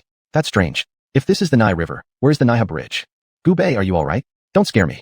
Xime panicked, fearing something might happen to Gu Bei. She worried that if he were gone, she'd be left alone and surely die from fear herself. Outside, she would have wished for Gu Bei to leave her like this. But now, they were like fleas on the same rope, destined to share each other's fortune or misfortune. Gu Bei stood there like a soulless statue, lost in thought, his gaze never leaving the blood river. We will probably have to cross this river if we want to get out. After observing the blood river carefully, Gu Bei finally came to this conclusion. There was no sign of the legendary Naiha Bridge hovering over the empty blood river, exactly what puzzled him. What? Are you saying we swim across together? Xime retreated repeatedly in shock at the thought of crossing the Nai River with those mysterious ghost corpses. It was certainly too much for her to bear. In that case, why don't you go back the way we came? I'll cross it alone. Please no, we're brothers who've been through life and death together. Xime laughed slyly and clung tightly to Gu Bei's body, fearing he might leave her behind if she didn't keep close enough. You're not expecting me to carry you across, are you? Seeing Xime clinging so tightly, Gu Bei sighed helplessly. The guy's size was incomparably bigger than his own, but he dared to think about it. Well. Xime grinned. That was exactly what he meant. Impossible, you look more like a chicken. Why don't you just fly over by yourself? Without further ado, Gu Bei turned around and jumped directly into the blood river. As soon as his feet touched the water, a piercing cold coursed through his legs, almost pulling him down entirely. It's freezing. Shivering from the chill, Gu Bei realized that even his latest model of dark energy battle armor couldn't withstand the icy coldness of the blood river. Biting his teeth, he mustered up his strength and swam toward the opposite bank of the blood river. Suddenly, something unusual happened. He felt something grabbing his foot, as if trying to pull him beneath the surface of the blood river. Gu Bei struggled hard with both legs to break free from the abnormal grip. Yet that thing persisted like sticky taffy, clinging to him stubbornly and refusing to let go. What kind of ghostly crap is this? With an angry curse, Gu Bei slapped the water's surface forcefully with both hands, utilizing the backward thrust, then stepped hard on one of the ghost corpses nearby. That ghost corpse was kicked straight to the bottom of the blood river, causing bubbles to rise up on the surface. The other ghost corpses noticed and slowly turned their heads toward Gu Bei. My apologies, everyone. Gu Bei made a bow, clasping his fists as a sign of respect, then immediately leapt lightly across the constantly rising ghost corpses, dashing toward the other side of the blood river. Gu Bei, wait for me. Gu Bei fiercely moved forward, stepping onto the ghost corpses as if he were walking on solid ground. Every step sent one ghost corpse sinking to the river's depths. Behind him, a familiar voice rang out. Turning his head, he saw Xime flapping her tiny wings clumsily while following closely. Let's push forward. Xime nodded in agreement. Now there was nothing to do but press ahead decisively. A man and a beast, resembling ancient swordsmen traversing the river's surface as if walking on flat land without a care. Strange. I thought we should already be on the other shore. Why are we still in the middle of the river? While moving, Shimei suddenly broke the silence. Stopping upon hearing her words, Gubei continuously stomped on the heads of ghost corpses approaching him, keeping himself above the river. This river is just a few miles long, but we've traveled more than just a few miles, Shimei continued. Gubei looked toward the shoreline that appeared just a stone's throw away, yet a deep confusion arose in his mind. Could the shore be an illusion like a mirage, intangible and ethereal? Let's move forward a bit more and see. This time, Gubei was on high alert as they continued to advance steadily. However, the opposite shore kept retreating, staying at a tantalizing distance despite their efforts. As if it had grown legs, always keeping the same distance away. If this continues, we're done for. Shimei glanced back. The ghost corpses that were once densely packed had now diminished by a great deal, likely eliminated by the ghastly things in the river. Just moments ago, he had been lagging behind Gubei and almost got dragged in by those ghostly things. Had it not been for his wings, they might have really gotten stuck there. Gubei also realized the situation was far from favorable. As they approached this distance, the ghost corpses were gradually decreasing. In no time, there would be none left to step on. The outcome would be obvious. Once they fell into that blood river, could the monstrous things inside possibly let them go? At this moment, the panga banner on Gubei's body emitted a faint light. While crossing the blood river, in order to prevent any impure substances from tainting the panga banner, Gubei had carefully put it away. What is this? Shimei noticed the panga banner in Gubei's hand giving off a faint glow and couldn't help but ask curiously. He had seen Gubei use this object multiple times before. It was undoubtedly no ordinary item. The panga banner floated out of Gubei's hand and hovered above the blood river. A cold voice echoed through the air. Without passing over the Naiha bridge, one cannot cross the Nai River. The panga banner spun around in the air as its faint light scattered in all directions. Slowly, the two banks of the blood river began to become clearer. Above the blood river, an ancient stone bridge hung suspended. Both sides of the bridge were broken, leaving only the central part intact. So that's why the Naiha bridge was here. Grasping the opportunity, Gubei turned toward the direction where the Naiha bridge lay and rushed forward. The ghost corpses struggling endlessly in the blood river seemed to have caught sight of a ray of hope and surged towards the broken bridge floating in the sky. Get out of my way. Gubei and Shimei pushed their way aggressively, heading straight for the Naiha bridge. The ghost corpses wouldn't fall behind. The ones closest to the Naiha bridge climbed over each other, and within half a breath, a towering structure made entirely of ghost corpses stood under the bridge. Gubei climbed onto the back of a ghost corpse, stepping on its body and climbing upward continuously. Chapter 72. The Broken-Winged Shimei. Step by step, Gubei was climbing up, and those ghost corpses were also striving to climb upward. Gubei had intended to stand up, but the surging ghost corpse behind him fell onto his body. Up! With great force from both hands, Gubei shook his body, causing all the ghost corpses on his back to fall off. On the other side, Shimei kept going up and down. His fur was pulled out quite a bit by the ghost corpses. If this continued, he would end up bald sooner or later. Filthy ghosts, get out of the way for your king, Shimei cursed, but he did not slow down at all. This time, he managed to barely touch the edge of the Naiha bridge, but was pulled down again.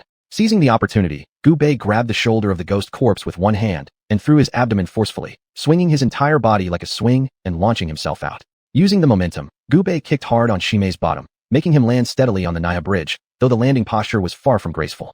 Gubei, you. Shimei wanted to complain a little, but seeing the ghost corpses following that climbed onto the Naiha bridge, he quickly shut his mouth. The urgent task now was to cross the Naiha bridge. No one knew which idiot designed it, insisting they must pass over this bridge for the sake of some ceremony. After sending Shimei away, Gubei continued upwards. He finally climbed onto the legendary Naiha bridge amidst the tide of corpses. At this moment, the Naiha bridge was swarming with dense ghost corpses. From afar, it looked like an apple bitten into pieces, covered with ants. Gubei continuously maneuvered through the crowd of corpses and eventually reached Shimei's side. Cross the bridge. Gubei did not hesitate much. Now, they only needed to reach the other side of the bridge. A dense mass of ghost corpses blocked their way ahead. Gubei no longer had the panga fan in his hand and could only fight barehanded. After a fierce battle, he was breathing heavily, exhausted, yet the ghost corpses seemed unbothered and remained blocking the front. The reason was that the bridge on the other side was broken as well, and these ghost corpses did not know how to cross it. Jump up, Gubei shouted, then using the bodies of nearby ghost corpses, jumped onto their shoulders. He kept stepping on their shoulders and proceeded towards the other end of the bridge. Shimei mimicked the same technique, although his size caused him to crush the ghost corpses whenever he changed feet mid-step. You damn thing, so fragile. Shimei had to rely on his small wings, which greatly alleviated the pressure brought on by his own weight and allowed him to catch up. On the other side of the bridge, there was a smooth section cut horizontally, as if severed by some mighty force. The ghost corpses and Gubei stood there, staring at the shore within arm's reach. What do we do? Hope was right before them, but this distance still felt rather distant. Jumping alone wouldn't be enough to cross. Let's jump. Without hesitation, Gubei prepared to leap. Gubei, wait. If you don't jump soon, it'll be too late. Look, my treasure is already fading. Faced with Shimei's warning, Gubei pointed upward to the sky where the Pangu fan, which was sustaining their situation, had already become extremely dim. If not for the support of the Pangu fan, it was unlikely the Naiha bridge would even be visible. Alright, Shimei muttered softly. They had no choice but to leave everything to fate. Gubei stepped back several steps, and then suddenly accelerated, speeding forward toward the opposite bank like a bullet just exiting the barrel. Shimei followed closely behind, and due to his larger body frame, numerous ghost corpses were dragged along with him. Take off! Shimei shouted loudly, and his two tiny wings fluttered, poochie, poochie, as he dived down from the Naiha bridge like riding a glider heading toward the opposite bank. Gubei kept estimating the distance, adjusting his body's angle to avoid falling midway through the air. At this moment, mysterious tentacles suddenly emerged from the blood river, reaching out to grab Gubei. Be careful, Gubei! Shimei, positioned behind Gubei, witnessed all this happen clearly and immediately shouted. Sensing the abnormalities around his body, Gubei relied on his sixth sense to dodge slightly to one side, evading those tentacles. But the ghost corpses following them weren't so lucky, all being grabbed by those tentacles into the blood river, sinking beneath its surface with bubbling sounds of galoo-galoo. Trouble. Since the attack missed, the tentacles continued chasing after them. Gubei moved agilely in midair, dodging those tentacles repeatedly. It was at this point that the long-dimmed Pangu fan finally flew back into Gubei's hand on its own initiative. It was clear that its patterns had become more distinct compared to before. Holding the Pangu fan, every time a tentacle came near, Gubei swung the Pangu fan toward it. After several attempts, the tentacles no longer bothered Gubei and quietly submerged into the blood river. Gubei wiped the sweat from his forehead, his back already drenched. Shit, am I really about to fall in midair? The momentum from Gubei's previous battle had worn off significantly. He could no longer make it to the other side, though he was less than 50 meters away. Gubei's body drew closer to the blood river, whose tentacles hadn't expected him to fall this way. They started flailing wildly, eager to capture Gubei within their grasp. I'll help you, Shimei roared, flapping his wings furiously as he accelerated toward Gubei. 30 meters, 20 meters, 5 meters, bang, crack. At the moment Gubei was about to fall into the blood river, Shimei made a heroic entrance, gliding underneath Gubei's body. With an immense thud, Gubei crashed right onto him. It's so cold.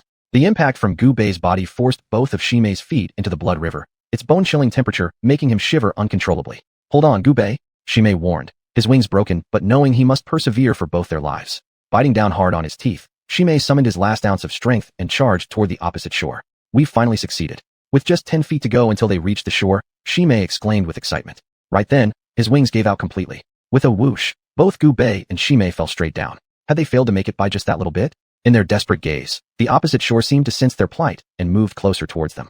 Bam! Both Gubei and Shimei landed heavily on the ground. We're not dead. Shimei, tears streaming down his red eyes, tightly embraced Gubei. They had truly shared life and death together this time. Alright, you're still a big kid. Gubei teased, his own heart still racing after the perilous journey. Hey, what's that delicious smell? Chapter 73, half a bowl of expired mungpa soup. Shimei sniffed the air and walked towards the direction from which the smell was coming. Even Gubei was entranced by this sudden aroma. He followed closely behind Shimei, the Pangu banner tightly held in his hand. If anything indescribable appeared, he would immediately summon the Pangu banner. After following the direction of the scent for about half an hour, a stone table stood lonely on the ground, blocking the way of the two. The stone table was covered with dust, and in the center of the stone table sat a stone bowl with a diameter of half a foot, the aroma emanating from within this stone bowl. Gubei and Shimei approached, looking at the stone bowl. Inside it was still about half a bowl of soup, the soup being a greenish color, fresh and clear. Gubei, look, there are words here. Shimei pointed to the corner of the stone table. After brushing off some of the dust with his feathers, the characters carved into the surface were revealed. Gubei circled around and carefully inspected a row of elegant small characters, like something written by a woman. The worldly cause effect is broken by one bowl. Unburden yourself and move forward. Gubei muttered silently. These 10 characters more or less confirmed that this was the legendary mungpa soup. Hey, how can you drink it without thinking? Are you not afraid of poisoning? Just as Gubei was carefully examining the characters, he lost focus for a moment, and before he knew it, the half bowl of mungpa soup had already been consumed in one gulp by Shimei. Burp. Shimei licked his lips contentedly. The soup's taste was indescribably wondrous. Now he felt ethereal all over, his soul purified as though ascending to a higher plane. Gubei looked at the now thoroughly empty bowl of mungpa soup and helplessly shook his head. He was still planning on taking some back to study, perhaps uncovering something significant. Do you feel any unusual sensations? Gubei curiously asked. Legend has it that drinking mungpa soup will make you forget your life's loves, hates, passions, and grudges, unloading all burdens, entering the next cycle of reincarnation unattached. Of course I have feelings. The feeling is simply my stomach. It hurts so bad. Pain.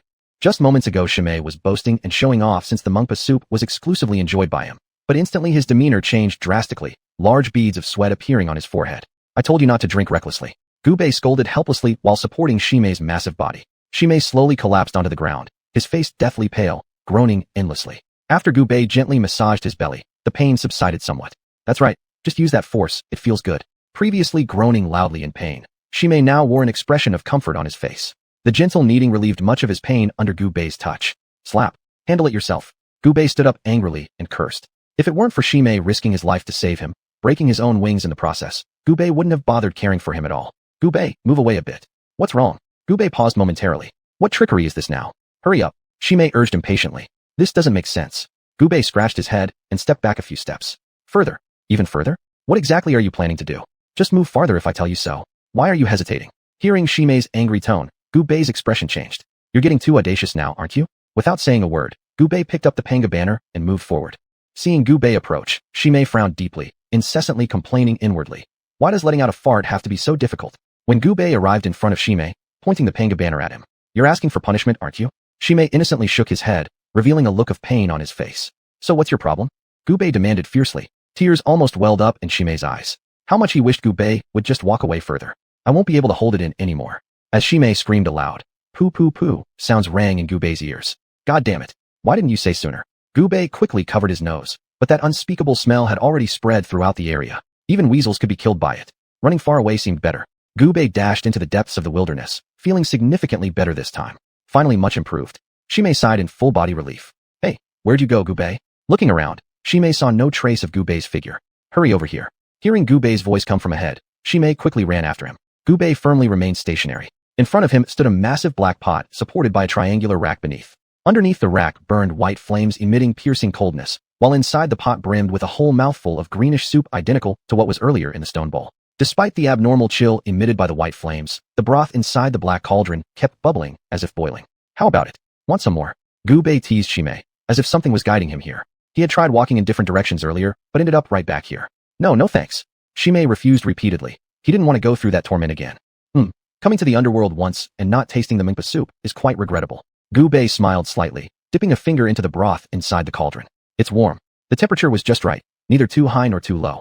Gubei withdrew his finger and put it in his mouth. Shimei watched Gubei's face intently, observing his reaction. At first, Gubei furrowed his brow, then relaxed it. How is it? Shimei's eyes widened with curiosity. Pretty bitter at first, but gradually turned sweet. Gubei smacked his tongue, detecting no abnormalities so far. Could it be because he drank such a small amount that there was no effect? Strange, where did the soup in this pot go?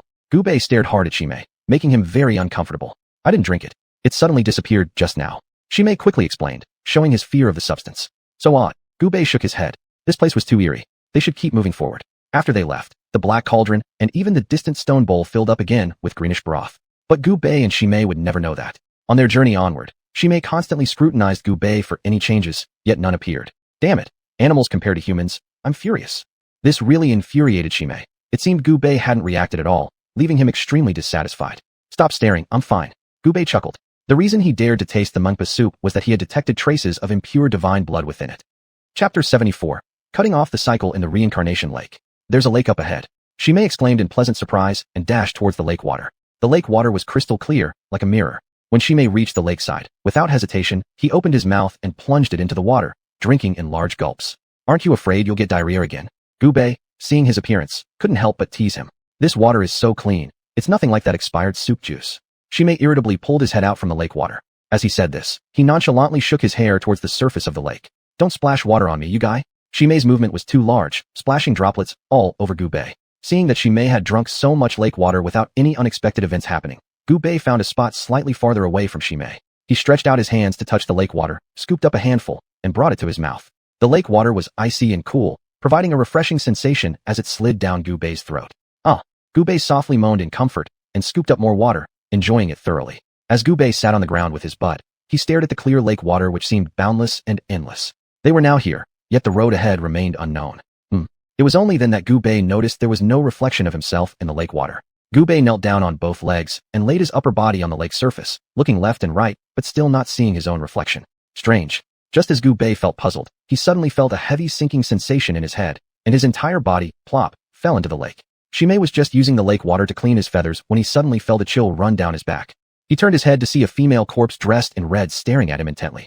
Her red attire was as vivid as blood, her face completely cold and emotionless. Gubei, save me. Shimei shouted loudly, but there was no response from Gubei. The female corpse used one hand to grab Shimei, who struggled furiously, but to no avail. In the end, countless feathers were left on the ground. Finally, Shimei disappeared with the red-clad female corpse. Gubei felt as if he had had a dream, a very, very long dream. In the dream, he returned once again to the place known as the Prisoner of Heaven Realm. The towering peak was still there, but the seas had changed to mulberry fields. Apart from the towering peak piercing the clouds, everything had become unfamiliar. He saw countless races waging war against each other. Among them, ancient human races powerful enough to rival deities, strong witch races with human heads and animal bodies, beautiful fairies, majestic prehistoric beasts, and even true ancient gods, as well as ghosts and demons scattered throughout the great wastelands. This was a strange and bizarre world, where flying saucers hovered above the sky and mechanical battleships soared across sea coasts while primitive humans sat atop dinosaur backs conquering the four directions. And those even more ancient legendary scenes also appeared one by one. Nuwa creating humans from clay, the giant Kwa Fu chasing the sun, Hoi drawing his bow to shoot down the sunbirds. Gubei wanted to shout, but his throat went mute as if it were paralyzed, unable to utter a single word. He reached out to touch, but like a soul, these figures and objects passed through him without hindrance. Could I have died? Gubei gazed at his own body, muttering to himself. Spirit, return. Reclaim my rivers and mountains. Protect my homeland. From somewhere deep within the universe came ancient war sounds breaking through the flow of history, leading Gubei to walk aimlessly in their direction. Surrounding roars and cries of battle fell upon deaf ears. In the end, he ascended to the summit directly touching the clouds. Atop this peak, it was an infinite expanse of plains where stood a bronze coffin measuring 9 zhang in length, 7 zhang in width, and 3 zhang in height, standing quietly at the mountaintop. All living beings of myriad races, who were previously in conflict, now knelt around the bronze coffin, each holding an ensign for summoning spirits. White ensigns floated in the wind, while the living beings sang together in unison the ancient war songs below. Looking from above, one could clearly see inside the colossal bronze coffin a man over 9 feet tall lying still.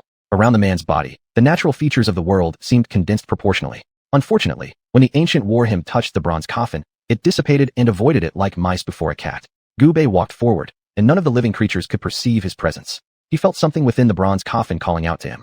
Walking close to the front of the bronze coffin, the ancient bronze casket was engraved densely with complex symbols resembling forbidden spells of antiquity, suppressing the copper coffin. Gubei placed his hand on the copper coffin. In an instant, it seemed as if he had formed a connection with the coffin. The corpse inside the copper coffin actually began to beat rhythmically. Thump, thump, thump. The rhythm quickened, and Gubei couldn't hold on, spitting out a large clump of blood with a poo. The blood fell onto the bronze giant coffin, shining abnormally bright. As if alive, the bronze giant coffin absorbed all the blood Gubei spat out. At this moment, the myriad creatures around the bronze giant coffin noticed the commotion within and hastily retreated in fear. Gubei once again reached out to touch the stone coffin, trying to climb it. Every time he fell, he would spit out another large clump of blood, causing panic among the surrounding myriad creatures. However, though they were afraid, they didn't leave. If they could see Gubei, they would surely skin him alive. After countless attempts, Gubei finally climbed to the top of the bronze giant coffin. The lid of the coffin was as clear as crystal. Looking down, Gubei could see the figure inside. But why did the man inside the coffin look exactly like him? Gubei lay on the lid, his eyes fixed intently on the man inside the coffin. The man was sleeping peacefully, as if he had just fallen asleep. Gubei continued to cough up blood, and now that he had seen clearly what was inside the coffin, he no longer wanted to stay and decided to go down. Just as he turned his back, the man inside spoke. Since you've come, why leave? Gubei's whole body froze in terror. The person inside the coffin could see him. Come down. Following the words, Gubei's body went straight through the lid of the coffin, falling onto the man and merging with him. Who am I? Gubei sat up, looking at himself. His dark energy battle armor was nowhere to be found, instead replaced by the clothes of the man from the coffin. You are me, and I am you. A familiar voice came from deep within Gubei's heart. It was the man in the coffin's voice. No, I'm Gubei. You are Gubei, but you are also not Gubei. Then who am I? Does it really matter who you are? No, I am Gubei. I am Gubei, a dark energy warrior and member of China's Red Blaze team.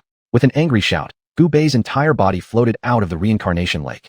Chapter 75 Breakthrough, Second Stage Peak of Transcendence. Gubei climbed onto the lakeshore, panting heavily. Huff huff. This lake water inexplicably swallowed him up. If he hadn't woken up in time, he would have probably drowned here. But that dream just now felt so real. Gubei held his chest with one hand. In his dreams where he went to the heavenly prison, it had never been like today. The man within the bronze coffin in the heavenly prison saw Gubei break free from his bindings and silently smiled, closing his eyes. Hee, Gubei, we will meet again. The bronze coffin returned to its tranquil state. The 10,000 beings around the bronze coffin had prayed countless times, and the recent movements of the coffin excited and terrified them simultaneously. However, after that, there was no more reaction from the bronze coffin, leaving them somewhat disappointed. Is there really no way at all? The 10,000 beings atop the giant peak all lowered their heads, their eyes filled with endless disappointment and regret. Ha ha, I'm finally about to break through.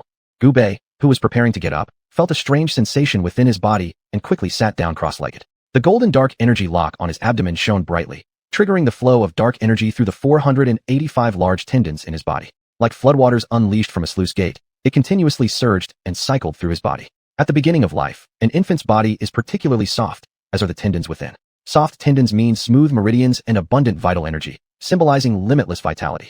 But as age increases, the tendons inside begin to gradually contract, causing the limbs to stiffen. As the saying goes, an inch longer tendon means a decade longer life, which is not without reason. Under the nourishment of this dark energy within the large tendons, Gubei felt that the damage caused by the previous release of dark energy was being repaired continuously. Although this repair might be negligible for his current body, any gain is better than none, and Gubei was already very pleased. After releasing a great deal of dark energy, it finally returned to tranquility, and the golden dark energy lock on Gubei's abdomen also dimmed. Gubei exhaled a few strands of turbid breath and stood up. His overall spirit appeared significantly improved compared to before, and his various bodily functions were much stronger. Gubei tried punching the ground, and with his fist as the center, he created a large pit half a meter deep directly on the ground. Gubei was satisfied with the changes in his physical body. Unbelievable as it may sound, surviving great calamities brought unexpected fortune. Surprisingly, in this mysterious and eerie place, he reached the second stage peak level of transcendence. It's indeed strange. If he didn't break through then fine, but every time he did, it always reached the peak directly. He was the first ever to achieve such feats. Gubei stood up and walked towards Shimei's direction, but there was no trace of her. Could she have run away on her own? But remembering how timid she was, Gubei immediately dismissed this guess. Did something happen to her too? Gubei carefully approached the edge of the lake and looked into it. The clear water revealed no sign of Shimei. That's weird. Gubei mumbled, then gathered his hands at his mouth in a loudspeaker shape and shouted loudly. Shimei! Shimei, where are you? Shimei, if you don't come out, I'm leaving. Gubei retraced his steps, shouting while walking, but still got no response, nor did he find any traces of Shimei. Well, I'll go alone then. Gubei had no choice but to abandon the search and continue the bizarre journey on his own. At this moment, Gubei was quite troubled, aimlessly kicking a pebble with his foot. The pebble, like a bouncing sprite, skittered over the still surface of the lake, leaving ripples before falling back into the water. This feather. Gubei originally wanted to do it again when some feathers scattered on the ground caught his attention. These feathers clearly belonged to Shimei, and with so many feathers scattered around, Shimei had likely encountered some misfortune. Elsewhere, Shimei was bound tightly and thrown on the ground, her mouth stuffed with something. Beside her, a fire of moderate size burned cracklingly, and a large black pot was hung above it. The pot was precisely sized to fit Shimei's body, seemingly prepared for her specifically. Just then, Gubei's shouts rang out clearly. She tried hard to make sounds to respond to Gubei, but the gag in her mouth only produced hum-hum sounds, too faint for Gubei to hear from far away. Gubei began circling around the lake, hoping to reach the other side. He had no boat now, and the shadows of earlier incidents lingered in his mind, making swimming impossible. Gubei kept his head down and walked along the lakeshore, staying about a zhang away from it, neither too close nor too far. After walking for 3 hours in this manner, he finally stopped. Ahead of him stood a massive stone stele, isolated and prominent. Its blood-red characters looked as if they had just been carved. The Lake of Reincarnation. Gubei circled around the stele, but found no mechanism or hidden trap. Deciding there was nothing to fear, he continued on his way. He hadn't gone far when another pile of steel fragments appeared ahead on the path, their inscriptions clearly visible, blocking his way forward. Out of curiosity, Gubei patiently pieced them together. Finally, the broken stele was restored to its original form. The path of reincarnation has been severed. Do not proceed further. Looking at the words, Gubei could sense the infinite warning in the voice of whoever had written them. But why was this cautionary stele shattered? Who had destroyed it? Gubei didn't know, but if he wanted to find a way out, he had no choice but to continue forward. Ignoring the warning on the stele, Gubei stepped over it and pressed onward. The lakeshore seemed endless, and before long, Gubei found himself back at the starting point. Recognizing the familiar place, he collapsed onto the ground without hesitation, walking endlessly, only to end up right back where he started. His body began to feel weary. Gubei took out the panga banner and dipped half of it into the lake water, then quickly pulled it out and wrung the water out forcefully to quench his thirst. After doing this several times, he felt much better. When he submerged half of the panga banner into the lake again, he suddenly noticed that faintly above the surface of the water, an ancient road appeared. As soon as he pulled the panga banner out of the water, the ancient road vanished again. Clutching his teeth and steeling himself, Gubei made up his mind. I'm going all in. With resolve, he plunged the entire panga banner deep into the lake. This time, the ancient road that formed above the water extended directly to his feet. Gubei placed one foot on the ancient road. It was solid and sturdy, not illusory in the least. Chapter 76, The Broken Cycle Path. As Gubei stepped on the ancient path with his feet, he was trying to retrieve the panga banner from the lake water.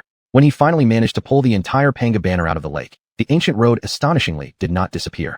Gubei firmly stepped onto the ancient road and moved forward resolutely. If his guess wasn't wrong, this was the broken cycle path. After Gubei stepped onto the cycle path, he realized that the cycle path wasn't on the surface of the lake. Instead, it was hanging in the air above a fiery sea of hell. The cycle path was like a rope suspended over this fiery sea, connecting unknown directions. All around were cliffs that glowed red from being scorched, with only this narrow ancient road standing steadfast here as a miracle of life. Gubei remained vigilant at all times, observing the 6 directions with his eyes and listening in all directions. He feared that if he made the slightest misstep, he would fall into the fiery sea of hell. With patience, he moved forward while wiping the sweat off his forehead. The temperature here was extremely high. Although Gubei's dark energy battle armor had a high temperature prevention function, it still couldn't completely block the scorching heat, even distorting the air due to the intense flames. The ancient road beneath his feet became narrower as he walked, and Gubei roughly guessed why the cycle path had broken. Originally, when he reached this spot, he found that the cycle path under his feet was covered with cracks, as if it could break open at any moment. Gubei cautiously tested stepping on it, seeing no reaction, and proceeded confidently. Now he was moving quickly, fearing that even a moment's delay would cause the cracks to open up and let him fall into the fiery sea below.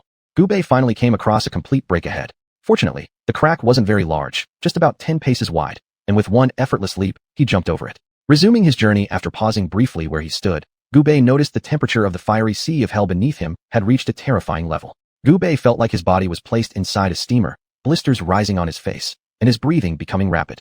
Cough cough. The hot and dry air made Gubei's throat painfully dry, so he placed the panga banner near his nose as if wearing a mask, which helped alleviate some of the discomfort.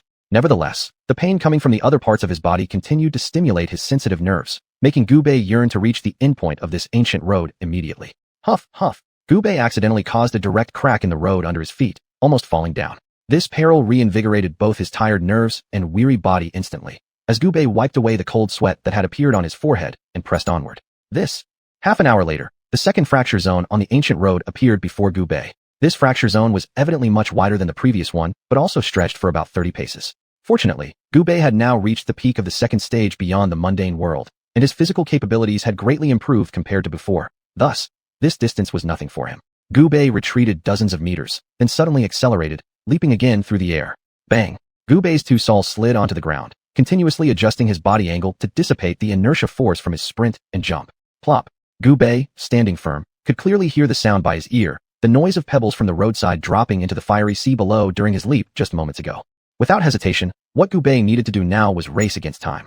Indeed, shortly after proceeding less than half an hour further, another massive fracture zone appeared. This time, Gubei was truly halted. The width of the grand fracture zone was a full 100 paces. Below it, the flames from the fiery sea of hell were rushing directly upward, level with the fracture's edge. What should I do? Should I jump or not? Gubei's heart was filled with uncertainty. A jump would certainly mean death. Staying put would end up in the same fate, just with a different method of dying. After pondering deeply for a while, Gubei lifted his head, his gaze becoming incredibly determined. Without challenging my limits, how will I know if I can't achieve this? Biting his teeth, Gubei still decided to make a desperate attempt. For this time, he backed off several hundred meters to give himself space for a run-up. Every single muscle in his body tightened, and the dark energy within every tendon surged continuously. Had it not been for the obstruction of his dark energy battle armor, dense black line patterns could be seen covering his entire body. The cycle-breaking path extends to myriad abysses. Gubei takes one stride and levels it. Giving himself a morale boost, Gubei immediately charged forward. His body flashed like lightning, swiftly streaking across the cycle path. Bounding, Gubei's entire body leapt into the air, bringing his hands and feet together. Simultaneously, his limbs bent back sharply. From a distance, it looked just like a bent bow ready to release an arrow. 20 zhong. 50 zhong. When he felt that he had reached the highest point, Gubei simultaneously thrust his hands and feet forward, plunging toward the opposite broken path. 30 zhong. 10 zhong. 5 zhong. Seeing that he was about to reach the other side of the fractured road, a rare smile crept onto Gubei's face. Bang! Gubei's body collided directly with the wall at the crack of the broken path. Ignoring the pain, he immediately pushed off forcefully with both legs, using one hand to grip tightly onto the edge of the split. Huff! Huff! Gubei breathed heavily in large gasps, massive beads of sweat rolling down his forehead. They evaporated instantly before they could even fall into the fiery sea below. His other hand also clutched onto the edge, both arms struggling to pull his body up. But the strength within him had dissipated, and it took too long to gather again. This is only the last step. I can't give up. Gubei continued to squeeze every bit of remaining energy out of his body. After one attempt, then another, deep claw marks were left on the broken edge above, blood smearing across them. After continuously repeating these simple actions, Gubei's body finally managed to climb up. I've made it. Sitting atop the broken fissure, an overwhelming sense of joy surged through Gubei, making him exceptionally excited. Here, he had pushed past his limits, and the feeling was truly indescribably wonderful. It was like encountering an unsolvable riddle, working on it for half a lifetime, and finally having an enlightening moment all at once. What's burning? As Gubei savored this rare joy, a burning smell wafted into his nose. He quickly turned around to see what it was, realizing that it was actually the jianwood staff lent to him by little nine-tailed fox. Gubei hurriedly reached out to grab the staff. If he lost this, how would he explain himself to little nine-tailed fox later? Phew, it's fine. Gubei's heart settled as he observed the tip of the jianwood staff, where tiny sparks faintly glowed. He vigorously rubbed the burning part of the xianhuan staff against the ground several times until the sparks disappeared. Still uneasy, Gubei blew on the extinguished embers a few more times. But unexpectedly, this action caused trouble. A flame shot out from the xianhuan staff, spewing directly onto Gubei's face. Out of instinct, Gubei leaned backward. But then he suddenly remembered that there was nothing behind him but air. Help! Somebody help! Chapter 77. Breaking into the 18 levels of hell. Gubei shouted loudly, one hand gripping the Jinmu's stick, and the other flailing wildly in the air. His body was spread out in the shape of a da, facing away from the sea of fire beneath him as he plummeted down at an alarming speed. The moment his body submerged into the fiery ocean, Gubei lost all sensation. Had the Panga banner not expanded in time to wrap around his body, Gubei would have already turned to ashes. As the searing heat caused Gubei to pass out, he suddenly felt an excruciating pain on his tongue, as if it were being clamped with an iron pincer and forcibly torn off. This sudden wave of pain awakened him. Looking at the roaring flames beside him, Gubei's heart sank to the bottom. Beneath this infernal sea of fire stretched an endless expanse. All around were fire and molten magma, without a trace of any living creature. Covered by the Panga banner, Gubei cautiously felt for a way out. As he walked on, suddenly his fingers felt as if they were being snipped off one by scissors. The piercing pain caused Gubei to fall onto the ground, writhing in agony. Fortunately, the protection of the Panga banner kept the flames and lava from reaching Gubei's body. After about an hour, Gubei's entire being had become numb mentally and physically. He continued walking forward, both hands hanging lifelessly. As he walked, Gubei suddenly heard a deafening sound above him. Looking up, he saw hundreds of iron trees falling from the sky, each requiring 2 extended arms to encircle. The iron trees were covered in sharp blades that plunged directly downward. Gubei tried to dodge left and right, but could not fully escape. With a tearing sound, a blade slashed across Gubei's shoulder, splitting open the flesh to reveal the bone underneath. Ignoring the pain in his body, Gubei continued to evade the falling iron trees. Damn it! Is this never going to end? Gubei cursed angrily, dodging while rushing ahead.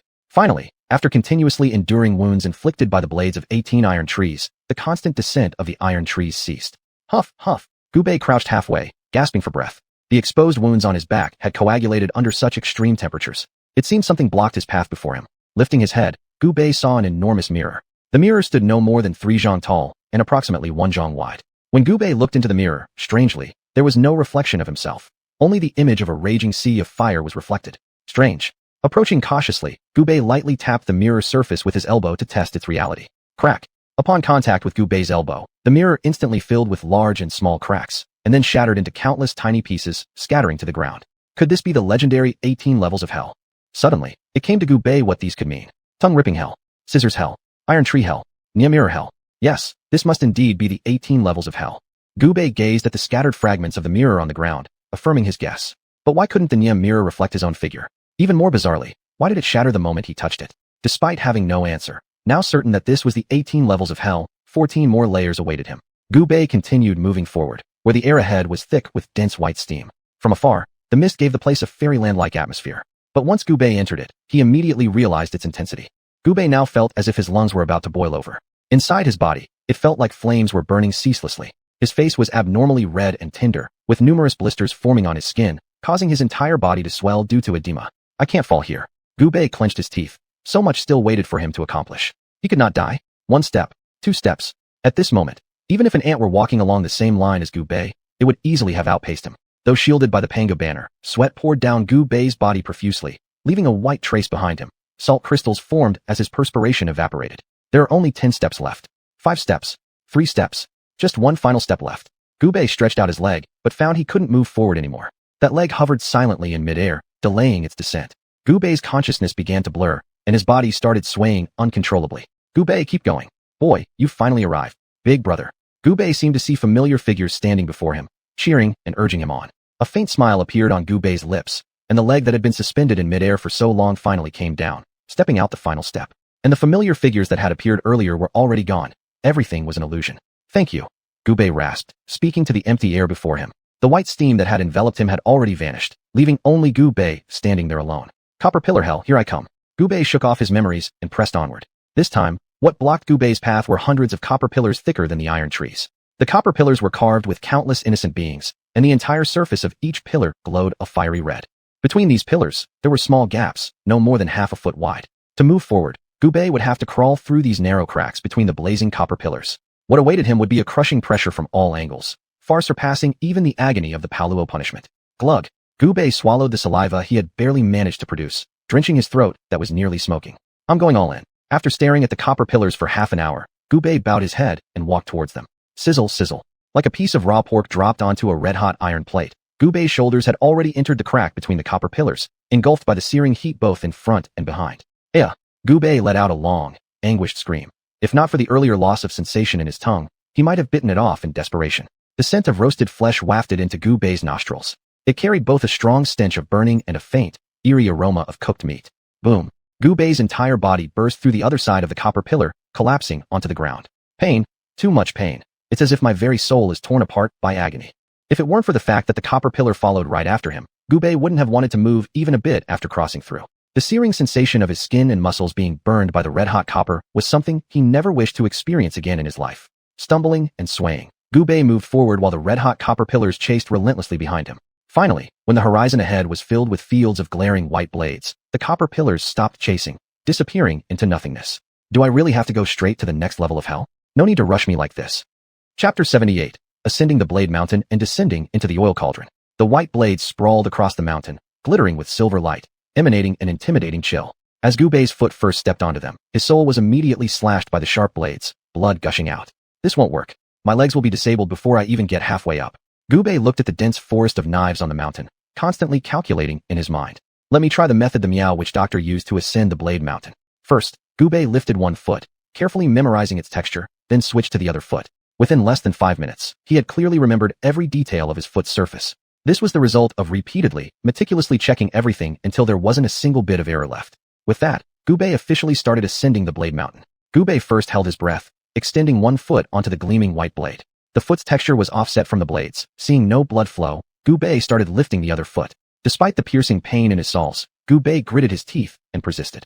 After several attempts, Gubei finally grasped the knack of climbing the Blade Mountain, the stinging sensation from his soles subsiding significantly. With that relief came an increase in speed, and soon, Gubei had reached the middle of the mountain. Gazing at the summit not far ahead, Gubei felt victory within reach.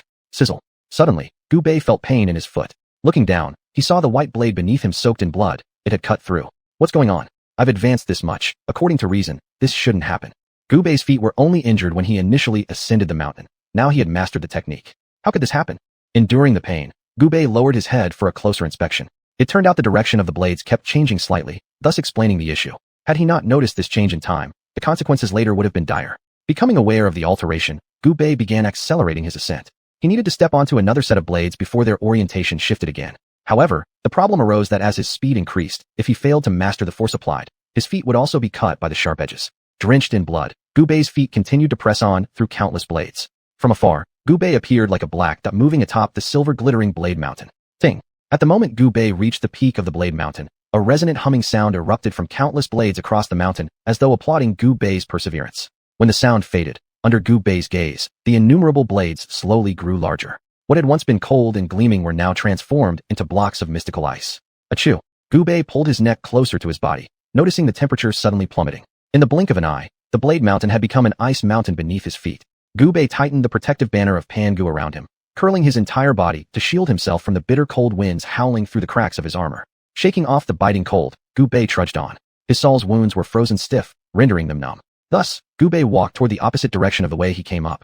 Step by step, Gubei slipped, causing his entire body to fall face down onto the ice. Whoa! With his mouth agape, countless icicles whizzed past him as the surroundings blurred in an instant.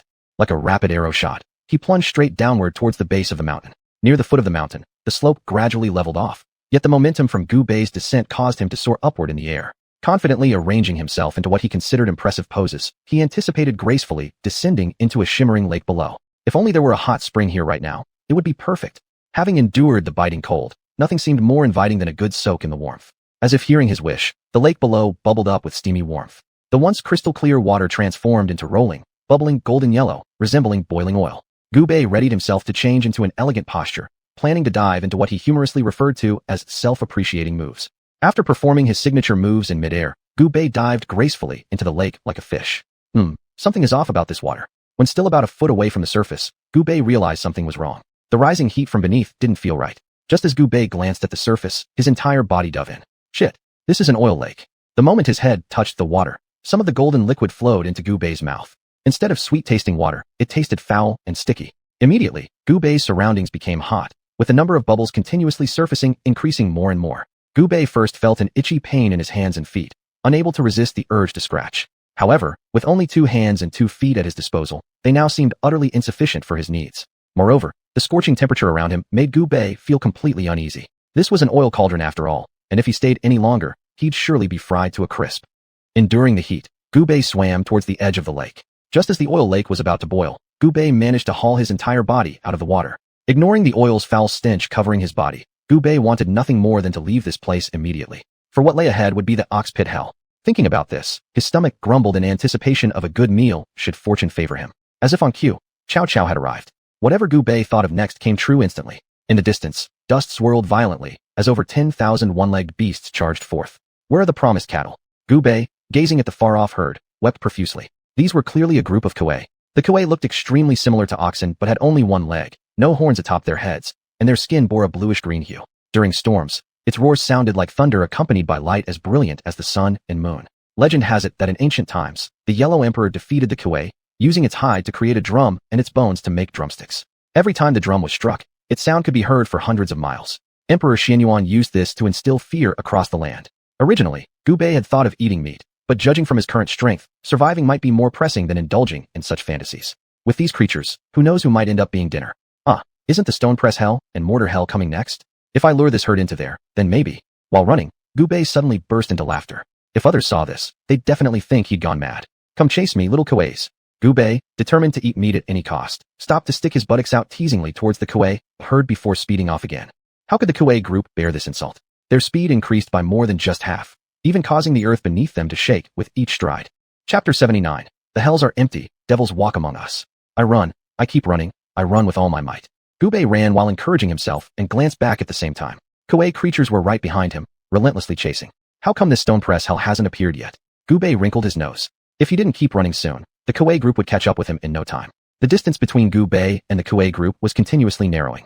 Bang! Gubei was sent flying by a collision, his body bouncing up and down in midair. One forceful blow after another hit his waist. Crack! That was the sound of his ribs breaking. Spit! A mouthful of blood spewed out from him.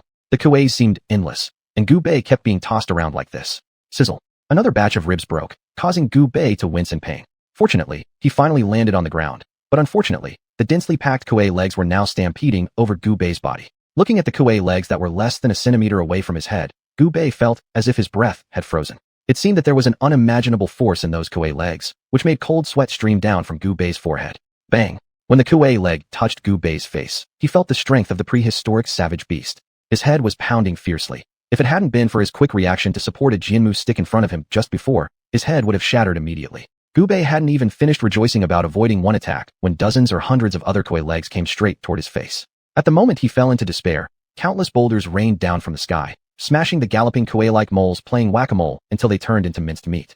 Gubei swayed carefully to avoid the boulders falling from the sky. The rush force of the Kuei was extremely fierce. He had also suffered a considerable injury earlier, so he swayed unsteadily, as if he could be blown down by a strong wind. Boulder upon boulder fell from the sky, each weighing tens of tons. Every time they fell, the Kuei were smashed with a puff, leaving no intact form.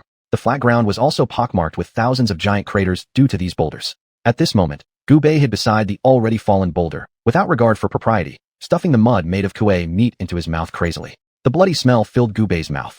The overwhelming hunger forced him to swallow the unpleasant substance, but human instinct resisted it greatly.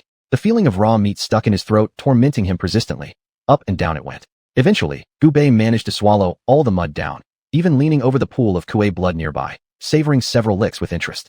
After replenishing his energy, Gubei stood up. Now, every part of his body and dark energy battle armor were battered and bruised, resembling a beggar's armor. His whole body was black and blue, with numerous wounds. Although they had already scabbed over, they were still horrifying to look at. Seen from afar, he looked even worse than a vagrant or a beggar.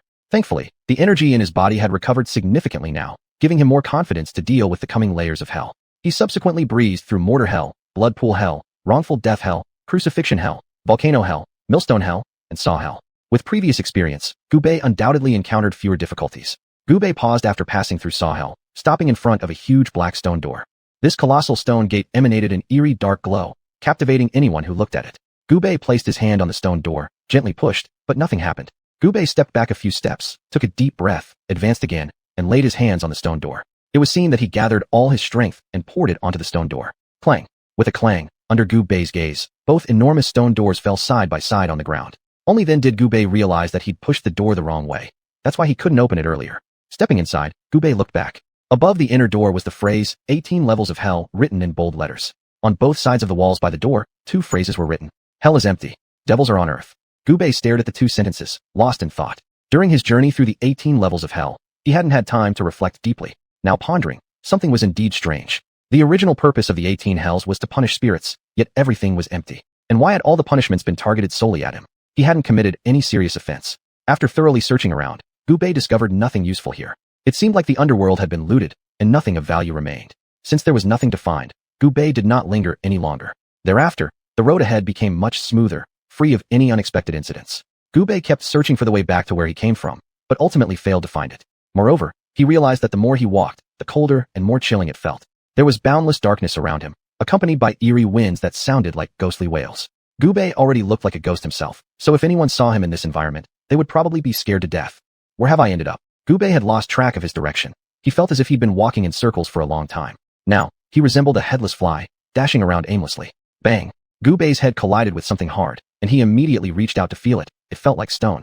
But this stone was rather neatly arranged. After feeling around left and right, up and down, he realized it was clearly a massive stone wall. It seemed like an endless great wall lying across the netherworld, blocking Gubei's path. Gubei placed one hand against the stone wall and continued walking forward. He believed there must be an exit to this wall. Sure enough, when Gubei sensed emptiness beside his hand, a delighted smile appeared on his face. This was undoubtedly an edge, which likely meant this was the way out.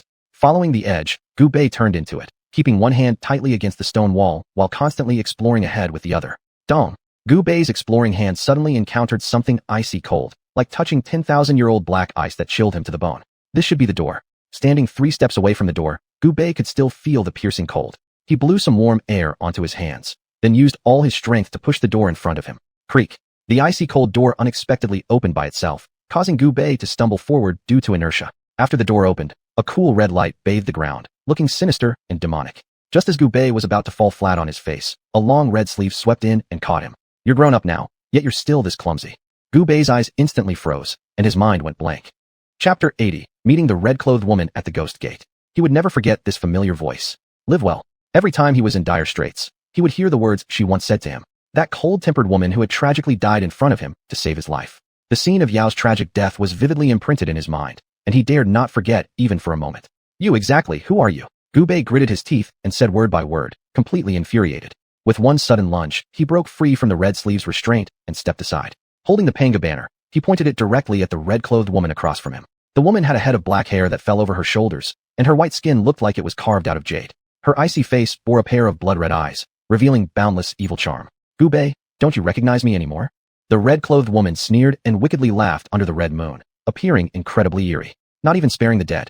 Unforgivable. Under the red moon's light, Gubei's face looked grotesquely deformed. Gubei stood rooted in place and looked up, glaring at the red-clothed woman.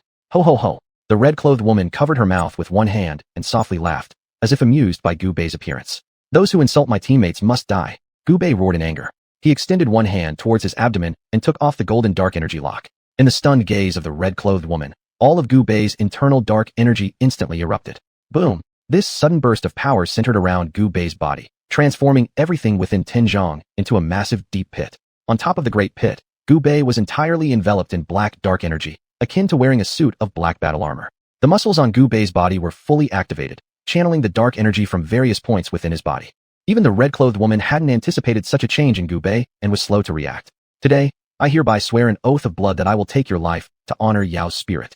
Gubei extended his left thumb to his lips and bit down hard. Crimson blood flowed out immediately, adding a touch of demonic beauty under the glow of the red moon. Gubei held his left hand high towards the sky, establishing his vow. Today, he resolved to fight until the death here. No one could disgrace the spirit of his teammate, not even the gods themselves. Seeing that Gubei was serious, the red-clothed woman was both angry and delighted. Well, but I am a deity. Are you not afraid? She wanted to test Gubei's progress these years and see how far the boy who once had the courage to challenge her when he was merely human had come. What if you're a deity? With a fearless heart, I can slay them all. Gubei faced her defiantly without further words. The panga banner in his hands resonated, reacting to his bold words. Then come on already. The red-clothed woman gave a soft laugh, thinking secretly, Gubei, I won't hold back on you, you know. She charged at Gubei with the speed of thunder, striking toward him before he could defend himself. Gubei was well prepared, waiting for the opponent to make the first move so he could explore their techniques. With this profound boost of dark energy, he felt confident that he could rival even a 4th-tier peak expert capable of transcending worldly realms. Gu Bei's moves were open and aggressive, skills honed in battles against ferocious beasts. There wasn't any unnecessary movement. Each attack carried deadly intent. The red-clothed woman did not underestimate or spare Gu Bei either. This was her respect for her former teammate. Gu Bei executed a sweep kick in midair, kicking away the red-clothed woman's sleeve and driving a punch toward her face.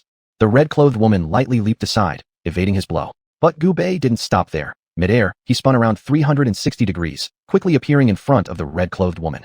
An unexpected elbow strike was aimed at the red-clothed woman's neck. Her long hair fluttered as she tilted her head back sharply, narrowly missing Gu Bei's elbow which passed just beside her neck. Is that all you've got? You still have a long way to go. The red-clothed woman mocked him, but inwardly, she sensed the intense pressure from him and couldn't believe the youth she knew had grown this powerful. Ho ho, do you think it's over yet? Gu Bei chuckled coldly. Simultaneously with delivering that elbow strike, he had concentrated 9/10 of his dark energy onto his knee. All was set for this exact moment. Not good. The red-clothed woman realized the danger, but it was too late. Pooh! A spray of blue blood spewed from her mouth, her entire body arching like a bent bow before being blasted away by Gu Bei. Boom! The red-clothed woman was hurled hundreds of zhong before crashing heavily onto the ground. Is it over? Gu Bei stayed vigilant, keeping a close eye on her from afar. Gu Bei's pupils continuously dilated, as if he couldn't believe what was happening. The red-clothed woman actually stepped closer to him, not showing a single trace of injury. Didn't think that even this way I still can't defeat her. Guess I'm too incompetent. Gu Bei bitterly mocked himself, his face filled with expressions of disappointment. It was the regret and frustration of being unable to avenge his former teammate, who had passed away. Looking at the red-clothed woman who stood before him with a faint smile on her face, without an ounce of murderous intent. This made Gu Bei quite astonished. She wasn't taking advantage of the moment to claim his life? If your team leader saw your current state, he would definitely feel consoled. Gu Bei froze for a moment, temporarily losing his senses. Slap. The red-clothed woman slapped Gu Bei's head hard, clearly irritated by his delayed reaction. Gu Bei originally intended to resist, but sensing that she hadn't used much force, he allowed her to toy with him. To see you fight so desperately for me. I feel it was all worth it back then when I died. The red-clothed woman gently pinched Gu Bei's cheek, and a warm smile gathered on her cold face. This feeling, in that instant, Gu Bei fully understood. It truly was Ji Yao, and no demon or ghost. Ji Yao. Gu Bei happily called out Ji Yao's name, letting loose completely, sobbing loudly without regard for his dignity. I'm here. Don't cry. Ji Yao softly stroked Gu Bei's head. It was clear that the young man had endured many grievances and hardships over these years. Otherwise, he wouldn't have grown to this point, which left her also quite impressed. You all left, only leaving me behind. While wiping away tears, Gu Bei recounted the past after Ji Yao's departure. Ji Yao listened quietly, hearing the sorrow and joy, happiness and pain in the voice of the youth before her. From their early naivety to becoming a true man now, Gu Bei hadn't expressed himself like this in a long time, and all the suppressed emotions in his heart were finally unleashed today, down to the bone. Ji Yao. I'm here. Don't leave us anymore, alright? Let's go find our captain together. Gu Bei murmured in his sleep, his head leaning against Ji Yao's shoulder. Upon hearing Gu Bei's dreams, Ji Yao's icy face smiled faintly, gazing at the red moon hanging in the sky, lost in thought about something unknown. Chapter 81 Gu Bei, it's time to drink soup. In his deep sleep, Gu Bei slowly opened his eyes and stared blankly at Ji Yao beside him. This is not a dream, Gu Bei muttered to himself in a low voice. He never thought that there would come a day when he could meet Ji Yao again. After all, the dead cannot be brought back to life. Why are you staring at me like this? Ji Yao turned her head and smiled faintly. In these 3 years in this ghostly place, it was the first time she had ever shown so many smiles. Ji Yao. How did you become this way? Gu Bei expressed his curiosity. He didn't know whether Ji Yao was now a human or a ghost. I guess you'd ask this. My current state, to be precise, is... Ji Yao paused at the crucial moment while speaking and observing Gu Bei's expression. What is it? Gu Bei interrupted impatiently. Curiosity plastered all over his face. You idiot, I'm already dead, of course I'm a ghost. Ji Yao giggled upon seeing Gu Bei flustered, and she felt quite happy. Ghost? Gu Bei wasn't quite sure about it at first, then suddenly realized. Trying to move a bit further away. After all, he was still somewhat afraid of ghosts and spirits in his heart. So what? Are you scared of me now? Ji Yao saw Gu Bei moving, despite putting up a brave front with forced laughter, but inevitably there was some disappointment in her heart. No, how can I be? Gu Bei chuckled foolishly. If he irritated Ji Yao, getting beaten up by her wouldn't be worthwhile. Moreover, there's no ghost as pretty as you. Gu Bei flattered her quickly, which made Ji Yao feel much more comfortable. At first, she also thought that if she died, she just died, but unexpectedly her soul came to this place. An empty hell, a broken cycle path. From now on, she could only remain an isolated wandering spirit. She had been here for several years, and no living being had stepped foot here ever since. Her aloofness allowed her to endure solitude, but after a long time, madness was inevitable. Fortunately, a few months ago, she met the most important person in her life here. And then, unexpectedly, Gu Bei also arrived here. Gu Bei, do you have any plans for the future? Ji Yao changed the topic, unwilling to delve too deeply into the subject. The world of humans outside, ultimately, she couldn't return to it. This was the end of her life. Of course, will find Captain and the others to bring them back. Gu Bei's eyes sparkled as he spoke boldly. And what after bringing them back? The future has such a long span of time. Xiao smiled as she asked. Gu Bei always held the team members of the Qian squad dear to his heart, and she found it very comforting. In the future, we'll drive away ferocious beasts and restore peace across the land, becoming a great hero standing tall under heaven. Xiao smiled slightly, but said nothing more. It seemed as if Xiao didn't believe him. Gu Bei repeatedly emphasized, insisting that what he said was true. All right, I believe you. In Xiao's mind, Gu Bei was still as simple as before, but the world now was too complicated with all sorts of demons and monsters. The cost of being a hero might mean dying sooner. By the way, Xiao, have you been here long enough to have encountered a chicken recently that has feathers all over its body but a human-like head? Shimei, imprisoned in a cage on the other side, hearing Gu Bei describe her thus, immediately got angry. She endured the immense pain in her chest and cursed in her heart. You little brat, dare call me a chicken? Uffed, your whole family are chickens. The king saved your life, but instead you fraternize with the witch who captured me. Shimei had a belly full of grievances. Gu Bei had acted in a most undignified manner. He had looked for her briefly and gave up lightly without success. If this bad habit of quitting halfway were to take root, what would happen in the future? Xiao hesitated momentarily, then shook her head. All right then, since you can't find it, forget about it. Gu Bei lowered his head slightly and softly said, Is it important to you? Xiao asked solemnly. It's hard to say. Initially, I disliked it, but later on, we became used to relying on each other for survival. It's not malicious in nature. Gu Bei reflected on the days he spent with Shimei, feeling they were rather pleasant. Although this guy often schemed, during crises, he was willing to risk his life to save him. Hearing Gu Bei's words from inside the cage, Shimei burst into tears of gratitude. She had already resolved that if she survived, she would form a brotherhood with Gu Bei. All right, if I were together with it, whom would you choose? Xiao blinked her blood-red big eyes playfully looking at Gu Bei, eagerly awaiting his answer. Of course, Shimei. Before Gu Bei finished his sentence, he instantly felt a chill beside him. Xiao's mood darkened drastically, emitting bone-chilling coldness. Not as important as you. Gu Bei swallowed, completing the unfinished sentence. Xiao's cold expression returned to normal as if nothing had happened. Gu Bei was just scared by Xiao's appearance. It felt like he was looking at a stranger, and for a moment, he sensed her intent to kill. Xiao Yu. Gu Bei wore a face full of curiosity, not quite understanding. It's fine. I've been here too long, so that's my normal reaction. Xiao dismissed Gu Bei with these few words. Just then, she had almost acted against him. On one side was a former comrade in arms who had shared life and death with her. On the other side was the brother-like figure she had grown up with since childhood. The choice was incredibly hard for her. Xiao shook her head forcefully, deciding not to think about this difficult question anymore. Time was running out, and if she missed this opportunity, she would regret it for a lifetime. By the way, Gu Bei, haven't you come in here for a while without eating anything? Xiao pulled a bowl of bluish-green soup seemingly out of thin air from behind her back, and astonishingly, white steam still rose from it, suggesting it was freshly cooked. That's true. If you hadn't mentioned it, I would have forgotten my hunger. Gu Bei chuckled, his eyes fixed on the bowl in Xiao's hand. The enticing aroma made it impossible not to be tempted. Despite its strange color suggesting dark cuisine, Gu Bei wisely kept this observation to himself in front of Xiao. Here, take it, drink. Xiao smiled, handing the bowl over to Gu Bei while another small one mysteriously appeared in her own hand. She began tasting it carefully. The sight of the soup made Gu Bei's stomach rumble loudly, urging him to feed it quickly. Hurry up, you've never tasted my cooking before. Xiao thought Gu Bei hesitated because he disdained the color of the broth. To her, this was indeed dark cuisine, but after adding plenty of seasonings, it became much better. All right, I'll drink. Gu Bei grinned, raising the bowl to his lips. Xiao, your culinary skills are actually pretty good. Under Xiao's frozen gaze, gulping sounds filled the air as Gu Bei drained the bowl in one go. Really fragrant. Still savoring, Gu Bei licked his lips and even pondered asking for another bowl. You drank it all? Chapter 82. Reunion with Z-Fan. Sorry about that. You're just too good at what you do. Gu Bei's face was full of awkwardness as he scratched the back of his head, looking a bit at a loss. All right, I was worried about scalding you. Xiao gave a lame excuse to cover up her strangeness. Gu Bei felt somewhat puzzled, sensing that Xiao looked strange, but couldn't put it into words. Gu Bei. I'm sorry. Xiao suddenly apologized out of the blue, leaving Gu Bei feeling quite disoriented. Gu Bei paused, still smiling faintly. It was the first time he'd seen this stubborn woman apologize, but she hadn't really done anything wrong anyway. What is this? Gu Bei stared blankly at Xiao, showing confusion on his face. Suddenly, he felt as if all the dark energy in his body had vanished, and Gu Bei could hardly believe it. He reached toward his abdomen. A pair of snow-white arms grabbed his wrist, immobilizing him. Xiao Yu. Gu Bei finally understood why Xiao had acted this way. She had tricked him.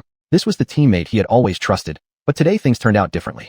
Various expressions were mixed together on Gu Bei's face, making him look extremely fierce.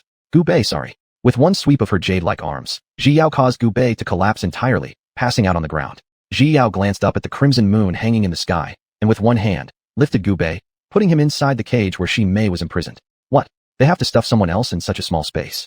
Shimei complained loudly upon seeing Ji Yao placing someone else into the cage where he was being held. But when he recognized who it was, he let out a startled shout. Gu Bei, wake up! Gu Bei! You nasty woman! What exactly did you do to my friend? Gu Bei, wake up quick! Shimei's face was filled with endless worry. No matter how much he called, Gu Bei's body remained asleep. He turned his gaze towards Ji Yao outside the cage. Under the light of the red moon, Ji Yao in red appeared incredibly eerie and seductive. He's fine. It won't be long before the two of you can leave together. Ji Yao's eyes fixated unblinkingly on the red moon above, her indifferent words drifting from her mouth, treating life with contempt. Fan, I will certainly bring you back to life. Ji Yao secretly vowed in her heart, determined to achieve all this even at the cost of losing all her friends. The desolate ancient city wall stretched across the land like an old dragon lying prostrate. Gu Bei and Shimei lay quietly in their cage, sleeping peacefully. At the moment when the red moonlight directly shone on the ancient city wall, Ji Yao emerged from nowhere. The moonlight moved slowly, continuously heading towards the plaque above the city gate. When the moonlight eventually illuminated the plaque, 3 sinister and icy characters revealed themselves. The Ghost Gate. Below the gate, at the very entrance where Gu Bei initially came from, countless clouds of black fog gathered, forming a phantom gateway that seemed to lead somewhere unknown. Watching all this, Ji Yao could barely suppress her excitement. The records inscribed on the rock wall at the end of the cycle path are actually true. No longer wasting any time. Opportunities are precious. Missing this chance would mean waiting for an unknown year again. She summoned the cages containing Gu Bei and Shimei straight to her side with a single wave of her hand. Fan, I've come for you. Dressed in red, Ji Yao walked boldly into the mysterious portal formed by the condensed black mists, dragging the cages along. Please spare me. I vow not to do evil deeds in my next life. Save me. I'm sorry. Please forgive me. An unending cacophony of despairing cries rang through Ji Yao's ears. Around her, vivid images of the 18 levels of hell came alive as if in real time. As if transported through the flow of time, Ji Yao crossed them swiftly. Finally, she reached the end of hell. There stood a small temple. Upon arriving, she set down the cage at the temple entrance and stepped forward, pushing open the temple doors. However, the golden light that suddenly flared within knocked her back. Fan, I've discovered the method to resurrect you. Ji Yao's face contorted with emotion as well as barely restrained excitement. Ji Yao, let go of your obsession. All has passed. A handsome man in a monk's attire stepped out of the temple. His expression revealed no trace of sadness or joy. Let go? If it wasn't for saving me, you wouldn't have died. I will definitely resurrect you. Each word spoken by red-robed Ji Yao exuded unwavering determination. Sinful, so sinful. The man was indeed Fan, who had arrived here after death. They hadn't met each other until Ji Yao inadvertently intruded to the very end of the cycle path, revealing Fan's hidden presence there. Fan noticed the cage beside Ji Yao, realizing its inhabitants were living creatures. In order to resurrect you, I am willing to bear any sins alone. Ji Yao's blood-red eyes constantly flickered. There was only one thought in her mind: to spare no effort to resurrect Fan. Alas, when I first arrived here, I saw the withered Fengdu, roamed through the desolate hell, and even found the broken cycle path. Fan sighed while speaking. The rules of this world were broken at some unknown point. Since I have come to this place, it is a bond with destiny, and I no longer yearn for the mundane world. You should leave. Fan tried to persuade her, knowing full well that Ji Yao was entrenched in her obsession and wouldn't listen. But he still wanted to try, for the little girl who had once trailed behind him. No, you must live. Hearing Fan's persuasion, Ji Yao's thoughts became increasingly dominated by obsession. Her emotions erupted unstably. If the 18 levels of hell are not completed in a day, then I shall stay until forever. Fan clasped his hands together, nodded at Ji Yao, and turned to walk back into the temple. Just as his foot was about to step into the temple door, Ji Yao broke out completely. Her red gown flared, and her long black hair flew wildly, looking like an empress descending from heaven. Since you refuse, then I will complete your will instead. With a sly laugh, Ji Yao leapt into the air and summoned the nearby cages with one hand. As she lightly slapped her jade-like hands, the cage instantly shattered. Gu Bei and Shimei's bodies were held aloft by some mysterious force, hovering beside her. The Red Moon ancestral sacrifice begins now. With Ji Yao's hands forming seals, thousands of indiscernible spell inscriptions emanated from her hands, coalescing before her into a miniature red moon. The small red moon kept expanding, ascending high into the sky. Fan watched all this from the temple entrance, silent. He never expected that Ji Yao had cultivated that technique to such a height. I should have destroyed it back then. Fan let out a sigh, but now regretting it was too late. The barrier of the 18 levels of hell shouldn't be afraid of this kind of power under normal circumstances. But today, Ji Yao had brought 2 living beings along, and once the blood sacrifice commenced, the result might very well be the destruction of hell once more. Chapter 83, Red Moon Blood Sacrifice. Ji Yao stopped. Seeing Ji Yao, who had fallen into a frenzied state, Fan couldn't help but try to dissuade her. Stop. It's already too late. Tears fell from the corners of Ji Yao's eyes in her red attire before she resolutely turned away, pushing the bodies of Gu Bei and Shimei beneath that red moon. A massive orange-red magical array immediately appeared at the location where Gu Bei and Shimei were. The two found themselves at the focal point of this array while above them, the bizarrely beautiful red moon illuminated every part of the large formation below. It could be clearly seen that both Gu Bei's and Shimei's bodies started convulsing, as if something was being stripped away. Gu Bei and Shimei let out a wail of anguish as their bodies abruptly stood upright. Countless ropes shot out from within the array, tightly binding them in the center of the magical circle, leaving them unable to move. Xiao, stop! Ziffin watched the plight of the man and beast trapped at the center of the array and roared uncontrollably. Ziffin, prepare for resurrection. Xiao in red swung her jade hand, and the substances extracted from Gu Bei and Shimei gradually formed under the glow of the red moon into a body the same size as Ziffin's. This body was covered with scales of various sizes, resembling a hybrid creature of human and beast. Xiao frowned in confusion as to why the newly born flesh would take on this appearance. However, there was no time to dwell on it now. Time was pressing and Ziffin must resurrect soon. Ziffin, return. The lips of Xiao in red slightly moved as she spoke an incantation. A golden rope, like a rope for binding immortals, flew out from her sleeve towards Ziffin. Ziffin immediately summoned his skill, constantly dodging this suddenly attacking strange thing. Xiao brought out many things at the end of the wheel of reincarnation. He didn't know exactly how much, but fighting in this manner, his chances of victory were extremely slim. Because he had also once seen these items before, but he discarded his own attachment. Regarding these things, he hadn't taken a single one back then. Xiao, don't continue down the wrong path. While dodging, Ziffin still tried to counsel her despite how powerless the advice seemed. I only want you to live well. What have I done wrong? Ignoring everything, Xiao took one step after another towards the center of the great magical array. Now the red moon blood sacrifice only lacked one final step. After the mysterious substance was drained, Gu Bei and Shimei fell flat onto the ground without movement. Xiao spat out a blood-red pearl from her mouth, a Yin spirit pearl she had condensed within herself. Lifting her hand, she struck the pearl into the new body above. When the Yin spirit pearl entered the body of the humanoid-beast combination, it was filled with boundless vitality. No matter how much Ziffin kept dodging, he was ultimately caught by the rope. This rope was naturally suppressive to ghostly souls. Once bound, unless the spellcaster undid it actively, it would not open. Of course, one whose power greatly surpasses that of the spellcaster can also break free. However, based on the similar current strength between Ziffin and Xiao in red, he was powerless. Xiao, seeing that the flesh had absorbed all the force of the Yin spirit pearl, nodded in satisfaction. Then, she directly picked up Gu Bei, beginning the last step. She intended to transfer Gu Bei's blood to the newborn flesh and add some portion of the ancestral power within the nearby savage beast's bloodline. She believed that after Ziffin's rebirth, he would surely reach an extraordinary level. The jade finger of Xiao lightly grazed across Gu Bei's wrist, causing fresh, crimson blood to flow downward. As if drawn, it surged toward the newly born body above. A thin, long line of blood connected Gu Bei and the new-birthed flesh. As Gu Bei's blood gradually flowed out, his complexion became increasingly pale. In contrast, the newly formed flesh above grew more vibrant and lifelike, as if a real person sleeping there. Ziffin, it's your turn. With a wave of her hand, the ropes holding Ziffin sensed the command and pulled Ziffin to her face directly. Go. I look forward to your revival. No, Xiao, wake up. Ziffin struggled fiercely throughout his body, shouting loudly. However, his body was dragged toward the new-birthed flesh anyway. At the moment they touched, Ziffin's entire body merged directly into the newly formed flesh. Sin. Murmuring twice, Ziffin fell unconscious. Gu Bei looked at all that happened before him, and he was back here again. The colossal bronze coffin, with the quietly lying corpse inside. You've come back again. The male corpse inside opened its eyes and inspected Gu Bei with interest.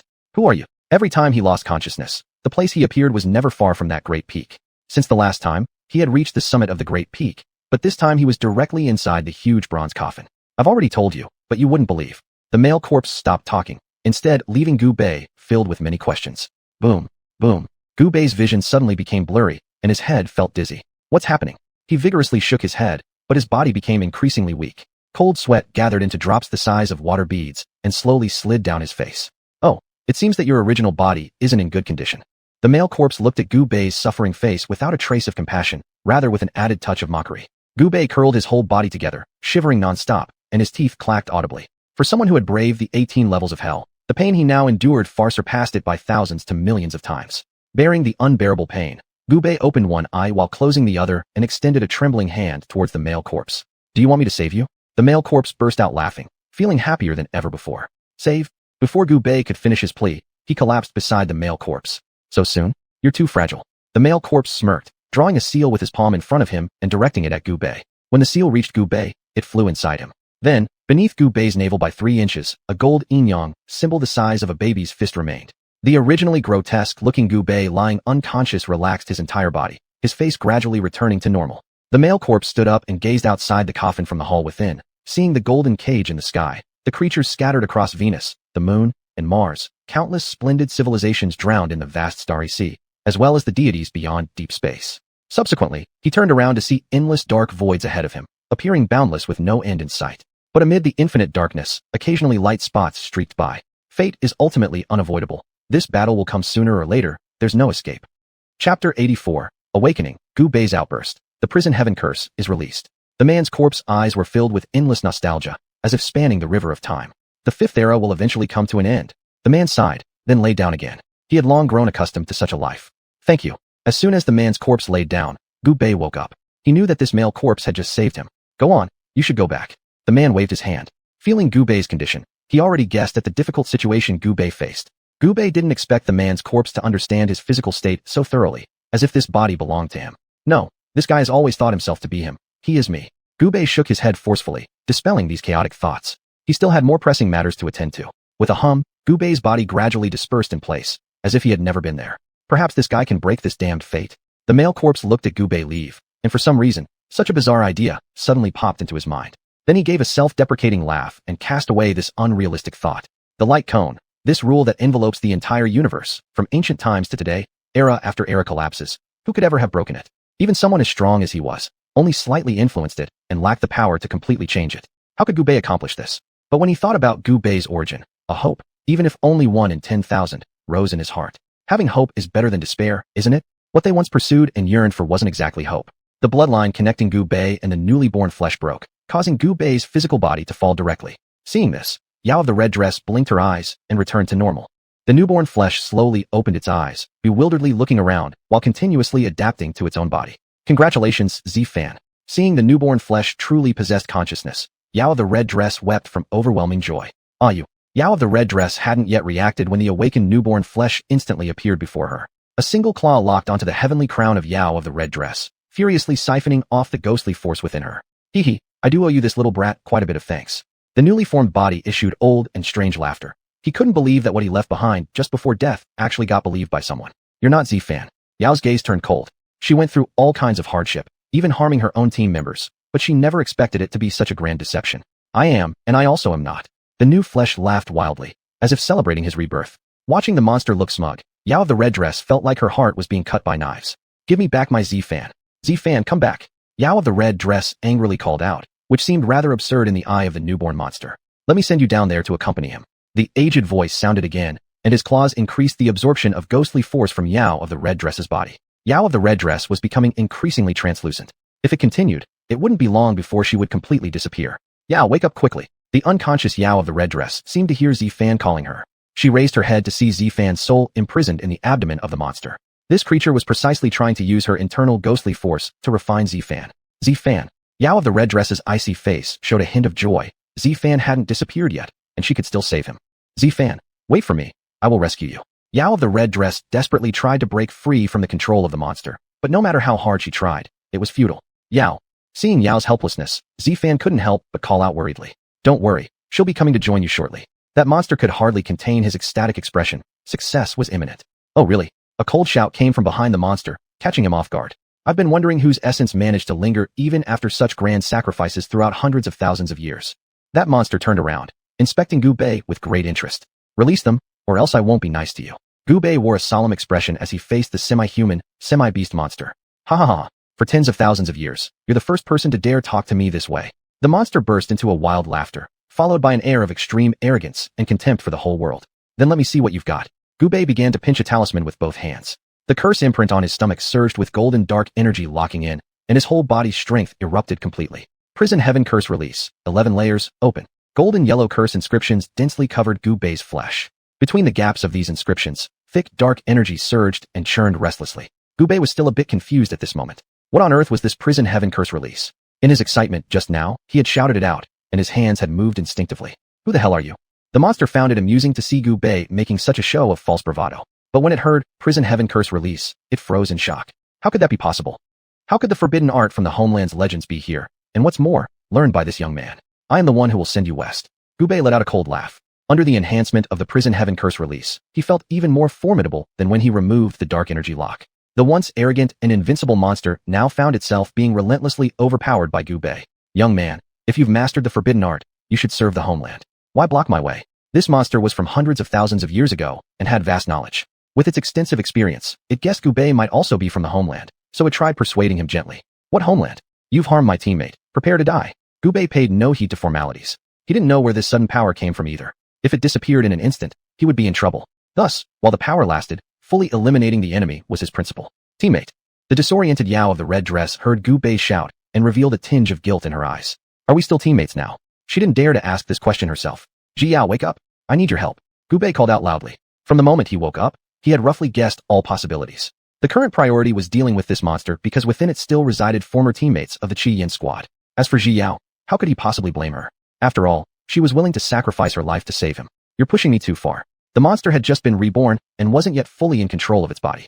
Coupled with Gubei's prison heaven curse release, the fight became a deadlock, both sides equally matched, neither able to gain advantage over the other. Right at this moment, an unexpected change arose. Chapter 85. 10,000 ghosts merge with spirit. Yao in the red dress had her chi become extremely unstable. With a bang, she directly broke free from the monster's restraint. At this moment, outside the ghost gate, the ghosts who had died over the past tens of thousands of years were crazily converging towards here. Since the breakage of the cycle path, countless living souls have gathered here, densely packed, and stretching endlessly to the horizon. Ghostly shadows everywhere, wailing covering the land. Previously, they also tried to reincarnate, but every one of them failed and fell along the way. If it weren't for the obstruction of that woman in red, more of these souls would have entered the netherworld. Today, hearing that woman in red summons, they all responded. It must be that the cycle path has been repaired. Move aside. I want to be reborn. I never want to be a wandering ghost again. Don't crowd. I came first. Countless spirits scrambled, afraid of being left behind by others. Do you think summoning these ghostly things can do anything to me? The monster smirked contemptuously, but Yao in the red dress remained unmoved. After arriving here, they realized a great battle had already occurred. The so-called cycle path wasn't fixed at all. The boundless spirits grew furious uncontrollably. Just then, Yao in the red dress suddenly chuckled lightly. Do you not want to know the truth about why none of you could be reborn for these tens of thousands of years? See, this is the truth at the end of the cycle path. It was all just a deception. Yao in the red dress laughed so bitterly, tears continuously flowing down from the corners of her eyes. Hearing Yao in the red dress's words, the souls all looked at the monster. You crazy whore. The monster cursed coarsely. He had no idea how many souls accumulated over tens of thousands of years in Fengdu Netherworld, but he did know about the accumulated grievances. That great person once interrupted the cycle with a single finger long ago, destroying the hope of this world resisting dark invasions. Later, the greatest master of this world created the small cycle, bringing back the lost hope. And he, as the black hand that destroyed the small cycle path, was permanently kept here. Good thing was, his power was unfathomable, altering some truths. This time, he found a trace of revival opportunity. During his long stay here, he secretly observed countless spirit riots. Such endless grievances frightened even him. Once entangled with karma, it's hard to shake off for lifetimes. Let me help you unleash this anger. 10,000 ghosts merge with spirit. Begin. Yao in the red dress's robe fluttered, her overall presence instantaneously surging. Above her, a massive ghost soul vortex formed, hundreds of zhang wide. Whether willingly or unwillingly, countless souls present were drawn into the ghost soul vortex. The cries of 10,000 ghosts rang out, the spirits inside the ghost soul vortex constantly turning into minute specks of light, rushing into Yao in the red dress's body. Though Yao in the red dress originally became ethereal, she started becoming clear again, as if her flesh stood right here. No, as more souls flowed into her, Yao in the red dress miraculously obtained a physical form. This physical form was condensed from the essence of countless departed souls, seen from afar, radiating infinite ghostly qi throughout her. Seeing the continuous surge of energy within Yao in the red dress, the monster finally panicked. If his original body was still there, he wouldn't fear. But now, he was no longer the same him as before. It was truly a case of a mighty tiger falling on flatlands, being bullied by dogs. Now, only interrupting that girl's ritual could give him a chance to survive. Yao in the red dress's energy continued to rise, and above her, above the massive vortex, threads of thunder began gathering. He's actually going to take that next step. Without hesitation any longer, the monster chose to directly attack. In such circumstances, he dared not underestimate the situation in the slightest. How could Gubei let that happen? Moving forward to intercept. This forbidden technique was particularly effective against this monster. It made the monster's strength almost ineffective against Gubei, showing an extreme effectiveness. Boom. Thunder roared. Dozens of lightning bolts streaked across the sky, coming from above down, striking beside Yao in the red dress. Then followed hundreds of lightning bolts, filled with infinite destruction in the thunderbolts, directly penetrating through that large vortex, crashing onto Yao in the red dress. Yao in the red dress exhaled a puff of smoke from her mouth and continued absorbing souls. Not enough, not yet enough. To completely suppress this monster, it's still not enough. Yao in the red dress constantly urged herself inwardly. She was very clear about Gubei's abilities. Although Gubei was slightly advantageous at the moment, no one could tell whether this monster was holding back. After all, it was related to the end of the cycle path. She couldn't afford to be complacent. Suck them in for me. Yao in the red dress issued a cold command, causing those endless souls to continue transforming into tiny specks of light and rushing into her body. Not even the celestial thunder could cause even the slightest delay to her. Above the sky, after scattering a few streaks of lightning, it astonishingly stopped. Ha ha ha, it failed. The monster laughed out loud at this sight. The difficulty of that realm was evident to all, having blocked countless prodigies. Gubei also looked at the quieting sky, and couldn't help but worry about Yao. Has Yao failed? Gubei murmured softly, continuing to battle with the monster. You will never be able to kill me. Continuing to stalemate is meaningless. Seeing Yao's failure, the monster smugly advised Gubei. Even if I am alone, I can still defeat you. Gubei angrily shouted, not relenting in the slightest. Ha ha ha, really? The monster spread his arms wide and roared with laughter, then suddenly stopped, his face full of shock, turning around and running. It seemed as if he had seen some unspeakably terrifying existence, the speed almost exceeding the speed of sound. Following the direction, Gubei saw that 10 miles away, hundreds of black thunderbolts, 3 zhang, 3 qi, 3 fin thick pierced through the heavens, rushing towards their location. The black thunderbolts carried the might of heaven and earth, filled with destructive force. Without hesitation, this was definitely aimed at Yao. This only came when countless souls accumulated over tens of thousands of years gathered together could summon such a fearsome calamity. Hee. Old man had better leave first. From afar came the creature's light exclamation. Given the situation, he quickly fled, planning to get acquainted with his current body, improve his strength, so no one in the world could do anything against him. Of course, those terrifying figures were exceptions, but they wouldn't interfere in his trifles anyway. Where are you going? Gubei angrily shouted, wanting to chase after him. But what about Yao? Leave Fan behind. Yao, in the red gown, her eyes looking toward the direction where the monster escaped, wanted to pursue, but her body stayed motionless. At this moment, it wasn't her who controlled everything anymore. With fewer and fewer spirits over these 10,000 years, the vortex gradually shrank until it disappeared completely. Yao in the red dress closed her eyes, and when she opened them again, the crimson pupils had returned to black. By then, the black thunder was already right before her. Chapter 86. A lifetime guarding the ghost gate alone. Gubei, I'm sorry. Run. If you have a chance, please save Z. Jiao glanced at Gubei and urged him hastily. The half-spoken words were retracted by her. Never mind. Once that monster's strength returns, how could Gubei possibly stand against it? It would be no different than sending Gubei to his death for nothing. She already owed him an apology. There was no need for more. Gubei's heart was overwhelmed with complex emotions. Was he going to watch helplessly as Jiao died again? No. Gubei screamed in anguish. Farewell, Gubei. Under such heavenly might, survival was impossible. Jiao gave Gubei a contented smile before her entire body was swallowed and vanished without a trace. After consuming Jiao, the black thunder stopped, not advancing any further. Amidst flashes of lightning and roaring thunder, an impending doom resonated through this withered world. Jiao? Gubei stood there dumbly, his eyes vacant and powerless. He was both furious and helpless. This kept happening. Whenever he wanted to do something, the final outcome was always beyond his control. Why? Why is it like this? Gubei roared in despair, answered only by the incessant rumble of thunder. Do you want power? A call echoed in the depths of Gubei's mind, resounding repeatedly within his brain. This voice is... Gubei stared in shock. How could the corpse inside the bronze coffin speak from within his own mind? Do you wish to just watch her dissipate into oblivion? Do you want to always feel this powerless? Embrace my return, Gubei. The calling voice carried infinite temptation, gradually drawing Gubei's attention away. All the things he had experienced flashed before his eyes, all because of the lack of power. With power, he could turn around all these outcomes. I will. Before Gubei finished speaking, the golden dark energy lock in his abdomen trembled, interrupting his thoughts. Don't you desire power anymore? The voice inside teased. If that happens, will I still be me? Gubei clenched his dry lips and asked faintly. You are me, and I am you. What difference does it make? Save her. Gubei closed his eyes and relaxed his spirit. A terrifying aura surged from his inner self. He felt as if his entire body was losing control.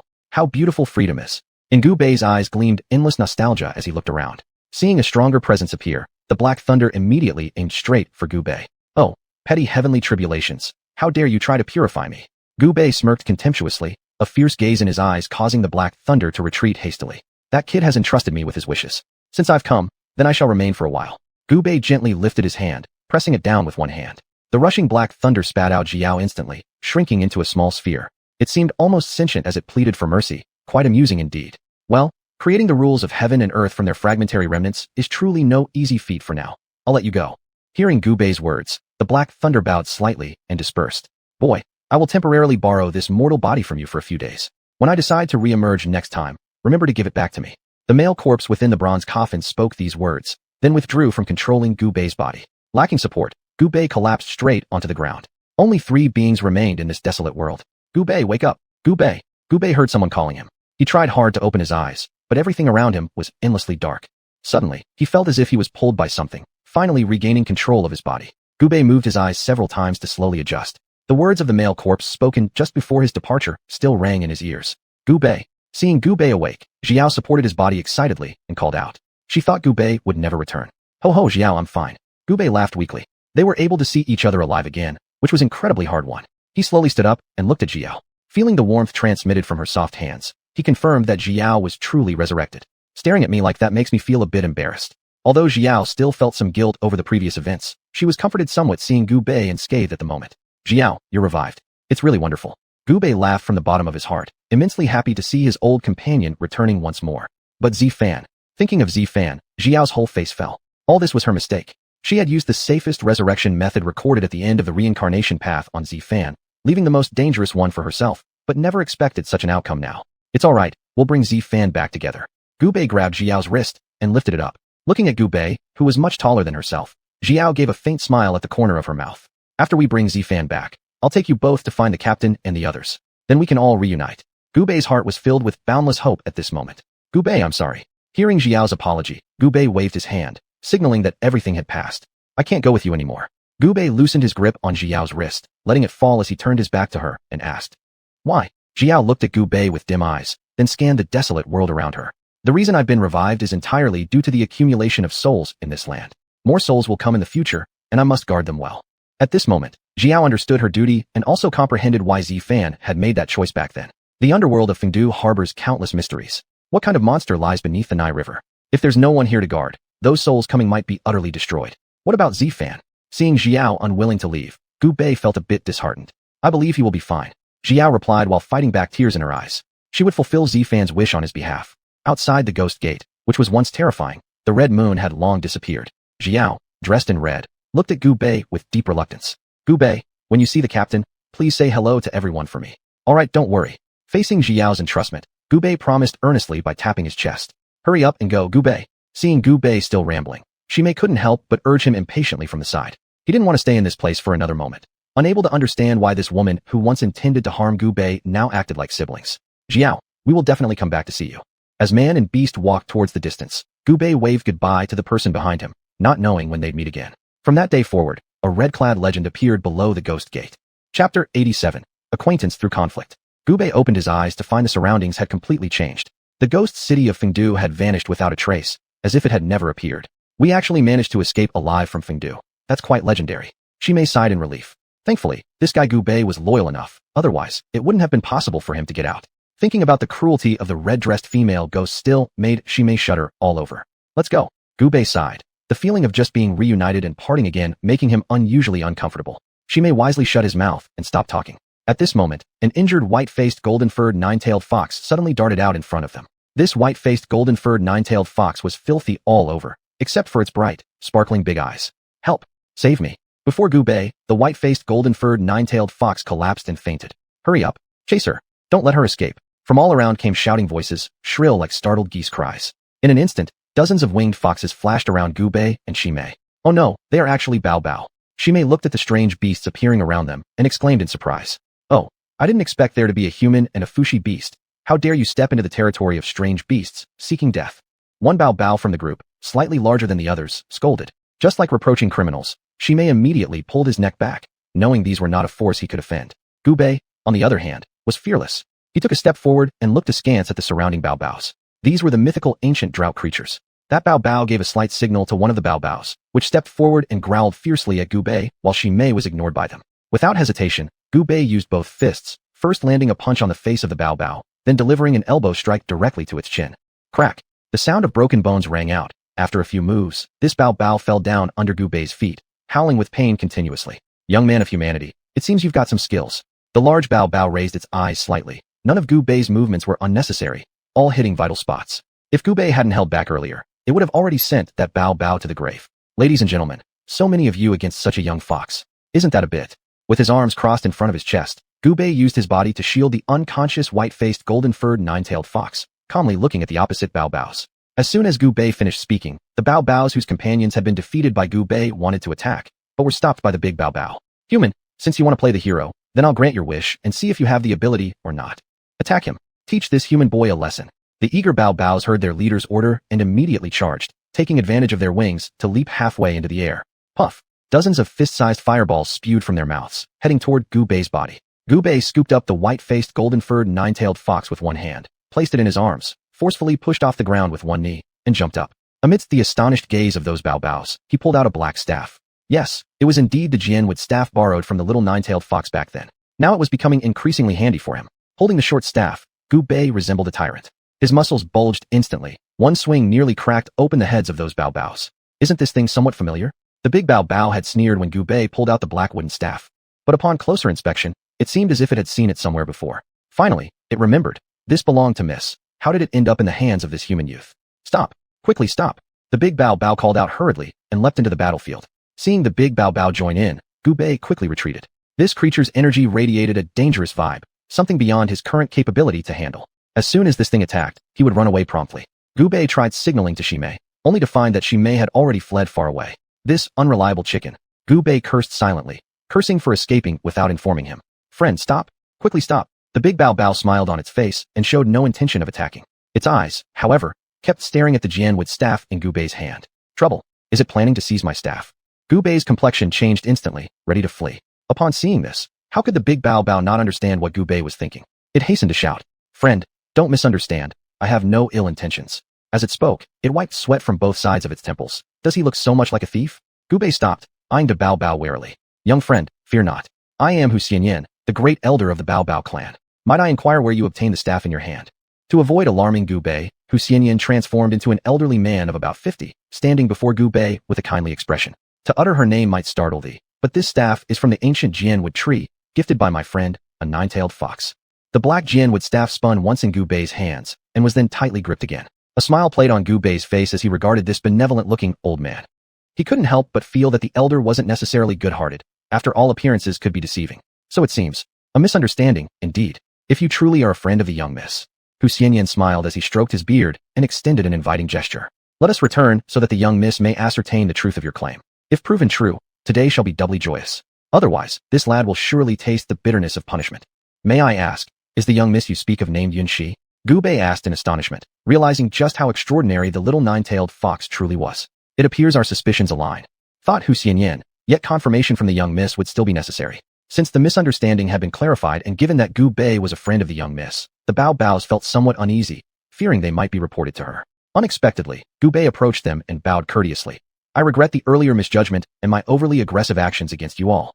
Understanding the importance of respecting their territory, even if acquainted with the little nine-tailed fox, it wouldn't hurt to ensure harmony within the group by winning them over first. Upon seeing Gu Bei's respect, the uneasiness of the baobaos dissolved, and soon they were mingling amiably with him. Just then, Ximei, who had fled earlier, returned in a cloud of dust, followed closely by an army of Fu-Shi creatures shouting in the distance. Gu Bei, I've come to save you. Seeing Ximei arriving with such a formidable force to rescue him moved Gu Bei somewhat. Yet observing Gu Bei already fraternizing with the baobaos left Ximei utterly bewildered. Chapter 88. Recognizing Gu Bei as the big brother. When the Fu-Shi army saw that there was actually a group of baobao up ahead, they immediately stopped. Two Fu-Shi creatures with more robust builds than Ximei rushed out from the army and ran to Ximei's side with a bitter look on their faces. Big brother, you're not asking us to deal with the baobao group, are you? Ximei dumbly nodded his head, confirming their suspicion. Isn't this just like sending lambs into a wolf's den, a certain death?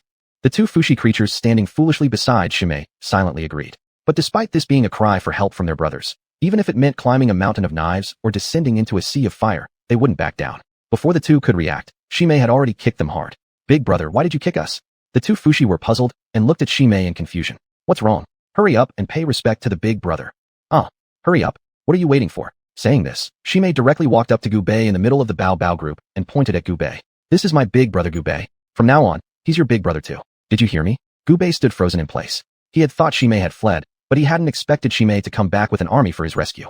Warmth flooded Gu Bei's heart as he lightly patted Ximei on the shoulder. From this moment on, he truly accepted Ximei deep within his heart, recognizing him as his brother despite his ferocious beast nature. Since Gu Bei's crisis was over, Ximei directly instructed his two younger brothers to send the army back. He had originally intended to escape earlier, but halfway through his run, he stopped.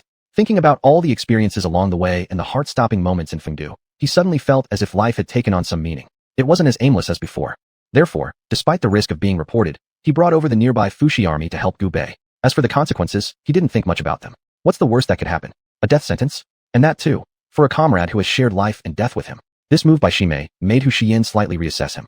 There had never been a savage beast who could do so much for a human. Gu Bei originally wanted Ximei to return to his own kind, but he didn't expect Ximei to refuse to leave and stick around instead. under the pretense of helping Gu Bei find the 9 tripods. The 9 tripods. Upon hearing this, Hu Xian couldn't help but repeat the words. Does Elder Xuanhuan also know about the 9 tripods? After saying this, Gu Bei sheepishly smiled. The Hu clan had inherited knowledge for thousands of years, equally long as Chinese ancient history. How could they be unaware of these things? Haha. Speaking of these matters, I've only heard some secrets. However, our young miss is well versed in these areas, Hu Xian said. Hearing this, Gu Bei immediately understood what Hu Xian meant. If he wanted to understand everything, he should best ask Xianxia. And this suited his plans exactly. He came here intending to consult Xianxia regarding the whereabouts of those 9 tripods. By the way, Elder Xuanhuan, this little white fox. Speaking, Gu Bei pointed at the little white fox sleeping soundly in his arms. Alas, it's all karma. Hu Xian sighed deeply and fell silent. Matters concerning Xianxia's secrets weren't something even an elder from another clan dared to reveal easily. Seeing this, Gu Bei decided to bury his curiosity until he reached Xianxia and could ask Xianxia. Then, all would become clear. After such a long absence, the thought of seeing Xianxia again soon excited Gu Bei. I wonder how she's doing now. As the young mistress of Xianxia, she must be someone under whom tens of thousands serve. Gu Bei lost himself in thought for a while, then shook his head, dispersing these whimsical thoughts. Shimei, why don't you stay as king and instead wander with me? Gu Bei joked looking at Shimei beside him. Sigh. Big brother, as a human, you should be more aware of the troubles that each dynasty passes down. Even we savage beasts can't avoid this sort of thing. In response to Gu Bei's joke, Shimei complained outright. He followed Gu Bei partly because he also wanted to distance himself from all those troublesome affairs. Gu Bei froze. He hadn't expected that the civilization of savage beasts had advanced to such a degree, though this was indeed the distinction between wild beasts and cultured ones. But everyone else is fighting, whereas you're so indifferent. Despite his smile, Gu Bei couldn't suppress his laughter. Throughout history, many princes were indifferent, yet their final results were usually death. He didn't know the details among savage beasts, but following the law of nature, the eventual victor will always eliminate the competition. Hearing Gu Bei's words, Shimei became unusually serious for the first time. Big brother, if one day an accident happens to me, please take care of my mother. Shimei finished speaking and laughed, only to burst into tears. Perhaps remembering too many past events, Gu Bei, seeing Shimei so sad, no longer pressed further. But this incident reminded Gu Bei of the buried memories within him. Dad, Mom, where are you? Gu Bei shouted in his heart. Come on, stop crying. With Big Brother here, I will definitely ensure your safety. Seeing Shimei cry for a long time, Gu Bei ultimately decided to step forward to offer some comfort. The Bao creatures standing nearby remained silent, as they were already used to such scenes. Compared to savage beasts, the lineage inheritance among strange beasts was far more brutal and blood-soaked. As for savage beasts, they were merely the result of strange beast bloodlines that had barely survived after failing in power struggles long ago. The others had long since disappeared into the dustbin of history, never to be seen again. On their way back, with Hu Xian's presence, everything went rather smoothly. The nine-tailed fox clan had long resided in Xianxia, and its reputation echoed throughout the Panga continent. In particular, the appearance of Daji made the nine-tailed fox clan famous among humans. Other strange beast clans would also show a bit of respect for them, which was exactly why Gu Bei had chosen to let Shimei lead the way at first. The vast Panga continent was home to countless races, with an incredibly complex variety of species. Furthermore, their territorial awareness was extremely strong. Anyone who stepped onto their land without belonging to their race risked dying instantly if they weren't careful. Through Hu Xian's introduction, Gu Bei gained a rough understanding of the current state of these strange beasts residing in Panga continent. The more he knew, the more terrifying it became. Fortunately, Coach Xiaonan had managed to bring back that dark energy stone. Otherwise, if any one of these strange beasts ventured into the human world, the consequences would be unimaginable. How come there are humans living here? Gu Bei looked at people in the distance wrapped in animal skins, holding huge bone clubs, and felt quite curious. It's normal. These are ancient humans who have always lived on the Panga continent. Actually, your ancestors split from these ancient humans back then, Hu Xian said with a smile, leaving Gu Bei quite astonished. He hadn't expected this to have a profound connection with the origins of the human race. These ancient humans also noticed Gu Bei's presence and gathered around him. Hu Xian negotiated briefly with them before allowing Gu Bei's group to leave. Just as they were about to go, all the ancient humans looked at Gu Bei and spat on the ground together, their eyes filled with disdain. Chapter 89, The Land of Xianxia. Little friend Gu Bei, don't be angry. Hu Xian was worried that Gu Bei might lose his temper due to youthful impetuosity and start an argument, which could escalate into something worse. No worries, I'm fine. Gu Bei shrugged his shoulders, realizing he'd fallen into an undeserved predicament. He wondered why the human tribes who separated in the past were looked down upon by these ancient humans. Millennia had passed since the time of the ancients. So many things lay buried in the sands of time. Gu Bei decided not to dwell on it further. His immediate concern was to meet Xianxia and inquire about the whereabouts of the 9 tripods. Little friend Gu Bei will arrive at Qingque soon.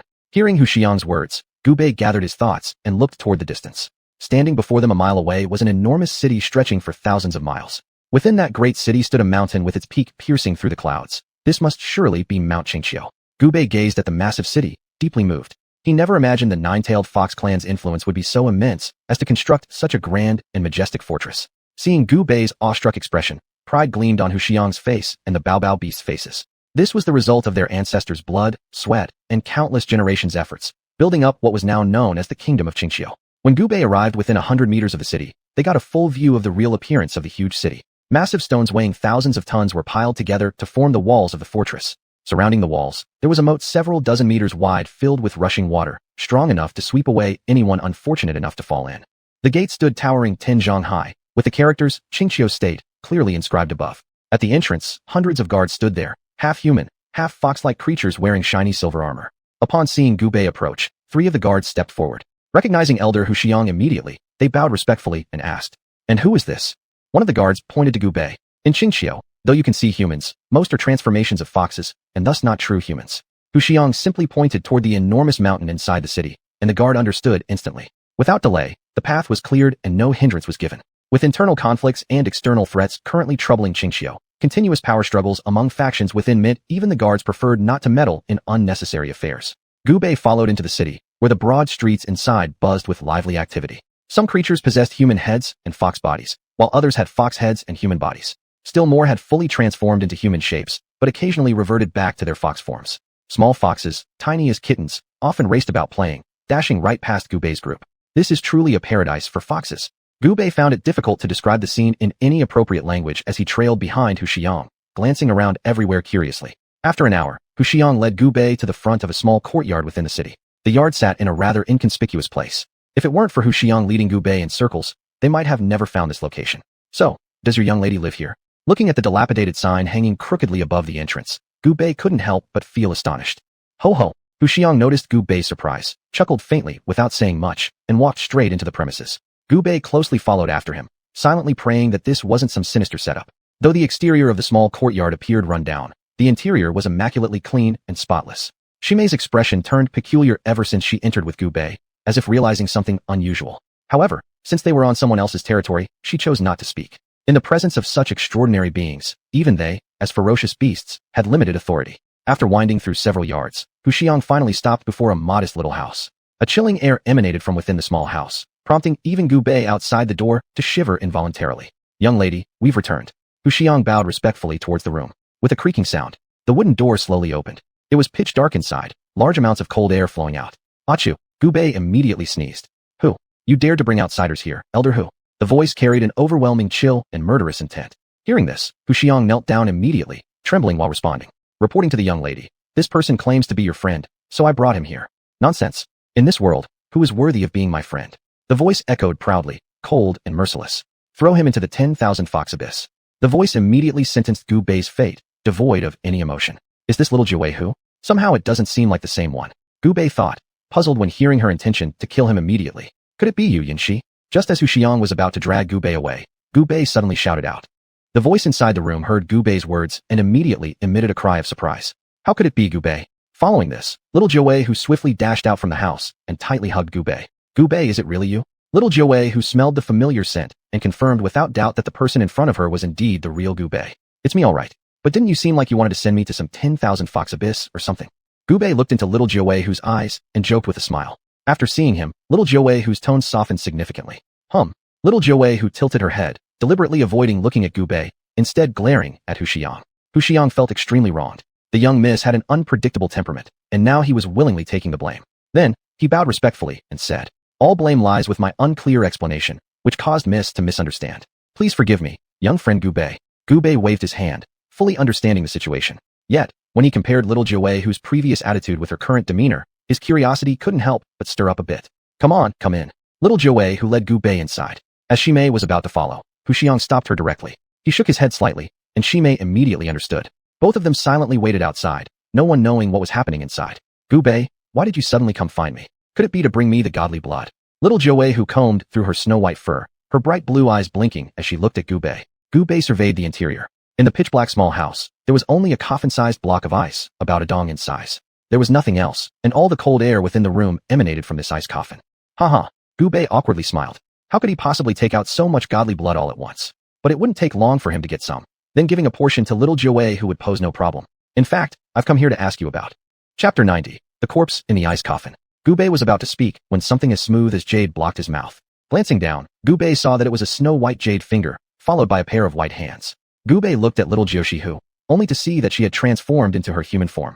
However, behind her back, 9 massive tails were waving extravagantly, exuding seductive charm. Little Jiuxihu placed another finger in front of her lips. Shoo! Seeing little Jiuxihu's indication, Gubei nodded and obediently closed his mouth. For this sudden action, Gubei was still a bit confused. Little Jiuxihu pointed at the ice coffin in the center of the room with her finger, and Gubei understood that he was supposed to go up and take a look. As Gubei approached, he momentarily froze in place. Inside the ice coffin, a young and beautiful woman lay quietly. This woman, with dark hair piled high, a face like an apricot, peach-like cheeks, delicate eyebrows, and a slender waist, resembled a drunk chrysanthemum under the moon, or a pear blossom with rain, no less than a fairy descending from the jade pool, or xianxia departing from the moon palace. If it weren't for the existence of the ice coffin, Gubei would certainly think that the person sleeping inside was completely alive. Who is this?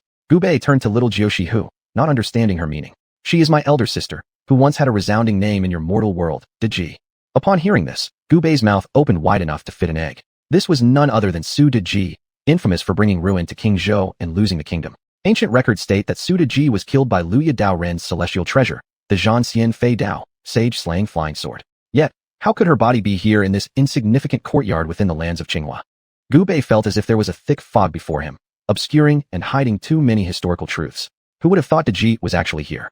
Gubei sighed, truly unbelievable. Seeing that she had aroused Gubei's curiosity, little Jiuxihu continued. Long ago, my father, the lord of Qinghua, in order to gain the support of one clan, reluctantly gave my sister as a trade item. Later, upon hearing of this matter, I set foot out of Pangu continent to search for my sister. But it was already too late, and all I brought back was this corpse. And because of this, I suffered severe injuries, never fully recovering, which is why I need divine blood to restore myself. There was boundless sorrow in little Jiuxihu's words, filled with reluctance towards her sister's fate, and hatred for her father. She hated him for ignoring his own flesh and blood for his ambitious desires. For these years, I have been gathering strength, hoping to one day clear my sister's wrongful death. Gubei, would you help me? Gubei stumbled and nearly fell to the ground. He hadn't expected that the previously simple-minded little Jiuxi who had now become like this, plotting to overthrow the existing rule of Qinghua. How can I help? Don't you know my strength? Gubei shrugged helplessly. He was currently alone. I have my own clever plan. Little Jiuxi who lightly covered her mouth with her hand and smiled, but no one knew what exactly she had in mind. Why do I feel like after your trip home, you've become mischievous? Gubei grumbled. Earlier, he had even thought about tricking little Jiuxihu back to keep as a beast pet, but now it seemed he'd be lucky if he didn't end up as her pet instead. Hearing Gubei's teasing, little Jiuxihu's eyes dimmed. What's wrong? Did I say something wrong? Gubei stammered, unsure of what to say. Gubei, am I someone people should fear? Little Jiuxihu looked up with a piteous face. Wei chikadik sodao. Of course not. Everyone loves you so much they can't get enough of you. Gubei responded with a strained smile, having almost forgotten how she had nearly sent him into the 10,000 Fox cavern earlier. Outside, Hu Shiyuan and Shimei waited unknowingly for a long time, their legs growing numb. Finally, there came a creak, and the tightly shut door was pushed open again, revealing Gubei and little Jiuxi, who stepping out together.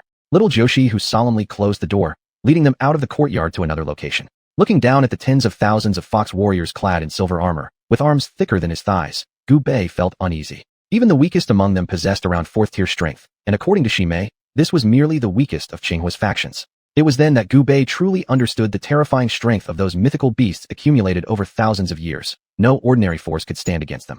Miss, are you sure about this decision? Hu Shiyuan respectfully stood next to little Jiuxihu, bowing her head and asking, how else can we proceed? In my view, this is rather an opportunity. Little Jiuxihu replied indifferently. Her body was already clad in armor, protecting the vital points of her figure. It differed in no way from the other warriors below. Gubei, on the other hand, was listening in a daze, not quite grasping what was going on. It was Shimei, however, who became visibly anxious. She discreetly nudged Gubei and pulled him aside, whispering, brother, are you really going to get involved? Is there something wrong with this matter? Gubei was rather surprised, and Shimei's face showed growing impatience as if she wanted to speak, but didn't know how. At that moment, Hu Shiyuan called Gubei over and shot Shimei a warning glance. Standing next to Hu Shiyuan, Gubei wondered why he had been summoned. The young miss has placed high hopes on you, my friend. Don't let her kindness go to waste. Hearing these words from Hu Shiyuan, Gubei was at a loss, unable to connect the dots. What was this all about? Apparently, the fact that little Jiuxi who had brought Gubei here indicated that she had already made an important decision.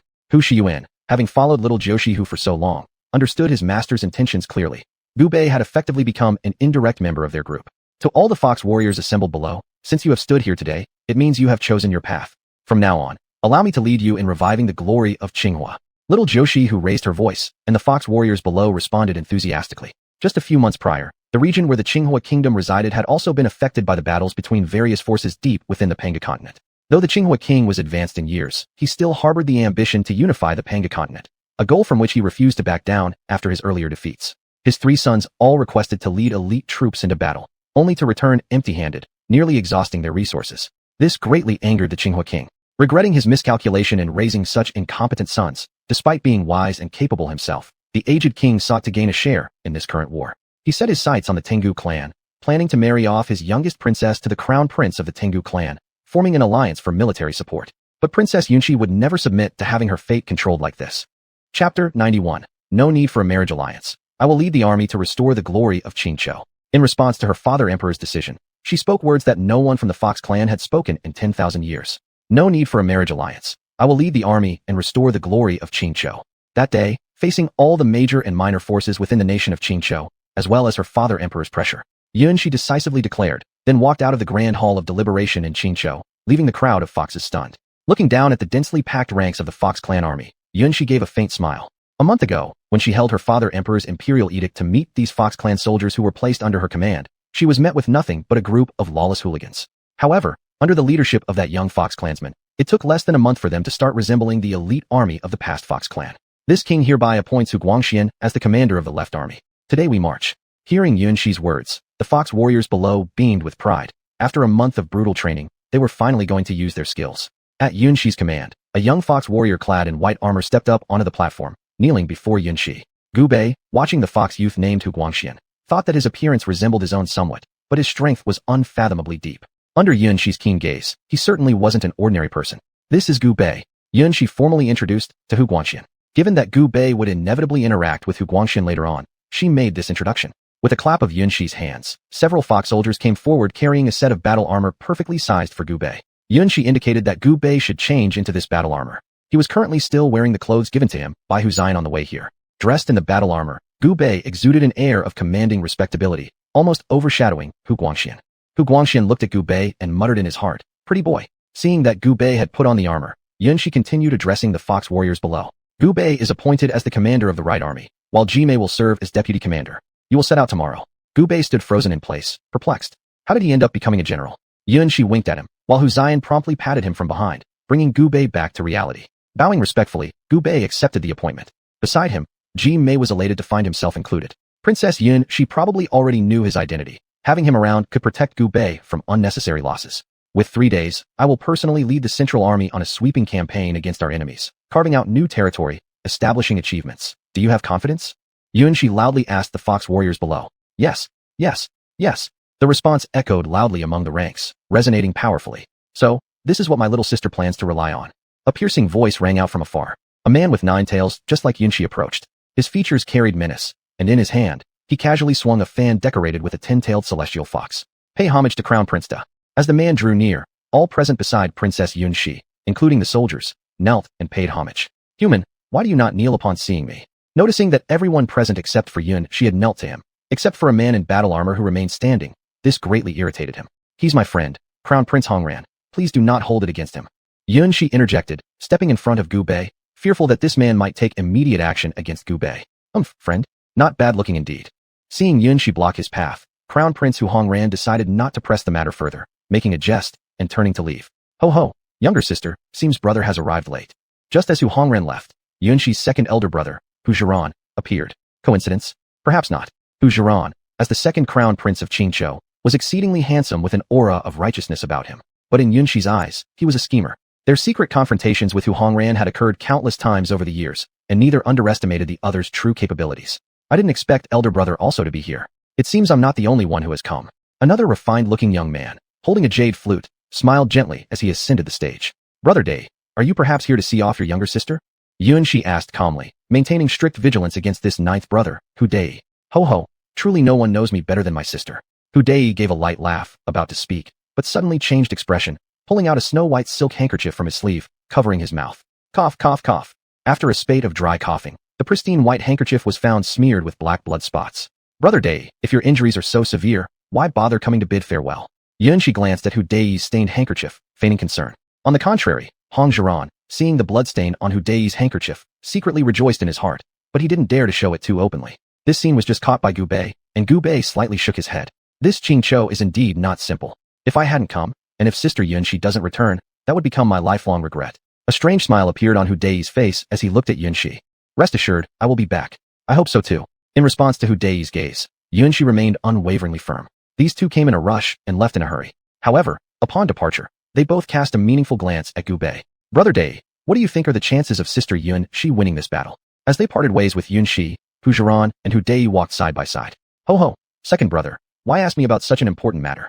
I'm nothing more than a patient in the first stage of recovery. How could I understand these things? My coming here is no more than seeing off Sister Yunxi. Hu Dei gave a faint reply under the concerned look of Hu Zhiran.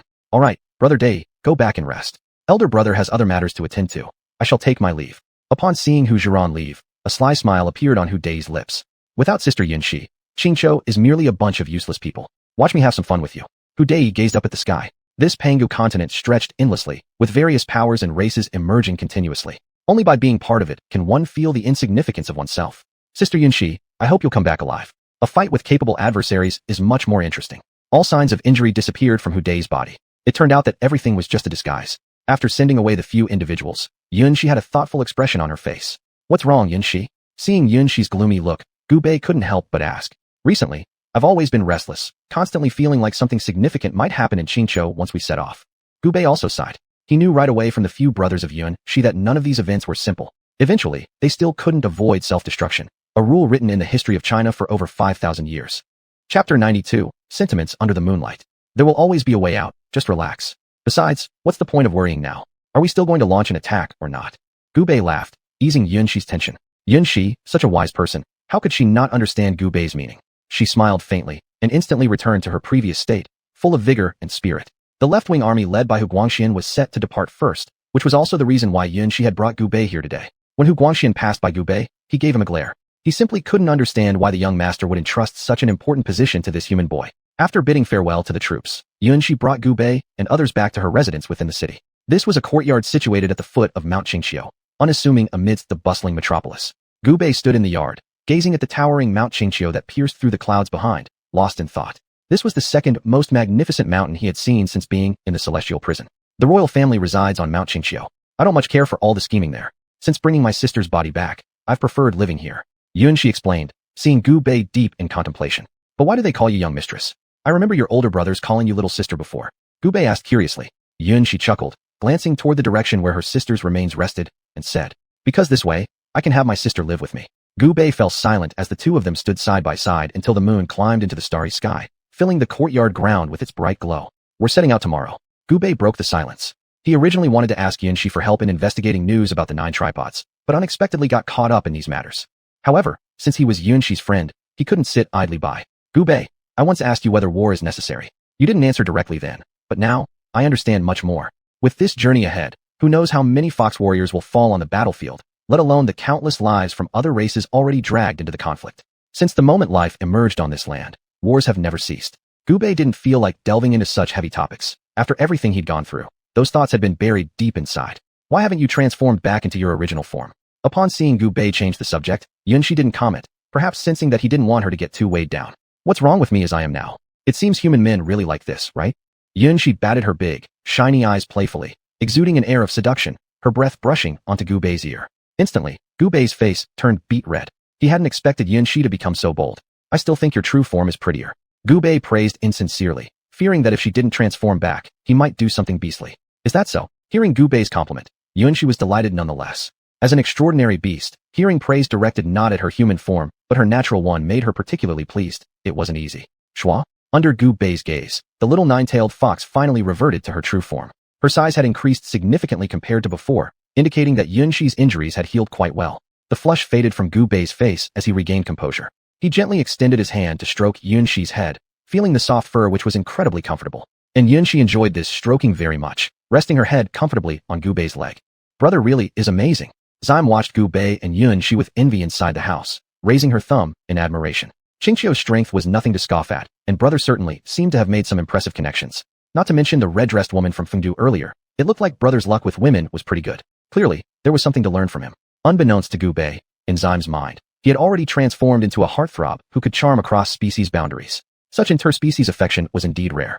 The moonlight illuminated the earth, the bustling city falling into quiet after a day of noise. Xuanxia slept peacefully in Gu Bei's embrace, her tail serving as a pillow beneath his head. Thus, one man and one beast spent a tranquil night in the beautiful moonlit courtyard. The next morning, the sun rose as usual. When the first rays of sunlight reached the earth, all creatures began their new day. Gu Bei had awoken early. Once accustomed to waking at certain times, it was hard to break the habit, especially when experiencing thrilling events. Sleep was nearly impossible to come by. Therefore, he always told himself, why sleep for long when alive? For death brings eternal rest. At this moment, a guy in a bronze coffin started clicking his fingers, calculating which ignorant person was cursing him.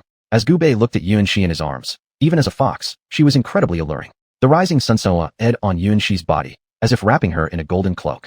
Seeing Xuanxia's wet red nose, Gu Bei couldn't resist reaching out to gently touch it. Contentedly, Gu Bei withdrew his hand and carefully adjusted his position, careful not to wake Xuanxia. Since returning to Xianxia, Xuanxia had never slept so soundly. From time to time, she would wake up from nightmares, staring alone at this familiar yet strange world. It wasn't until she met Gu Bei that she felt the world became more interesting again. Savoring the familiar scent beside her, she shifted to a comfortable position and continued sleeping, completely unconcerned about how she appeared at the moment. When the sun climbed high into the sky, Gu Bei finally woke Xuanxia up. Looking at the large damp patches on Gu Bei's arm, Xuanxia blushed. She must have been sleeping so deeply that she drooled quite a bit. It doesn't matter, it will dry once I air it out, said Gu Bei indifferently. Standing up, he stretched lazily, working out his muscles. When Shimei saw they were both awake, she stepped out of the house, deliberately clearing her throat a few times to draw attention. Gu Bei was slightly surprised. Was she sick? But then Shimei stealthily gave him a thumbs up, which thoroughly confused Gu Bei. It wasn't until he glanced up and caught her mischievous smirk that he instantly understood what Shimei meant. You think wrong. We are pure. Gu Bei gave Shimei an innocent look to prove his innocence. Shimei simply responded with a knowing expression, implying she fully understood the situation, leaving Gu Bei so frustrated that he wanted to rush over and scratch her itch a few times. Chapter 93. Night Raid on the Xuanhuan territory. Gu Bei led the right wing of the Great Army, setting out with Shimei. Xuanxia was somewhat uneasy, and specially sent Xianxia over as well.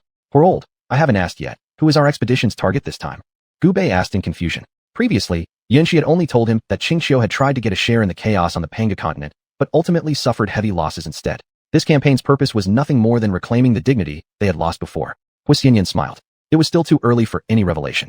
Their use for this large army could be considered as surprise forces that were meant to play the key role. Seeing Xianxia remain silent, Gu Bei simply stopped asking. The massive Fox Clan army stretched for miles and marched away toward the distance. Banners fluttered and horns sounded. Everywhere the Fox Clan army went, other tribes would give way. Even though rumors circulated that the Fox Clan of Qingxiu had lost all their elite soldiers during the war, these smaller tribes still dared not provoke them, choosing instead to avoid their force. On the road of marching, Gu Bei was thoroughly stunned. Corpses spread throughout the wilderness dyed the slowly flowing river crimson. Helpless little beasts called for their parents in isolation. From amidst the piles of bodies emerged fierce beasts, spotting the Fox Clan army that Gu Bei was in, fleeing as fast as they could. Gu Bei stood momentarily dumbfounded. He originally thought the human world being invaded by ferocious beasts was terrible enough, but he hadn't expected that here, the ferocious beasts were the ones suffering the most misfortune. Let's go. Xianxia gently patted Gu Bei's shoulder. In this chaotic world, weak races without protection from stronger races would vanish in an instant. Shimei looked at the corpses strewn across the land, some already turned into white bones half buried in the soil. Her thoughts grew profound as she gazed towards the direction of her homeland. Throughout their journey, there was barely any pristine land left. There was either lingering warfare or scattered skeletons everywhere. Fortunately, those warring tribes would immediately evade upon seeing the Fox Clan's large army at a distance, and neither Gu Bei nor his companions actively sought trouble with them. By the time the sun set, they had covered 100 miles. Xianxia took out the map in his bosom and studied it carefully. Gu Bei stood aside, observing the map in Xianxia's hands. This map was undoubtedly much more precise than the Pangu continent map he possessed. Truly, the most familiar race with this continent were the ones that had been living on it for thousands of years. Upon the map were several clearly marked places, one of which Xianxia pointed to.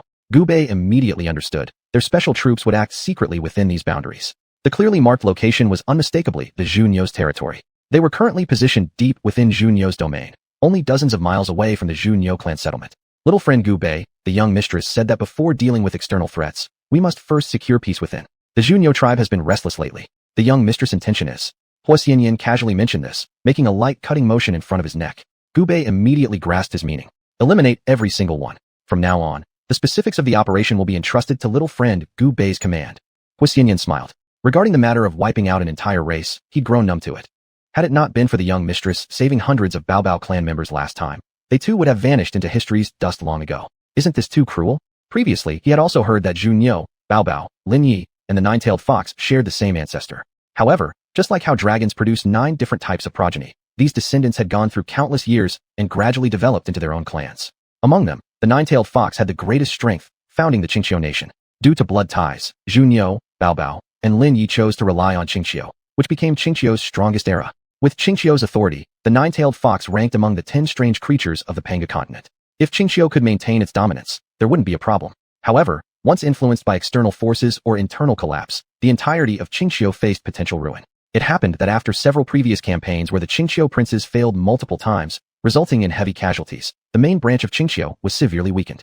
Now, the leader of Xianxia was compelled to arrange the marriage between his daughter Yunxi and the Xuanhuan tribe to gain support, reviving the glory of Xianxia on one hand, while stabilizing internal ambitions on the other. Cruelty? Little friend Gubei, do you know Zhu Niu and Lin Yi tribes have both deployed their elites, solely aiming to eliminate the power of our Xianxia nine-tailed fox clan? Hua Xianyan whispered beside Gubei's ear. What? Is Yunxi in danger? Gubei widened his eyes in shock. No wonder Yunxi split her troops into 3 divisions. She intended to use himself as bait to reveal all the hidden conspirators lurking in the shadows. After all, they have long been under others' control, and it's not easy to seize the opportunity to rise. How could these guys give up? Hu Xian shook his head, signaling Gubei not to be impulsive. Since the young mistress dared to lead the army on an expedition, she must have her own confidence. As the saying goes, place yourself in a desperate situation and then you will fight your way out. Now she has put herself in the most dangerous place. Those ambitious people also see this rare chance, so they will certainly spare no effort. Now the role of their surprise force is clear, to strike at the root of these ambitious schemers. Alright, Gubei accepted the reality. He took the map from Hu Xian's hand and carefully studied it. The Zhu Niu clan territory was located on Gung Mountain, where no grass or trees grew, but instead, crystals abounded. From afar, it looked dazzling and magnificent, like a fairyland. Gubei stationed the army in a valley 5 miles away from Gung Mountain. This valley was deep and covered with dense forests. Once such a large army went inside, it disappeared as if into thin air. When the night was dark and the wind high, Shimei returned with several fox warriors after reconnaissance. As expected, there were only the old, weak, sick, and wounded left among the Zhu Niu clan. Almost all capable warriors had gone out. These bastards are really staking their entire fate on this. Hu Xian sighed, indicating that the Zhu Niu clan was probably determined to fight until no end. Gubei stared at Gung Mountain, which still emitted dazzling light in the darkness. He narrowed his eyes. Something felt off to him, but he wasn't sure what it was yet. For now, he could only take it step by step. When the appointed time arrived, Gubei donned his armor and stood side by side with all the fox warriors. Tonight, they would strike at the root of the Zhu Niu clan, making them taste the bitterness of having their home base attacked. Kill. Leave none alive. As the army quietly reached the foot of Gung Mountain, Gubei gave the order to attack directly. In an instant, the courageous fox warriors surged forward, rushing up Gung Mountain. Blood splattered everywhere, and fire spread across the land. The wails of the dying reverberated across the fields and quickly died down. Chapter 94. The empty dwelling of the Zuni tribe. Originally, they thought it would take a great deal of effort to accomplish their mission. However, within moments, the clan territory of the Zunu tribe was annihilated.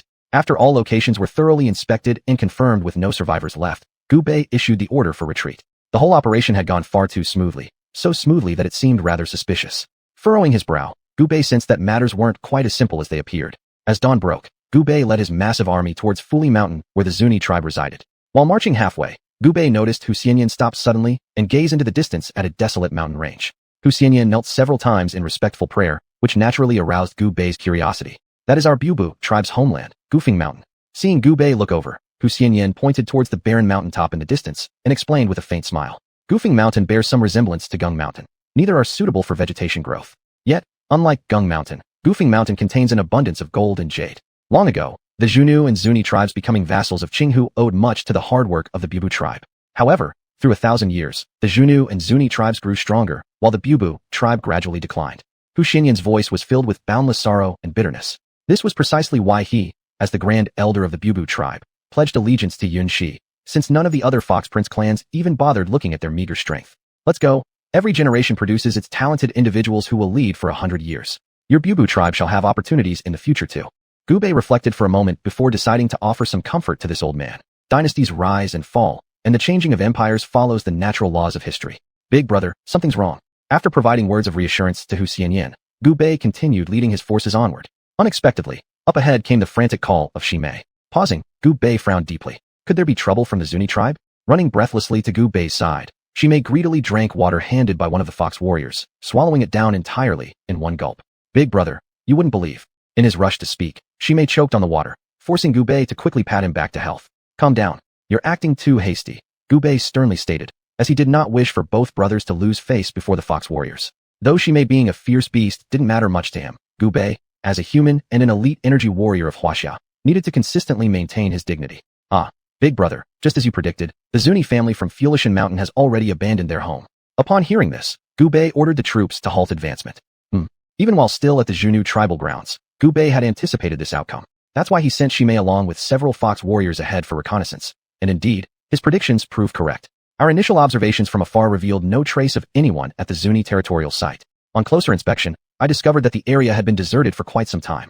Shimei recounted the events thus far, while Gu Bei simultaneously listened and examined the map in his hands. Their current position was less than 100 miles from the Zuni tribal grounds. Based on this, it was likely that the Zuni tribe had departed earlier. Where could they have gone? Narrowing his eyes, Gu Bei scanned the map intensely, trying to deduce their possible location. Friend Gu Bei, why have you stopped the army? Noticing Hu Xianyan's intense nostalgia, Gu Bei allowed him to stay behind briefly. Surprisingly, the elder caught up, observing the stationary fox army. Hu Xianyan couldn't help but ask. Gu Bei shared all the information obtained from Shimei's reconnaissance with Hu Xianyan, wanting to gauge the elder's reaction. Upon hearing this, Hu Xianyan looked slightly startled, then became extremely anxious, tightly gripping onto Gu Bei's arm. Hurry! We must provide reinforcement for Madame and the others immediately. Acknowledging Hu Xianyan's concerns, Gu Bei nodded in agreement. Since the Zuni tribe had completely vacated their territory, it was imperative to head straight to reinforce Yunxi. He gave swift orders, directing the army towards the center force's direction. At the same time, amidst the march, the central force of the Fox clan encountered an ambush. Mountains upon mountains brimmed with Junyo warriors and Zuni warriors, encircling the central force so tightly that not a drop of water could pass through. Princess, have you been well? Seniors from Qinghu referred to Yunxi as the fourth princess because the present ruler of Qinghu had 9 children. Among them, excluding those who had passed away, there remained the first prince Xuanhuan, second prince xuanhuan, eighth prince Dei, and the fourth princess Yunxi. A long shout echoed from afar, as the Junyo and Zuni forces parted to reveal 2 imposing figures. One figure wore yellow armor adorned with a fish fin draped like a steep ridge behind. The other clad in ancient bronze armor bore 9 heads intertwined at the top of his head, 9 tails similar to the 9-tailed fox swaying gracefully behind. The chief of the Junyo tribe, Zhu Fanxin. Junyo clan chief, Zhu Fanxin. All the 9-tailed fox warriors knew these 2 individuals well. They never expected that today, they too had arrived here, and it seemed like they were ready to confront head-on. An angered voice from within the central force of fox warriors cried out. Both clan leaders have brought troops to surround us. Do you intend to rebel? But all he received was a flick of demon fox flame, effortlessly turning this 6th-stage warrior into nothingness. The surrounding fox warriors quietly closed their mouths, for they realized they had no means of retaliation against their adversaries. You both truly possess remarkable temperaments. Seeing that Princess Yunxi still didn't appear, Zhu Fanxin and Li Ruogu immediately executed the noisy soldier as an example, which indeed had some effect. At this point, a path began to open among the central force of fox warriors, with a young fox warrior stepping forward. Facing Zhu Fanxin and Li Ruogu, whose strength was on par with his own, the young warrior's face remained calm, without any sign of panic. Who are you? And where is the 4th princess? Let her come speak with us. The young warrior gave a slight smile and said, The lady has a message she wishes me to relay to both clan leaders. Upon hearing this, Zhu Fanxin and Li Ruogu showed dissatisfaction at his suspenseful delay. Yet the young warrior paid no attention, chuckling instead, continuing. A mantis stalks a cicada, unaware of the aureole behind. As he spoke, he casually pointed toward his backside. Seeing this, Junyo clan leader Zhu Fanxin could barely contain his rage, but it was Li Ruogu who stopped him. The young warrior believed that, given their intelligence, the 2 clan leaders must have already guessed what was going on. In the dazed gazes of the many fox warriors, Junyo's army and Li clan's army hastily retreated. It was only then that the outer circle of fox warriors realized that this young warrior was none other than Hu Guangxian, the newly appointed commander-in-chief of the Left Route Army by Miss Yun. And currently, Yunxi's led Left Route Army had stepped beyond the territorial boundary of Qinghu, initiating the true journey towards dominating the realm. Yunxi turned her gaze one last time in the direction of Qinghu, filled with nostalgia, before turning away and proceeding onwards. Chapter 95. Their homelands were raided. Gu Bei led the right-wing army towards the direction where Yunxi was, and under Hua Xian's guidance, they passed by the armies of the Junyo and Linxi tribes without noticing each other. When the chieftain of the Junyo tribe Zhu Fanxin led his troops back to their homeland, he saw it had been completely destroyed, and unable to contain himself, he spat out a mouthful of blood and fell over. The belligerent Junyo warriors immediately became extremely agitated, shouting that they would flatten Xianxia. On the other hand, Linye's chieftain Lin Rogu led his troops to the foothills of Fuli Mountain. He didn't rush up the mountain but instead sent trusted aides to investigate the situation at Zhu Naix's place. The Linya warriors all wondered why their chieftain acted this way, but with military orders as solid as mountains, they had no choice but to obey. After their trustworthy spies returned and reported the situation, Lin Ruogu's expression instantly changed drastically, lamenting, I will not be beast again if I don't take revenge. Other Linya warriors seeing their chieftain so upset were confused, wondering if their own homeland had also been raided. They exchanged meaningful glances with each other, feeling immensely anxious. With everything just outside their doorsteps, their chieftain wouldn't even let them go check themselves. Just when they were hesitating, Lin Ruogu directly issued an order. All armies, march towards Gufeng Mountain. Thus, countless Linya warriors had no choice but to stare wistfully at their retreating homelands while heading towards Gufeng Mountain. Every warrior's face was filled with sorrow and anger, like volcanoes on the brink of eruption. Gufeng Mountain is the homeland of the Bao tribe. Although this tribe has fallen much in glory now, there are still quite a few Baos firmly guarding their territory on Mount Gufeng. The angry Linya warriors looking at the Gufeng Mountain shimmering with golden brilliance and pearls wanted to charge up immediately and slaughter all the Baos. Where are my Linya guards? Lin Ruogu roared, and fully armed Lin Nya guards emerged from the army, exuding boundless killing intent. You shall remain stationed at Mount Gufeng, allowing no one to enter or leave. Those who dare to intrude forcefully must be killed without hesitation. Yes. Upon hearing Lin Ruogu's command, those Lin Nya guards acted like emotionless machines, strictly guarding all entrances and exits of Mount Gufeng. Looking at the fierce gazes from the warriors deep within the rear army, Lin Ruogu smirked slightly at the corner of his mouth, though no one noticed it. Other warriors, set out with me. We'll join forces with the Zhu tribe to flatten Xianxia. The warriors in the army roared with excitement, their blood boiling, and any grievances they initially held for being blocked from wreaking havoc on Mount Gufeng had dissipated. On the other side, the Zhu chieftain Xuanhuan recovered physically under the care of his warriors, but looked much older and wearier than before. In the midst of venting his rage, hearing a subordinate report that the Lin Nya chieftain Lin Ruogu had arrived leading a large army, Xuanhuan got such a shock that he leapt to his feet. He forgot to send someone to check on the status of Fully Mountain upon his return, and wasn't sure whether Lin Ruogu came as an enemy or ally. Fanxin younger brother. Hearing the mournful voice from outside, it could only be Lin Ruogu. Fanxin quickly walked out. Seeing Lin Ruogu's sorrowful face, he put down the suspicions that had momentarily risen in his mind. Ruogu elder brother, how about your side? As soon as they met, Fanxin asked first. Alas, don't even mention it. It's like everything has been turned upside down, nothing left. Not a single skeleton remains of my clan, let alone. At the painful memories, there were tears of blood seeping from Lin Ruogu's eyes. Fanxin younger brother, what about you? Lin Ruogu wiped away the bloody tears while kindly asking. Alas, what is going on here? Surely brother Ruogu has already seen everything on the mountain. Fanxin helplessly sighed deeply. Now his heart was much lighter since there were ones worse off than him. But come to think of it, if it weren't for Lin Ruogu's instigation, he wouldn't have wanted to do something like this either. Whoever is the leader of Xianxia, isn't it still part of their Hu clan? Why fight among ourselves? Still, pressured by the unified demands of the elders in his clan, he agreed to dispatch the army, never expecting things to end up this way. Back then, when they secretly plotted these matters, it was done covertly without anyone knowing. Brother Fanxin, this time I've come seeking vengeance for the great offense we suffered. Thinking of the tens of thousands of my clan, Yes, I can't let it pass either. No man of principle can stand to bear this grudge unavenged. Fanxin tightly clenched his fists. The previous military action was instigated by Lin Ruogu, but now, this time, it's purely for revenge. Excellent. Then let us form an alliance and trample over Xianxia. Agreed. While Fanxin was still pondering how their secret leaked, he unconsciously let Lin Ruogu inflame his emotions. Knowing oneself well, at this point, their face was thoroughly torn apart with Xianxia. However, before we trample over Xianxia, I must first apologize to brother Fanxin. Seeing Lin Ruogu's behavior, Fanxin was full of confusion. Bring them in. Several Lin Nya warriors with bound hands and feet were brought in, their eyes all filled with the plea for mercy. What is this? Fanxin looked at Lin Ruogu, asking for an explanation. Brother Fanxin, you may not know, but the reason our military plans leaked is entirely due to these traitors within my own tribe. Lin Ruogu's face was clouded with immense anger, as if bitterly disappointed in iron that refused to become steel. Such a thing has happened. Fanxin had been puzzled before. He hadn't expected Lin Ruogu to bring the culprits over so quickly. Brother Fanxin, as for how to deal with these vermin, it's completely up to your orders. Lin Ruogu bowed his hand, directly handing them over to Fanxin. Brother Ruogu this. Fanxin initially wanted to decline, but seeing Lin Ruogu's determined look, he accepted the responsibility. Guards, execute these traitors publicly to set an example. Yes. The nearby Zhu guards immediately took away the Lin Nya warriors with bound hands and feet. Brother Fanxin, though our current venture ended in loss, it was not without gains. What do you mean by that? Fanxin instantly became alert. With their homeland attacked, could there be good news?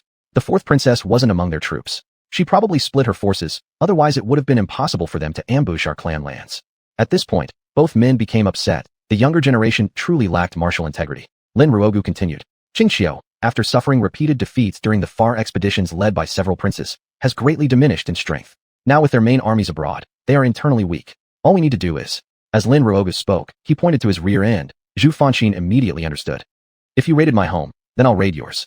The two exchanged a knowing smile, and immediately ordered the troops to prepare for departure straight towards Xianxia. Brother Fanxin, go ahead of me.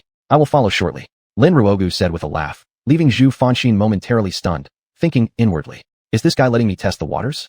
Chapter 96, A Scheme Within a Scheme. Seeing Zhu Fanxin's changed expression, Pinyin Ruoga knew that he had misunderstood his meaning, and immediately explained. The BB clan are staunch supporters of Xianxia. I must personally annihilate their people to console the spirits of my clan. Looking at Pinyin Ruogu's grief-stricken appearance, Zhu Fanxin could hardly imagine what kind of hellish scene had unfolded on Fully Mountain. Thus, he no longer insisted on Pinyin Ruogu accompanying him on the expedition. On the contrary, Pinyin Ruogu repeatedly emphasized that he would arrive shortly without much delay. After bidding farewell to Zhu Fanxin, Pinyin Ruogu led his army towards Goofing Mountain. After he left, two small teams of Zhumao warriors climbed down from Gung Mountain, heading towards Goofing Mountain and Fully Mountain respectively. Although Pinyin Ruogu led his troops to the foot of Goofing Mountain, he still did not ascend, but issued an order for Pinyin Jue to completely exterminate the BB clan atop the mountain. Under the gaze of the Pinyin warriors' large army, Pinyin Jue ascended Goofing Mountain wielding the Scythe of Death and commenced a bloodbath. Flames enveloped the entire Goofing Mountain. After an hour, Pinyin Jue descended from Gung Mountain, his eyes cold and devoid of any emotion. Let's go level Xianxia. Having settled matters here, Pinyin Ruogu began leading his troops toward Xianxia. After they departed, several Zhumao warriors emerged secretly, precisely those who had descended earlier from Gung Mountain. They split into two teams. One went to Fully Mountain, and the other came here. Upon climbing the mountain, they discovered that the BB territory was already unrecognizable, with scorched corpses strewn across the ground. Ugh! One of the Zhumao warriors couldn't hold back and vomited right there. This blaze destroyed everything, leaving the BB clan entirely wiped out. After descending Goofing Mountain, the Zhumao warriors joined forces with their comrades heading to Fully Mountain. Unexpectedly, their investigation revealed identical results. With no doubts, they hurriedly relayed this information to Chief Zhu Fanxin. The massive Zhumao army marched toward Xianxia. It would take less than 3 days to reach Xianxia directly. However, Chief Zhu Fanxin required them to advance slowly along the way, which prolonged their journey considerably. After receiving the spy's report, Zhu Fanxin finally let his guard down and ordered the troops to expedite their march. If we can conquer Xianxia, why shouldn't I become its ruler? Since the Pinyin clan had slaughtered the BB clan's territory, the nine-tailed foxes of Xianxia would never stand by idly. This constituted a deadly enmity. However, the Zhumao clan always retained room for maneuvering. Rapidly advancing, the Zhumao army encamped 100 miles outside the Xianxia city, awaiting the arrival of Pinyin Zhe's army. Once then, destroying Xianxia would only be a matter of time. Gubei commanded the right-wing army as it pursued Yunxi in grand style, frequently looking back over his shoulder along the way. Gubei, friend, is your worry about our young mistress? Huishi asked with a smile. Gubei shook his head. He felt something was wrong. Hu Lao, given that the Zhumao and Pinyin clans found themselves betrayed, how will they respond? Gubei furrowed his brows and asked. Why? Naturally by venting their fury. Shimei interjected first. Could this question even be asked? But if we've moved far enough, their sole target for venting their fury will be. Gubei said word by word. Xianxia. Shimei was stunned, gaping in astonishment, standing rooted to the spot. That means isn't Xianxia in danger? Shouldn't we return to support them quickly? Shimei urged hastily. Hard-won relations with Xianxia should not be wasted. If Xianxia fell, how would she manage her social pretenses afterward? Hu Lao, what do you think? Gubei looked at Huaxian, waiting for his response. Isn't this exactly what our young mistress desired? To break down Xianxia and rebuild it. I suspect she wouldn't have the heart to do it herself. Huishi stroked his white beard, speaking deeply. However, in his view, defeating Xianxia solely based on the strength of the Zhumao and Pinyin clans was still too challenging. As the great elder of the BB clan, he knew the terrifying power of the nine-tailed foxes of Xianxia well. Though successive campaigns had damaged their strength significantly, their internal foundation remained intact. With merely the combined efforts of the Zhumao and Pinyin clans, were they qualified? After destruction comes establishment. But I doubt it'll be that simple. Gubei slightly smiled at the corner of his lips, giving Huishi a meaningful smile in return. Could this kid have noticed something? Huishi stopped in his tracks, muttering quietly to himself. While walking, Gubei kept gazing at the sky. The vortex involving Xianxia was too deep, too terrifying. He sensed countless hands pushing everything forward from behind, while his massacre of the Zhumao clan was just a trigger. The powder keg buried beneath the abyss is about to be ignited, and when that happens, all forces will fully surface. And then, the true mastermind behind the scenes will also come out. Who could it be? Yunxi? The Crown Prince? The Second Prince? Gubei was going over the list of suspects in his mind, but no matter how he thought about it, he still couldn't find a single clue. Let him be. There must be a way when we reach the mountain. Gubei believed that when he returned to Xianxia with Yunxi again, the real answer would definitely come to light. Wow. Wow. The loud cries of a baby brought Gubei back from his reverie. He looked around and saw nothing unusual. Huaxian immediately guarded Gubei upon hearing the cry, carefully scanning all around. The warriors of the nine-tailed foxes who were on the march all assumed battle stances, prepared to fend off any possible danger at any moment. Bang! A few of the fox warriors in the army were flung into the air and landed heavily on the ground. Not good, it's the bash snakes. Huaxian shouted loudly. Bash! Gubei had never seen such creatures before, thus he questioned. At this moment, more fox warriors were being thrown off their feet. Only then did Gubei clearly see the appearance of the creatures attacking their army. They had human faces, bodies like wild dogs, and bird-like wings on their backs. They coiled along the ground like snakes. The chaotic army calmed down immediately upon identifying the attackers. Those few bash were no match for them. In front of 10,000 nine-tailed foxes, they were not worth mentioning. Instead, Xianxia appeared very nervous, seemingly worrying about something. Hulao, Gubei asked for advice. As the great elder of the BB clan, Xianxia was certainly well-versed and had followed Yunxi for a long time, hence possessing extraordinary abilities. Alas, how could these bash be here? There must be a large group of bash nearby. It would be better if we avoided them. Upon Gubei's inquiry, Xianxia immediately gave his conclusion. As for whether Gubei took his advice, that was entirely up to Gubei himself. Chapter 97. The sudden attack of the Huaxia army. Maintain the formation, retreat. Gubei issued the order, but before this command could spread completely throughout the troops, dense ranks of Huaxia appeared all around them. Yo-yo.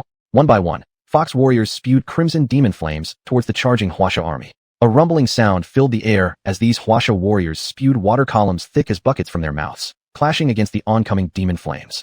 The number of Huaxia far exceeded that of the fox warriors. After several rounds of battle, the nine-tailed fox warriors led by Gubei began to struggle under the pressure. Brother, it's not good. We've been surrounded. Shimei shouted in alarm. It would be such a terrible misfortune to perish without triumph. Break out. Gubei gazed at the Huaxia army blocking their retreat, his face resolute. At close quarters, bravery wins the day. Charge. Hu Xian tightly followed Gubei's side, while other fox warriors formed themselves into a spearhead with Gubei leading the charge, powerfully breaking through the encirclement. Penga Fan rang clearly in Gubei's hands as he smashed the head of a Huaxia that had attacked him from the side into pieces, and then unleashed a charged punch, knocking back another Huaxia that came straight at him. Hu Xian relieved much of the pressure on Gubei nearby. He transformed into his true form, spreading massive wings, roaring and sending flying the surging washes coming forward again and again. Shimei was also evading the attacks of the Huaxia, waiting for opportunities, leaping up occasionally to deliver devastating strikes on wounded snakes. Despite opening the way forward and attempting to carve out a blood-soaked path, their enemies were simply too many. Every time they repelled one snake, 10 more would entangle them again. Watching the thick encirclement, Gubei frowned and started contemplating a plan. Since Yunxi had handed over the right flank army to him, he must take these warriors and meet up with the main force. Otherwise, if only a few remain, he wouldn't have the face to see Yunxi again. Hu, old man, assist me. Gubei roared, and Hu Xian understood his gesture immediately. He directly threw Gubei onto his back and leaped into the air. Outside the thick Huaxia encirclement, 3 gigantic flower deities stood calmly. Behind them hundreds of smaller Huaxia awaited their summons. That's right, they must be the leaders of the Huaxia army. Gubei judged that if his fox warriors kept engaging head-on with the Huaxia army, they would eventually be worn down. The present strategy had to involve capturing the king first. Hu, old man, what are those 3 guys' strengths like? Gubei moistened his parched lips and asked calmly. Very strong. I can hold them off for a short while. Hu Xian responded, surprising Gubei, who had thought restraining just 2 of them would already be impressive. In that case, you restrain them and the rest is on me, said Hu Xian without any doubt. For the choice made by the young miss, he obeyed unconditionally. Gubei seized the opportunity, jumping off Hu Xian's back, descending toward the ground. Seeing a powerful bow approaching, the 3 leaders of the Huaxia outside the encirclement jumped up to counter. While airborne, Hu Xian spewed a stream of crimson fox flame that pierced downwards from the sky. Centered at the position of the 3 leaders, an area dozens of zhang wide was instantly turned into a sea of fire. Anxiously, the hundreds of elite Huaxia behind fired water columns into the sky, creating a torrential barrage aimed at Hu Xian. Your opponent is me, Hu Xian declared. Focused on battling Hu Xian, the elite Huaxia failed to notice Gubei's stealthy attack. Holding the Penga banner in one hand, Gubei rushed into the battlefield where golden dark energy chains had already been released. Savage dark energy surged wildly within him, while past combat experiences blended seamlessly into his fighting techniques, each movement now imbued with cosmic principles. Gubei weaved left and right amidst hundreds of elite Huaxia. Several water jets barely grazed his flesh, yet the battle armor gifted by Yunxi mitigated some of the damage. In the sky, Hu Xian utilized the terrain advantage, continuously spewing fiery streams downward. Meanwhile, the 3 Huaxia leaders below weren't pushovers either. Despite being suppressed by Hu Xian, they gradually regained their momentum and broke through the flames, carrying enormous water columns. Even though their armors were mostly damaged, certain parts even giving off an alluring aroma. Kill him. Faced with the onslaught of the 3 strong Huaxia, Hu Xian remained composed. As per Gubei's command, he just needed to hold these 3 guys off. Shimei, form the battle array. Gubei shouted amidst the Huaxia elite warriors, his voice echoing through the sky. Upon hearing this, Shimei instantly understood. She tilted her head back, and a sound like thunderous horns reverberated from her mouth, spreading across the entire battlefield. The 9-tailed fox warriors engaged in combat received this order and immediately arranged themselves into their practiced formations. 1-word-long serpent array. 2 dragons emerging from water array. Heaven and earth triad array. Due to the interference of Gubei and Hu Xian, under Shimei's commands, the fox warriors' use of the battle formations gradually turned around the earlier disadvantageous situation, now pressing down on those Huaxia forces. Phew. Gubei spat out a mouthful of blood directly. After enduring a series of attacks, his body was struggling to keep up. If it weren't for the protective barrier of the Pangu fan, he would have already been torn into pieces by the Huasha elite. Gu Bei retreated from the ranks of the Huasha elite. Now the whole formation of the Fox army had been established. The warriors were all entering their states, and with this current momentum, dealing with these Huasha armies was becoming an equal fight. Boom. Hu Xian also pulled back, standing beside Gu Bei, breathing heavily. Holding off the three Huasha experts wasn't much of an issue for him. His previous stance toward Gu Bei was also partly to test this young man.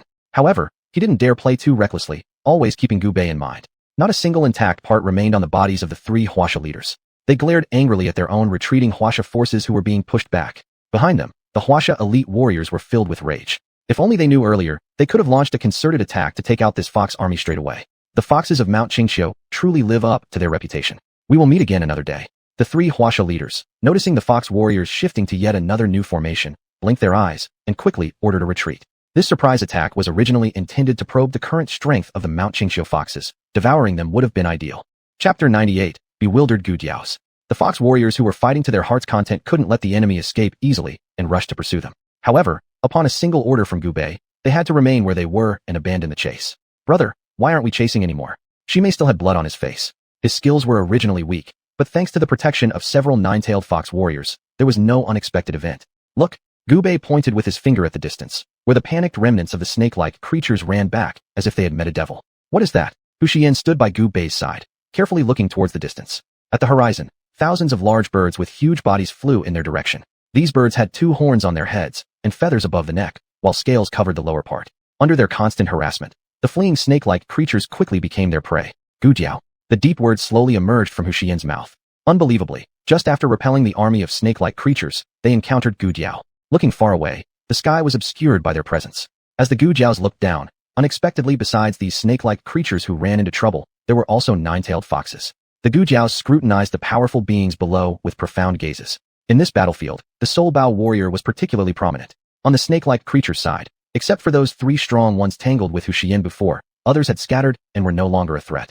The Gujiaos slid down from the air, casually grabbed several snake-like creatures, took a few bites, then threw them down again. With thunderous sounds shaking the heavens and the earth, there were less than 100 snake-like creatures left that could still fight.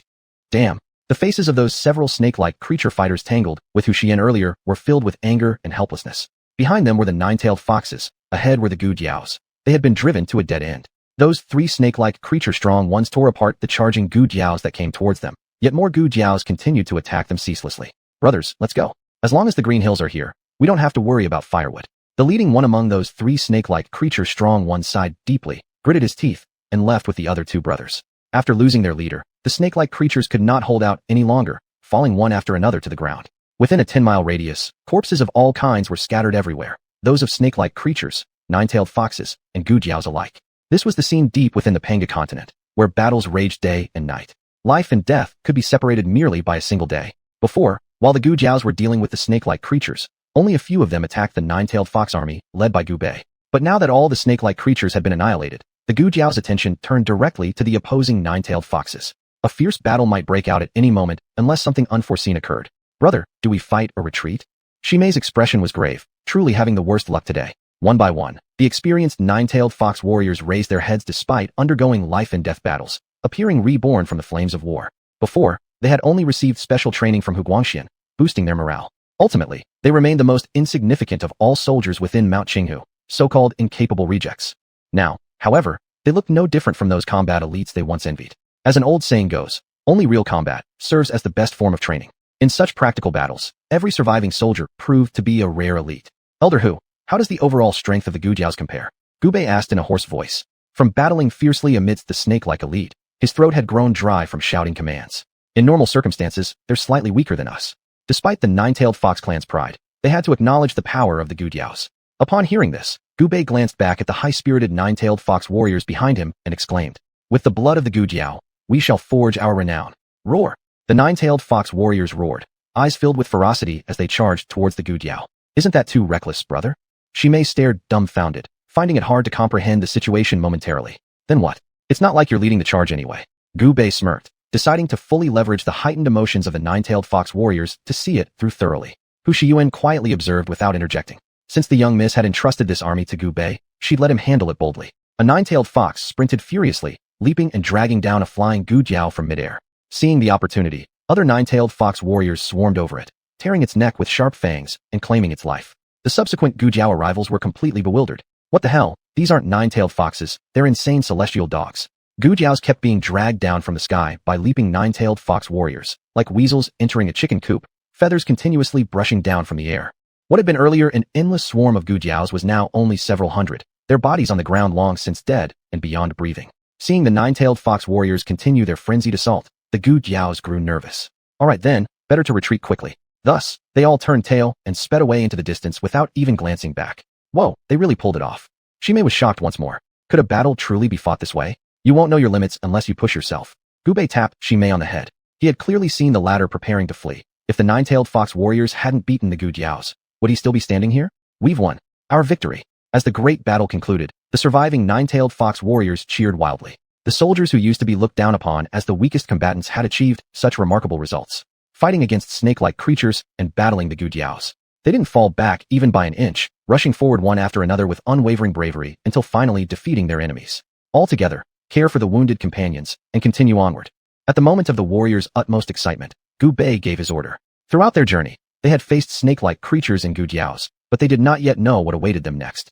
Meanwhile, outside Qinghu, a densely packed army of Xuanhuan and Pai had been amassed for many days. Inside the mountainous city of Qinghu, in the central Red Palace among the layered palace complexes, hundreds of Fox clan officials knelt. Days ago, Fox Xuanda, the master of Qinghu, fell ill suddenly and remained bedridden. Caught off guard by the sudden turn of events, there was no time to react before word came that large numbers of Xuanhuan and Pai troops had appeared outside the city. Could it be they are planning a rebellion? Chapter 99. Listening to Fox Elders' tales of the past. Crown Prince Fox Hongran was furious, for his good thing was ruined at this critical moment. Despite his anger, he swallowed it back and asked the ministers from all directions. Father is gravely ill, entrusting me with the governance of Qingshu. With this crisis at hand, my dear ministers, do you have any strategies to repel the enemy? Seeing Crown Prince asking, the surrounding ministers all looked towards Second Prince Fox Chiron. How dare Zhu Niu and Lin Zhuo rebel? Brother, don't be angry. Let me go and strip their skin, break their bones. Though displeased on his face, Second Prince Fox Chiron was inwardly excited as he stood up and said, All right, younger brother, go ahead, but remember not to dwell in battle. I await your return. With deep affection, Crown Prince Fox Hongran moved even some of the old ministers of the Fox clan. All right, big brother. Second Prince Fox Chiron left the hall resolutely. Fool. In the corner of the hall, Fox Day, who had half-closed eyes, cursed in his heart. On the other side, Gu Bei led the great right army of the Fox tribe advancing grandly. After previous training, all Fox warriors exuded an intense killing aura. Beasts already perceived danger stronger than humans, hence beasts with a bit of self-awareness would avoid them. Old Fox, what is the current situation in the depths of Panga continent? Gu Bei couldn't help but ask. Yunxi had mentioned it before, but her description was brief, far from detailed. Having fought 2 battles already, if he still didn't understand the current situation, it would be utterly useless. Upon hearing this, Xianxia smiled and stroked his bloody white beard. Fine, since you ask, I'll tell you properly. Seeing Old Fox being so serious, Gu Bei took out paper and pen from his bosom like a reporter doing an interview. Ever since there were living beings, this land beneath our feet has been named Panga continent. The Panga continent stretches endlessly east, west, south, and north. Countless races live here. 10,000 years ago, one race ostensibly unified the Panga continent, but subsequently disappeared due to certain reasons, losing control over the Panga continent, thus plunging the continent into ceaseless wars. Some races, tired of war, chose to relocate beyond the stars. Xianxia sighed deeply. It was precisely at that time that their race had submitted to the nine-tailed fox tribe of Qingzhou. Later, under the mediation of various powerful forces, the myriad races remaining on the Panga continent signed a covenant to bind each other, which stopped the large-scale battles between them. However, the enmity between the human and demon races ran deep, constantly clashing secretly. Although humans held all advantages, high-end combat power alone could not sustain. Later, during the reign of your human emperor Xuanhuan, that young man was ruthless, cutting off communication by isolating a corner of the Panga continent, severing contact between the beings of the Panga continent and that human race. Gu Bei was dumbfounded upon hearing this. This old fox actually called Emperor Xuanhuan of ancient China youngster, showing just how old he must be. Fox Xianxia continued. From then on, only those whose power reached the level of creation could descend onto human territory. But at that time, some non-human beings from the Panga continent also suffered this calamity, mysteriously having to live in your world. Gu Bei immediately understood. It turned out that the human world was incomplete, merely a corner of the Panga continent where too many humans had congregated. And those descendants of the strange beasts from the Panga continent regressed into wild animals due to their inability to return home over the long term. As for the lost demon race, they were hunted for thousands of years by human descendants without interruption. So why has the Panga continent reappeared? Gu Bei was somewhat puzzled. Had something unexpected happened? Alas, back then Xuanhuan went too far, aiming to eliminate all future trouble. he personally bore the heavenly law's force and ultimately transformed into a meteor. These past thousands of years, his energy was completely exhausted, naturally opening the original channel connecting these two realms because the Panga continent inherently formed one entity. Hu Xianyan's gaze was filled with admiration. Despite Xuanhu technically being a junior in terms of age, his actions could truly be called sinning against the present generation but benefiting future millennia. I see. Gubei was lost in thought for a while, originally thinking it was due to a wish he made, but didn't expect it to be due to the depletion of the other party's energy, breaking the seal. Would you hate him? Hu Xianyan looked at the sky. During those chaotic battles, countless races disappeared from the flow of history, as if they had never existed. Hate? If that wasn't done at the time, the human race would have likely faced immense difficulty. Gubei could imagine the complexity within the mind of that man when he first decided, in utter determination, to cut off communication from his realm. In the face of the reproduction of his race, he chose to bear the force of heaven and earth alone, forcefully separating the Panga continent into two realms despite its tendency to merge. Gubei looked up at the sky. This sky was just like the one in the human realm, so profound, boundless. 1,000 years ago, the ancestor of the human race, Xuanhu, exchanged his life for the propagation of his race, merging his life into this land and sky. There will never be a Halley's Comet again. Gubei murmured softly, thinking of that person who sacrificed his own life for the sake of human reproduction. For thousands of years, he repeatedly looked back upon this land that he guarded. Even if it meant surpassing the span of 60 years, a single glance would have been worthwhile. Yet, those he had protected later called him the Broom Star, bringing nothing but bad luck. Are heroes destined to silently endure all? Gubei shook his head. One day, the grievances of his predecessors must be personally rectified by him. Seeing Gubei like this, Hu Xianyan lightly patted his shoulder. If one day you go to visit those ancient humans who did not leave, treat them well. They haven't had an easy time either. Gubei hesitated for a moment, then recalled the disdainful ancient humans he met last time. To them, humans of his kind were only cowards who feared and ran away. They are pitiable too. Being able to survive and reproduce over thousands of years has already been a miracle among misfortunes, let alone the revenge from demon races. Gubei thought about how the people of ancient times treated demons in the human realm. For 1,000 years, slaying demons and eradicating monsters had always been the righteous duty of the world. So many demons had become pariahs, chased and hunted by everyone. And these ancient humans on the Panga continent probably faced worse than the demons did in the human realm. All right, Fox Elder, I understand. Gubei nodded. After all, as one bloodline of the human race, with the same blood running through their veins, what grudges could not be resolved? Chapter 100, The Thief Zhuyan. In the following few days, the large army led by Gubei did not encounter any danger. On this day, as they were about to cross a primeval forest, a dark figure suddenly darted out from the woods. In an instant, Gubei's Panga banner was stolen by this creature. Thief, where do you think you're going?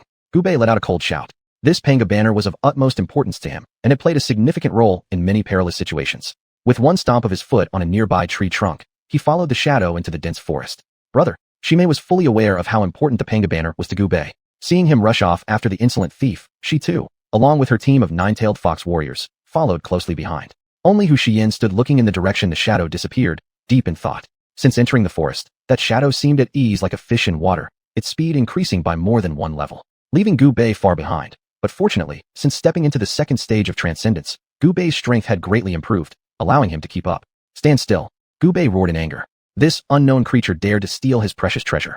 The dark figure ahead seemed to understand Gubei's words and slowed down, stopping to look back at Gubei from atop a tree trunk. Only now could Gubei see clearly. It was actually a small monkey with a white head and red feet. Zhuyan. Gubei looked at the shadowy figure looking back at him and hesitated in uncertainty. This little white-headed, red-footed creature playfully stuck out its tongue at Gubei before turning around and bounding further into the depths of the dense forest. Hey, wait! Gubei shouted aloud as the little thing was leaving. The small creature stopped upon hearing Gubei's call, wide-eyed and staring as Gubei approached. Boom! Finally, Gubei landed within 10 feet of the little creature, grinning mischievously. Little one, give me back my item, and Big Brother will give you peaches to eat. As he spoke, Gubei pulled out 2 huge peaches from his bosom. He had borrowed these yesterday from Shimei. The white-headed, red-footed creature's eyes lit up with golden light at the sight of the peaches, swallowing hard. Gurgle gurgle. Though Gubei couldn't understand what the little creature was saying, he knew the signs well and felt secretly pleased. Regrettably, the little one stared longingly at the peaches for a moment, then proceeded to play with the stolen Panga banner in its hands, mimicking Sun Wukong when he first got his staff. Little one, shall we make a trade? See how sweet this peach is. With that, Gubei picked up one peach and bit into it near his mouth. Juice trickled down his chin. Gurgle. Unable to hold back any longer, the little one tossed the Panga banner directly to Gubei. Gubei's focus was all on retrieving the Panga banner. As soon as it left the creature's hand, he leapt out to grasp it firmly in his own. Gurgle gurgle. Once the Panga banner was safely back in his hands, Gubei glanced at the little fellow growling and threw him the other peach. The little guy turned into a black streak in an instant, snatching the flying peach in midair. Unable to resist such temptation, he took a bite instantly. Sweet juice filled his mouth, and while enjoying the delicious taste, a sudden occurrence startled him. Gurgle, gurgle, gurgle. His stomach gave out a loud wail. Then the little one threw the peach away, crossed his legs, pressing his hands tightly on his stomach, looking bitter. There was something wrong with the peach, and finally, he realized it. However, by this time, there was no trace of Gubei left. Gubei was hiding on the trunk of a distant tree, watching with interest. He had secretly added some seasoning to the other peach, which wouldn't be lethal, just making the digestive system of the consumer stronger. Puff. That little guy sat on the ground, pinching his nose with one hand, and holding his painful stomach with another. With the occasional sounds of great commotion, Gubei smiled broadly. After a while, seeing Shimei and the others catching up, Gubei signaled them silently. However, Shimei rushed too fast, didn't brake in time, and stepped directly onto a soft substance. Who the hell pissed, and shat everywhere? Shimei looked down at her shoes with disdain and wiped furiously against some grass leaves nearby. It was truly disgusting. There was even peach juice seeping through. Just then, the earth trembled violently. There was no sign of the little guy, but at his former position, a 3-zhang tall giant ape appeared, looking exactly the same as the little one who'd vanished moments before. My goodness, Zhuyan. Shimei let out a startled cry. She was very familiar with Zhuyan. Indeed. Hearing Shimei's exclamation, Gubei finally confirmed his suspicions. They could see the Zhuyan's face filled with anger as it uprooted a nearby giant tree with one hand and wielded it effortlessly. Step by step, it moved toward their direction, sweeping away any plants obstructing its path with a mighty club in its hand. The few nine-tailed fox warriors who had arrived with Shimei immediately shot streams of fire, as thick as bowls, at the Zhuyan. With a wide-open mouth, the Zhuyan pounded its chest hard with one hand before delivering a powerful punch into the ground. A massive shockwave surged toward them, flinging the nine-tailed fox warriors far away. The tree trunk where Gubei stood shattered instantly from the immense force. Brother, run. This guy has gone mad, shouted Shimei while retreating herself. Aside from Hu Xian, no one else in this place could match its strength. Boom. Another sweeping blow struck near, and Gubei hurriedly dodged. This enormous Zhuyan's destructive power was truly tremendous. Within 10 zhang around it, everything was obliterated as if by a nuclear explosion, leaving no intact ground. Sweat also broke out on Gubei's forehead. This opponent was too difficult to handle. Facing it head-on, he thought he might not even withstand one of its punches. Relying on his agile body, Gubei turned and fled. Seeing this, the Zhuyan directly hurled the giant log like a spear, embedding it upright before Gubei. It nearly pierced through him, chilling his heart. Gubei kicked the giant log with full force, using it as leverage to leap atop the log, and then jump down again. Just when Gubei seemed about to escape, how could the Zhuyan allow it? Taking several large strides, it leaped over Gubei's body in midair. Bang! The earth shook once more as the Zhuyan landed first, swinging its enormous fist toward Gubei. This punch contained a power that could crush anything in its way. Seeing the unstoppable fist heading towards him, Gubei thought, I'm done. Unexpectedly at this moment, suddenly, boom. They watched as another equally sized bronze-colored hand gently caught the incoming punch directed at Gubei. Chapter 101, The Wandering Bowlander. Gulu, be a good boy. After the giant hand intercepted the massive punch of Zhuyan, a deep but gentle voice could be heard. Gubin looked up and saw a towering giant standing in front of him. The giant was over 20 feet tall. Each of his arms was entwined with a huge snake, and there were also large snakes coiled around his ears. Originally furious, Zhuyan instantly calmed down after being petted a few times by the giant, constantly rubbing its head against the giant's palm. The giant turned around, looking at Gubin with immense surprise in his eyes. In contrast, that Zhuyan bared its teeth and growled at Gubin, but luckily, it did not make any move because of the giant's presence. Human boy, leave, this is no place for you. Standing up, the giant gave Gubin a warning and then led Zhuyan away toward the distance. After the giant left, Gubin walked to the deep pits on the ground left by the giant's footprints, comparing the size with his own feet. He realized that he couldn't even compare to filling the space between the giant's teeth. Gulu, how did you encounter that human boy? The giant stopped while leading Zhuyan, squatted down before Zhuyan, and asked with a smile. As the response, Zhuyan made continuous, squeaking, sounds and gestured with its hands and legs. All right, I understand. The giant signaled Zhuyan to stop and finally got the full picture. It turns out the playful Gulu took something from Gubin, only to be deceived by him with a peach. That peach had even been seasoned, causing Gulu to go berserk. We should leave here. This place is no longer peaceful. The giant glanced into the distance. Since leaving the clan, he had always relied on Gulu for survival. Now, chaos and battles have once again arisen among the various clans, making it difficult to find even a moment of peace. Squeak squeak. Gulu happily rubbed its head against the giant's body while calling out cheerfully, you better transform back. Following the giant's command, Gulu blinked its big eyes and shook its head forcefully. Listen to me, Gulu. Finally, under the persuasion of the giant, the colossal Gulu shrank back to the size it was when Gulu first met Gubin. Leaping lightly, it climbed onto the giant's arm and quickly scaled up to his shoulder. With Gulu sitting on top, the giant stood up and strode forward into the distance. On the other side, Shimei, who had run away first, finally waited until Gubin arrived. Seeing Gubin unscathed, he laughed mischievously and praised. Big brother is really capable. Even that Zhuyan can't do anything to you. Next time if you run away again, I'll stew you for soup. Facing Shimei's flattery, Gubin scolded directly. Hee hee, big brother, don't be angry. Wasn't I going to get reinforcements? While Ximei was saying this, Huaxian landed beside them. Earlier, he noticed the commotion from afar. When Jian's fist neared Gubin, he was about to intervene, but unexpectedly, a Bolander appeared. Therefore, he refrained from acting, curious as to what the other person intended to do. However, it was unexpected that the other party did nothing and just walked away. Elder Hua, do you know the origin of the giant you saw earlier? Gubin asked solemnly. He had previously sensed Huaxian nearby, though he didn't actively seek help. In this perilous place, only by constantly placing oneself in life and death situations could one maximally stimulate one's potential. Have you ever heard of Quafu chasing the sun? Elder Hua, the story of Quafu chasing the sun is known even by children, right? Upon hearing Huaxian's answer, Gubin grimaced. This giant belongs to the same peculiar race as Quafu, the Bolanders. Their homeland is Chengdu Zaiqian, which is thousands of miles away from here. I cannot fathom why he would appear here. Huaxian tugged at his beard as he pondered over the information related to the Bolanders. Who would have thought that fellow belonged to the same lineage as Quafu? Gubin was deeply impressed. In ancient times, Quafu chased the sun, drinking dry both the Yellow River and Wei River before collapsing halfway and transforming into a peach forest. He never expected to see a descendant of Quafu today, which was undoubtedly a pleasant surprise. Haha, deeper within the Panga continent, there will be many more fascinating stories. Huaxian chuckled lightly. Many things from thousands of years ago have been passed down through the generations as myths and legends. Over these millennia, how many events have been buried and forgotten amidst history's dust? Yeah, let's continue our journey. Hopefully, we can reunite with Yunqi and the others soon. Gubin suppressed his growing curiosity. To be honest, as a youth born in modern times, he was once highly interested in the secrets of ancient times. Despite humanity's rapid technological advancement entering the dark energy era, just thinking about the mighty gods of antiquity flying through the heavens and causing upheavals with a mere flick of their fingers was simply awe-inspiring. Brother, it's not good. There's a battle ahead. The Fushi clan was extremely sensitive to battle. Upon hearing Ximei's warning, Gubei and Huaxian quickly darted onto the nearby giant tree. Looking into the distance, they could see hundreds of small black dots far away, which seemed to be the battlefield Ximei had mentioned. Gubei and Huaxian exchanged a glance, instantly understanding each other's thoughts. As Gubei raised his hand and made a gesture, the army of nine-tailed foxes swiftly followed from behind, heading toward the direction of the battle. Lord Lingya, I apologize. Lingya, who had been trying to avoid trouble, never expected that the commotion caused by Gulu transforming earlier would attract the group chasing them. Ho ho, is Brother Mingxi planning to wipe me out completely? The tall man, known as Lingya, bitterly smiled at the corner of his lips. When his father, the Bofu country's ruler, was on his deathbed, he passed down an edict naming Lingya as the successor to the throne.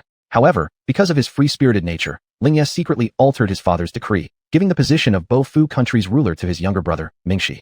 Who would have thought that the two, once close brothers, would become bitter enemies overnight? After ascending the throne, Mingxi inexplicably issued a warrant for Lingya's arrest.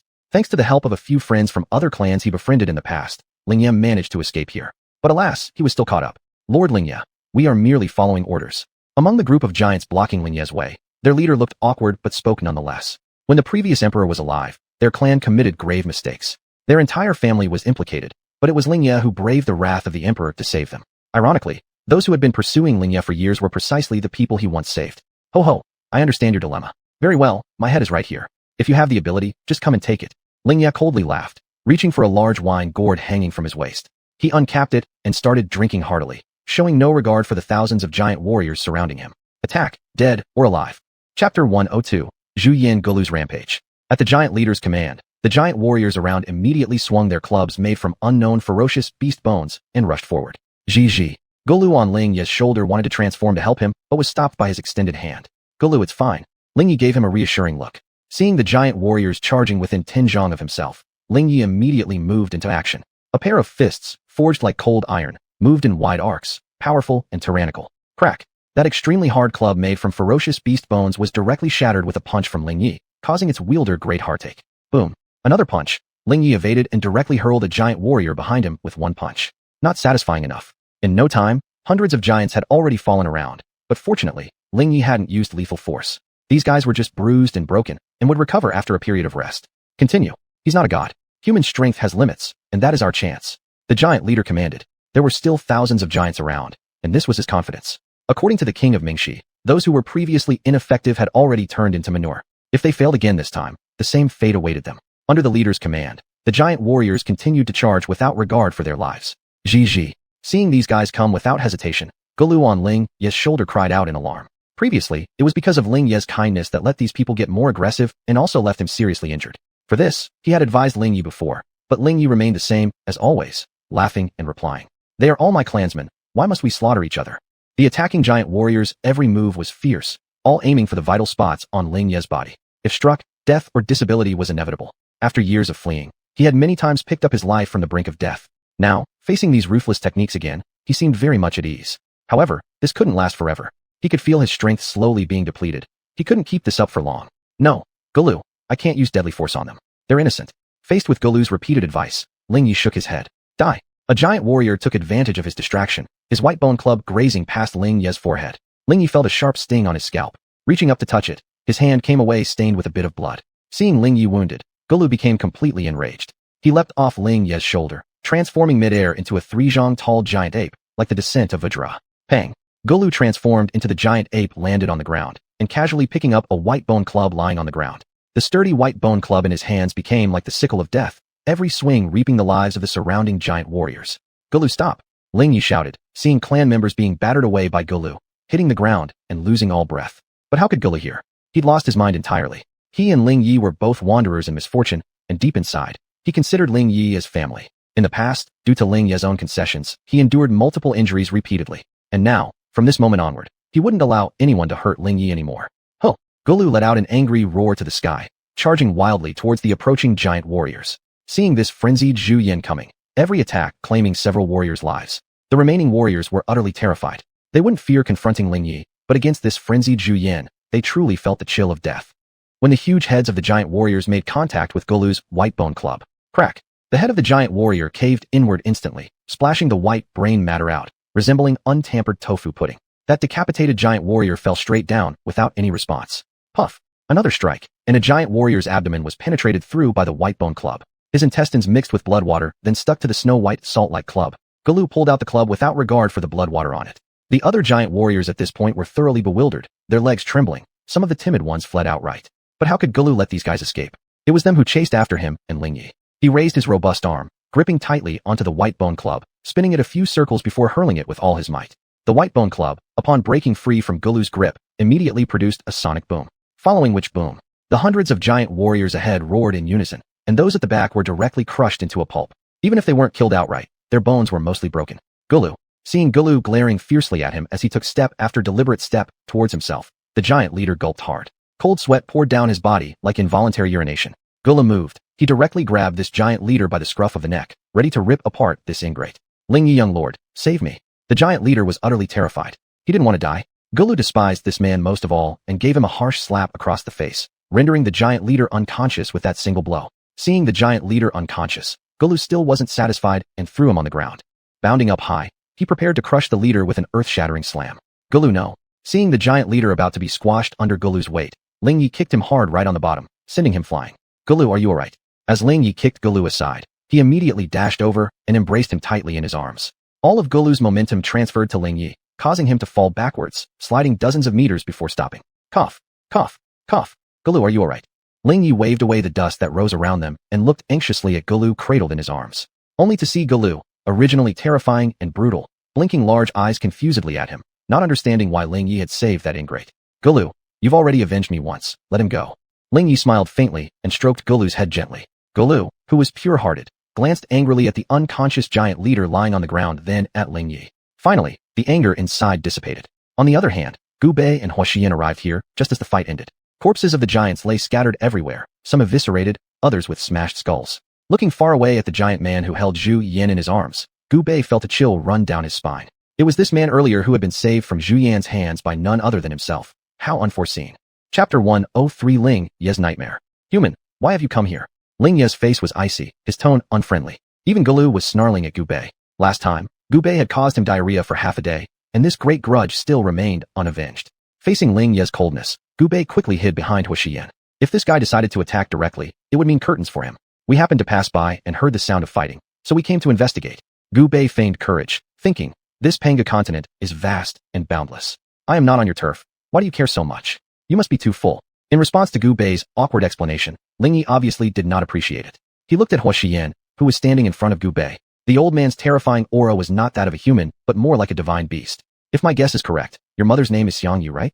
Huaxian smiled gently, stroking his white-as-salt beard with an air of divine grace, as he looked calmly at Ling Yi, and said faintly, what? Upon hearing Huaxian's words, Ling Yi turned pale with shock. The matter regarding his mother had already become a secret. How could this old man know her name? Old man, who are you really?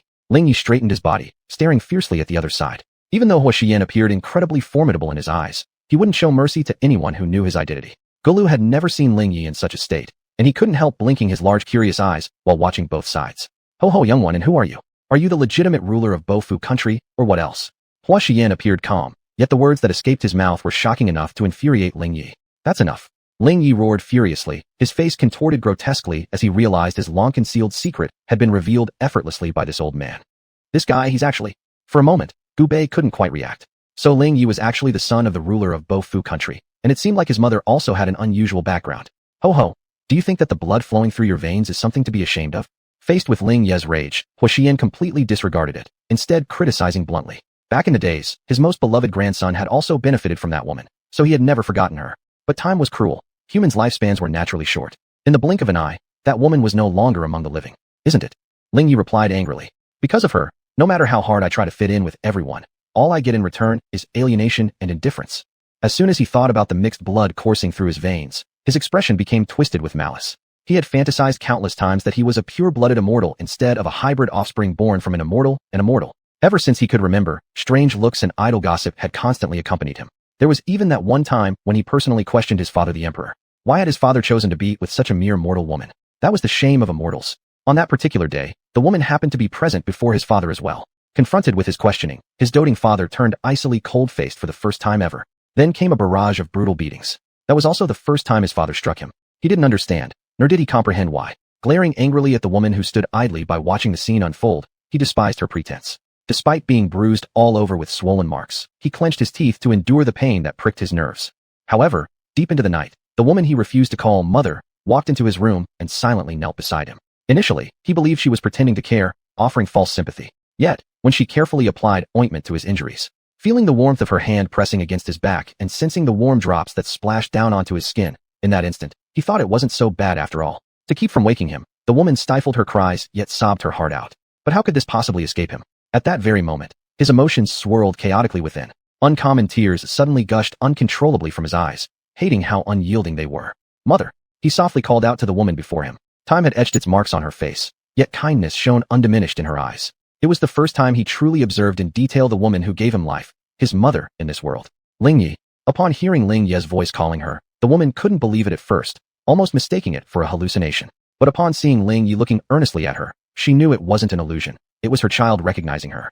At that exact moment, he hated the heavens. Why did they torment him so? He was always trying to rid himself of his mixed bloodline, yet it continually weighed heavily on his heart, making him suffer from the warmth of love. Time ruthlessly slashes through the mundane world. Mortals' lives last but a few decades. On the day that the mother he both loved and hated passed away, he didn't know whether to cry or laugh. In the midst of everyone's cold stares, he ran away from home for the first time, silently. Snow whipped against his face, tears blurred his vision and froze into heavy ice blocks. Yet he still kept going forward blindly until collapsing in the snow. It was as if he saw her standing beside him, tenderly caressing his face. At that moment, it was as though his entire soul found liberation. Everything had ended. He buried his love for his mother deep within his heart, and henceforth, he would be a pure immortal being.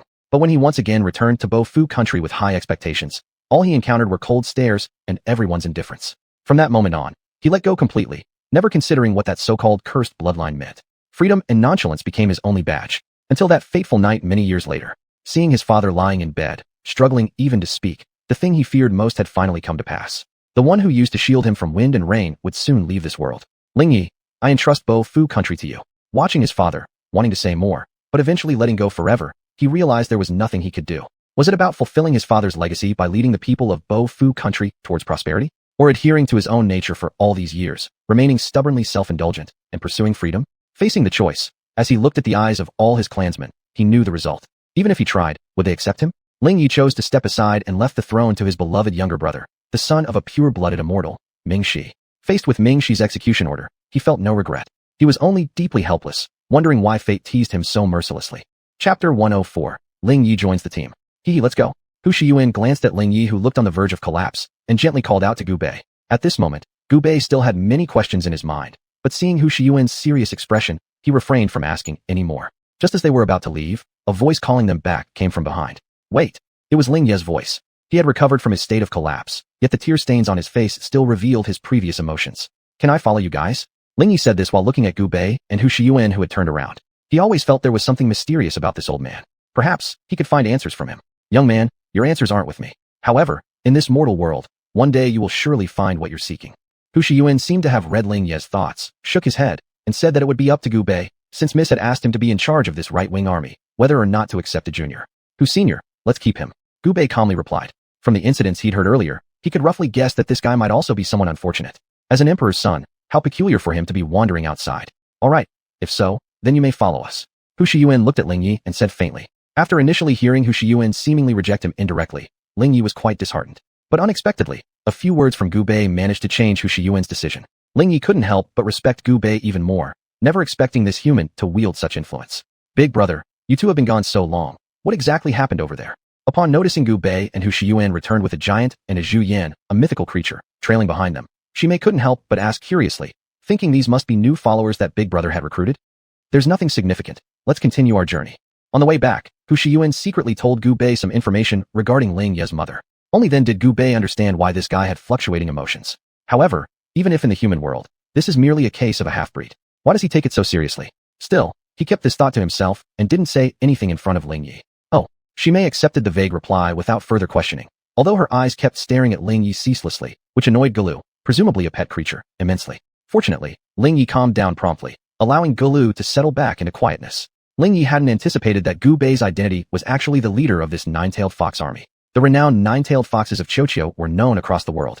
Earlier, he'd guessed Hu Shiyuan's origin might come from Qiuqiu. The massive nine-tailed fox army following closely behind astonished him endlessly.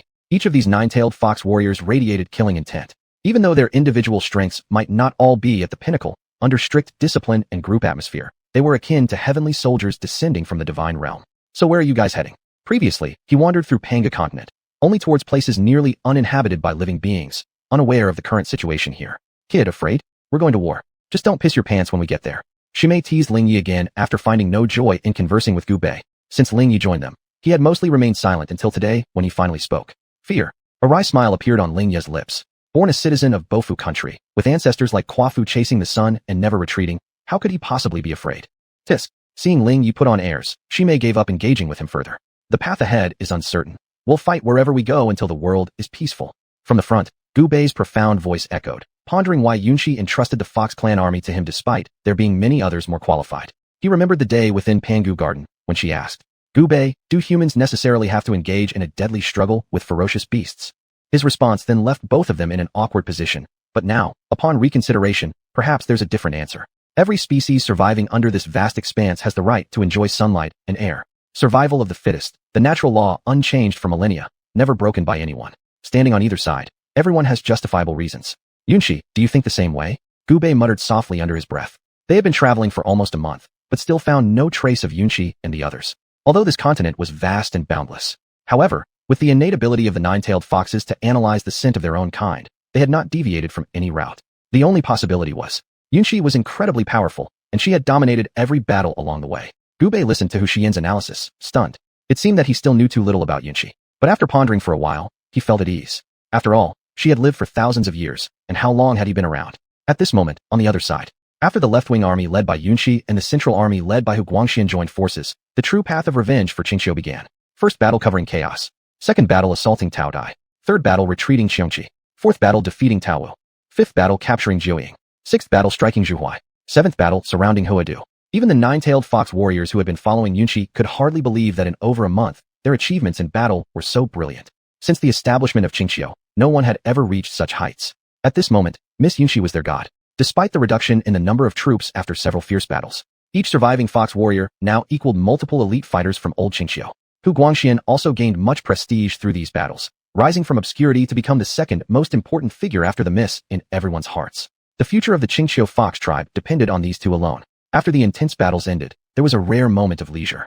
Yunxi was carefully reading the few books Gu Bei had given her before his departure. Her serious demeanor was truly charming in its own unique way. Miss, Hu Guangxian's voice came from outside. In these past days, they had achieved significant results, and if they returned to Qingqiu now, Miss would definitely take her rightful place. That was the reason he had come to see her today. Come in. Yunxi's lazy voice relaxed Hu Guangxian's tense nerves from continuous fighting. Chapter 105. Yunxi's plan. Hu Guangxian hesitated for a few steps before walking in. Pay my respects to Miss Yun. Hu Guangxian paid his respects, though in the army, Yunxi still preferred being addressed as Miss Yun. Rise. Yunxi slowly shifted her gaze from a book, placing it gently aside, and looked at Hu Guangxian. Initially, Hu Guangxian thought Miss Yun was resting, but she had been engrossed in reading a book. Seeing Hu Guangxian's eyes on the book, Yuanxi blushed slightly, coughed a couple of times, and used her body to cover the book. Why have you come to see me? This little display of femininity from Yuan, she left Hu Guangxian momentarily entranced. However, with a cold word from Yuanxi, he quickly snapped out of it. Report, Miss Yuan. The soldiers have been brave in every battle since they followed you. Now that we've achieved unprecedented success, everyone wishes to return to Qingchua soon. At this point, Hu Guangxian's eyes also lit up. Achieving such great accomplishments at such a young age means an extremely bright future ahead. Oh, do you think so too? Upon hearing Hu Guangxian's report, a faint smile appeared at the corner of Yuanxi's lips, showing no ripple on her face. Report, Guangxian will follow Miss Yuan unto death, without any other thoughts. Looking at that faint smile at the corner of Miss Yuan's lips, Hu Guangxian shivered, suddenly feeling a sense of impending disaster.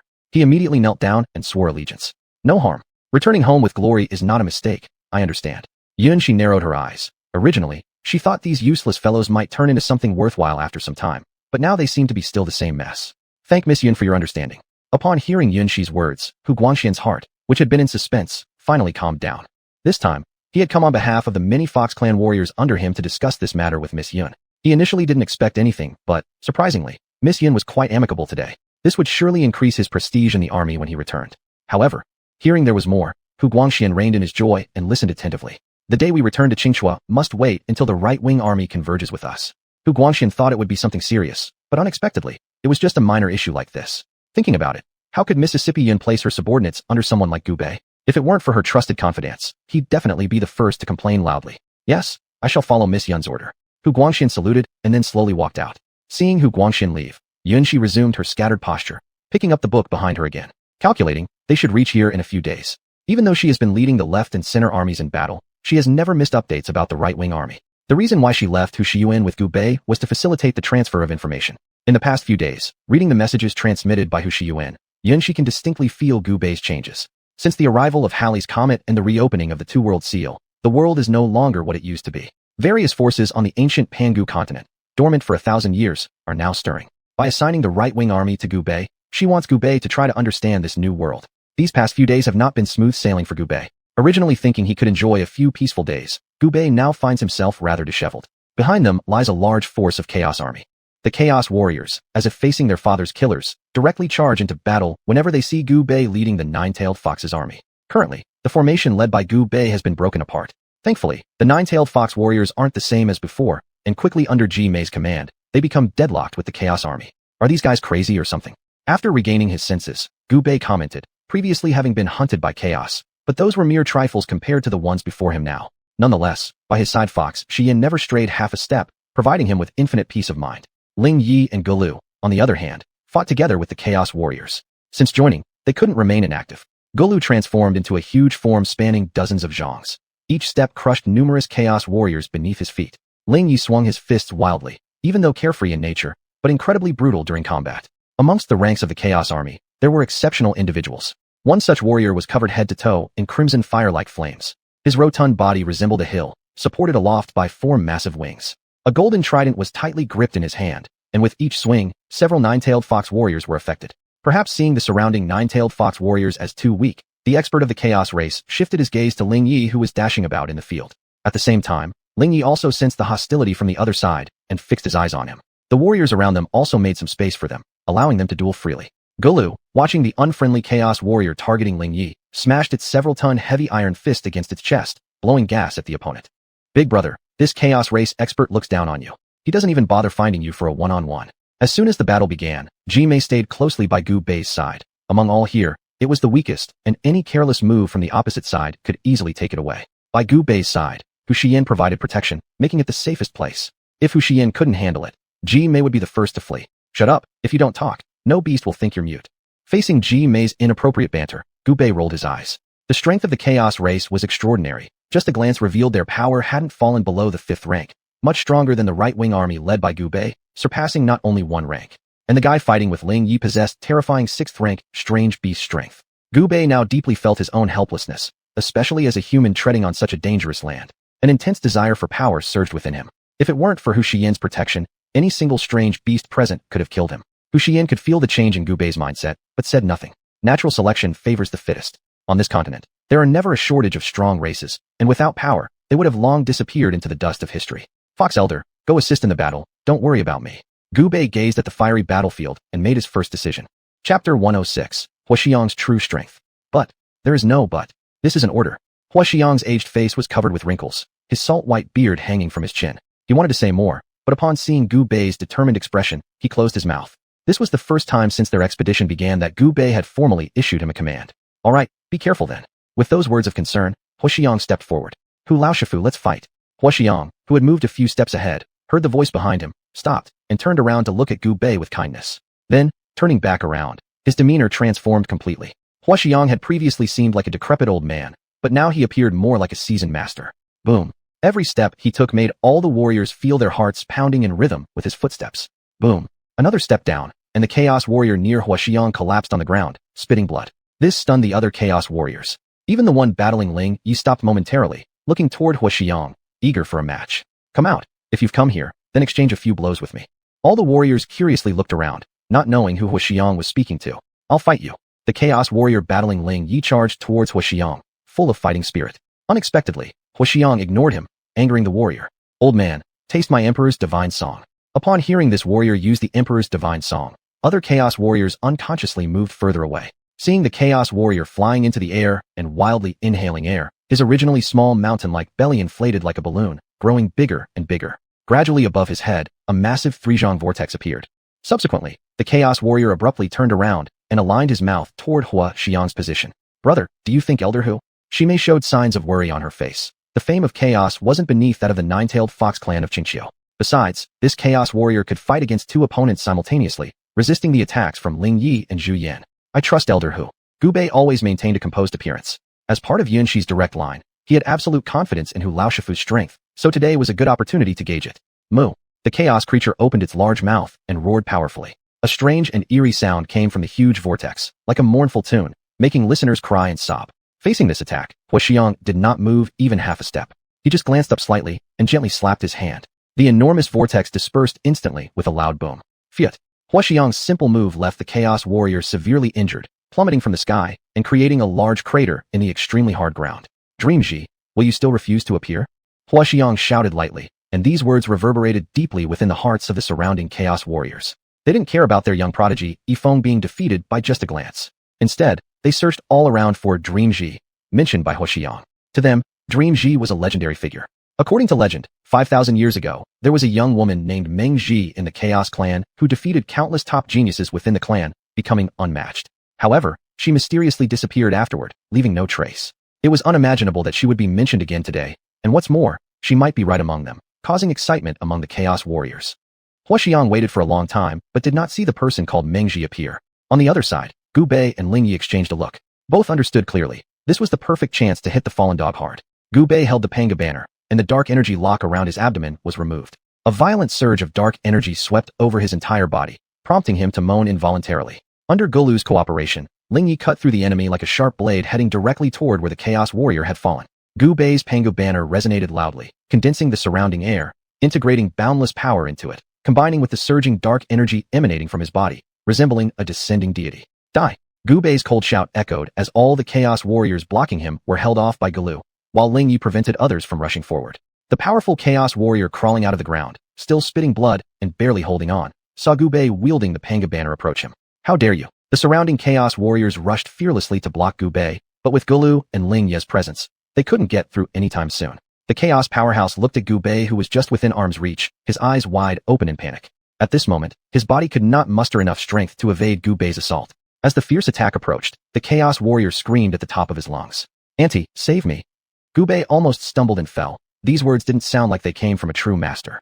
Alas, I can never avoid it. A sigh seemed to cut across the wheel of history and penetrated into everyone's ears present there. At the same time as this sigh appeared, Bei's attack was immediately blocked by an unknown mysterious power, making it impossible to advance even a bit. Hee, kid, how easy do you think it is to kill me? Seeing his attacks halted, that Chaos Powerhouse let out a disdainful smile on his lips. Auntie, and that old man, they bully the weak. That Chaos Powerhouse pointed with trembling claws towards Xian. Had it not been for him, he wouldn't have ended up so disheveled today. You finally arrived. Xian turned his head and gazed toward one side. Just then, the Chaos and Nine-Tailed Fox warriors were directly pushed away by a mysterious force, clearing a path. Everyone in the field lifted their eyes to see. A well-built woman walking slowly forward covered her face with fine silk, obscuring those delicate features. Old man, I never expected you're still alive. The woman whispered faintly, as if she knew Huaxian from the past. Then, she waved her jade-like arm, and the wounded Chaos Warrior immediately found himself by her side, protected by her. She frowned slightly, then glanced at Gu Bei and Ling Yi et al., seemingly scolding them for injuring the Chaos Warrior. To die without seeing Dream Ji again in this life would be quite a regret. Huaxian chuckled and took a few steps forward, blocking Dream Ji's view. He knew how formidable Dream Ji was. If she wanted to harm Gu Bei and the others, he might fail. Chapter 107. Fox Laoshan's background. Truly, the older, the more greasy. The woman named Mengji slightly furrowed her brows. She could not have imagined that the once graceful and handsome Quabian talent from her time would now just be an elderly man in his declining years. The face of this aging individual carried the weariness of time past, yet those resolute and spirited eyes were filled with infinite power. Auntie, it's him. At this moment, the Chaos Warrior bared his teeth and yelled aggressively at Huaxian. With his aunt, Mengji Immortal here, he didn't have to fear the old man anymore. As for the other Chaos Warriors present, they had also figured out the true identity of this woman. She was the legendary Mengji Immortal from the past generations of the Chaos clan. However, she turned out to be the great leader's auntie, leaving all Chaos Warriors puzzled. The strong warrior leading them on this campaign was named Mu Chun, a prodigy among the younger generation of the Chaos race, though his exact origins remained unknown to them. It was simply understood that their mission here was to support the frontline Chaos Warriors, who, according to rumor, had almost been completely annihilated by the Qingqiu clan, thus necessitating their arrival as reinforcements. Throughout their journey, given his formidable strength, none of the warriors dared question further. Whoever harmed my nephew should commit suicide on the spot. A calm voice issued from the woman's lips, delivering an elegant, yet fatal prophecy regarding the fates of those present. You're too overbearing. Shimei couldn't help but muttered under her breath. Unexpectedly, the woman gave her a direct glance, and Shimei immediately felt like being hit by some mysterious force, letting out a wah, while spitting out large amounts of blood. You dash. Gu Bei helped up Shimei and angrily replied. Fortunately, Ling Yi grabbed Gu Bei's shoulder with one hand, stopping him from rushing forward. Seeing Mengji Immortal preparing to attack Gu Bei again, Huaxian directly lost his temper. Enough! His icy tone stopped Mengji Immortal, who was about to attack Gu Bei. Huaxian, you're truly amusing. 1,000 years ago, your pursuit of this seat failed, and now you want to meddle even when this seat punishes a child who offends me. Mengji Immortal joked lightly, and if not for the veil covering her face, one could see the odd expression flickering on her countenance. Hee, since you chose to stay hidden before, that's fine. But since you've appeared now, why don't we settle our score again? Huaxian spoke, reverting to his original form, transforming into dozens of zhongs tall. To the soldiers present, everyone looked like tiny ants. A violent energy then enveloped above his body. Ha ha ha, if you kneel down and beg, perhaps this seat might agree. Mengji Immortal, with her full-bodied frame radiating an air of authority and grace, mockingly remarked. If that's how it is, then I will take your nephew's life first. I originally intended to spare his life to lure you out. Now he deserves to die. Huaxian appeared composed, but this statement shocked everyone present. To dare claim to take the life of her nephew right under Mengji Immortal's nose was audacious indeed. Auntie. Mu Chun was now deeply scarred mentally by Huaxian. Hearing he was used merely as bait to draw out Mengji, resentment swelled in his heart. But thinking of the fact that the opponent aimed to snatch his own life next made him unable to help but feel terrified. Do not fear, Auntie is here. No one can harm you. Mengji Immortal looked at Mu Chun, trembling like a frightened bird, and her eyebrows furrowed slightly. Her nephew was becoming increasingly unworthy. Oh really? Then I shall test that. As he laughed, Huaxian took immediate action. I'll oblige you. Facing Huaxian's threat, Mengji Immortal clearly realized that only solving the source of danger entirely would be the most effective method. Thus, when Huaxian charged forward with fighting spirit, she was already ready for battle. Huiyan Hoyu. Huaxian shouted loudly, sound waves emanating from his sharp mouth. Distant trees snapped as if struck by a devastating blow, and the Chaos Warriors on sight bled from their ears and noses, collapsing to the ground. Fortunately, Huaxian's attack bypassed the positions where the nine-tailed fox warriors and Gu Bei stood, preventing much impact there, though it was still enough to cause astonishment. Confronted with Huaxian's assault, Mengji Immortal sprouted 6 enormous wings behind her, encircling herself and Mu Chun. Is that all? 1,000 years have passed, and you're still treading water. Truly pitiful. Sensing the attacks transferred through those wings, Mengji Immortal shook her head and sneered. Oh, that's right, you aren't a pure-blooded nine-tailed fox after all. You're merely a hybrid of nine-tail and Quabian. It's barely commendable that you've reached this level. As if recalling something significant, Mengji Immortal continued speaking. However, the words spoken left Gu Bei and the nine-tailed fox warriors present stunned. None of them had ever known that Huaxian possessed such a background, and none were more shocked than Ling Yi. He hadn't expected that Huaxian's lineage was not much different from his own, making them kindred spirits who had both fallen on hard times. Truly, are the divine, demonic, immortal, and Buddhist-born noble? Though I came from humble beginnings, I can adapt and remain steadfast in my great aspirations. Huaxian's statement seemed addressed to himself, but also resonated with everyone present.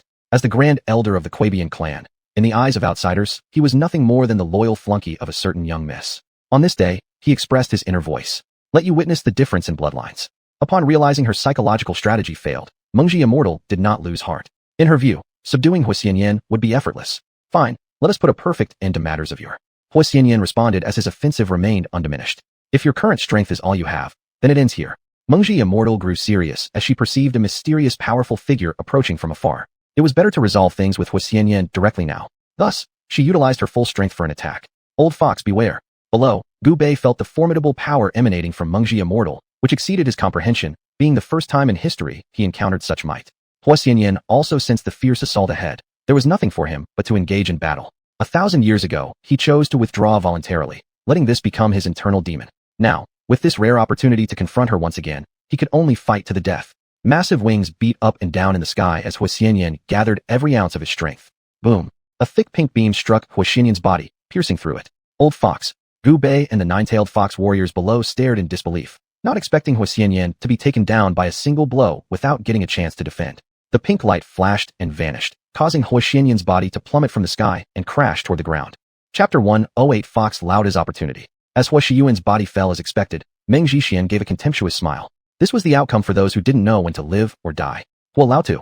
Gu Bei and Ling Yi shouted with excitement. The past few months of living alongside Huolautu had been unforgettable. Now, Huolauta's death was uncertain, leaving them deeply worried. Stop shouting, soon you will join him. Mu Chen suddenly stepped out from Meng Jixian's side, looking at Gu Bei and Ling Yi with a smug smirk. Gu Bei wanted to attack, but was stopped by Ling Yi grabbing his shoulder. Ling Yi, let me go. Calm down, Huolautu is still alive. In response to Gu Bei's struggle, Ling Yi whispered in his ear. What? Gu Bei hesitated to believe this, but still looked toward the direction where Huolautu had fallen. Is that old guy not dead yet? Meng Jixian naturally overheard what Ling Yi said. At her level, she could hear even the softest whispers clearly. In that case, we'll try again. Without hesitation, Meng Jixian waved her hand. A pink light column identical to the one before cut through the sky, heading towards the direction Xuanhuan had fallen.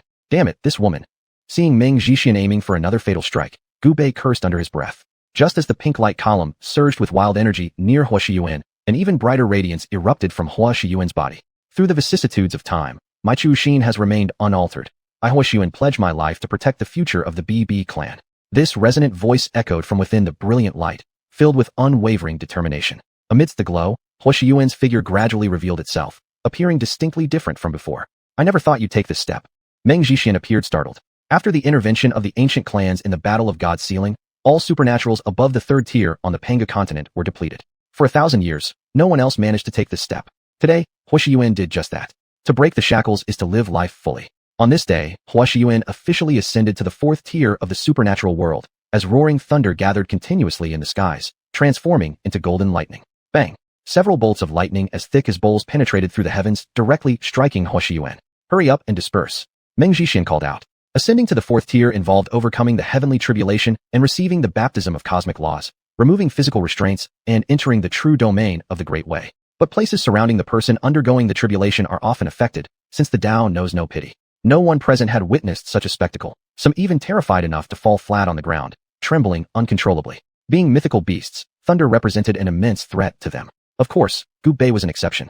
He had seen such an event within the Fengdu Ghost City. Upon closer inspection now, he realized that Zerao's celestial ascension back then surpassed Xuanhuan's by dozens of times.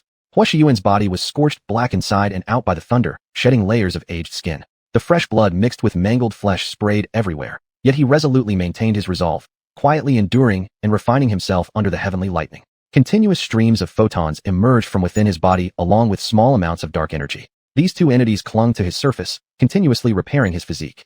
As the thunder grew more intense, it swept the frightened Chaos Clan warriors and Nine-Tailed Fox warriors off their feet. Quick, retreat! Gu Bei shouted, commanding the Nine-Tailed Fox warriors to withdraw from the location. On the other side, the Chaos Clan did the same, having received Meng Jixian's warning. Mu Chen also recognized the gravity of the situation, putting aside any enmity with Gu Bei's group, starting his retreat towards the distance. Even Meng Jixian herself retreated a full mile away, observing from afar. At this moment, centered around Xuanhuan, a massive lightning ball hundreds of meters in diameter formed, enveloping him and continuously tempering him. Meng Jixian meticulously observed everything, her mind entirely focused on it. For thousands of years, she had attempted countless times in seclusion to break these boundaries, but failed. Never would she have imagined that Xuanhuan, who had lagged behind her back in the day, could surpass her today and ascend to the supreme realm. Her heart was filled with bitterness. How quickly she was proven wrong. Meanwhile, Gu Bei and Ling Yi also anxiously observed. That day, Zerao nearly lost her existence under the celestial tribulation, something Gu Bei vividly remembered. Today, whether Huoshiyuan could withstand this celestial tribulation left his heart heavy with anxiety. Right at this moment, he felt like needles were piercing his back. Only when he turned his head did he realize that it was Mu Chun, the leader of the Chaos Clan this time. Seeing the intense gaze from the other side targeting himself, Gubei stood his ground unyieldingly. If Walaudu could successfully take this step, then they wouldn't need to fear the other side anymore. But if he didn't make it, then all of them might end up paying the ultimate price today at the hands of the other side. Phew. In the center of the lightning sphere, Huoshiyuan let out a sudden spout of blood, his eyes becoming increasingly dim. Is it going to fail? Watching this scene, Meng Zhixian muttered softly to herself. Throughout these thousands of years, many powerful warriors had attempted to take this very step, yet ultimately met their end halfway through. It seemed as though something in this world was lacking. Legends said the same. Even in the sealed mortal realm, the limit only reached 7 transcendent stages. As for Panga continent, all were firmly blocked at the 3rd superhuman level. Huoshiyuan's consciousness remained crystal clear. He knew this was his one and only chance in life. For millennia, he had relentlessly chased after others, finally making this crucial step forward, and thus failure wasn't an option. Yet, staring at the shore seemingly so near, that final leap across still eluded him completely. What is it I lack? He scrutinized his body closely, simultaneously sensing the surrounding heavens and earth. Photons around his body continued flickering, turning him into a golden bee-bead beast. However, the dark energy that once accompanied those photons had now completely dissipated. The dark energy from the cosmos, meanwhile, replenished too slowly. Could it be? Looking at the vanished dark energy with no trace left, a light bulb seemed to flash within Huoshiyuan's mind. Was this the reason why the race of old used to extensively gather divine blood?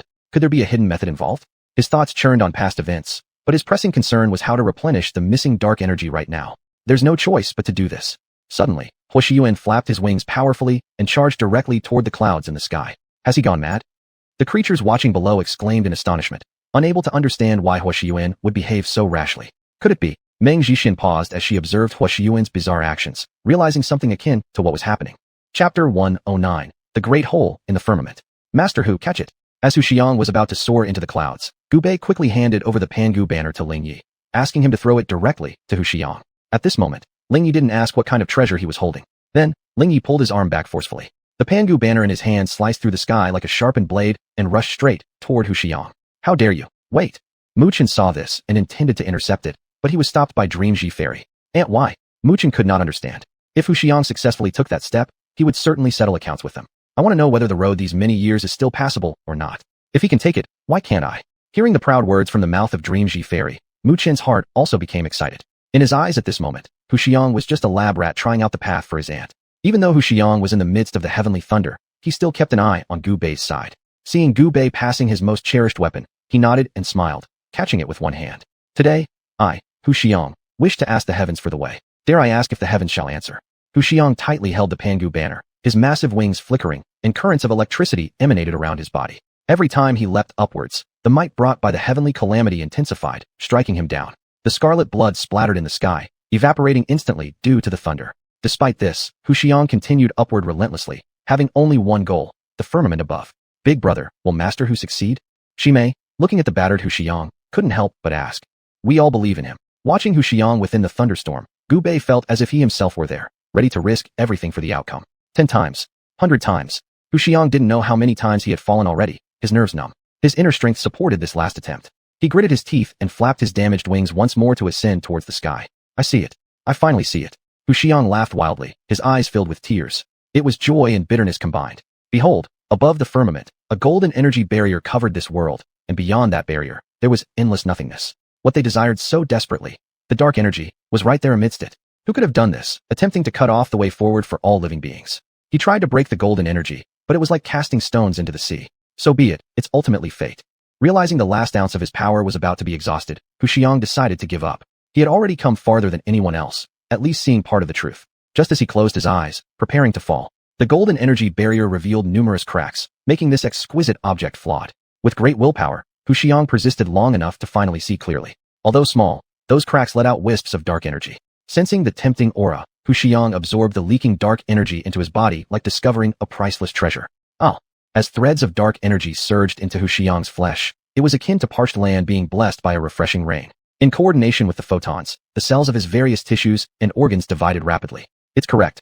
In a trance, Hu Xiang felt that the previously unattainable other shore was now within reach.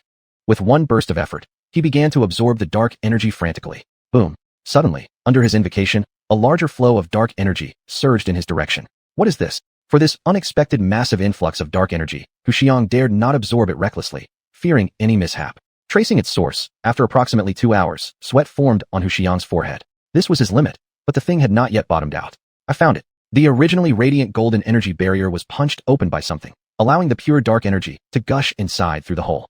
But because of the rule resistance in this world, it could only cling close to the shiny golden energy barrier. And the massive surge of dark energy Hu Xiang witnessed earlier had long since flowed inside. Who could possess such formidable strength? Hu Xiang shook his head, unable to fathom. By this time, he had completed his absorption. 3 small flowers, black and white in color, emerged on his head, forming a triangle. They slowly rotated before merging together and finally converged into Hu Xiang's head. At this moment, Hu Xiang felt his entire body filled with power. The continuous lightning that had been striking him now felt trivial, eventually fading away without leaving a trace. He had finally ascended to the extraordinary 4th rank, achieving the refinement of emptiness and union with the Tao. Starting from the extraordinary 1st rank, living beings were required to refine essence into energy. At the extraordinary 2nd rank, one must achieve the transformation of energy into spirit, while at the extraordinary 3rd rank, the requirement was for living beings to purify their spirit back into the void. For thousands of years, countless prodigies had been stuck here, not to mention the old monsters hidden among the various races. Hu Xiang's face was now brimming with immense confidence. After centuries of pursuit, like an old warhorse determined to gallop 1,000 miles, he had finally taken a small step ahead of them. The signs of aging on his face had now become youthful once more, showing the benefits of advancing in rank. It is time to return. Hu Xiang gazed at the golden energy barrier, its nature too bizarre for him to fathom at his current level. However, what he did not notice was that ever since he saw the golden energy barrier, the mark on the Pangu banner he carried had grown clearer, surpassing even when Gu Bei first obtained it. Watching Hu Xiang vanish into the horizon, nearly 3 hours had already passed. Why hasn't Elder Hu returned yet?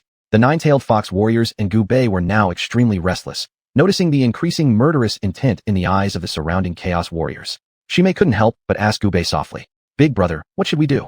Gu Bei was also helpless. Elder Hu's survival was uncertain. If there was no mishap, today their entire right army would be completely annihilated here. "Aunt, I told you that old man could never pass through that stage. In this world, apart from you, who else could precede you in crossing it?" Mu Chen's face was full of joy as he praised the fairy dream Ji beside him. "This road is too difficult. It surpasses my strength to cross." Staring at the sky where the celestial calamity had disappeared, fairy dream Ji's gaze dimmed, wondering if the path was truly severed. Chapter 110. Out of the tiger's mouth, into the wolf's den. "Auntie, let's deal with these 9-tailed fox remnants first," Mu Chen said harshly, his eyes filled with endless killing intent. "We'll give you one last chance. Commit suicide right here and spare yourselves from suffering." Cold words came from behind Mu Chen. They were spoken by Mengji Fairy, her tone icy. "Let's fight to the death." An enraged 9-tailed fox warrior attempted to rush forward, but before Gu Bei could stop him, the warrior was instantly turned into a puddle of bloody mud. Even ants dare to shake the heavens. Mengji Fairy shook her head, her eyes full of disdain for life. "You'll be the first to pay." Mu Chen knew that with Mengji Fairy by his side and Hua Xian not yet returned, he was the most powerful in this area, almost free to do as he pleased. He walked up to Gu Bei, directly stepping on him with his foot, pressing him down to the ground. Shimei wanted to help, but was stopped by Mengji Fairy's all-contemptuous gaze. He swallowed nervously and retreated a few steps. Gulu couldn't stand it anymore and prepared to intervene, but was held back by Lingyi. "Gulu, don't act rashly," Lingyi whispered, sensing a strong presence approaching them. It wasn't clear if it was friend or foe yet. "Humans, it must feel good to sneak attack me, doesn't it?" Mu Chen sneered cruelly as he continued to apply more force with his hooves. Rip! Gu Bei's armor cracked under the pressure, revealing the sheer strength applied. "Rest assured, I won't let you die too quickly." Mu Chen grinned maliciously, extending his saliva-covered tongue to lick Gu Bei's cheek. Ah, delicious. Through the touch of his tongue, Mu Chen could feel the flavor of Gu Bei's flesh, stimulating his taste buds endlessly. "Let's start with your 2 legs first." After scrutinizing Gu Bei's body thoroughly, Mu Chen decided to begin from the legs. Lifting his clawed hand, he grabbed Gu Bei's leg, piercing through his calf muscle with his thick, sharp claws. Blood flowed profusely along the claws as Mu Chen licked it greedily, unwilling to waste even a drop. "I can hardly wait now."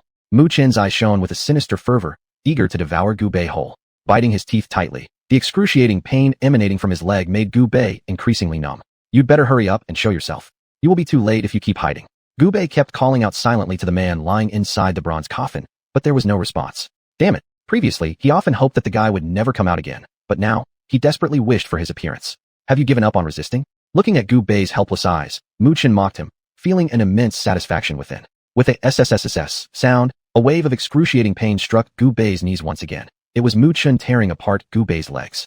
Just as Gu Bei was about to faint from the unbearable pain, a golden flash suddenly appeared. The previously excited look on Mu Chen's face faded immediately, and his body collapsed to the ground with a thud. "Who dares to hurt my nephew?" This unexpected voice startled Mengji Fairy, pulling her out of deep thought. Her freezing glare sent chills down everyone's spines. She wanted to see who dared to harm her nephew in front of her, only to find a small white-faced, golden-haired nine-tailed fox standing elegantly on Gu Bei's chest, observing her with curiosity. Gu Bei looked at the small golden-haired nine-tailed fox on his chest and couldn't help but smirk wryly. When he and Shimei emerged from Fengdu Ghost City, they encountered Hua Shiyan due to this little creature. It missed him dearly, but later when they arrived at Qingqiu, Yanxi took it away under some pretense. At the time, although he questioned her actions repeatedly, seeing her solemn promise not to harm it convinced him to stop asking further. Never did he expect to encounter this little guy again today, its strength seemingly even stronger than before. The furry tail of the small golden-haired nine-tailed fox accidentally touched Gu Bei's nose, causing him to sneeze violently. Before Gu Bei could say anything, he noticed the fox looking back at him, its eyes predatory as though regarding him as its prey. Gu Bei felt a sinking sensation in his heart. Am I really just escaping from the tiger's mouth, straight into the wolf's den? A bitter smile graced Gu Bei's lips. He couldn't forget the mocking look in the fox's eyes earlier. It was as though its soul had been changed, yet Gu Bei firmly believed it was still the same white-faced golden-haired nine-tailed fox he had saved before. He's mine. Who dares touch him dies. And you old hag. No, fat sow. A silver bell-like voice rang out across the surroundings, chilling every living thing present to the bone. The scene grew quiet to an almost terrifying degree. Originally, the nine-tailed fox warriors had thought reinforcements had arrived, but they never expected that this little white-faced golden-haired nine-tailed fox would actually go and provoke Meng Ji Fairy on its own. Even Ling Yi sighed. The powerful aura he had sensed vanished, meaning it could have come from this little white-faced golden-haired nine-tailed fox. Given its ability to instantly kill Mu Chun, the strength was indeed about right. Yet he couldn't comprehend why this little thing would dare provoke Meng Ji Fairy herself. The gap between them was just too enormous. Shimei also froze, astonished that the one who had arrived was that very same little white-faced golden-haired nine-tailed fox. And she didn't expect it to be so strong. Meng Ji Fairy glanced down at the small white-faced golden-haired nine-tailed fox perched on Gu Bei's chest. Earlier, she had felt a potent presence approaching, but she never would have believed it belonged to such a tiny creature. Although it had wiped out her nephew in mere seconds, Meng Ji Fairy still attributed his defeat more to Mu Chen's weakness than anything else. What an arrogant little thing from Qingqiu, to kill my nephew before my very eyes, and yet still act so smug, Meng Ji Fairy snarled, anger seeping into her voice. She had never encountered such audacity before. Even thousands of years ago, when she faced elder generations' legendary geniuses, she remained calm within. However, facing this small white-faced golden-haired nine-tailed fox now, she actually lost her composure. What angered her even further was being called dead old hag. As a chaos-born entity devoted to beauty, her true form was grotesquely hideous. This was precisely why she always transformed into a human-like woman. To be insulted like this, she couldn't help but burn with rage. What? Upset? You can try and hit me if you want. Huh. Even Gu Bei momentarily forgot his pain and couldn't suppress a laugh. He'd no idea this little white-faced golden-haired nine-tailed fox had such a mischievous side. But upon catching a glimpse of the icy glare in its eyes, Gu Bei quickly closed his mouth again. Meng Ji Fairy had wanted to attack right then, but she managed to restrain herself. Just moments before, she had picked up Hua Xian's aura. Not only had that old coot not failed, but he had somehow become even stronger and was now returning. Chapter 111. Fox Elders Return. Do not resort to verbal tricks. Meng Jixian bit her tongue, afraid that she would lose control and start a fight if she spoke again. She was going to achieve an unprecedented feat today, the killing of a god. With her extraordinary peak strength at the third stage, she was challenging Fox Xian, who had already entered the fourth stage of extraordinary power. If she succeeded in defeating him, it would become the greatest miracle in thousands of years. Then she could step on this divine path. Thinking of this made her inner heart restless. For this grand endeavor, she wanted there to be no slip-ups. Now, she exerted all her efforts to adjust herself to the peak state, to greet this rare in 1,000 years opportunity. The white-faced golden-furred nine-tailed fox paid no further attention to Meng Jixian, much to the relief of the surrounding nine-tailed fox warriors. If only the fox elder returned, with this white fox's help, then their safety would be secured. Yet, the white fox did not leave Gu Bei's chest. In the eyes of the nine-tailed fox warriors and Ling Yi, Shimei, this seemed rather normal, so they did not think too much of it. The two sides remained in standoff, while the warriors of the chaos race felt somewhat awkward, looking towards Meng Jixian collectively. To their surprise, Meng Jixian closed her eyes and meditated, ignoring them completely. The fox elder still lives. Ling Yi also sensed it at this moment, lifting his head to look at the sky. A small black dot in the distant horizon was continuously growing larger. What is that? Gu Bei watched as the shadow in the sky kept getting bigger. His eyes shone brightly, as if he saw hope. Fox Elder's immense strength was beyond doubt, and now with his return, their journey was assured some security. Fox Xian's face was suffused with ruddy joy, having finally reached the next step, allowing him to revel in life. Looking down upon the earth below, he constantly searched for the traces of Gu Bei and the others. However, the sight that followed almost caused him to fall out of the sky. For on Gu Bei's chest, the white-faced golden-furred nine-tailed fox had also sensed Fox Xian's return.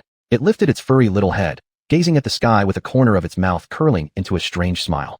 Their eyes met, and Fox Xian trembled involuntarily. Damn, how did she get out? Fox Xian remembered full well the horror of this white fox.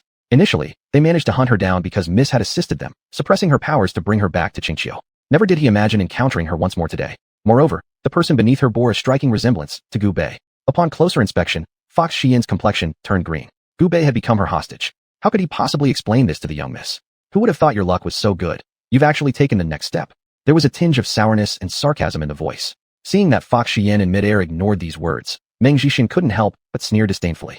You actually escaped. Are you here to seek revenge now? Fox Xian had not transformed into human form, but remained as his true self floating midair, nerves tensed up tightly, watching the white-faced golden-furred nine-tailed fox on Gu Bei's chest, asking gravely. As he spoke, his voice carried a slight tremor born from bone-deep fear. Fox Xian, do you think that just by taking the next step, you can be arrogant? Today, I will kill you and offer it to my way. Meng Zixin was extremely irritated. Originally, she thought Fox Xian had failed, which left her feeling both regretful and unsurprised. But after sensing Fox Xian's energy, her inner turmoil and feverish excitement returned, since the inferior opponent had achieved success, and she believed she was capable too.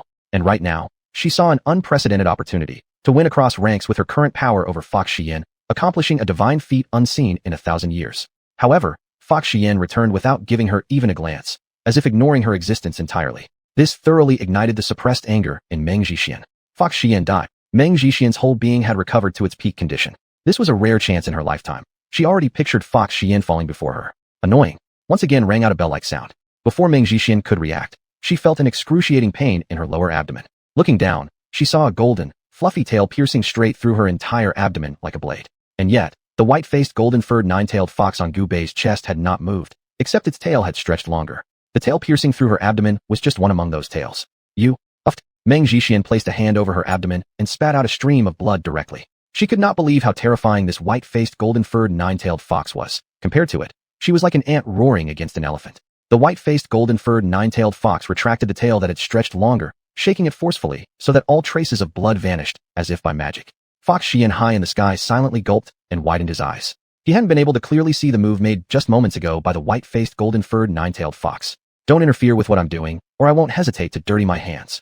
Once again, a bell-like voice rang out, letting Meng Zixin know that she was being warned off. But it appeared something unexpected had occurred within Xianxia. Meng Zixin clenched her teeth. Having lived a millennium already, her desire for life made her more cautious, so without looking back, she walked away. Seeing this, the warriors of the Chaos race followed her lead one after another. If they stayed longer, they might lose their lives. Once everyone who would have caused trouble had left, the white-faced golden-furred nine-tailed fox finally moved. It merely shifted its position, but even this startled Fox Xian. I don't wish to kill you today, but I need to take this person. Go tell Yanxi that if she wants him back, she can come and find me herself. The white-faced golden-furred nine-tailed fox issued orders as if there was no room for negotiation in its tone. Fox Xian wanted to say something else, but before the words escaped his lips, he heard a cold command making his back prickle. You have no right to bargain. If you say another word, I'll kill all of you. The white-faced golden-furred nine-tailed fox smirked eerily. No one could guess what was on its mind that had driven it so mad. A wave of chill spread through the surrounding nine-tailed fox warriors, fear of death. Even though they had gone through many fierce battles, facing this peculiar threat from their own kind still struck terror deep into their bones. Fox Xian knew he was no match for the other side and nodded quietly. He took down the panga banner from his back and handed it over to Gu Bei. This belonged to Gu Bei, and since the latter was about to be taken away, returning this artifact to its rightful owner was only appropriate. Lying still, Gu Bei moved his hand slowly to receive the banner, but unexpectedly, the white-faced golden-furred nine-tailed fox blocked him with a claw. How did this panga banner end up in this boy's possession? Looking at this familiar item, the white-faced golden-furred nine-tailed fox murmured softly, astonishment filling its face. Chapter 112, Yuziokian. Gu Bei's heart was filled with shock as he now heard the confirmation from the other party. At this moment, he was absolutely certain that the piece of fabric-like object from back then was indeed the panga banner. Throughout his journey, this panga banner had saved him from peril on multiple occasions. Even though he had previously guessed as much, he could never quite believe it. Now, after hearing the words of Xiao Bai, the golden-furred nine-tailed fox, all his speculations were confirmed. This revelation caused Gu Bei to sigh with emotion. Such a heavenly and earth-shaking artifact had ended up in his hands. But why had this mighty panga banner been reduced to this state? Gu Bei was puzzled. Haha, truly fascinating. Xiao Bai, the golden-furred nine-tailed fox, let out an odd laugh, then took a close look at Gu Bei before transforming into a streak of golden light and disappearing. Seeing Xiao Bai depart, Huazian immediately collapsed to the ground, gasping heavily, sweat pouring down his back like a torrential rain. Ignoring the pain in his leg, Gu Bei got up and walked over to Huazian, helping him to stand. Who old you? Rest assured, I'm fine. Huazian, now in human form, gasped for breath as he laughed, although his pale complexion betrayed his tension. Brother. The surrounding nine-tailed fox warriors, along with Lingya and Jimei, gathered around them. I'm okay, Gubei smiled and responded, signaling everyone not to worry. Instead, Huaxian's condition made everyone present somewhat nervous. Who exactly was that Xiaobai, the golden-furred nine-tailed fox, with such terrifying power? I can't stay here. I must confirm something. As Huaxian regained his composure while being surrounded, he suddenly spoke, as if remembering something. Who old? She has already left, Gubei said, confused, though his mind was brimming with questions. Still, judging by Huaxian's expression, it was unlikely he would reveal much. Gubei, take everyone and leave first. I'll go and confirm again. That person is very cunning. We must quickly rendezvous with the young miss. Huaxian solemnly entrusted him, then transformed back into his original form, vanishing into the air. Seeing Huaxian depart, Gubei did not linger further. He instructed Jimei to quickly gather the remaining forces since they needed to set off soon to meet Yunxi. At this point, perhaps only Yunxi had the ability to deal with that Xiaobai, the golden-furred nine-tailed fox. Huaxian left swiftly and returned just as fast. In less than an hour, his complexion had improved significantly. Who old, how is it? Gubei asked with a smile. Judging by Hua Lao's current state, it was highly likely that Xiaobai, the golden-furred nine-tailed fox, had truly left. Luckily, we were fortunate this time. Who knows what madness overcame her? Hua Lao chuckled as he said this, but Gubei could sense the caution hidden in his eyes. Clearly, Hua Lao's voice trembled slightly when mentioning her, perhaps even without him realizing it. Who old? There's something I don't know whether I should ask or not. Gubei leaned closer to Huaxian's shoulder and whispered quietly. After all, what he wanted to ask was rather private. If Huaxian did not wish to tell him, he would not inquire further. Huaxian smiled faintly, clearly knowing what Gubei intended to do. He waved his hand, indicating Gubei didn't need to be so reserved. These are all old tales. You may as well treat them as stories, Huaxian explained. Upon hearing Huaxian was about to tell a story, Lingya and Jimei, who were not far away, became interested and moved closer. Why are you sticking your nose into this, giant? Jimei rolled his eyes, not expecting Lingya, who always acted free-spirited, to be so nosy. Curiosity. Lingya spared no words, only replying with 2 characters before closing his mouth, waiting quietly for Hua Lao to begin. All of them looked at Huaxian expectantly. Huaxian, smiling, stroked his salt-white beard. Actually, I didn't want to talk about this either. But considering the young miss will eventually have to tell you, it's better that I handle it instead of letting her bear this pain alone, Huaxian explained to Gubei, who nodded in understanding. That white-faced golden-furred nine-tailed fox is named Xuanhuan. Hua Lao began, and with just one sentence, everything was clear. Gubei was directly stunned. This white-faced golden-furred nine-tailed fox was actually the legendary Xuanhuan. Looking at Gubei's reaction, Lingya and Jimei also fixed their gaze on him. Even Gurilu jumped onto Gubei's shoulder, blinking big eyes curiously. Gubei cleared his throat and began. According to legend, during the heyday of the Tang dynasty, a nine-tailed fox transformed into a beautiful maiden and boarded a ship carrying envoys returning from China to Japan. After arriving in Japan, the nine-tailed fox turned into an abandoned infant and was raised by a local samurai. Due to her extraordinary intelligence and striking beauty, she soon entered the palace. The nine-tailed fox claimed the name Xuanhuan, attempting to get close to the emperor of that time. She was later discovered by the famous Yin-Yang wizard, who used the magic power of a divine mirror to kill her on the desolate fields of Nasu. The Kasanshi is the transformation of her corpse. After hearing Gubei's account, everyone was stunned, never imagining that Xuanhuan had such an origin. However, why the dead Xuanhuan would appear here puzzled Gubei. Gubei looked at Huaxian, awaiting his explanation. The Xuanhuan you mentioned isn't this Xuanhuan, but there's still a connection between them. Huaxian also hadn't expected that the Xuanhuan in the human world would have had such an extraordinary experience. Yet when he heard the ending, he sighed with sorrow as well. May I kindly ask for your elucidation, Elder Hua? Gubei and others immediately became interested and simultaneously began guessing in their hearts. To be precise, the Xuanhuan you've seen is the first Xuanhuan, while the one you're referring to, Gubei, merely borrowed her name. The reason she borrowed her name is because she was her biological offspring. What? Everyone exclaimed in unison, utterly astonished. Huaxian's words were like thunder from a clear sky, creating a shockwave in everyone's minds. Huaxian had foreseen this reaction, smiled faintly, and continued. People all know that the Lord of Qingxiu has 2 beloved princesses, one named Daji and the other named Yunxi. But they don't know about another cherished princess. This princess wasn't disclosed to the public due to bloodline issues. Huaxian's words struck again like a thunderbolt, shocking everyone anew. Could this Xuanhuan be that hidden princess? Lingya said softly, filled with sympathy for her in his voice. Yes, despite her impure bloodline, her talent was so formidable that it rivaled Miss Daji's. Huaxian's voice brimmed with reminiscence. He himself had witnessed her growth trajectory, which had become the motivation for his persistence over these many years. This confidence stemmed from Xuanhuan. What happened afterward? Everyone asked eagerly, full of anticipation. Chapter 113, Secret Tales of Qingqiu. Alas, later. Fox Xiang sighed deeply, his voice filled with endless sympathy and sorrow. Old Fox, don't leave us hanging. Shimei called out anxiously. How did this old man enjoy teasing people so much? Even Gulu barked a few times in agreement. Fox Xiang laughed awkwardly and continued. Among the 3 princesses, His Majesty loved the 4th princess the most, who is now the eldest Lady Yunxi. The Princess Daji came second. As for Xuanhuan, she was unnamed and unrecognized, fostered by an ordinary fox family at the foot of the Qingqiu mountain. Truly, fate can be cruel. When the young lady had an accident as a child, it was that ordinary fox family who saved her, leading her to meet Xuanhuan, who had been adopted there. Being the same age, they formed a deep friendship. Later, when His Majesty learned of this matter, he summoned Xuanhuan into the Qingqiu palace. At that time, Xuanhuan fully displayed her talents, even surpassing the eldest lady. Unfortunately, thousands of years ago, the mysterious disappearance of the clan that once dominated the Panga continent caused hundreds of years of turmoil on this land, involving Qingqiu as well, earning them great fame. Who would have thought that the descendants of that clan reappeared 1,000 years later, directly heading towards Qingqiu, claiming to want the fourth princess to complete a mission? Facing the strength of that clan, for the future of Qingqiu, His Majesty had no choice but to compromise. Thankfully, under His Majesty's covert actions, Princess Daji replaced the fourth princess, and the descendants of that clan never pursued the matter further. But how could the elder sister tolerate this? She secretly slipped away from the Panga continent. When she returned, she only had half a breath left. To save the elder sister, His Majesty revealed her true identity to the concerned Xuanhuan. In response to Xuanhuan's tearful questioning, His Majesty fell silent for a moment before imprisoning her in the Qingqiu dead prison, intending to use the Qingqiu secret method to transfer her source of life to the elder sister. Fortunately, the elder sister eventually woke up, though many of her memories were sealed, and this state persisted for nearly 4,000 years. As for Xuanhuan, whose source of life was taken and whose days were numbered, she was expelled from Qingqiu. No one expected her to return alive, completing what the nine-tailed fox clan had failed to accomplish for nearly a millennium, evolving into a nine-tailed celestial fox. Nine-tailed celestial fox? Gubei looked confused and turned to Fox Xiang for enlightenment. Let me tell the story, Ling Yi interjected seriously after listening intently. He cleared his throat a few times and began. I read about it in an ancient text as a child. It was recorded that the nine tails of Qingqiu are descendants of the first generation of creatures born when this world was created, the nine-tailed celestial fox. However, due to bloodline degradation, there hasn't been another nine-tailed celestial fox. All of them possess formidable strength, and it's said their weakest cultivators naturally reach the extraordinary fourth stage.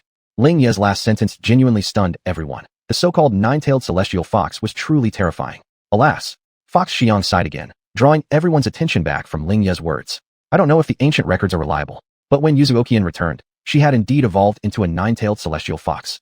The elder sister already had many of her memories sealed, hence she didn't recognize the returned Xuanhuan. Because of her hatred for having her life essence stolen, Xuanhuan's mind was twisted, redirecting all her anger toward the king onto the elder sister. This major incident immediately alarmed the whole Qingqiu. Even the king, who was in seclusion at the time, had to come out to investigate. Thankfully, the king arrived just in time and saved the critically injured elder sister from Xuanhuan's hands. Back then, the king possessed boundless cultivation, easily handling Xuanhuan. Unexpectedly, just as the king was about to subdue Xuanhuan, the elder sister seemed to remember something and stopped the king. It was also at that moment that Xuanhuan seized the opportunity, driven by her rage, determined to die alongside the elder sister. At that point, the elder sister couldn't believe what she saw. She merely recalled that this was her best friend. When everyone thought it was too late, the lingering spirit of Princess Daji sacrificed herself, blocking Xuanhuan, giving the king one last chance. In the end, the king recounted the entire event in front of the elder sister. Looking at her sister Xuanhuan, who had given up her life source to save her, she simply couldn't bear to hate her. Later, upon the elder sister's plea, the king pardoned Xuanhuan, banishing her from Qingqiu and forbidding her from returning ever again. After finishing his story, Old Hu took a sip of water from the bamboo tube in one go. Many of the things he had just narrated could be considered taboos in Qingqiu. The passage of 1,000 years had washed away many things, and now bringing them up again couldn't help but evoke sighs. But if she has returned now, why were you chasing her last time? Gubei was somewhat confused. Was there another reason behind all this? Haha, she has come back with the same old intentions. But she can endure quite well. For 1,000 years, she has been constantly refining herself, and her strength has advanced to a terrifying degree. After the events of that year, Miss has been in close seclusion and has never come out since. However, around 1,500 years ago, Miss once briefly emerged from seclusion. She rushed out and returned quickly. No one asked specifically what she went to do. Hu Xian said calmly, and it was only because he had always been close to Miss that he knew these things. 1,500 years ago, Gubei murmured, wasn't that exactly the time of the Tang dynasty? What did Yunxi do then? And why would Xuanhuan send her child to the human realm? Old Hu, when did Xuanhuan return? After pondering for a while, Gubei asked. He always had an uneasy premonition. I'm not sure about this. I merely act according to Mrs. orders. Hu Xian's eyes dodged as if he wanted to hide some secret. Seeing this, Gubei didn't ask any more questions. Some things might become clear after meeting Yunxi. Why did Yunxi, who had bitterly pleaded with the king to let Xuanhuan go back then, later kill her so ruthlessly? Could there be other secrets behind this? And what did Yunxi do on her brief outing 1,500 years ago? Xuanhuan, whose talent stood out 1,000 years ago, managed to achieve the status of a nine-tailed celestial fox. But why was she still suppressed by Yunxi over the past 1,000 years?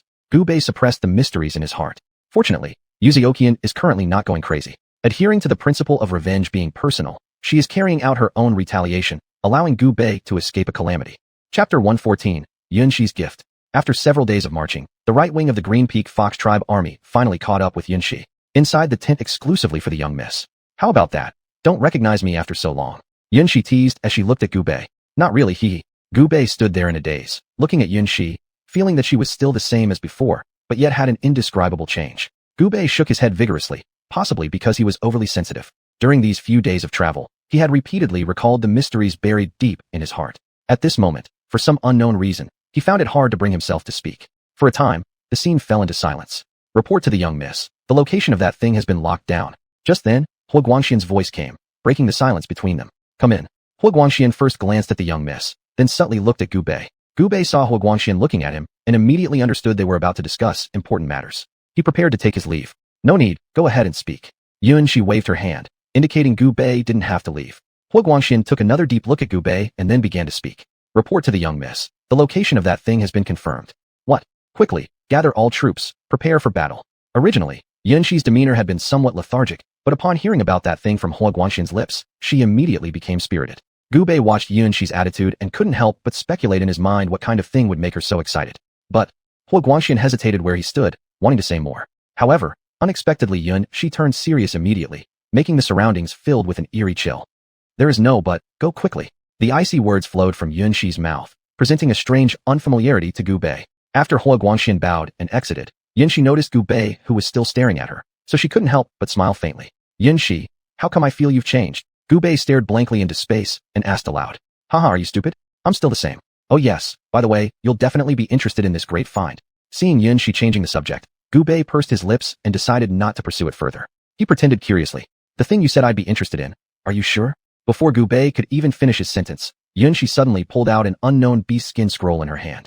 You'll see once you open it. Gu Bei accepted the unknown beast skin scroll handed over by Yunxi. The scroll was complex with intricate lines. Gu Bei, staring at this strange map, looked perplexedly at Yunxi. Seeing Yunxi appear as though reminiscing, she gently touched her forehead, then softly ran her delicate fingers like jade across the open scroll. Unexpectedly, the previously complex map changed directly, erasing all that had once been drawn on it. This. Gu Bei was stunned by the bronze tripod with 4 legs and 2 ears appearing above the scroll. His excitement made him speechless. That bronze tripod was inscribed with crimson-colored dragon characters. Upon closer inspection, mysterious creatures of ancient chaos were engraved vividly. Could it possibly be one of the legendary 9 tripods, the Yongzhou tripod? Hardly suppressing his excitement, Gu Bei examined it carefully again and again, confirming with trembling in his voice. Seeing the joy on Gu Bei's face, Yunxi smiled faintly. One night, while Gu Bei was sleeping, murmuring in his dream about searching for the 9 tripods. Yunxi had memorized this matter, only to discover during the previous battle with Tao Tai, she had unexpectedly acquired this unknown beast skin scroll. Initially, she hadn't paid much attention to it until one day, while reading leisurely, she meticulously examined the beast skin scroll. Unexpectedly, she indeed uncovered its secret. This wasn't anything but the treasure map leading to the 9 tripods. Long ago, that tribe built an immortal legacy on this land, causing myriad beings to bow in submission. At that time, their grand elder gathered the strength of various forces across the Panga continent to forge these 9 tripods, which recorded the glorious achievements of that clan. Regrettably, after that clan vanished mysteriously, the 9 tripods also disappeared. It was rumored that later, when xuanhuan separated heaven from earth and sealed human world, Yu the Great attempted to imitate that clan's grand elder, gathering materials from all over the world to cast 9 tripods. However, these creations were ultimately inferior compared to those of the earlier clan. With an absorbed expression, Gu Bei gazed at the lifelike image of the Yongzhou tripod, as if standing right in front of it. Truly ingenious workmanship. Gu Bei couldn't resist exclaiming in admiration at the elegance of the Yongzhou tripod. At this point, Gu Bei did not notice that as he fixed his gaze on the Yongzhou tripod, the speed of the dark energy inside his body quickened as well. Bang, bang, bang. What's going on? Suddenly, Gu Bei felt his breathing become rapid, and his heartbeat growing increasingly fierce. He tried to control his body, but discovered it wouldn't respond. Everything around him started to blur, as if the space and time had switched. The restless dark energy within his body began to move towards the beast skin scroll in his hand. Gu Bei's face turned pale. This abnormal situation left him at a loss for what to do. Fortunately, Yunxi noticed Gu Bei's abnormality in time. However, when she approached him, an unknown force repelled her. What is this? Yunxi didn't believe in such oddities. With her current strength, there was nothing that could easily overpower her like this. When she tried again, a powerful bronze-green light erupted from the Yongzhou tripod, directly knocking her unconscious. At this moment, Gu Bei was completely unaware of what was happening outside. If someone had been observing beside him, they would have seen that Gu Bei stood motionless as if asleep. Hurry, stop. Gu Bei felt as though all the dark energy in his body was being drained away. In great distress, he urgently shouted in his heart. As if able to understand his words, the Yongzhou tripod which was extracting his dark energy voluntarily ceased its action. Gubei sighed with relief. At this moment, he was panting heavily, large beads of sweat covering his forehead. Lifting his eyes, he saw nothing but endless darkness, as if he had entered a void. At this time, Gubei felt a call from within his heart. He looked toward the distant dark void. In the boundless darkness, faint light gradually appeared, akin to a candle placed in an enormous black space. Confused, Gubei still let the inner call lead him step by step toward the faint light. In the midst of this infinite black space, the center of the weak glow revealed a colossal four-footed, two-eared bronze tripod covered in green rust. This. Looking up at the towering Yongzhou tripod before him, Gubei was entranced. He extended his trembling hand to touch the leg of the Yongzhou tripod. What met his touch was a cold sensation, along with the vicissitudes of time imprinted upon it. The Yongzhou tripod was massive, making Gubei, who stood at 185 centimeters tall, seem as small as an ant in comparison. On the thick legs, roughly requiring 3 or 4 people to encircle them, ancient inscriptions were carved, looking like mystical symbols. Chapter 115. The Discovery on the Yongzhou Tripod. Gubei walked around the 4 thick tripod legs, and indeed made quite a few discoveries. On the first leg were inscribed various ancient ferocious beasts. Gubei looked carefully, but he barely recognized any of them. However, in the lower corner of that leg, an oddly shaped fierce beast caught Gubei's attention. The creature resembled a leopard but had a long tail and a human head with cow ears, with only one eye on its entire head. Looking at this familiar fierce beast, Gubei couldn't help but exclaim in shock. Zhu Jian. This strange creature was exactly the fierce Zhu Jian beast recorded in Shanhai Jing, Northern Mountain Classic. That Zhu Jian let out a roar to the sky, looking powerful as if it were alive. Gubei gently stroked the fierce Zhu Jian beast with his hand, and suddenly there was a loud roar in his mind. That was Zhu Jian roaring. Gubei was momentarily distracted. He shook his head, and the sound in his mind finally dissipated. Gubei moved towards the second tripod leg. On that copper-rusted leg, the engraved patterns were completely different from the previous one. Strangely shaped humans were delicately carved on it. Some were towering, like small mountains. Others had large holes on their chests, some arms longer than their entire bodies, and even ones with 3 heads, akin to having 3 heads and 6 arms. Gubei found figures similar to Banu, realizing they must be unusual people from the Yufei kingdom. After finishing viewing this leg, Gubei immediately went to the next one. The patterns on this tripod leg aroused his interest, and he felt a bit excited inside. Gubei froze. The patterns on the third tripod leg subverted his understanding. It seemed ordinary at first glance. It was full of rivers and mountains, rare treasures, exotic flowers and fruits, countless. Gubei walked around this tripod leg, without any other discoveries. When he was about to leave to go to the next tripod leg, something in the shape of the letter Y at the top of the tripod leg caught his attention. Initially, Gubei guessed that it might be some kind of fierce beast, but there was always a familiar feeling reminding him that he had seen it somewhere before. With doubts, Gubei used both hands forcefully, grabbing the protruding part of the tripod leg, climbing up. I didn't expect it, it actually really is. Gubei was lost in thought for a moment. This thing wasn't any fierce beast at all, but dozens of UFOs. These flying saucers were triangular, and due to possibly being too far away, they could have been mistaken down below. Gubei's expression became serious. He moved his body, sliding to the other side of the tripod leg, and indeed found quite a lot. On the back of the tripod leg, there were magnified versions of UFO patterns, occupying the space equivalent to 2 of Gubei's palms. The UFO was oval-shaped, covered with strange holes, and emitted light around it.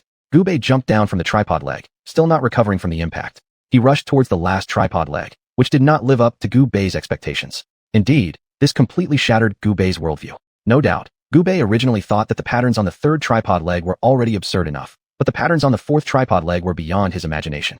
The primitive humans who drank blood and ate raw meat were actually riding in groups on dinosaurs' backs that were tens of times larger than themselves, holding weapons made from the bones of fierce beasts thicker than their thighs, battling huge monsters whose sizes resembled hills. Fierce. Gubei pursed his dry lips and could not think of any other words to describe it for a while. This time, Gubei also got smart. He started directly, wanting to climb up the giant tripod to see what was on top. No sooner said than done. Gubei sprang into action, relying on his agile figure. In just a few moves, he climbed all the way to the top. My. Gubei originally thought that the patterns down below were already shocking enough, but reality slapped him in the face. The massive belly of the tripod was like a vast historical scroll spread out, narrating the history of the past. He saw again the scene where he fainted in the Wheel Lake last time. Innumerable races were warring. There were ancient humans powerful enough to rival deities, powerful witch tribes with beast-like human heads, peerless beautiful elves, mighty prehistoric monsters ruling the heavens and earth, true ancient gods, and the devils scattered across the vast wastelands. In this fantastical world, flying saucers appeared in the heavens, mecha warships flew over the sea coasts, primitive humans sat atop dinosaurs and conquered all directions. This. Gubei was speechless at this moment. He originally thought that the place in his dreams was a place only he could enter. Unexpectedly, on this Yongzhou tripod, he saw the place in his dreams. It was real, it wasn't a dream. Based on this inference, the place he had been to must be a certain mysterious area of the ancient Panga continent, and the most prominent landmark of that area was a towering peak reaching the sky.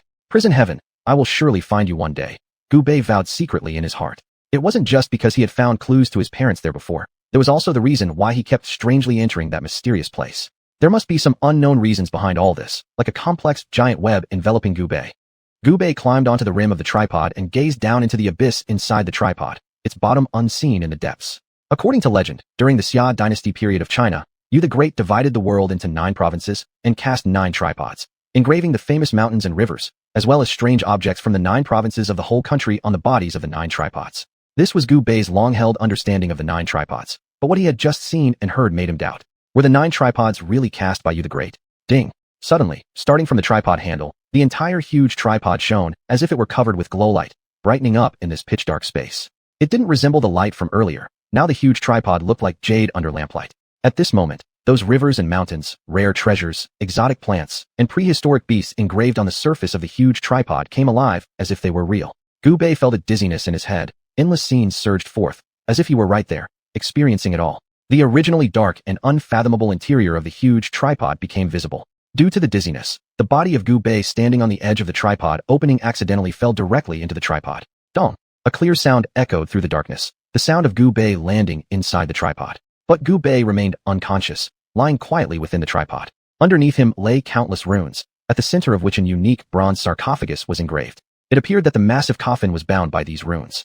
If Gu Bei could wake up at this moment, he would certainly find that this bronze sarcophagus bore resemblance to the one he discovered atop the prison heaven peak. However, Gu Bei would never see it. The originally luminescent tripod turned into a green beam of light and entered Gu Bei's body. Chapter 116, The Spirit of Yongzhou Tripod. It hurts so much. As soon as he woke up, Gu Bei immediately grabbed his head with both hands and rolled on the ground. Even he hadn't noticed that his body had already broken free from the restraints, regaining its freedom. Boy, what exactly did you do?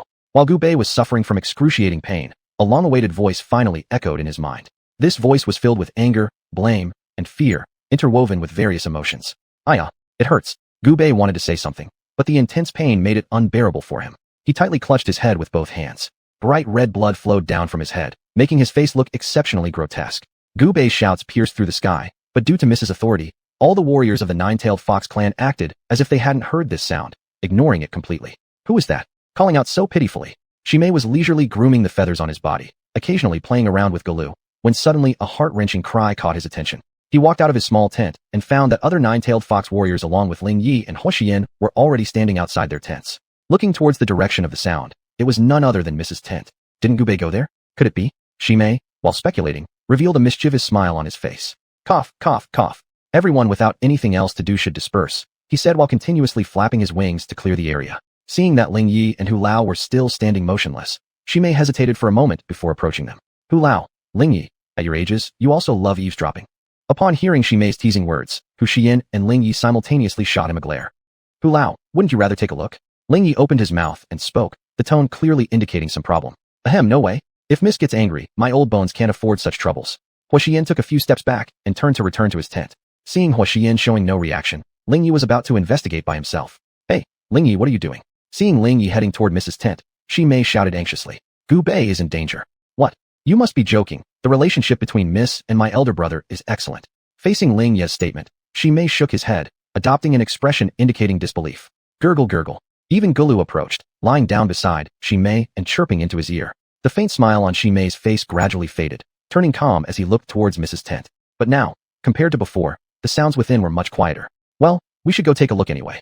With the determination that would rather get beaten by Gu Bei, Shimei resolutely moved together with Ling Yi and Gulu towards Mrs. Tent. Without the summons of Miss, nobody is allowed to enter. The Nine-Tailed Fox warrior responsible for guarding this area spoke solemnly. These Nine-Tailed Fox warriors were once part of Mrs.'s inner circle, incomparable to the ordinary warriors brought from Xianxia. I say, why don't we ask Hu Lao instead? Seeing the strict guards, Shimei shook his head again. It seemed impossible to enter. Just as Shimei and Ling Yi were preparing to retreat, the volume inside the tent, which had just quieted down, suddenly skyrocketed. Not Gu Bei's voice, but one that was unfamiliar. The Nine-Tailed Fox warriors responsible for guarding this place realized something was wrong and quickly gathered. Why would someone else's voice come from Mrs. Tent? Miss, stand down. From inside the tent came Mrs. Commanding voice, calming the originally panicked Nine-Tailed Fox guards. They were familiar with her voice. Brother, Gu Bei, gurgle gurgle. Shimei and Ling Yi let out alarmed cries as well, appearing quite tense. I'm fine. All of you may leave. That was Gu Bei's weak voice. At the moment, Gu Bei was completely naked, yet over his muscular physique were bronze-colored luminescent symbols spread across like a map. Anyone with trypophobia who saw this would certainly fall ill. Across from him, Yuanxi watched intently. In her current form, she had reverted to her nine-tailed fox original state. Her fur was soaked, dripping with large beads of sweat. When Shimei and Lingyi outside the tent heard Gu Bei's voice, assured that Gu Bei was unharmed, they left the area.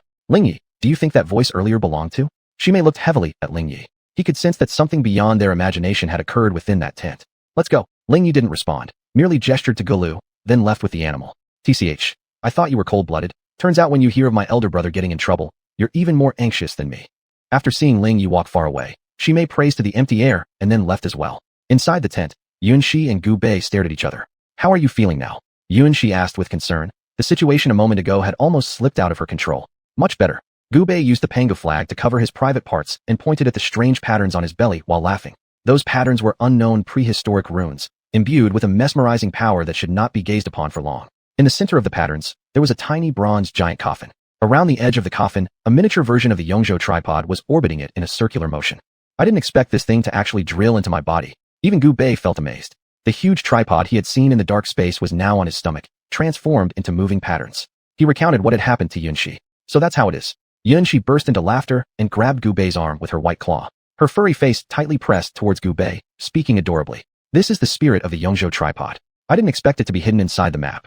Those guys were truly cunning beyond imagination. Although Gu Bei understood partially, thankfully Yuanxi explained afterward, so he comprehended. In ancient times, when some great powers hid their treasures, they generally separated the artifact's physical form from its inner spirit. This way, even if someone later discovered the artifact's body, they wouldn't be able to utilize its full potential. And those who could reunite the spirit with the artifact itself always possessed divine opportunities of destiny. Yuanxi hadn't anticipated that Gu Bei would inexplicably obtain the spirit of the Yongzhou tripod. All they needed to do next was find the artifact's original form. Gu Bei also showed evident delight, surprised at having found the spirit of the Yongzhou tripod so smoothly. Yuanxi, thank you. Gu Bei solemnly expressed his gratitude to Yuanxi. Without her, he didn't know when he would have been able to find the 9 tripods. That's enough. Stop thanking me and hurry up to change your clothes and get out. Yuanxi chuckled and pointed at Gu Bei's completely bare torso. Chapter 117, Yuanxi's change. After changing his clothes, Gu Bei still wanted to ask about the meaning of the runes on his stomach, but he was driven out by Yuanxi. After confirming that Gu Bei had walked far away, Yuanxi looked at the retreating figure of Gu Bei with a serious expression and murmured softly, hopefully this time, I can change your fate. The pair of bright blue eyes were filled with endless sorrow and determination.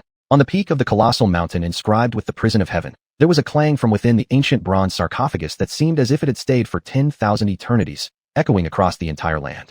That sound, like a ripple, spread outward centered on the giant peak. Amidst that sound was mixed a heart-wrenching roar of anger and unwillingness. Yuanxi, you are cruel. The man who looked identical to Gu Bei inside the bronze coffin stared at the coffin lit above him, with a fierce appearance. He could never have imagined that his connection with Gu Bei would be severed, and even more astonishingly, the one who had done this was precisely that woman. Shimei paced restlessly in the tent, constantly grumbling about Hua Xiyan. She almost cursed that old man to have no anus when giving birth to children. Even Lingyi, who usually liked quiet, couldn't stand her constant babbling and stood up, preparing to leave. Hey, Lingyi, why are you leaving? Lingyi's movement caught Shimei's attention back. Seeing that he didn't try to find a way and instead thought of leaving, Shimei felt indignant. Do you want me to stay and listen to your chanting? If you keep going for a few more days, maybe I and Gulu will be ordained. Right, Gulu? Gulu. Seeing Lingyi stroking his head, Gulu assumed an air of comfort and responded accordingly. Lingyi's sudden remark made Shimei stop momentarily, then burst out laughing loudly. She never expected Lingyi to be so humorous. It truly surprised her. What are you laughing at? Gulu. Seeing that Shimei was still in the mood to laugh, Lingyi glared at her. Even Gulu bared his teeth at Shimei. Not fair. Are you 2 against 1? Shimei continued laughing, clutching her stomach until she saw Lingyi and Gulu approach, and she quickly suppressed her laughter. What are you guys doing, so cheerful? At this moment, a familiar voice came from outside, and Gu Bei walked in immediately after. His clothes were different from when he left, so Shimei and Lingyi glanced at each other, and they aggressively closed in on him. What the heck are you guys doing? Facing the assault from Shimei and Lingyi, Gu Bei kept dodging up and down. However, seeing that they were merely teasing and joking, he also played along enthusiastically. Brother, you scared the hell out of me. Tired of playing, they all sat down cross-legged. Shimei panted while combing her feathers. Just moments ago, she had been secretly attacked by Lingyi several times, so now one of her eyes was bigger than the other, looking quite comical. That's right, Gu Bei, we heard those screams earlier. Lingyi also chimed in, observing Gu Bei with a strange look. Gu Bei understood why these two had reacted that way as soon as he entered. A sense of inexplicable emotion stirred in his heart. With a slight smile, he said, It's nothing. I just learned a few moves from Yuanxi. Seeing that Gu Bei didn't want to reveal the truth, Shi Mei and Ling Yi didn't pursue it further. Regarding what happened before, Gu Bei only remembered waking up with an excruciating headache. It was Yuanxi who tore open his clothing and performed some forbidden technique on his stomach, causing the pain to subside. Moo! The deep and resonant sound of the war horn echoed across the earth. This was the rhythm before the nine-tailed fox warriors prepared for battle. Hearing the sound of the horn, Gu Bei hesitated briefly before rushing out instantly. Seeing Gu Bei strangely rush out, Shi Mei and Ling Yi hurriedly followed behind. The moment Gu Bei rushed out, he headed straight toward where the army was gathering. Yuanxi was already waiting there quietly. Seeing Gu Bei come over, she nodded slightly as if nothing unusual had ever happened between them. Yuanxi, what is? Gu Bei asked quietly. Previously, Hu Guangxian had reported something mysterious to Yuanxi in her tent, though Gu Bei wasn't clear about the details. Gu Bei, are you afraid? Gu Bei lifted his chest, thinking of everything he had gone through over these 3 years. He had grown quite a bit, yet fear had never once crossed his mind. Seeing Gu Bei prove himself so resolutely, Yuanxi smiled gently and continued. Previously, I promised the warriors that when your right flank army joins forces, we'd return to Xianxia together. But, at this point, Yuanxi suddenly raised her voice, drawing the attention of the surrounding fox warrior tribes. Miss, please don't. Hu Guangxian hurriedly interrupted. The clan might have disappeared from this land, but there are still a few remnants living in seclusion here. Despite thousands of years having passed, their authority has not diminished. And the stories about that clan have become a taboo, a geoid for all beings on the Panga continent. Ho ho, what should my Xianxia fear? At this moment, Yuanxi fully erupted, her entire body radiating an aura of royal dominance. Yuanxi's emotions infected all the nine-tailed fox warriors below. They howled together in response to Mrs. Call. The secret treasure of the witch tribe, it is reserved for my Xianxia. Yuanxi transformed back into her original form, her 9 slender tails swaying continuously in the air, her gaze looking toward the distance. 100 miles away, the Taotai army was advancing slowly. On the other side, the armies of Chaos and Taowu were also marching toward here. The humiliation they endured earlier will be completely wiped out in this battle. Suddenly, all these advancing armies stopped, looking toward the distance. The familiar voice echoed in the air. Young kid, you're truly arrogant. Even your father's arrival wouldn't work. In the midst of the Taotai army, an aged Taotai with nearly white hair spoke. Other Taotais looked at him, all filled with admiration. The current generation is indeed full of courage. From the Taowu army came a hearty laugh. Judging by the sound, it wasn't young. On a small hilltop hundreds of miles away from here, a creature with a human body and dragon head was playing chess with another creature that had a human body and tiger head. It seems like this fire has finally started burning. If I wait any longer, my flowers will wither. The creature with the human body and dragon head laughed loudly, placing a piece. Ho ho, this doesn't seem like your usual state. The creature with the human body and tiger head paused, smiling and teasing him. This world is like a chessboard. All living beings and races are the pawns. Those races that escaped think they can avoid their fate, but ultimately they are just reserve pawns. What I do is merely following the will of heaven. The creature with the human body and dragon head said seriously, his eyes deeply gazing at the sky, trying to see through the endless star river. What about us? Are we pawns or the ones playing the game? The creature with the human body and tiger head sighed, his chess piece hovering in midair without falling. Chapter 118. I want to be the empress. Neither of them. We must be ourselves. Speaking of which, I actually admire Shinnom a bit. He dared to lead the way for the world, while we are somewhat cowardly. The creature with a human body and dragon head had eyes full of vicissitudes, and a regretful smile on the corner of its mouth, staring blankly at the chessboard. Not long after Yuanxi's voice was heard, several sounds came from all around simultaneously. You're talking big. You're nothing but a defeated soldier who dares to come back. Yuanxi let out a cold shout, and at the same time, sound blasts rang out in the surrounding space. Gu Bei stood beside Yuanxi, the sounds vibrating so strongly that his ears were deafened and his eyes blurred. With a wah, Gu Bei felt a sweetness in his throat. In front of many fox army generals, Gu Bei didn't want to ruin Yuanxi's reputation, so he directly swallowed down the spurt of blood in his throat. This scene was caught entirely by Yuanxi's eye, her face as cold as ice, as if she had entered an ice cave. Are you alright? Yuanxi asked with concern. Gu Bei waved his hand to indicate no problem, even though he suffered some unforeseen calamity. Yuanxi nodded, no longer saying anything more. She looked at the nine-tailed fox army below, ready to march forward, exuding spirit as she declared. In this battle, the only one capable of commanding all beasts across the world is our Xianhu. The nine-tailed fox warriors were all spirited, their fighting will like fire, and they all shouted together. Henceforth under heaven, it is ours, Xianhu. Henceforth under heaven, it is ours, Xianhu. The stirring sounds did not cease for a long time, erasing any previous resentment due to unfulfilled promises made by young Miss. Earlier, Hu Guangxian had requested their return to Xianhu on behalf of the soldiers. Hu Guangxian said at the time that the young Miss had agreed, and they would return to Xianhu when the forces of the right route arrived. But now, they had to compete for some hidden treasures.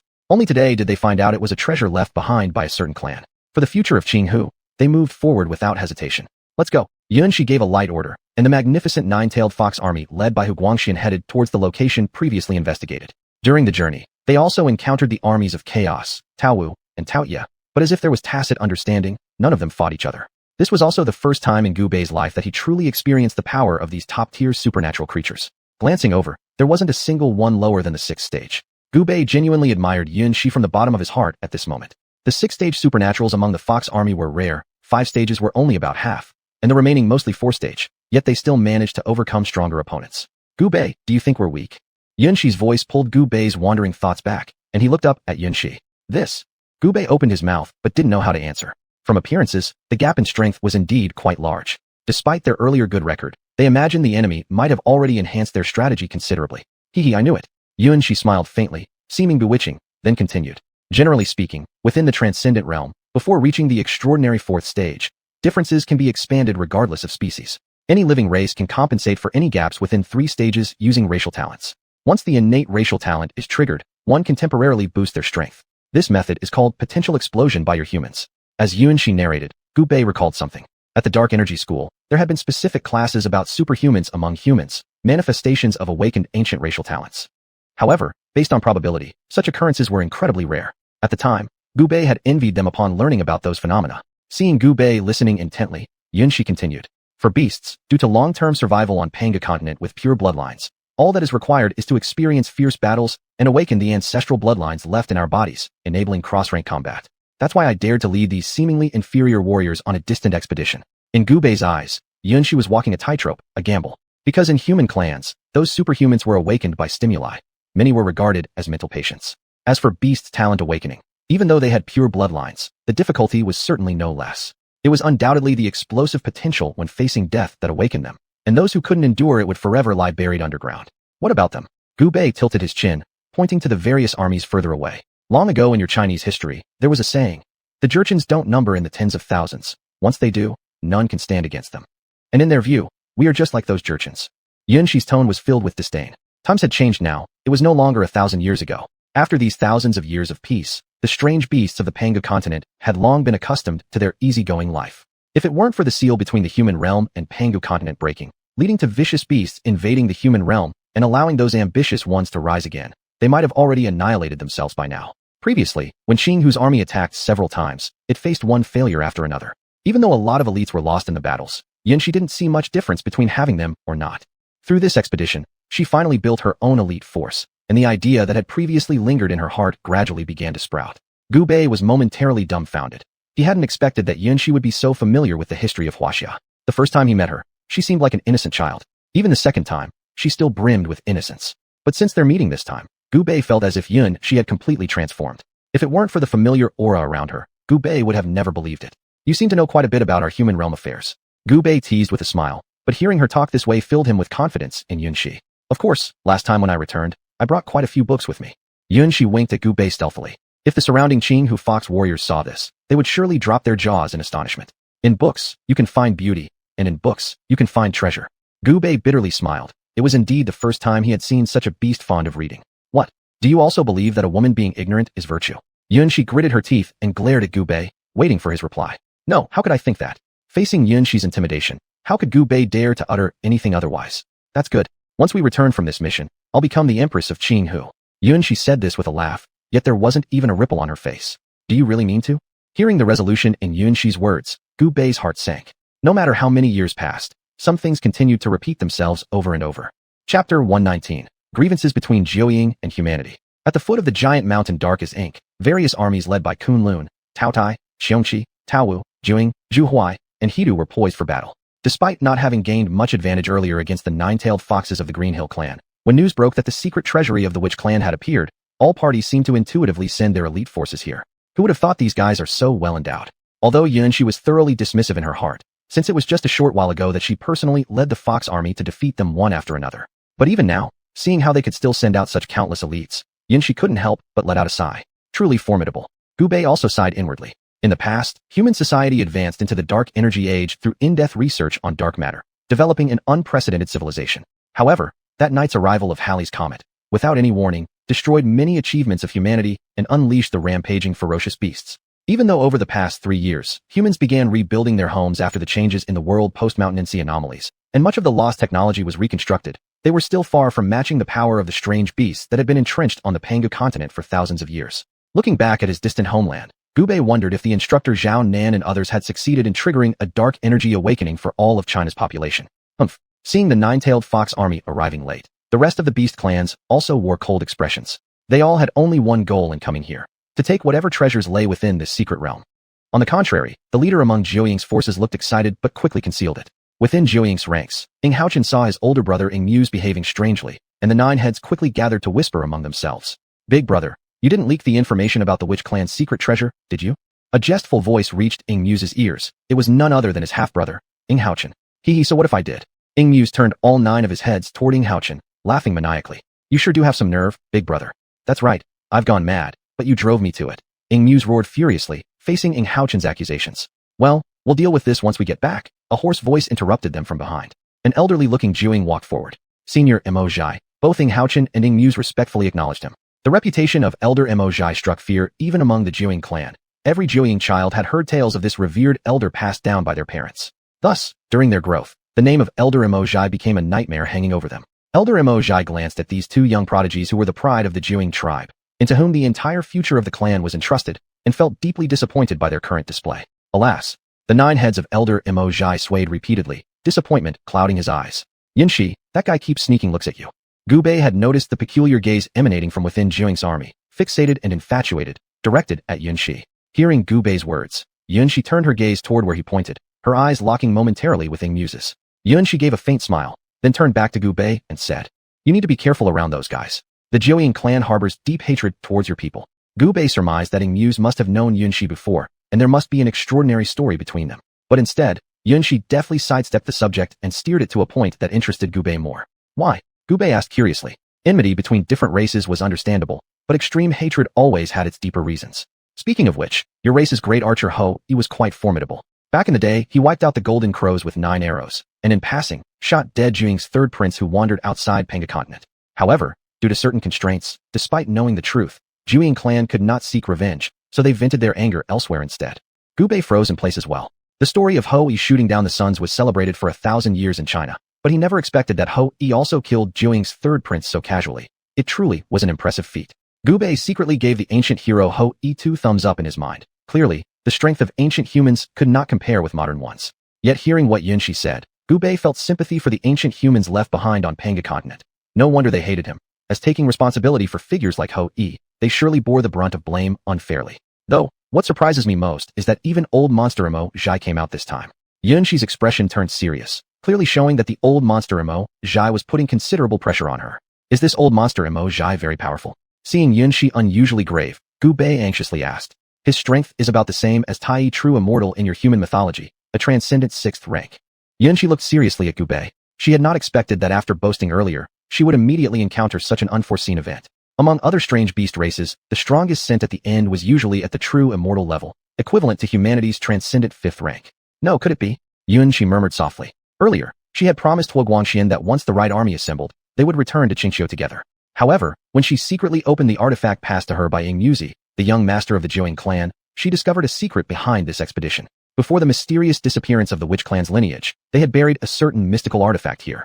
After the great battle, fragments of the map to the artifact's burial site were obtained by various strange beast groups. Over the 1,000 years, these strange beast groups had attempted joint exploration, but all attempts ended without success. Not until the seal of the mortal world broke did the strange beast groups possessing fragments of the map discover that the map was now reacting. After a millennium of development and growth, the strange beast groups were no longer as they once were. This time, they all planned to monopolize the witch clan's hidden treasures. Conflict thus ensued, though no one knew why the 9-tailed foxes of Qingqiu failed to inform Yun, she who led the expedition. Now, that Zhuang clan could send such a top-tier fighter indicated that the items inside the witch clan's secret stash were no ordinary things. Remember, since the mysterious reappearance of the witch clan's descendants during the reshuffling of gods, all the top experts within the Panga continent had been summoned away for nearly 1,000 years. Only a few guardian spirits remained in certain tribes. What could it possibly be? Yunshi's face flushed red, with excitement from deep within her heart. Although she had worried upon encountering the old monster Mo Zhai, her heart was now filled with endless desire after speculating on the mysterious object within the witch clan's secret realm. She must obtain it at all costs. Chapter 120. The dispute at the entrance of the witch tribe's secret realm. At the foot of the massive black mountain, the armies of various strange beasts were still cursing like scolding women. Unbeknownst to them, in the clouds above the great mountain, the humanoid creatures with dragon heads and tiger heads who appeared earlier were now quietly observing them from below. These strange beast races really spared no expense. The tiger-headed humanoid creature remarked. Despite the turmoil of a great battle that occurred thousands of years ago not being too distant, the ability to accumulate such resources now for the strange beast race was also quite difficult. Among the armies of the various races below, they were all elites, showing how seriously they took this matter. Having waited for thousands of years, that guy must have woken up by now. The tiger-headed humanoid creature sighed. Suddenly hearing the words of the dragon-headed humanoid creature made him grimace, as if he saw a devil. Just what kind of existence could make warriors like them so afraid? Hurry up and open it. I don't want to stay here for another second. The tiger-headed humanoid creature complained, as some unpleasant past experiences still deeply imprinted on his mind. He directly pulled out half of a black jade steel from his sleeve, handing it over to the dragon-headed creature. The dragon-headed creature calmly took his time pulling out another white jade steel from his sleeve. The black jade steel and the white jade steel were like two gates leading to darkness and light, and the dragon-headed creature placed them together seamlessly. Only then did the black and white jade steels shoot straight into the sky, transforming into streaks of light rushing directly to the base of the mountain. The bickering masses of various strange beasts suddenly became as silent as cicadas in winter, only because in their very midst appeared a huge black and white gate with an indented disc-like depression, seemingly requiring some sort of key to unlock. How come I feel like something is watching us? Gubei suddenly whispered lowly to Yuanxi beside him, moments before he had suddenly sensed two forces.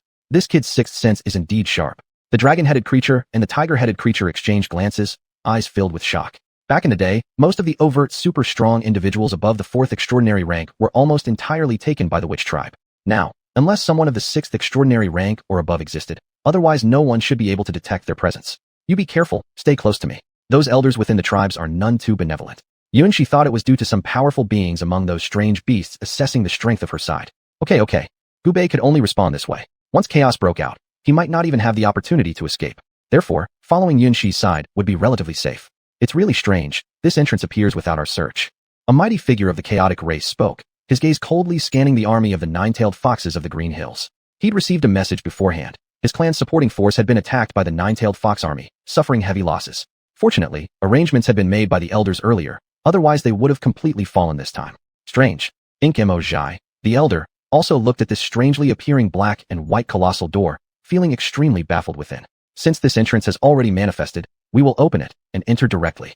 It was Flow Origin, the elder of the Hoodlum tribe, who spoke. His entire body was black as ink, and his piercing eyes gazed around. Behind him followed two little figures. One of them was rather quiet, but brimmed with lethal killing intent all over. The other one had an incredibly cute appearance, slightly adorable, bearing no semblance to the dignified look of abnormal hoodlums. Alright, however, the indentation upon this door looks somewhat similar to the map we fought for before. I suspect that the map is the key. Could you all please take out your fragments of the map? We shall enter together. An elder from the Taotai tribe spoke. His name was Shi, also one of the top experts in his tribe. Good enough. Elders from the other various tribes all nodded and brought out their map pieces that their respective clans had grasped. When these map pieces were pieced together, they actually matched exactly with the indented part of the gate, and expressions of excitement showed on the faces of the elders. One piece is missing. At the sound of Elder Shi from the Taotai tribe, all gazes turned towards the Green Hills nine-tailed fox army, led by Yuanxi. Could it be that you claim not to have brought it? Hao Chen's sharp voice echoed, full of mockery in his eyes. Hand over the fragment. Hand over the fragment. All the warriors present from the strange beast armies shouted together. In an instant, the soldiers in the nine-tailed fox army looked at each other, unsure of what to do. I have never seen this map fragment. Faced with the pressure from the elders of the other tribes, Yuanxi stood up and declared, if so, why do you know about the secret storehouse of the witch tribe?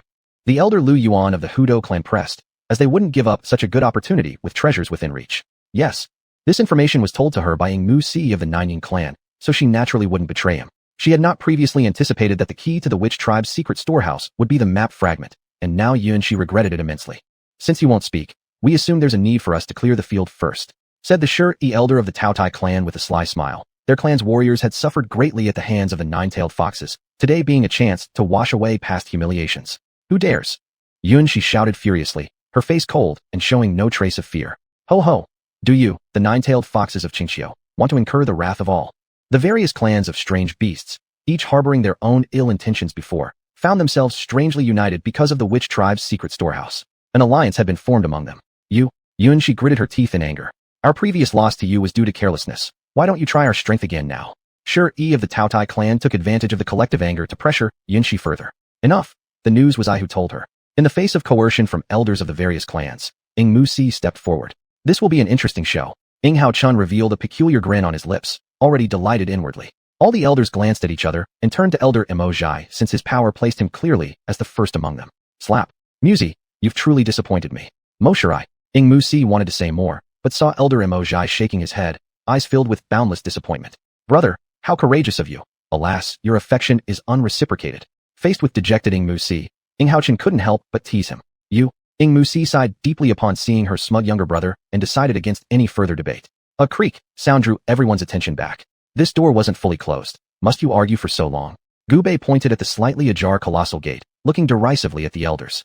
Chapter 121. The Encounter Within the Witch Tribe's Secret Realm. Ever since the massive door appeared, Gubei had been observing it. At first, he also thought that the indented area was where the key lay. However, when the elders took out the map fragments their respective tribes possessed and pieced them together, Gubei noticed something different. With the experience of previously assembling the ancient map stone slabs of the Panga continent, Gubei could firmly conclude that this map fragment wasn't the true key. Thus, taking advantage of everyone's focus on the Jiuying tribe, he approached the massive door. The soldiers from various races naturally noticed the situation but had no right to speak up. After all, how could they interrupt the discussions of the elders? Gubei pushed hard at first, but the massive door didn't budge an inch, as if glued in place. However, as his hand traced along the surface of the door, he finally confirmed his suspicions. Unable to contain his excitement, Gubei motioned for Ling Yi to help, and eventually, a crack appeared in the massive door. When the elders saw this, their faces flushed red, and they silently retreated into the ranks of their armies. Since this great door has opened, we will each rely on our own luck. Elder Mod of the Jiuying clan said politely. He roared toward the door, and the partially open seam fully revealed what lay inside. A thick fog enveloped the space. An otherworldly atmosphere spilled out from within the door, accompanied by eerie, horrifying sounds. Go! At Mod's command, the warriors of the Jiuying clan thunderously rushed into the massive door. Seeing the Jiuying clan go first, the other various beast clans followed closely behind. Well, it's our turn, Xianxia announced. She moved to the front, shielding Gubei behind her. Behind her stretched the formidable nine-tailed fox army, all entering through the massive door. After all the armies of the various supernatural beast races had entered, the door with its gaping maw clanged shut as if it had never opened at all. The show is about to begin. The tiger-headed creature sighed from the clouds before waving his hand and disappearing with the dragon-headed companion beside him. The witch tribe's secret realm was like an independent space, vast and boundless. Ancient trees towered, bizarre rocks stood scattered, and primeval plants flourished everywhere. Once inside, the armies of the various beasts dispersed in different directions, though some smaller groups opted to cooperate. Acting alone in such a place would surely reap no benefits for them. Gubei and Xianxia chose a direction not yet treaded by others and marched forward directly. The surroundings were eerily quiet except for the rustling sound produced by the feet of the nine-tailed fox warriors stepping on the lush grass. Shoo! Xianxia suddenly whispered. Hu Guangxian immediately nodded and issued commands to hide, so all the nine-tailed fox warriors concealed themselves immediately. Xianxia pulled Gubei into her embrace, covering him with her furry tail, hiding him from sight. A loud boom resounded as the earth shook violently, signaling that some colossal being was approaching their direction. Crack! Continuous sounds of large, ancient trees breaking echoed, and the steps of the incoming colossal entity grew clearer. Is it? Gubei stared intently at the giant figure emerging ahead, quietly uttering 2 words. Xianxia looked at Gubei confusedly. Millions of years ago, the dominant ruler of Earth, the Tyrannosaurus Rex. Gubei responded dry-mouthed, never imagining he would encounter real dinosaurs in such a place. This T-Rex appeared to be solitary, its body covered with wounds. Xianxia signaled Hu Guangxian to capture the creature. Hu Guangxian nodded and prepared to make his move. The earth trembled again, and this time, all of them froze. A monstrous creature that dwarfed the T-Rex by dozens of times appeared. Covered in tough, pitch-black scales, its eyes glowing like lanterns, it resembled a miniature Godzilla. A single claw swung out, and the fleeing T-Rex was devoured instantly with a crunchy noise. Hu Guangxian looked at Xianxia for instructions whether to attack or not. Looking at the terrifying beast, Xianxia shook her head. They still didn't fully understand the environment within the witch tribe's secret realm. Acting rashly might attract even more troublesome opponents. Gulu, come back. Just as the monster was about to leave, Gulu unexpectedly jumped out. It seemed earlier along the way, one fruit had slipped from his grasp and fallen down. Ling Yi shouted urgently, but it was too late. Bang! The sound of the fruit hitting the ground was faint, yet it caught the attention of the monster just as it was about to lift its foot. Its 2 lantern-sized eyes locked onto Gulu, who had just picked up the fruit from the ground. Gulu, facing this massive creature, showed no fear. Instead, he playfully stuck his tongue out at it. Roar! The monster felt provoked and let out a roar from its gaping mouth toward Gulu. Facing the giant creature that dwarfed him like an elephant compared to an ant, Gulu didn't back down either. He clenched his fists and started pounding on his chest with all his might, emitting a gulu-gulu sound. In the blink of an eye, Ling Yi had leaped beside Gulu, placing him on his shoulder. Oh no, this thing is getting furious. Xianxia spoke up, noticing that the creature's lantern-sized eyes had turned blood red, and its aura had become violent. Get ready to fight. Xianxia gave the signal to Hu Guangxian. For them, the Qingwa nine-tailed foxes had never feared such beasts. Gulu, come back. Ling Yi shouted. It seemed Gulu, after spending so much time with Shimei recently, had grown increasingly disobedient. At that very moment, Gulu leaped off his shoulders into the air, transforming into his true form. A golden-haired giant ape descended from the sky, and Gulu roared towards the nine-tailed fox warriors ready to attack, as if telling them he wanted to challenge this big beast himself. Xianxia smiled and gestured for Guangxian and others not to interfere. Though Guangxian followed her order, he still dispatched some warriors to scout the surrounding area in case new threats emerged. Without hesitation, Gulu reached out and tore a towering ancient tree out of the ground by its roots. With his other hand, he forcefully stripped away all the branches, leaving behind a thick trunk. Holding the massive trunk high, Gulu pointed it directly at the opposing monster. The monster did not back down either, knowing well that size alone determined nothing in a fight. Who would have thought I'd encounter a pure-blood xuanhuan? Xianxia mused, as if the Xuanhuan clan had secrets hidden in its past. Chapter 122, Gulu versus the prehistoric monster. Gulu, gripping a massive tree trunk in one hand and baring his teeth, let out a roar, fiercely expressing his discontent at the monster for roaring at him earlier. Without a word, the monster opened its mouth and spewed an overwhelming wave of flames. The flames narrowly missed Gulu's head and shot past, igniting the grass and trees around him. Ga. Although it missed Gulu, the monster appeared delighted by its own attack. Gulu was perplexed, staring curiously with wide eyes. At this moment, a pungent smell of burning entered his nostrils. He sniffed deeply, realizing that the source of the odor was from atop his own head. Furious, Gulu reached up to touch his scalp. It turned out that while the earlier flame had not touched his body, it had singed some of the hair on his head. When Gulu touched it, he found a patch of scorched and clumped hair. Guru. Enraged, Gulu cursed incessantly. On the contrary, the monster continued to chuckle loudly. Even those watching from a distance couldn't help but cover their mouths and laugh, Shimei laughing aloud among them. However, upon noticing Lingya glaring at her coldly, she quickly shut her mouth. No longer able to control himself, Gulu let out a fierce roar and rushed straight towards the monster. He swung the enormous tree trunk forcefully at the monster's head, but it showed no intention of dodging. Crack! The massive tree trunk shattered on impact against the monster's head. Without hesitation, Gulu dropped the broken trunk and raised his large fists to strike again, aiming for the monster's skull. The monster reacted swiftly, turning its head and immediately biting down on Gulu's fist with its massive jaws. Drip drip. The sharp teeth in the monster's mouth pierced through Gulu's fist, causing intense pain. Blood gushed forth, turning the monster's vast mouth crimson red, flowing like an endless spring as it dripped onto the ground. In agony, Gulu pulled his fist free, which now bore visible holes oozing blood. Roar! Overwhelmed with fury, Gulu charged forward, leveraging his enormous mass and momentum to slam his shoulder into the monster's torso with great force. But the monster stood firm, unmoved, as if Gulu's previous attacks were merely a tickle, leaving it unscathed. Realizing his initial attempts were ineffective, Gulu attacked again. This time, rushing to the front of the beast, he performed a somersault landing on the monster's back. His muscular arms bulged with veins as he tightly grabbed the creature. Gulu then exerted all his strength and yanked backward, lifting the monster completely off the ground. Taking this opportunity, Gulu hurled the monster into the air. With incredible strength, Gulu sprang upward, leaping several meters high before hurling his entire body toward the falling monster. Even before the monster could flip itself over, Gulu landed heavily on top of it. Bang bang bang. Seizing the advantage, Gulu unleashed a flurry of punches relentlessly hitting the monster's head. Despite the barrage of strikes, the monster's durability was impressive. Another stream of fire erupted from its mouth, shooting toward Gulu's face. Quickly maneuvering aside, Gulu avoided the flames. The monster instantly rose to its feet and retaliated, pinning Gulu beneath it and unleashing a brutal beatdown on him. Gulu, Lingya grew anxious, ready to intervene, and Gu Bei prepared to act at any moment. Wait, perhaps Gulu has his own plan. Trust him, he is a pure-blood Xuanhuan. This might be a chance to unlock his potential.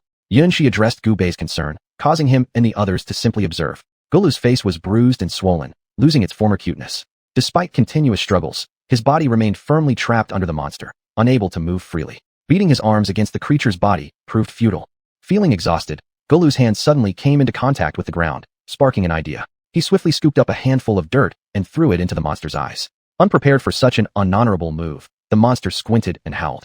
Sensing the pressure lifting, Gulu broke free from beneath the monster's weight, flipping it over once more and pinning it to the ground. This time, Gulu had learned his lesson, directing his massive fist toward the monster's lower region. Ga. With tremendous force akin to a cannonball, Gulu's punch smashed into the monster's groin, driving nearly half the length of his fist into its flesh. Seeing the effectiveness of his actions, Gulu struck again, this time specifically targeting the monster's lower regions. The monster screamed in pain, its sharp claws flailing wildly in the air, but each swipe missed Gulu entirely. A greenish liquid of unknown origin streamed down from the monster's lower body, smearing onto Gulu's fists. Judging by its appearance, it must have been the monster's blood. Satisfied with his results, Gulu grabbed one of the monster's legs and hoisted it onto his shoulder. His entire body began to spin furiously, using the tremendous momentum to then suddenly release his grip on the creature. Like a small mountain, the monster's massive body flew through the air. The ground trembled violently as the beast made contact. Bang! The sound reverberated like a nuclear explosion. The moment the monster hit the ground, a thunderous roar echoed all around, causing Gu Bei and the others to feel as if an earthquake had struck, making their bodies sway. Crackling sounds emerged as the dense forest in the distance was flattened by the monster's body, clearing an open space. As the monster attempted to rise, Gulu seized this perfect opportunity and leaped once more into action. With a brief run-up, his body glided through the air like a rolling hillock, directly aiming his bottom at the monster's torso before crashing down with force. Snap! This was the sound of bones breaking. Gulu now knew that not every part of this monster's body was unbreakable. Ga! The monster let out a piercing scream, the searing pain causing even the nine-tailed fox warriors observing from afar to swallow hard. Gulu wasn't satisfied yet. He flipped the monster over, climbing atop its back. He effortlessly pulled up the creature's four limbs and gave a mighty tug. Snap! The monster shrieked again as its four limbs snapped completely. Standing upright, Gulu beat his immense fist against his sturdy chest before approaching the monster's head. Looking down at the barely conscious monster, Gulu lifted its head with a single hand and playfully tapped it lightly with his fingers a few times before turning away. The monster appeared bewildered. Having just escaped death, it couldn't understand why Gulu didn't finish him off. Stand still. Chapter 123, Shocking Change, the appearance of the mechanical giant beast. A chilling sound came from an unknown place, making everyone shiver involuntarily. Gulu, who was walking forward, stopped when he heard the sound and looked back curiously. The monster still had its head up, lying on the ground. The sound seemed not to come from it, but possibly from someone else. Trouble! Xuanxia exclaimed, and they all changed their expressions immediately. All hidden nine-tailed fox armies leaped up at that moment, leaving their hiding places. Boom! Just then, the earth shook. The thick ground cracked with numerous seams that kept expanding. Even the towering ancient trees nearby fell into those cracks. What's happening? Everyone, including Gu Bei, watched this sudden occurrence and felt a bad premonition rising in their hearts. The position where the original monster was located collapsed directly. That monster gave out a shrill scream and then fell silent. Retreat! Xuanxia shouted loudly, but changes came too fast. Some nine-tailed fox warriors didn't have time to react and perished instantly after falling into the cracks. What is this? The cracks kept widening in some areas, bulging out as if something was about to burst through the ground beneath. During this chaos, Lingyi quickly called Gulu back. After turning back to his true form, Gulu no longer had his previous majesty and grandeur. His face was bruised, but he didn't complain. Instead, he quietly lay on Lingyi's shoulder, silently enduring the pain. The bulges at the cracked ground were like bursting balloons, revealing the mysterious object underneath. It was a massive mechanical arm approximately 10 meters in diameter and hundreds of meters long. At the end of the arm were four pointed blades, each about 3 meters long. When this huge mechanical arm broke through the ground, it pressed hard on the ground. A thunderous boom echoed, causing soil and plants within a kilometer around the arm to fly into the air. Crack! The splashed soil and plants fell down onto the nearby dense forest, causing considerable destruction. Only after all the soil and plants had fallen did the place finally become quiet. A colossal creature nearly 1,000 meters tall emerged, its body supported by the skeletons of unknown primeval beasts. Those skeletons appeared pieced together, surrounded by dark metallic alloy bodies. On its top were 9 enormous half-mechanical heads, respectively resembling a dragon, tiger, phoenix, turtle and snake combination, xuanhuan, snake, kailan, hungbird, and paishio. Except for the eyes of the dragon head, the eyes of the other 8 heads were completely grayish and lifeless, looking extremely rigid. At this moment, the dragon head glowing with red light looked toward the direction where Gu Bei and others stood, and a giant arm swung towards them. The one who hurt my little guy will not be forgiven. A creepy voice resonated from the huge being, and now Gu Bei and the others finally understood the defeated monster was named Little Guy by Gulu. Although this name suggested a cute image, it certainly didn't match the grotesque appearance of this creature. Gulu. Gulu complained on Lingyi's shoulder, eager to jump down and challenge this large guy. Fortunately, Lingyi acted quickly, holding Gulu in his arms tightly to avoid any mishap. However, this angered Gulu greatly, inflating his little cheeks. You guys shall perish along with him. How dare you blame us while you've killed your own creature? Xuanxia was quite displeased. She'd never met anything so arrogant before and decided she needed to deal with this ghostly relic left by the witch tribe properly. What happened? Seeing Xuanxia's changed countenance, Gu Bei asked promptly. My powers suddenly cannot be utilized anymore. Xuanxia replied awkwardly. This was her first time experiencing such a situation. Upon seeing this, the great creature emitted a chilling laugh once more. In my realm, all of you revert to mortals. Oh no! Xuanxia gasped. She finally recognized what this thing was. Legend said that when the witch tribe once ruled over the Pan-Gu continent and established an immortal legacy, they collaborated secretly with some alien civilizations using their advanced technology. They developed a kind of mystical artifact similar to a barrier or domain. Within this artifact's range, beings above extraordinary 4th stage would all degenerate to mere mortal status and could not rely on any heavenly power. She couldn't believe that this almost unimaginable existence was actually attached to this great creature. It seems you figured out the situation. Indeed, God-binding canopy. Sure enough, Xuanxia gritted her teeth. In the range of the God-binding canopy, if they wanted to swiftly defeat this creature, they would have to sacrifice the lives of their warrior clans. Today, your blood will nourish my soul and body. It can be said that little Guy has not died in vain. Jaja. A chilling, sinister laughter was heard again, followed by a huge mechanical claw aimed at Xianxia. Being naturally swift, the nine-tailed foxes were more agile compared to their cumbersome enemy, thus dodging quite easily. Spread my command. Retreat. Xianxia's order caused all nine-tailed fox warriors to quickly withdraw toward the rear. Gubei was directly thrown onto Xianxia's back. It was best to avoid this monstrous being. Boom. Every step of this colossal creature caused the earth to tremble. Wherever it went, the towering ancient trees were obliterated instantly. Wanna run? Let's make things more exciting then. The mechanical giant beast mumbled with mockery, filling his words. Suddenly, its body arched and two massive 100-meter cannons protruded from its alloy shell on the back. Let's have some fun, Jaja. In between the mechanical beast's derisive laughter, hundreds of missiles instantly shot out from the 100-meter cannons on its back, spreading like blossoms blooming in the sky and blocking the escape route of the vanguard troops of the nine-tailed fox army. Bang! The explosive sounds of missiles erupted continuously, reverberating through the area. In an instant, the originally lush primeval forest became a sea of fire. The cries of pain filled the air. These were from the wounded nine-tailed fox warriors who had been caught in the explosions. At this moment, their wounds oozed with an unknown ink-green liquid. This fluid was highly corrosive, devouring away at the lives of the injured nine-tailed fox warriors. Xianxia, look out, dodge fast. Gubei shouted loudly. His pupils dilated as he spotted a missile heading towards them, drawing nearer every second. Hold on tight, Xianxia warned. She'd noticed the missiles following them earlier, most of which she had evaded, but hadn't expected one hidden so skillfully behind the rest. Xianxia swiftly flipped her body into a 180-degree turn, making Gubei break out in cold sweat on his back. That missile just grazed past his cheek, leaving a burning sensation trailing along his face. Chapter 124. The terrifying power of the mechanical beast.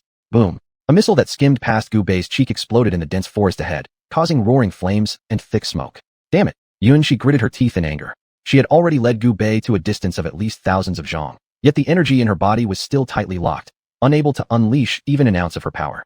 Not far from here, the armies of other strange beasts were quietly watching everything unfold. They were naturally overjoyed by anything that could weaken the power of the nine-tailed foxes of Xianxia. However, they were still somewhat frightened by that mechanical beast. If they were in its place, they would likely be just as miserable as the Xianxia nine-tailed fox, or even pay an even heavier and more tragic price. Only Elder Mo Zhai of the Jiuying clan squinted his eyes, seemingly lost in thought. Xuanhuan mockingly said to Muzi, who looked anxious. Big brother, surely you're not worried about that vixen? Seeing Muzi's face turn instantly pale with rage and his teeth grinding, Xuanhuan smugly closed his mouth. He had achieved the desired effect. Pushing any further might irritate Elder Mo Zhai. Elder Mo Zhai did not intervene. He observed the struggle between these two brothers, then cast a glance at his former beloved disciple. Muzi sighed deeply and silently pondered. After all, a hero can't resist the charm of beauty. Xianxia, running like this is no solution. Will eventually be drained completely. Gubei turned back to look at the haughty mechanical beast. It toyed with them like a child playing, leaving them without any resistance. But if we engage in close combat, that monster has the Fushin cage, and we wouldn't be able to use our powers either. Xianxia sighed, not that she hadn't considered direct confrontation. The Xianxia nine-tailed fox wasn't good at face-to-face fighting, so her previous strategy was inevitable. We may not excel at it, but surely we aren't the only ones in here. Gubei chuckled. Earlier, due to their lack of strength, he couldn't help Xianxia when these various beast clans pressured her. But now, there was a perfect opportunity to get some interest payments from those people. All right, I'll follow your lead. Xianxia responded, immediately understanding Gubei's intention the moment he spoke. She had also considered it before, but for the greater cause of returning to Xianxia, she didn't want to form enmity with the strange beasts and put it on hold. Now all nine-tailed fox warriors spread out and approached the other strange beast clans. Xianxia commanded. Upon hearing the order, all the nine-tailed fox warriors quickly dispersed. With their exceptional sense of smell, they soon found the nearby strange beast armies observing the fight. Hurry up and retreat. Seeing the nine-tailed fox warriors rushing towards them, with a large wave of missiles following closely behind, Shirui elder of the Taotai clan roared furiously. But their speed was no match for the nine-tailed fox warriors, and the Taotai army quickly fell into chaos. Bang bang. Explosions echoed repeatedly. The ground after the missile bombardment was littered with debris, mostly Taotai warriors. Elder Shirui's heart bled painfully as he cursed loudly. Damn Xianxia nine-tailed foxes, curse you to the heavens. On another side, the armies of Chaos, Xiongqi, Taowu, Zhuhua, and Huodo among others also suffered significant losses. The elders responsible for leading the teams were all filled with rage. When the nine-tailed fox warriors rushed toward the Jiuying clan, they too panicked and fell into disarray. Fortunately, Elder Mo Zhai intervened. No one knew what exactly he used, but the whistling missiles suddenly dropped to the ground and became silent. Xuanhuan carefully approached the fallen missiles with his tail, gently touching them a few times. Seeing that the missiles showed no reaction, he relaxed greatly. Just now, those missiles were heading straight toward him. If Elder Mo Zhai hadn't acted swiftly, he probably would have been blown up. Thank you, Elder Mo Zhai. Calm again. Xuanhuan nodded to Elder Mo Zhai, but seeing that Elder Mo Zhai paid no attention to him, he stopped pestering. It seems correct. There must be someone controlling these things from behind the scenes. Elder Mo Zhai was lost in thought, muttering to himself. Long ago, one of the old ancestors of the Xuanhuan clan had followed a powerful member of the witch tribe and witnessed such horrifying mechanical beasts, like the ability of law of heaven and earth. Never would he have expected to find such a treasure hidden within this secret realm of the witch tribe. Back then, the mechanical giant beast required a strong individual inside to control it with thoughts for normal operation. From his observations so far, there must be an unknown presence within this mechanical beast, and this presence must have entered this secret realm of the witch tribe much earlier than them. Who could it possibly be? Could it be that person from the witch tribe? Elder Mo Zhai's eyes flashed with a sinister light, and his body trembled in excitement and anticipation. Long ago, the witch tribe disappeared mysteriously, and their once immortal empire covering the entire Pangu continent crumbled instantly into nothingness. Although some descendants appeared later, they were unable to restore the tribe's former glory. Elder Mo Zhai, let's join forces. Yes, if we don't act soon, we will all perish here. The elders of the various strange beast clans spoke up one after another, hoping to collaborate and jointly deal with the mechanical beast. How about adding us xianxia nine-tailed foxes? Yuanxi's gentle laughter echoed from afar, followed by many nine-tailed fox warriors who had luckily avoided most damages due to clever misdirection strategies.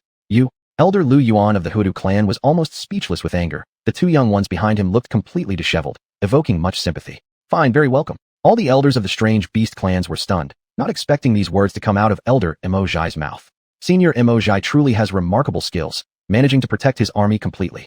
Yuanxi chuckled, sensing that this old man must have ulterior motives on this trip. Hearing Yuanxi's words, the other elders turned around for inspection and realized that the Xuanhuan clan hadn't been attacked even once. Reflecting on this fact, their hearts ached further. Nevertheless, under the current circumstances, only the joint efforts of all the strange beast clans could possibly counter the mechanical beast. Elders, I carry with me our clan's secret treasure, which is how I've managed to safeguard my people. If we defeat the mechanical beast this time, can this item be claimed by our clan as a reward? Elder Mo Zhai declared, scanning every elder present with his gaze. Chapter 125, The Formation of the Beast Alliance. How could the elders of each beast clan present not understand Elder Mod's implication? They never expected this old man to be more heartless than the nine-tailed foxes of the Blue Mountain. They had originally harbored resentment towards the nine-tailed foxes, but now, under Elder Mod's scheme, their grievances dissipated. Instead, a significant rift emerged with the Xuanhuan clan, causing them instinctively to take a few steps back. Of course, all this did not escape Elder Mod's eyes, his lips curling into a sinister smile as he remained silent. In that case, let us follow Elder Mod's words. Elder Shi of the Taotai clan was the first to speak, and other elders from various beast clans also voiced their agreement in unison. I have no objections. Seeing that old Mod looked her way, Yuanxi responded lightly. She did not trust these old men to admit defeat easily. With just the mechanical giant beasts alone, should their tribes gain control over them, they would undoubtedly experience an explosive enhancement in strength. For now, they were simply united against a common enemy. Once they defeat the mechanical giant beasts, the temporary alliance would fall apart. At that point, it would remain unclear who owned those mechanical creatures. As for the binding divine hood carried by the mechanical beast, she absolutely had to obtain it and wouldn't let it go easily. Elder Mod naturally understood this logic, though he believed no one in the room knew better than him how to operate the mechanical giant beasts. To ensure our cooperation goes smoothly, please make a heavenly punishment vow. It will help me feel more at ease offering my effort. Mod smirked and glanced sideways at the mechanical giant beast ahead, which continued to attack without pause. His unfathomable mind seemed oddly excited. What? Elder Mod, do you not trust us? Upon hearing about the requirement to issue a heavenly punishment vow, the expressions of the elders changed abruptly. Initially, they had planned to merely placate Mod and settle matters later. But this elder cunningly anticipated their reluctance and demanded the heaven punishment vows, turning their faces a shade resembling pig liver. The heaven punishment vow, involving karma, instilled respect in every creature living on Pangu continent. Should one break the vow they've made, their lifetime cause and effect might trigger adverse effects, especially since the reincarnation path is severed. They risked being obliterated from this world entirely. Of course I trust you all, yet your young ones may sometimes get too excited.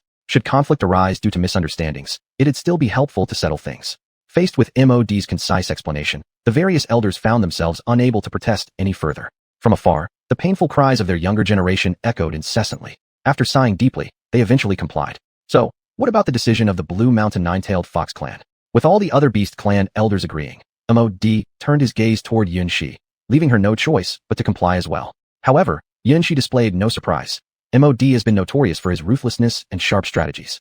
Our Blue Mountain clan shall advance and retreat together with all of you, Yuanxi said indifferently. Although she wasn't particularly interested in the mechanical giant beast itself, obtaining the divine binding canopy attached to it was indispensable. After speaking, Yuanxi began making the oath first, where behind her emerged a circle of golden light. Inside the halo was boundless darkness, void-like and unfathomably deep. Yuanxi of the Blue Mountain Nine-Tailed Fox clan hereby swears, if we prevail over the mechanical giant beast, it shall belong to the Xuanhuan clan. Her red lips parted slightly, releasing intricate runes and mystical incantations. These coalesced into a chain of golden runes that slowly submerged into the golden light ring behind her until vanishing completely. Seeing Xuanxia take the lead, the other elders from various beast clans sighed collectively and started making their own oaths. After all the elders had sworn their oaths, they urged Mod anxiously to begin the action. Fine, here I go. Mod twitched his mouth lightly, opening his cavernous maw to unleash a bead of ice blue color. The size of the bead resembled that of a grapefruit, emitting a faint blue glow both inside and out. The water god pearl. Xuanhuan, the elder of the Huadu clan, cried out in surprise. Fire and water have long been considered incompatible elements, so his familiarity with such an artifact was unsurprising. Centuries ago, when water god Gongong angrily collided with the Buzhou mountain, the incident became legendary. Among his followers were Xiangliu and Fuyo. Speaking of Xiangliu, there indeed existed a distant relation with the Jiuying clan. After the disappearance of water god Gongong many years ago, the water god pearl under his control was contested by his subordinates Xiangliu and Fuyo, and eventually, Xiangliu obtained the water god pearl. However, the living beings on Panga continent had never seen the Xiangliu clan use the water god pearl. Perhaps they kept their wealth hidden, but it seems now that the Ninying clan has gotten hold of it, though how they did so remains unknown. Upon realizing that his treasure was recognized, Elder Mod couldn't help but smirk slightly, showing no surprise. As long as he returned with this which clan's secret treasure, the Xiangliu clan would mean nothing. The Ninying clan had endured for so many years, it was about time they rose again. Who would have thought that this treasure would end up in the hands of the Ninying clan? Truly a case of the mantis catching the cicada while the oriole waits behind. Just as the elders of other strange beast clans were filled with envy, Xuanxia mocked instead. She had heard quite a bit about how the Ninying clan acquired the water god pearl. Such treasures naturally belong to those capable enough to obtain them. Facing Xuanxia's jesting, Elder Mod, who had lived through half a lifetime, wasn't surprised at all. He simply nudged his water god pearl gently, and it, as if alive and intelligent, floated towards the mechanical giant beast. Ha ha ha. Laughing wildly, the mechanical giant watched countless lives perish beneath its explosive barrage, relishing in the pain and screams. A vast ocean of fire enveloped everything, rolling clouds of smoke accompanied by intermittent cries of agony and the pervasive smell of burning flesh. Uninjured soldiers from the strange beast clan hurriedly pulled their wounded comrades out of harm's way, carefully treating their wounds. Watch out, one shouted, his pupils dilating in terror as the projectiles loomed just 10 meters away. Heeding his companion's warning, the soldier turned back, only to be stunned motionless. At this moment, their minds went blank. It's over, we're done for this time. As despair set in, a sudden splash broke the silence. Before them, a towering water curtain sprang into existence, blocking the deadly assault. What is? Before they could express their astonishment, something even more shocking happened. Chapter 126, The Mysterious Creature on the Bullet Shell. The water barriers that suddenly appeared trapped the mechanical giant beast in the middle. Even the originally fierce flying bullets, when falling into the water barrier, sank without a trace and did not cause any disturbance. At this moment, the warriors of various tribes of mythical beasts present felt a hint of joy in their hearts. These mysterious bullets had caused them considerable losses. The fact that they had survived was undoubtedly due to the favor of Lady Luck. Gubei was currently with Shi Mei and Lingyi. The place where the nine-tailed fox warriors were at the moment was determined after several searches, helping them evade numerous bullet attacks. Because the situation was too chaotic, the warriors from various tribes of mythical beasts did not notice the disappearance of the nine-tailed foxes at all. It wasn't until the appearance of the water barriers that the bullets, which fell successively and flashed onto the ground, allowed the nine-tailed fox warriors to reveal themselves again. Wait, don't move rashly. We need to wait for Xuanxia's news. Seeing Shi Mei wanting to take a closer look at those bullets, Gubei reached out directly to stop her. The bullets looked quite ordinary, not much different from the shells humans made. However, there were mysterious patterns painted on their surface. From afar, they resembled the creature Tai Sui. Sorry, kept you all waiting. Xuanxia from the hiding spot of the large group of nine-tailed foxes stepped forward as she saw Gubei and others coming out, laughing as she said it. How about it? Looks like things went well. Gubei smiled teasingly. Earlier, he and Xuanxia had planned to turn the tide against all incoming mythical beast races equally, making sure every race got a taste of danger so they would unite together in the face of common peril. Yes, but I noticed one of the old monsters from the Jiuying tribe looked very confident, as if they still have some tricks up their sleeve. You should be more careful. Upon hearing Xuanxia's sudden concern, Gubei felt warmth bloom in his heart. He patted his chest, smiling as he said, "Don't worry. Besides, you're here too. All right, with me around, no harm will come to you." Xuanxia suddenly made a solemn promise, the serious look on her face causing Gubei a bit of embarrassment. Shi Mei took advantage of Gubei's distraction to pick up the misfired bullet from the ground, carefully studying it. But in the end, she couldn't figure it out either. She handed it directly to Lingyi, only for Gulu to snatch it from her before she could give it away. Seeing this, Lingyi let him have it. Unexpectedly, after Gulu examined it thoroughly up and down, he actually tried to put the incredibly dangerous bullet into his mouth. Snap! This sudden sound startled both Gulu and Lingyi, causing Gulu to immediately throw the bullet away. Be careful! Lingyi shouted as the bullet shot toward Gubei in a sudden incident. While discussing important matters with Xuanxia, Gubei heard Lingyi's voice, but didn't react fast enough. Then came the clang from beneath his feet, the sound of the bullet hitting the ground. By instinct, Gubei immediately threw his slim body over Xuanxia. At the time, Xuanxia was still in her original form as a nine-tailed fox, about the size of a small calf, only covered by half of Gubei's body. Everyone was silent at the scene, silently observing the event. Xuanxia blinked her blue eyes, her soft voice passing by Gubei's ear. At that moment, human and beast locked eyes in 4 steady gazes. Xuanxia was dumbstruck, lost in thought, replaying repeatedly in her mind a scenario that often haunted her dreams, an unknown, mysterious world where she was a little white fox saved by a wandering young boy, thereafter journeying through life together. Gubei came back to his senses first. The bullet underfoot hadn't exploded as expected. However, there was now a deep tooth mark on it, proving how sharp Gulu's teeth were.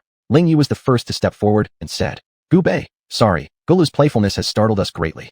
Speaking, the Gulu on his shoulder also had an expression of grievance. Having spent plenty of time together, everyone had become familiar with each other. Little Gulu had already forgotten the previous incident where Gubei had made him run loose. Looking at Gulu's nearly tear-filled eyes, Gubei smiled and said, "It's fine, nothing bad happened, right? See, I'm okay." Saying this, Gubei bent down and picked up the bullet lying next to his foot.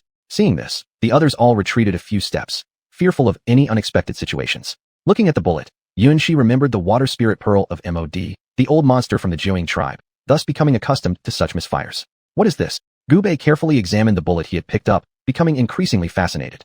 Suddenly, Gubei, who was scrutinizing the bullet in his hand, asked in confusion, seemingly talking to himself. Earlier, Gubei had already noticed the strange patterns on the bullet. After picking it up, he realized that it wasn't Tai Sui at all. It could even be described as grotesquely ugly beyond compare. On the shell of the bullet, there was a depiction of an odd creature. The creature had dozens of sticky tentacles, covered with the green liquid from the bullet's explosion. On its head, there were 7 or 8 protruding large eyeballs. Its sharp teeth resembled the cross-section of an ancient broken tree trunk, uneven and jagged. Seeing this, the others also gathered around, unable to identify what it was after half a minute. "Xuanxia, you don't know either?" Gubei handed the bullet to Xuanxia, earning a glaring white eye from her. Panga continent has existed for countless years. Countless civilizations have been lost in the river of history, and no one knows everything. The existing ancient books only go as far back as the witch tribe. Xuanxia had to educate Gubei, explaining why this world was so mysterious, because no one knew its past. Truly speaking of age, Xuanxia, by human standards, was only 21 or 2 years old. Much of what she knew came from the ancient texts of Xianxia, which was just a small country under the supreme witch tribe dynasty. No one among the creatures living on Panga continent knew how many years it had existed, nor could anyone explain it clearly. Within their scope of knowledge, the last tradition to unify Panga continent established the incomparably immortal witch tribe dynasty, a forbidden topic. After the mysterious disappearance of the witch tribe, this fragmented state persisted for more than 5,000 years. "It seems we really need to explore this world thoroughly." Gubei laughed. In the bones of humans lies a desire to explore the unknown and a fear of it. These complex emotions attract humans to create legend after legend. Chapter 127, Mechanical Beast vs. Strange Beast Coalition. "Brother, how can I be absent for this? Count me in." "And me too." Gulugulu, Shimei, Lingyi, and Gululu spoke up one by one. They had grown up without having truly traveled far from home. Lingya's runaway was merely like walking around the front yard for creatures living on the Panga continent. Gubei looked at these folks who responded to his call with a smile on his face.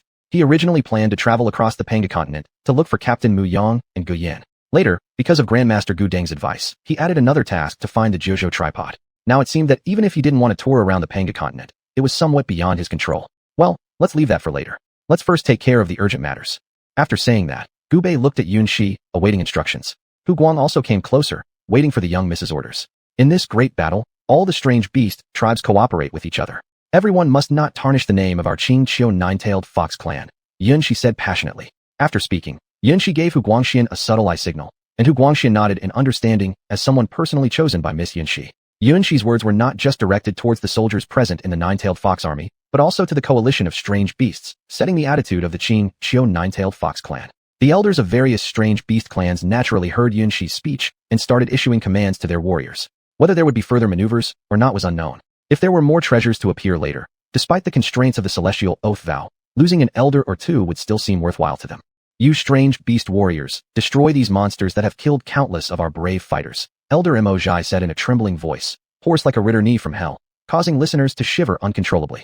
That mechanical giant trapped by the water curtain emitted by the water god Pearl was now struggling under relentless pressure. Surprisingly, as it struggled harder, the water curtain encircling it began contracting instead of loosening. At this point, the water formed a narrow space that completely enveloped it, leaving it unable to move. Previously bombarded by the mechanical beast, the warriors of various strange beast clans had built up immense resentment. Seeing the beast now caught like a turtle in a jar, they followed the principle of beating down the fallen foe, swarming toward it. Damn, why isn't this water curtain affected by the divine binding force? As the mechanical beast continued to struggle futilely, the water gradually covered its body like sinking into mud. The more it moved, the stronger the restraint became.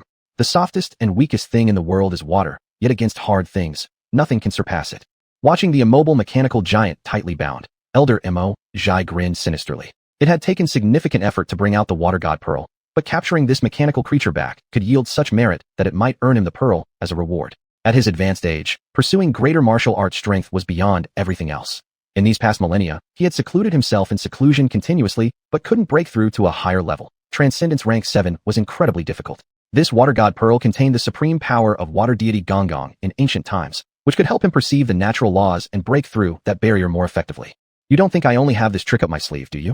Seeing the wave of strange beasts attacking him like ants earlier, the restrained mechanical giant voiced a counter-question. Suddenly, its once robust belly with gleaming alloy sunk inward, revealing a dark hole where unknown entities resided inside. Exactly what I expected, muttered Elder Emojai, maintaining a sly smirk on his face as he predicted correctly that the controller was likely positioned here. To the wide-eyed shock of all warrior species, several tentacle-like creatures, over a zhang tall each, sprang from the blackened abdomen of the mechanical giant. Their appearances resembled closely those of the missile casings observed by Gu Bei initially. The only difference was the number of eyes. There were fewer on these ones compared to the ones on the missiles. As expected, those on the missiles were maternal forms, while these newly appeared from the void within the giant were offspring versions. The mechanical giant, immobilized at the moment, ejected the tentacle-like creatures nonstop from its abdomen akin to a spider laying eggs. Within moments, hundreds of these monsters stood confronting the strange beast coalition forces. Children, devour them. A hoarse voice resonated from the deep void within the belly, hinting at an even more formidable entity lurking there. The tentacle monsters, upon hearing the command, rejoiced one by one. The viscous tentacles dripped with ink-green juices, and any careless warriors from the strange beast coalition were instantly seized and swallowed whole. Bang! A massive blood-red mouth opened wide on one of the tentacle monsters, and a set of snow-white bones was spat out, falling to the ground and scattering into pieces. In the blink of an eye, it had completely digested a living warrior from the strange beast coalition. The frontline warriors froze in shock, their bodies trembling as unknown liquids flowed slowly from between their legs, dripping onto the ground and sizzling audibly. Young men of Xianxia, kill for me, Guangxian shouted loudly. He had just witnessed this horrifying scene, but did not falter in his resolve. Fear of death paled in comparison to the despair of never having a chance to rise. Since Miss Yin she had given him this opportunity, he would not let it slip away and would establish his mighty reputation among all the strange beast races through this battle. Guangxian's voice not only brought the nine-tailed fox warriors back to their senses, but also refocused all the present strange beast warriors. At this moment, none of the warriors hesitated. Roaring fiercely, they charged toward the tentacle monsters. Guangxian led the charge. With his fox claws, he tore apart several tentacle monsters, and the dark green liquid sprayed out, forming small streams on the ground. Inspired by Guangxian, the nine-tailed fox warriors also launched an attack resolutely. Despite some of their comrades being swallowed by the tentacle monsters, their active assault actually pushed the creatures back by about a zhang distance. Qingqiu has always been abundant with talents. The various elders overseeing the battlefield had naturally seen Guangxian's deeds and revealed approving expressions in their eyes. Chapter 128, Dazzling Guangxian. Even Miss Yun Shi, who was usually very cold towards her subordinates, nodded at him, which deeply moved Guangxian. Compared to the praise from others, he cared more about the evaluation and attitude Miss Yun Shi had towards him. Under such encouragement, Guangxian charged into the group of tentacle monsters with renewed vigor, as if on a blood rush. This completely baffled the tentacle monsters. This puny beast, who once was nothing but their meal, now dared to challenge the dignity of their god. Uncle can tolerate it, but Aunt cannot. The tentacle monsters that kept emerging from the belly of the mechanical giant all rushed at Guangxian, vowing to rip apart anyone who dared to offend their dignity. Guangxian naturally noticed this scene, yet he felt no fear. Instead, his blood boiled, as if he had endless strength. I am Guangxian, a great general under the command of the young mistress of the Qiuqiu nine-tailed fox clan. You wretched monsters shall die swiftly. With a cold shout, Guangxian darted back and forth between the groups of tentacle monsters. The Qiuqiu nine-tailed fox clan has been renowned throughout the Pangu continent for their speed since ancient times. Now, Guangxian demonstrated that speed to its full extent. Even Gu Bei could not see his figure with his naked eyes. It was like wind passing by. One after another, the tentacle monsters fell. Fortunately, it seemed the mechanical giant possessed an infinite source of life, so an unending supply of monsters continued to emerge from the black hole in its abdomen. Inspired by Guangxian's bravery, the warriors of various beast clans joined the battle without hesitation. Their initial fear of the monsters, deep within their veins, disappeared completely without them even noticing it. They found themselves transformed somehow. After this battle is over, we must truly thank the Qiuqiu nine-tailed fox clan, said Elder Lu Yuan of the Hoodoo clan sincerely, showing no hint of falsehood. Haha. Elders of other beast clans chuckled awkwardly. Though Elder Lu Yuan of the Hoodoo clan spoke what they all thought, Being clan elders, and having previously taken a domineering stance, they found it hard to swallow their pride. There's nothing special about it. It was just a small effort. There's no need for gratitude. After all, among my people of Chochio, there are far more than one xuanhuan. Miss Yun she simply nodded toward Elder Lu Yuan of the Hoodoo clan and responded with calmness. She didn't feel the need to engage further. But after hearing Miss Yun Shi's words, these elders were startled. Reflecting on it, they then smiled with patience. As everyone knows, the major armies dispatched by the Chochio Nine-Tailed Fox clan suffered consecutive defeats, leading to Miss Yun Shi's campaign. Had all their members been like Xuanhuan, the various beast races would have already submitted and bowed to the Nine-Tailed Foxes. At present, they took Yun Shi's words as mere boasting due to her young age. With the achievements of her subordinates came the reflected glory. They understood such arrogance at her stage. Regarding what these old men actually thought inside, Yun Shi cared not a whit. However, under such circumstances, Xuanhuan single-handedly awakened the potential within the soldiers of the beast race's united forces, bringing tremendous benefits. These soldiers' destinies might be rewritten after this battle, if only they survived. Currently, those clan elders experienced mixed feelings of excitement and sorrow. On one hand, seeing their race's youths awaken their latent powers brought boundless potential for their entire clan, a tremendous benefit. On the other hand, in such fierce combat, many of their kin lost their lives, separated forever from their homeland, a cruel twist of fate. Had it not been for the hindrance caused by Elder Emojai, they would have already rushed forward into the fray, perhaps saving more of their children. Elder Emojai, what do you mean? Elder Shi of the Taotai clan couldn't bear it any longer. Half of their warriors sent on this campaign were already dead. Continuing this fight could annihilate their clan entirely. Seeing Elder Emojai block him again, Elder Shi voiced his complaints. We must wait. The creatures within the mechanical behemoth haven't emerged yet. If we waste our strength battling these minor entities, not only will they not survive, neither will we. Elder Emojai usually kept silent, but once he spoke, the elders of these beast races were immediately awed. If it weren't for his strength, these old men would have turned against him a long time ago. But now after listening to what he had to say carefully, there must be an indescribable creature within the belly of the mechanical giant. Its power was no ordinary one. Even Elder Emojai, who possessed the water spirit pearl, was so wary of it. When they thought about their own meager strength, their restive hearts immediately calmed down. Friends, don't hate me. My tribe's ancient books once recorded the existence of this mechanical giant. Only powerful beings could control it. So preserving our strength is the best strategy. After finishing his words, Elder Emojai did not say anything more. Every elder on the scene naturally understood his discretion, and even Yun Shi wrinkled her brows secretly. Gu Bei and Ling Yi fought together at the farthest periphery, battling those isolated tentacle monsters. After several battles, Gu Bei also found out the characteristics of these tentacle monsters. Like machines, they only attacked instinctively. The actual effectiveness of their moves wasn't maximized. With such observations, Gu Bei put them into practice right away. He picked a tentacle monster whose strength was about the same as his and constantly dodged its attacks using various positioning techniques. Several failed attempts later, all the tentacles that were originally swift and strong appeared like slow-moving snails to Gu Bei. Without hesitation, Gu Bei activated Pan Gu Fan in his hand and directly crushed the head of the tentacle monster, sending it into agony. Protected by the Pan Gu Fan, the dark green liquid splashed out at that very moment and was instantly absorbed. The tentacle monster tried to struggle a few more times before finally thud, collapsing onto the ground, motionless. Gu Bei immediately shared this discovery with the surrounding nine-tailed fox warriors around him. They were also very familiar with Gu Bei. After applying the method Gu Bei described, coupled with their natural talents, they could kill tentacle monsters that were several times stronger than themselves. Chapter 129, The Puppeteer Appears. At this moment, if one were to take a bird's-eye view of the entire battlefield of the Strange Beast Coalition, they would find that the direction in which the nine-tailed fox's army from Xianxia was moving forward was actually several times faster than that of other strange beasts. Logically speaking, this should not have been the case. After all, under the influence of Xuanhuan, most warriors from the coalition had unleashed their potential, greatly enhancing their strength. Moreover, compared to the level of strength they possessed before this enhancement, the warrior group of the Xianxia nine-tailed foxes was definitely at the bottom. This naturally left the elders of the various strange beasts watching and feeling very puzzled. Only after they carefully observed what the nine-tailed fox warriors were doing did they quickly understand it, and then relayed orders to their own soldiers accordingly. With the imitation by other strange beast warriors, the coalition advanced exceptionally smoothly, being no more than 100 paces away from the mechanical giant beast.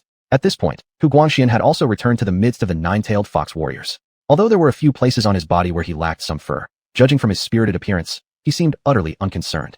It's time. Mao Bai, the elder with narrowed eyes, had beams of light shooting out of his 9 pairs of eyes simultaneously. There was none of the aged air about him at this moment. Instead, there was an added aura of severity. This sudden change startled the various strange beast elders present. Then, each face lit up with delight. They had been readying themselves for a long time, and now finally came the time to act. Ho ho! Thousands of years have passed, yet the skills of the ancient Pangu feast seem to have improved. A raspy voice came from the hollow abdomen of the mechanical giant beast, causing the surrounding tentacle creatures to automatically retreat to the side as if awaiting the arrival of this big figure inside. Clang! The sound of chain movements came from the belly of the mechanical giant beast, and its enormous body stumbled as it squeezed out from the dark aperture into full view of all living beings present. It was like a mountain ridge walking between heaven and earth. This colossal creature could be called the evolved version of the tentacle monsters, with a size dozens of times larger than the earlier tentacle small creatures. Below its head sprawled numerous massive tentacles, while on top of it stood 9 large purple eyes vertically aligned. These eyeballs were filled with intricate patterns. Its swollen obese body continuously dripped sticky liquid, soaking the ground beneath the tentacles. However, after taking just a few steps out from the pitch-black aperture, it stopped, staring blankly at the skies around it. It appeared to be reminiscing about something. Thereafter, the colossal creature turned its gaze toward the coalition of strange beasts around it. Were these mere ants capable of causing its personal appearance? Above the clouds, a tiger-headed creature asked. Seems like it has spotted us. Given your current condition, how sure are you against it?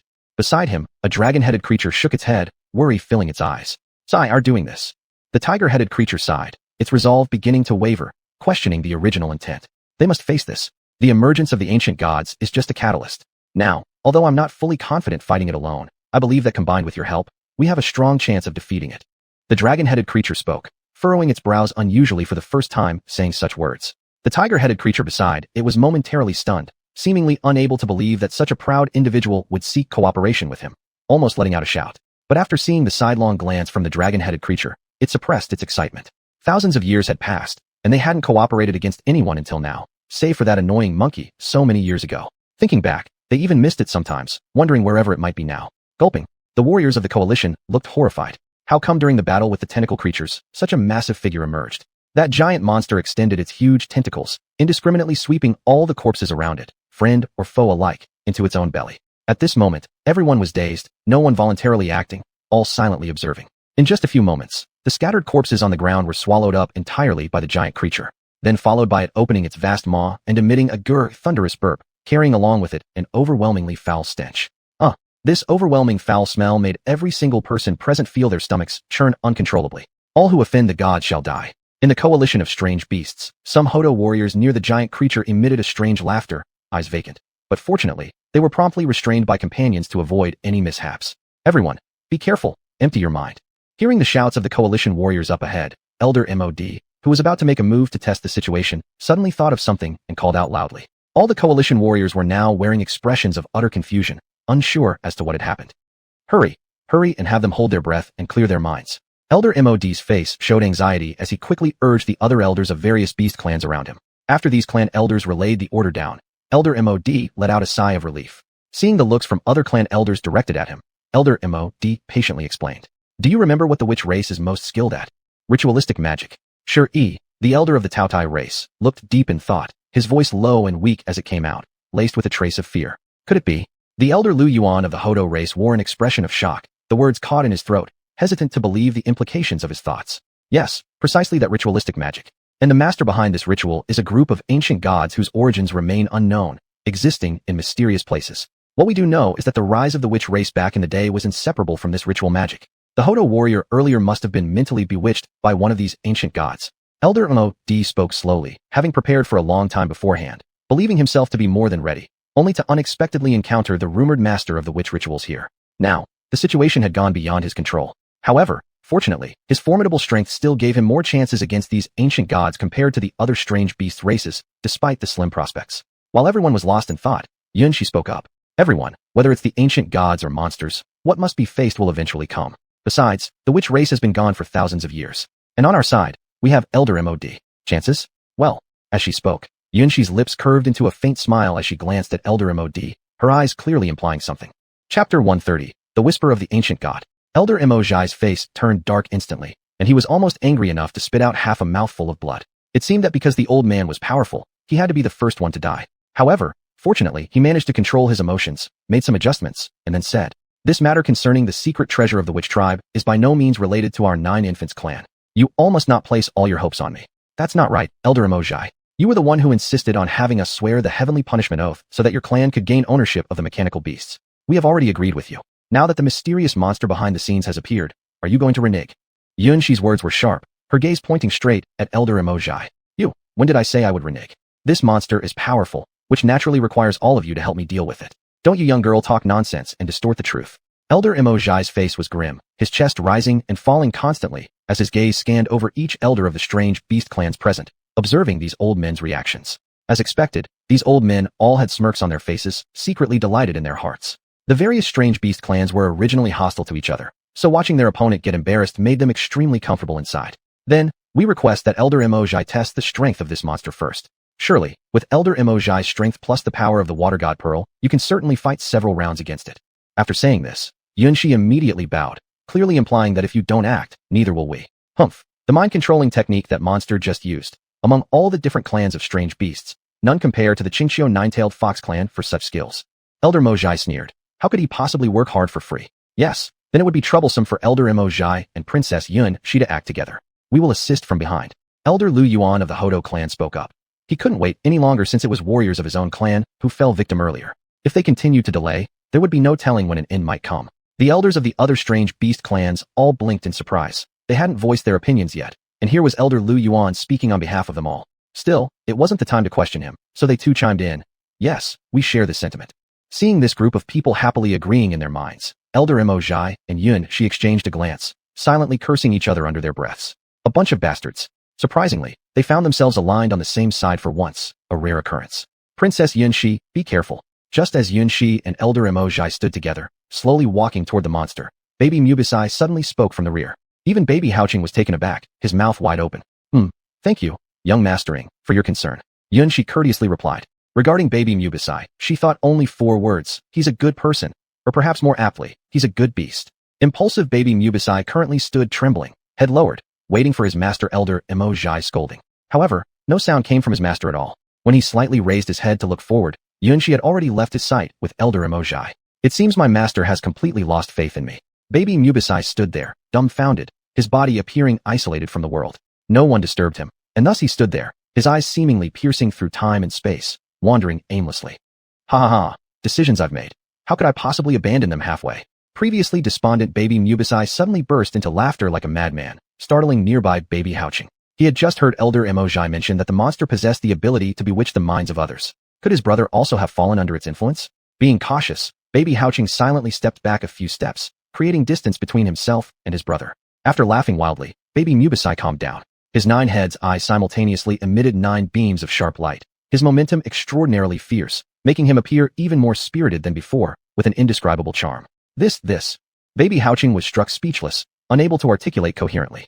Although he didn't know what had just happened, he understood. His brother's strength had surged dramatically. At this moment, Gubei's position was rather inconspicuous. Ever since the monster had emerged, he felt a faint sense of familiarity. This aura must belong to someone he knows. But who could it be? Gubei furrowed his brows, recalling carefully, but still couldn't figure it out. Who could it be? While Gubei was deep in thought, Shimei's bizarre laughter pulled him back from his musings. You lowly commoners, your servility runs deep into your very bones. Shimei's eyes were glazed, muttering incessantly. Galugulu, Galugulu. Galugulu, what's wrong with you? Lingyi also noticed something was amiss with Gulu. Both were fixated with glazed eyes, just like the previous crazed Huadu warrior. Before, they had been warned. This creature could ensnare hearts and minds. As a precaution, they needed to clear their thoughts. However, at this moment, it seemed like this method wasn't very effective. The same situation occurred within the ranks of the allied beast armies. Watching the nearby comrades go berserk again, fear immediately enveloped everyone's heart once more. The situation is looking quite grim. Elder Mojai muttered softly. What should have been a powerful force able to hold its ground in the battle now saw over half of its members trapped in such a state. How was the fight to continue? Children, open wide and taste these delicious meals. The eerie, sinister, and bone-chilling words came from the mouth of the giant monster, stirring excitement among those small tentacle monsters who then charged toward the allied beast army's camp. As the giant monster gently intoned unknown spells, the soldiers of the allied beast army who had earlier succumbed to frenzy turned with bloodshot eyes, entering berserk states, attacking indiscriminately all targets that showed signs of life. The scene immediately descended into chaos. Facing attacks from their own comrades, the warriors of the allied beast army were unable to strike back, yet could not retreat either. Soon enough, each one was left sporting various injuries. Once their wounds became severe, they would be targeted by the small tentacle monsters, surrounding them for an onslaught, and a single misstep meant instant death. Elder Mojai and Xuanhuan had already readjusted themselves. Although the Water God Pearl was unaffected by the binding spirit dome, they still remained within its sphere of influence. Thus, from the very start of engaging, they displayed their respective specialties to perfection. Xuanxi's long white fox tail swept through the sky as her nimble figure darted swiftly towards the giant monster. Elder Mojai's large frame immediately submerged underground. Boom. Chapter 131. The Beasts Battle the Ancient God. The moment the sound was transmitted, the bulky and obese body of the giant monster became extremely agile, instantly teleporting a considerable distance away. Below the position where it had just been, a bottomless deep pit appeared. Paltry tricks. The giant monster said disdainfully. To think that such trivial insects dare to offend the dignity of an ancient god. Elder Mo Zhai paid no attention to the giant monster's words and continued his attack with rhythm. On the other side, Yunshi's fox claws slashed across the giant monster's outer skin. Despite its appearance being seemingly soft, at the instant Yunshi's claws touched its surface, she felt a burning, stinging pain from her claw tips. Ryup. Yunshi stopped in place, raising her eyes to look. On the giant monster's skin, only faint, shallow white marks were left, not a single trace of injury. Humph. Even if I just stand here quietly and let you hit me, what can you possibly do? The giant monster taunted mockingly, its enormous purple eyes filled with contempt. In its view, creatures who abandoned their original faith and embraced darkness were not so perfect after all, nor could they unleash much of their strength. Together everyone, seeing the situation around worsening more, various elders of the beast races couldn't hold back any longer. More than half of the allied army of beasts were earlier driven into madness. Now, among the remaining sane half, most also succumbed to insanity. Judging by this trend, it would take no time before all warriors of the allied beast army become mere pawns under this giant monster's control, swayed by its manipulation. Alright, this is exactly what we have in mind. With a blink, the elders of the various beast races charged ahead. Beasts are still beasts. However many coming forth are useless. You cannot understand the greatness of an ancient god. The giant monster sneered as it flailed its massive tentacles, striking several elders of the beasts. Bang! The beast elders who were struck immediately plunged their bodies into the ground, leaving behind large, deep craters. Within these vast, deep craters, the beast elders were covered in swollen lumps. If not for the natural toughness of their skins, they probably would have turned into piles of minced meat long ago. Despite this, their conditions were far from comfortable, clearly indicated by their expressions full of grimacing. Because of the effects of the divine restriction canopy, they could currently not utilize the energy within their bodies, and could only rely on their instincts like other beast warriors to battle against the giant monster. Shimei, Gulu, forgive us. Gu Bei and Ling Yi found themselves out of options with the chaotic scene growing wilder. There were continuous attacks from the possessed beast army soldiers, and assaults from the tentacle monsters as well. Given this situation, Gu Bei and Ling Yi decided to first knock these two restless ones unconscious. It was also due to the divine restriction canopy's influence that prevented Gulu from going berserk, or else they truly wouldn't have had any method to deal with it. Gu Bei quickly used vines from the towering ancient tree to bind Shimei and Gulu. With Ling Yi assisting beside him, everything went smoothly. Here, this job is yours then. Passing the xianhuan stick to Ling Yi, his face darkened. Goodness, so the bad guy has to be me again? Well, how about you take care of it? Ling Yi waved his hand, feeling capable of dealing blows to Shimei because of her sarcasm, but when it came to Gulu, he found himself unable to strike. Me? My friend, my forceful strikes would surely flatten their heads before achieving the desired effect. Unlike you, whose hits will definitely work. Gu Bei wiggled his eyebrows at Ling Yi, aware how vengeful these two were.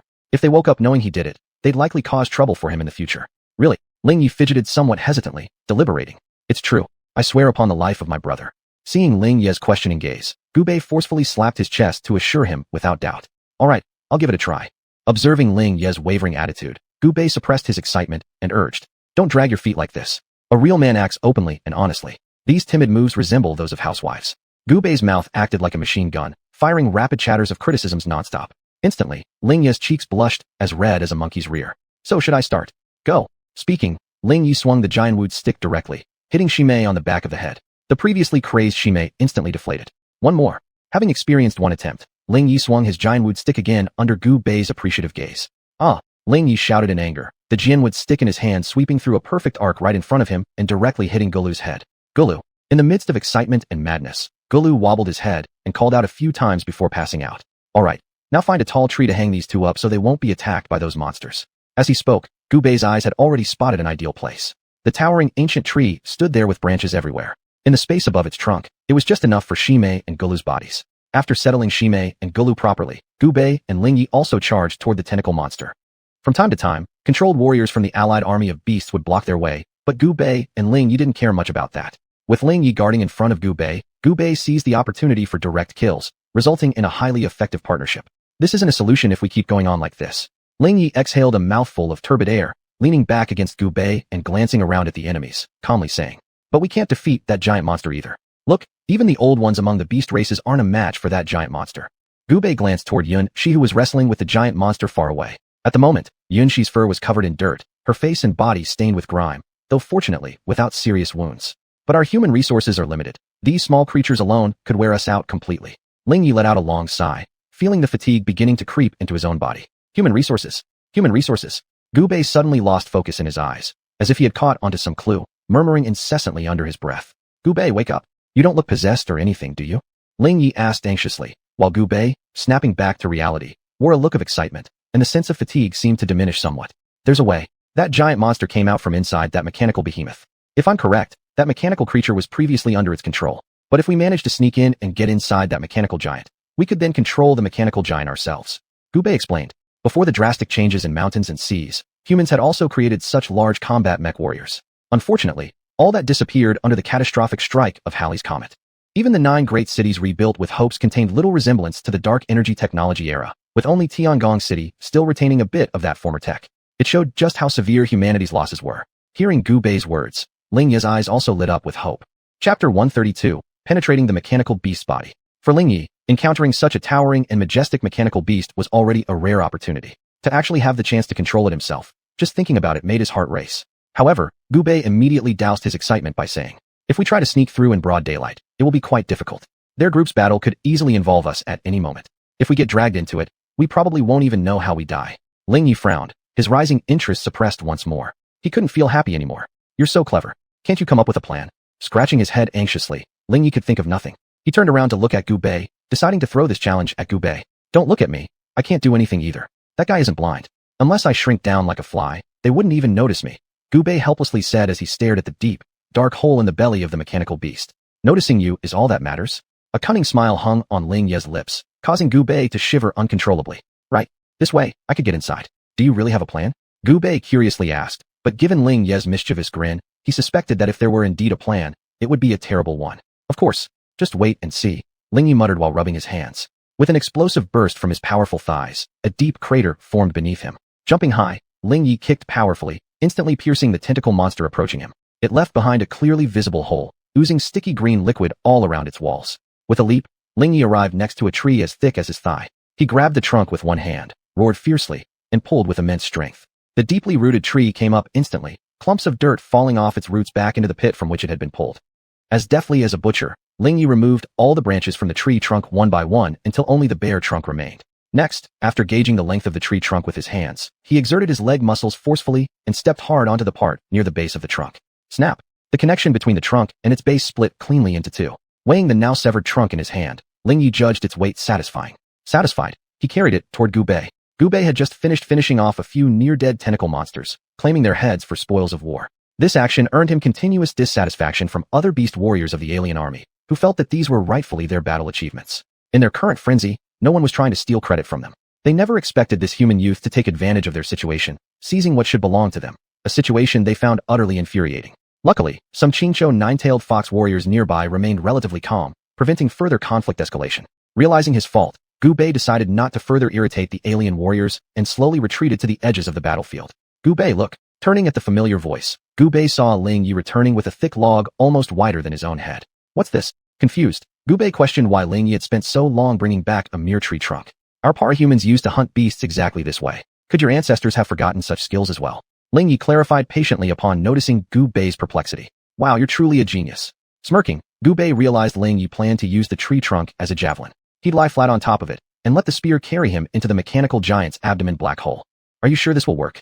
Eyeing the far-off gaping cavity, Gubei estimated it was no less than 300 zhang away. Just trust me. When I was young, I was our clan's hunting prodigy. Had I been born earlier, I might have been the one to shoot down the sun. Lingye became more animated the more he talked, excitement gleaming in his eyes. All right, I'll trust you once. Without hesitation, Gubei straddled the log, gripping it tightly with both hands. Go! In one powerful movement of Lingye's arm, the massive log rose high into the air. As his arm drew back, then hurled forward, the log shot forth like an arrow cutting through clouds, flying straight toward the mechanical beast's abdominal black hole. Its speed was unimaginable. Naturally, those tentacle creatures spotted this and assumed it was a weapon being launched at them, so none blocked its path. Getting closer, much closer. Only a little bit more. The log continued its swift flight. Looking at the distant enormous opening ahead, Gubei's heart filled with both excitement and anticipation. 100 meters. 50 meters. 10 meters. 3 meters. Bang. Ah! Just as the last meter of distance remained, the tree trunk that had already pierced into the mechanical beast's abdominal black hole was directly thrown out. In the blink of an eye when this accident happened, Gubei jumped down and tightly grabbed the wall of the cavity with both hands. Gubei clenched his teeth, used all his strength to support himself with his hands, then gave a strong swing with his waist, and directly leaped onto the entrance. Ugh! Perhaps due to the giant creature residing inside the mechanical beast, the opening was filled with a pungent smell, making his stomach churn. Gubei planted his feet on the walls around the entrance. Observing the neat cavity walls, he could infer that it seemed as though the cavity was custom-made for the monster. As he walked along, Gubei's soles got drenched in sticky liquid, which made each step heavier. Earlier, when Gubei was about to fly into the cavity, he was hurled out by the giant monster's attempt to annihilate Xianxia. However, thanks to her speed, she dodged it. But that sound did catch Xianxia's attention. She glanced over, and sure enough, there was Gubei. Xianxia's momentary distraction gave the giant monster the perfect opportunity. It delivered a powerful blow with one of its tentacles directly hitting her body. The sound of bones breaking was clearly audible. Uffed. Xianxia spat out a streak of blood in midair. Using the momentum from the strike, her body flew toward the mechanical beast's abdominal cavity. Hurry, fill in. Seeing that Xianxia had lost her fighting ability, the elders of the various alien races dared not hold back any longer. If they suffered more losses during this battle, they might as well commit suicide right where they stood. Gubei, who was only about dozens of meters deep into the cavity, suddenly heard a loud crash from outside, followed by his body being slammed by something soft and pliable. Bang! Bang! The sounds of impact continued for a while before finally subsiding. The body underneath the pile was now aching all over, particularly since a heavy weight still lay atop him. Chapter 133, Sacrifice of the Ancient God. The entire huge cave was pitch black, and nothing could be seen clearly. Gubei pulled out his arm and reached towards the heavy object on his body. A sticky substance seemed to have attached itself to his hand at the moment. What is this? Despite not being able to see clearly, Gubei could still feel that this thing was gooey, different from the mucus on the giant monster's body. It felt extremely similar to blood. Move. No matter how hard Gubei tried, he couldn't move his body because the creature on him was too large. I don't know which tribe's warrior this is, it's too heavy. With teeth gritted, Gubei endured the intense pain coming from his body. He eventually managed to move his body from under the heavy object. Staggering to his feet, Gubei cautiously poked his head in front of the ferocious beast's head, only to find a pair of eyes glowing with an eerie blue light, looking at him motionlessly. Xianxia. Gubei grinned as he realized most likely whatever he said before was heard by the other. How do you feel? Seeing Xianxia's eyes staring at him motionlessly, Gubei thought she might be angry. So, he deliberately changed the topic. Still seeing no response from Xianxia, Gubei waved his hand in front of her eyes, but received no reaction whatsoever. Damn, it shouldn't be. As soon as this thought came to him, Gubei's face immediately turned pale, and his body began to tremble gradually. He slowly placed his hand near Xianxia's nostrils, feeling the steady inhale and exhale of breath. Finally, the anxiety hanging over Gubei's heart disappeared. Thankfully, there had been no accident. Just then, it had scared him quite a bit. Even after calling out to her for quite some time, Xianxia's body remained completely unresponsive. Having little understanding about strange beasts, Gubei didn't have any methods to try either. Just as Gubei anxiously paced back and forth, a mysterious call sounded from deep within the vast cave. Help! Save me! Help! The sound came and went intermittently, much like an elderly person on the verge of death helplessly calling out. Could it be? Are there people inside? Hearing the cry, Gubei paused. Looking toward the deep, bottomless black hole, he glanced once more at Xianxia, placing the panga banner beside her body. As soon as the panga banner touched Xianxia's body, all the blood was immediately absorbed. Even her breathing became smoother. This unexpected pleasant surprise came so promptly that Gubei was temporarily left stunned. Witnessing this, he attempted to call out to Xianxia again, but her body still showed no sign of any response. Oh well, that intermittent sound came again. Gubei guessed that the familiar aura he'd been sensing must belong to the one calling out from deep within. Nevertheless, who exactly it was would need him to go investigate personally. Xianxia, wait here for me to return. Leaving these words behind, Gubei resolutely entered the depth of the vast cave without looking back. The panga banner was left behind on Xianxia's body. Although her body had already recovered, with the protection of the panga banner, even if she didn't awaken while they were inside this cavernous area, the banner would provide some defense. From the depths of the cave, drip-drop, sounds continuously echoed. The deeper he walked, the more viscous liquid flowed down from the cave walls, eventually forming a small stream. Save! Help me! Save! The weak voice rang out again.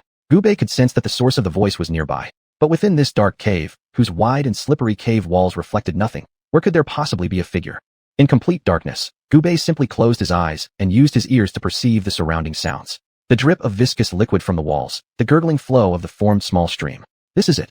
Right in front of Gubei, it appeared to be a barren cave wall, but Gubei distinctly sensed that the origin of the voice was precisely here. He extended both hands and gently stroked the smooth yet sticky cave wall. The cold and solid sensation from the palms made Gubei momentarily doubt his own judgment. Strange. While he hesitated, the calling voice sounded again, sounding so real. I see. A trace of a smile appeared on Gubei's lips as he realized the designer of this mechanical beast's trickery. If it weren't for his attention to detail, he might have been completely deceived. Shaking his head with a faint smile, Gubei stepped directly onto the cave wall. If anyone were standing there and witnessed what Gubei was doing, they would undoubtedly think he had gone completely mad. How could physical objects be passed through? At the very instant Gubei's foot touched the cave wall, it astonishingly penetrated through the thick and sturdy surface as if it were nothing. The technology level of the human world is still far from achieving something like this. There's an 80% chance that this is alien tech. As his body vanished into the cave wall, Gubei looked back at it one last time and made a guess in his heart. This cave wall had almost deceived him completely just now. Sometimes, what you see or hear isn't necessarily real. Even in today's technologically advanced era, there are still unexplainable unknowns. And who's to say that such a technology capable of deceiving all of a living being's senses doesn't exist? The cave wall earlier had employed this very technology to fully obstruct Gubei's senses. Fortunately, he had come to his senses in time, tried a few things out, and finally unraveled the mystery behind it all. Could the gigantic creature also be a hallucination created by this high-end technology, so realistic that it fools people entirely? A bold idea suddenly popped into Gubei's mind, but whether it was true still required some form of verification. Shaking his head to clear away these thoughts, Gubei continued walking forward. This time, he wanted to find out who the owner of the voice really was. Gubei followed the passage behind the cave wall for approximately 15 minutes. After turning a few corners, dim light began to appear within the tunnel. At the end of the passage lay an enormous space filled with all sorts of bizarre and massive iron chains. Based on Gubei's judgment, this was where the giant monster had previously been stationed. The ends of the huge iron chains connected to somewhere unknown, yet on their other side, there were large iron locks resembling shackles, all of which had already been opened. Was that thing released by someone? Looking at the massive open iron locks on the ground, Gubei's brows furrowed deeply. The situation was getting more complicated, and behind the secret treasury of the Wu clan, there must be some people waiting to reap the benefits. Save? A weak voice came from above Gubei's head, prompting him to look up. There was a shriveled human body suspended in the air, locked tightly by the massive iron chains. Numerous mysterious pipes were piercing through its body. Seeing this familiar figure, tears rolled down Gubei's cheeks as he let out a loud shout. Chapter 134. Reunion with Xianxia. Xianxia. Gubei was frantic, never imagining that his former teammate would be imprisoned here. Who could have done this?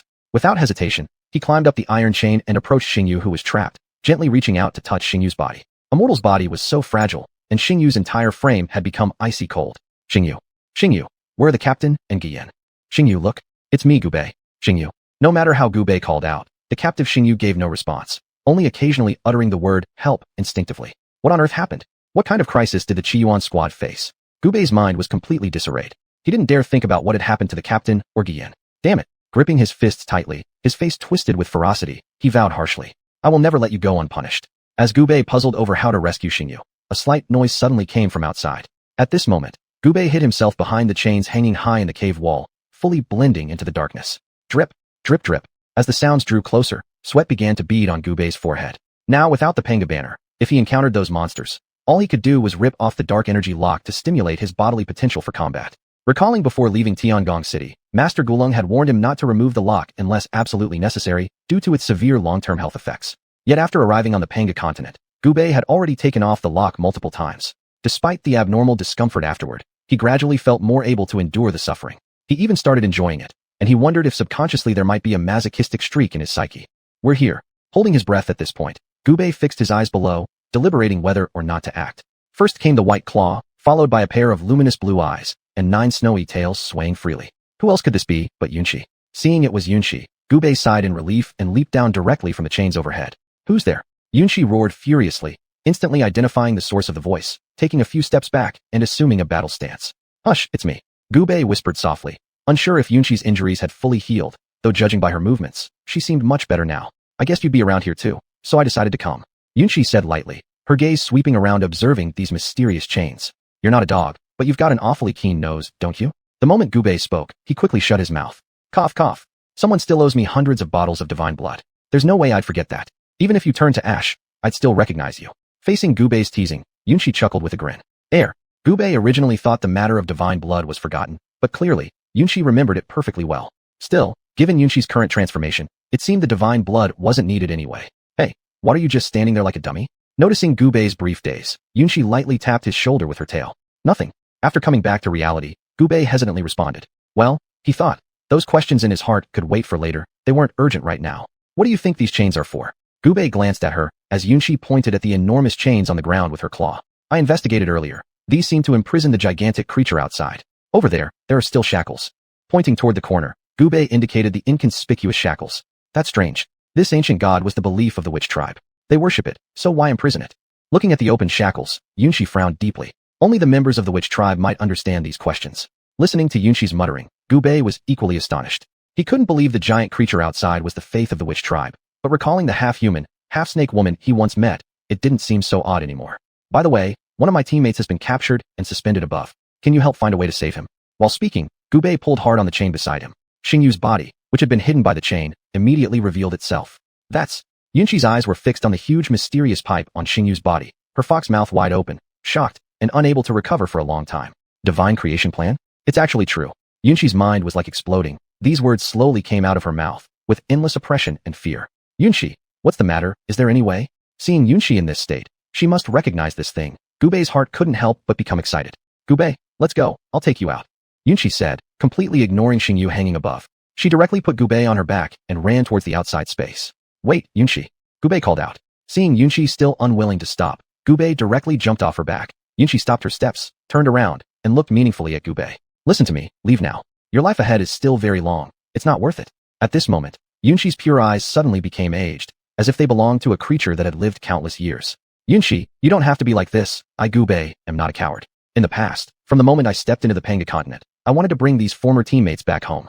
Now, after so much difficulty finding them, you tell me to hurry away. If you have any secrets, don't worry about mentioning them, but even if I die, I will still bring them back alive no matter what, even if it costs my own life. Gubei raised his chest, resolutely and firmly spoke. Haha, alright, this time I'll go with you. Before Gubei could react, he was thrown onto Yunxi's back again, being carried to the cave wall space. You? Gubei was about to say something when Yunxi directly placed her claw before his lips. I'll go with you to save him. With me here, I will definitely lead you all out of here alive. At this moment, Yunxi's eyes were also extremely firm. Gubei dumbfoundedly looked at Yunxi, feeling both familiar and strange about the woman in front of him. Mistaking once more is just repeating old mistakes. Seeing the smile at the corner of Gubei's lips, Yunxi also smiled in relief, incredibly grateful for the previous decision. She had already missed countless opportunities. This time, she would miss again. Chapter 135, The Wrath of the Ancient Gods. Do you have any idea how I can rescue my teammate? I've tried, but no matter how I call out to him, he doesn't respond. And as for those mysterious pipes on his body, I don't dare touch them, yet since their purpose is still unclear. Gubei helplessly spread his hands and looked up at the Star Owl. Yunxi had already climbed up the chain, reaching near the Star Owl. As a member of the Qingqiu royal lineage, she was fully aware of the notorious reputation of the God Creation Project. Thousands of years ago, the witch tribe had collected blood from the royal families of countless races across the Panga continent for unknown purposes. Later rumors emerged that this witch tribe had colluded with outsiders to research some secret weapon unknown to all. However, shortly after these rumors were released, the witch tribe never responded, which caught the attention of countless races who sent representatives directly to question the witches. But what happened afterward has never been revealed. Curious about this in the past, Yunxi had investigated numerous family records. It seemed that those clans who once went to the witch tribe were completely erased by some unknown force. No traces of their existence could be found. Now it seems that the old rumors must have been true. They wouldn't have originated without basis. Yunxi had already made her own deductions about what happened back then. Those clans that disappeared were undoubtedly wiped out by the witches. Besides them, who else in this world could so easily and completely erase multiple races without leaving a trace? Qingqiu could probably do it too, but certainly not as thoroughly as the witches. Thinking about this, a chill ran through Yunxi's heart. What kind of ambition did the witches have in order to act so madly? Alright, when I bring him down, do not touch him. After hesitating for a while below, Gubei calmed his anxious heart upon hearing Yunxi's voice from above. He looked upward and saw Yunxi approach the mysterious pipes. She took out the Panga banner that Gubei had previously placed on her and carefully wrapped it around the body of Star Owl. Then she extended her claws, cutting straight toward the strange pipe. Zayap. Under the cut of her claws, a faint white scar appeared on the mysterious pipe. Feeling the intense heat transmitted through her claws, Yunxi struck again towards the pipe. Just as her claws were about to touch the strange pipe, Star Owl abruptly opened his eyes, shooting an icy gaze at Yunxi. The sudden change also shocked Gubei. He had just felt the sharp aura emanating from Star Owl. Star Owl sat up and stared at Yunxi in front of him with dark night-like eyes. Beneath him, the Panga banner faintly glowed with weak light, flickering. Yunxi, what's wrong? Gubei climbed up the chain directly and arrived beside Yunxi. He watched Star Owl, whose eyes were examining him intently. Star Owl, do you recognize me? I'm Gubei. Gubei was now so excited he couldn't articulate himself. Seeing Star Owl awaken filled him with indescribable joy. Don't move. His consciousness might have suffered some damage. After observing carefully for a long time, Yunxi whispered. Although unwilling, she felt compelled to say it. Gubei's hand froze midair, and the excitement on his face quickly dimmed.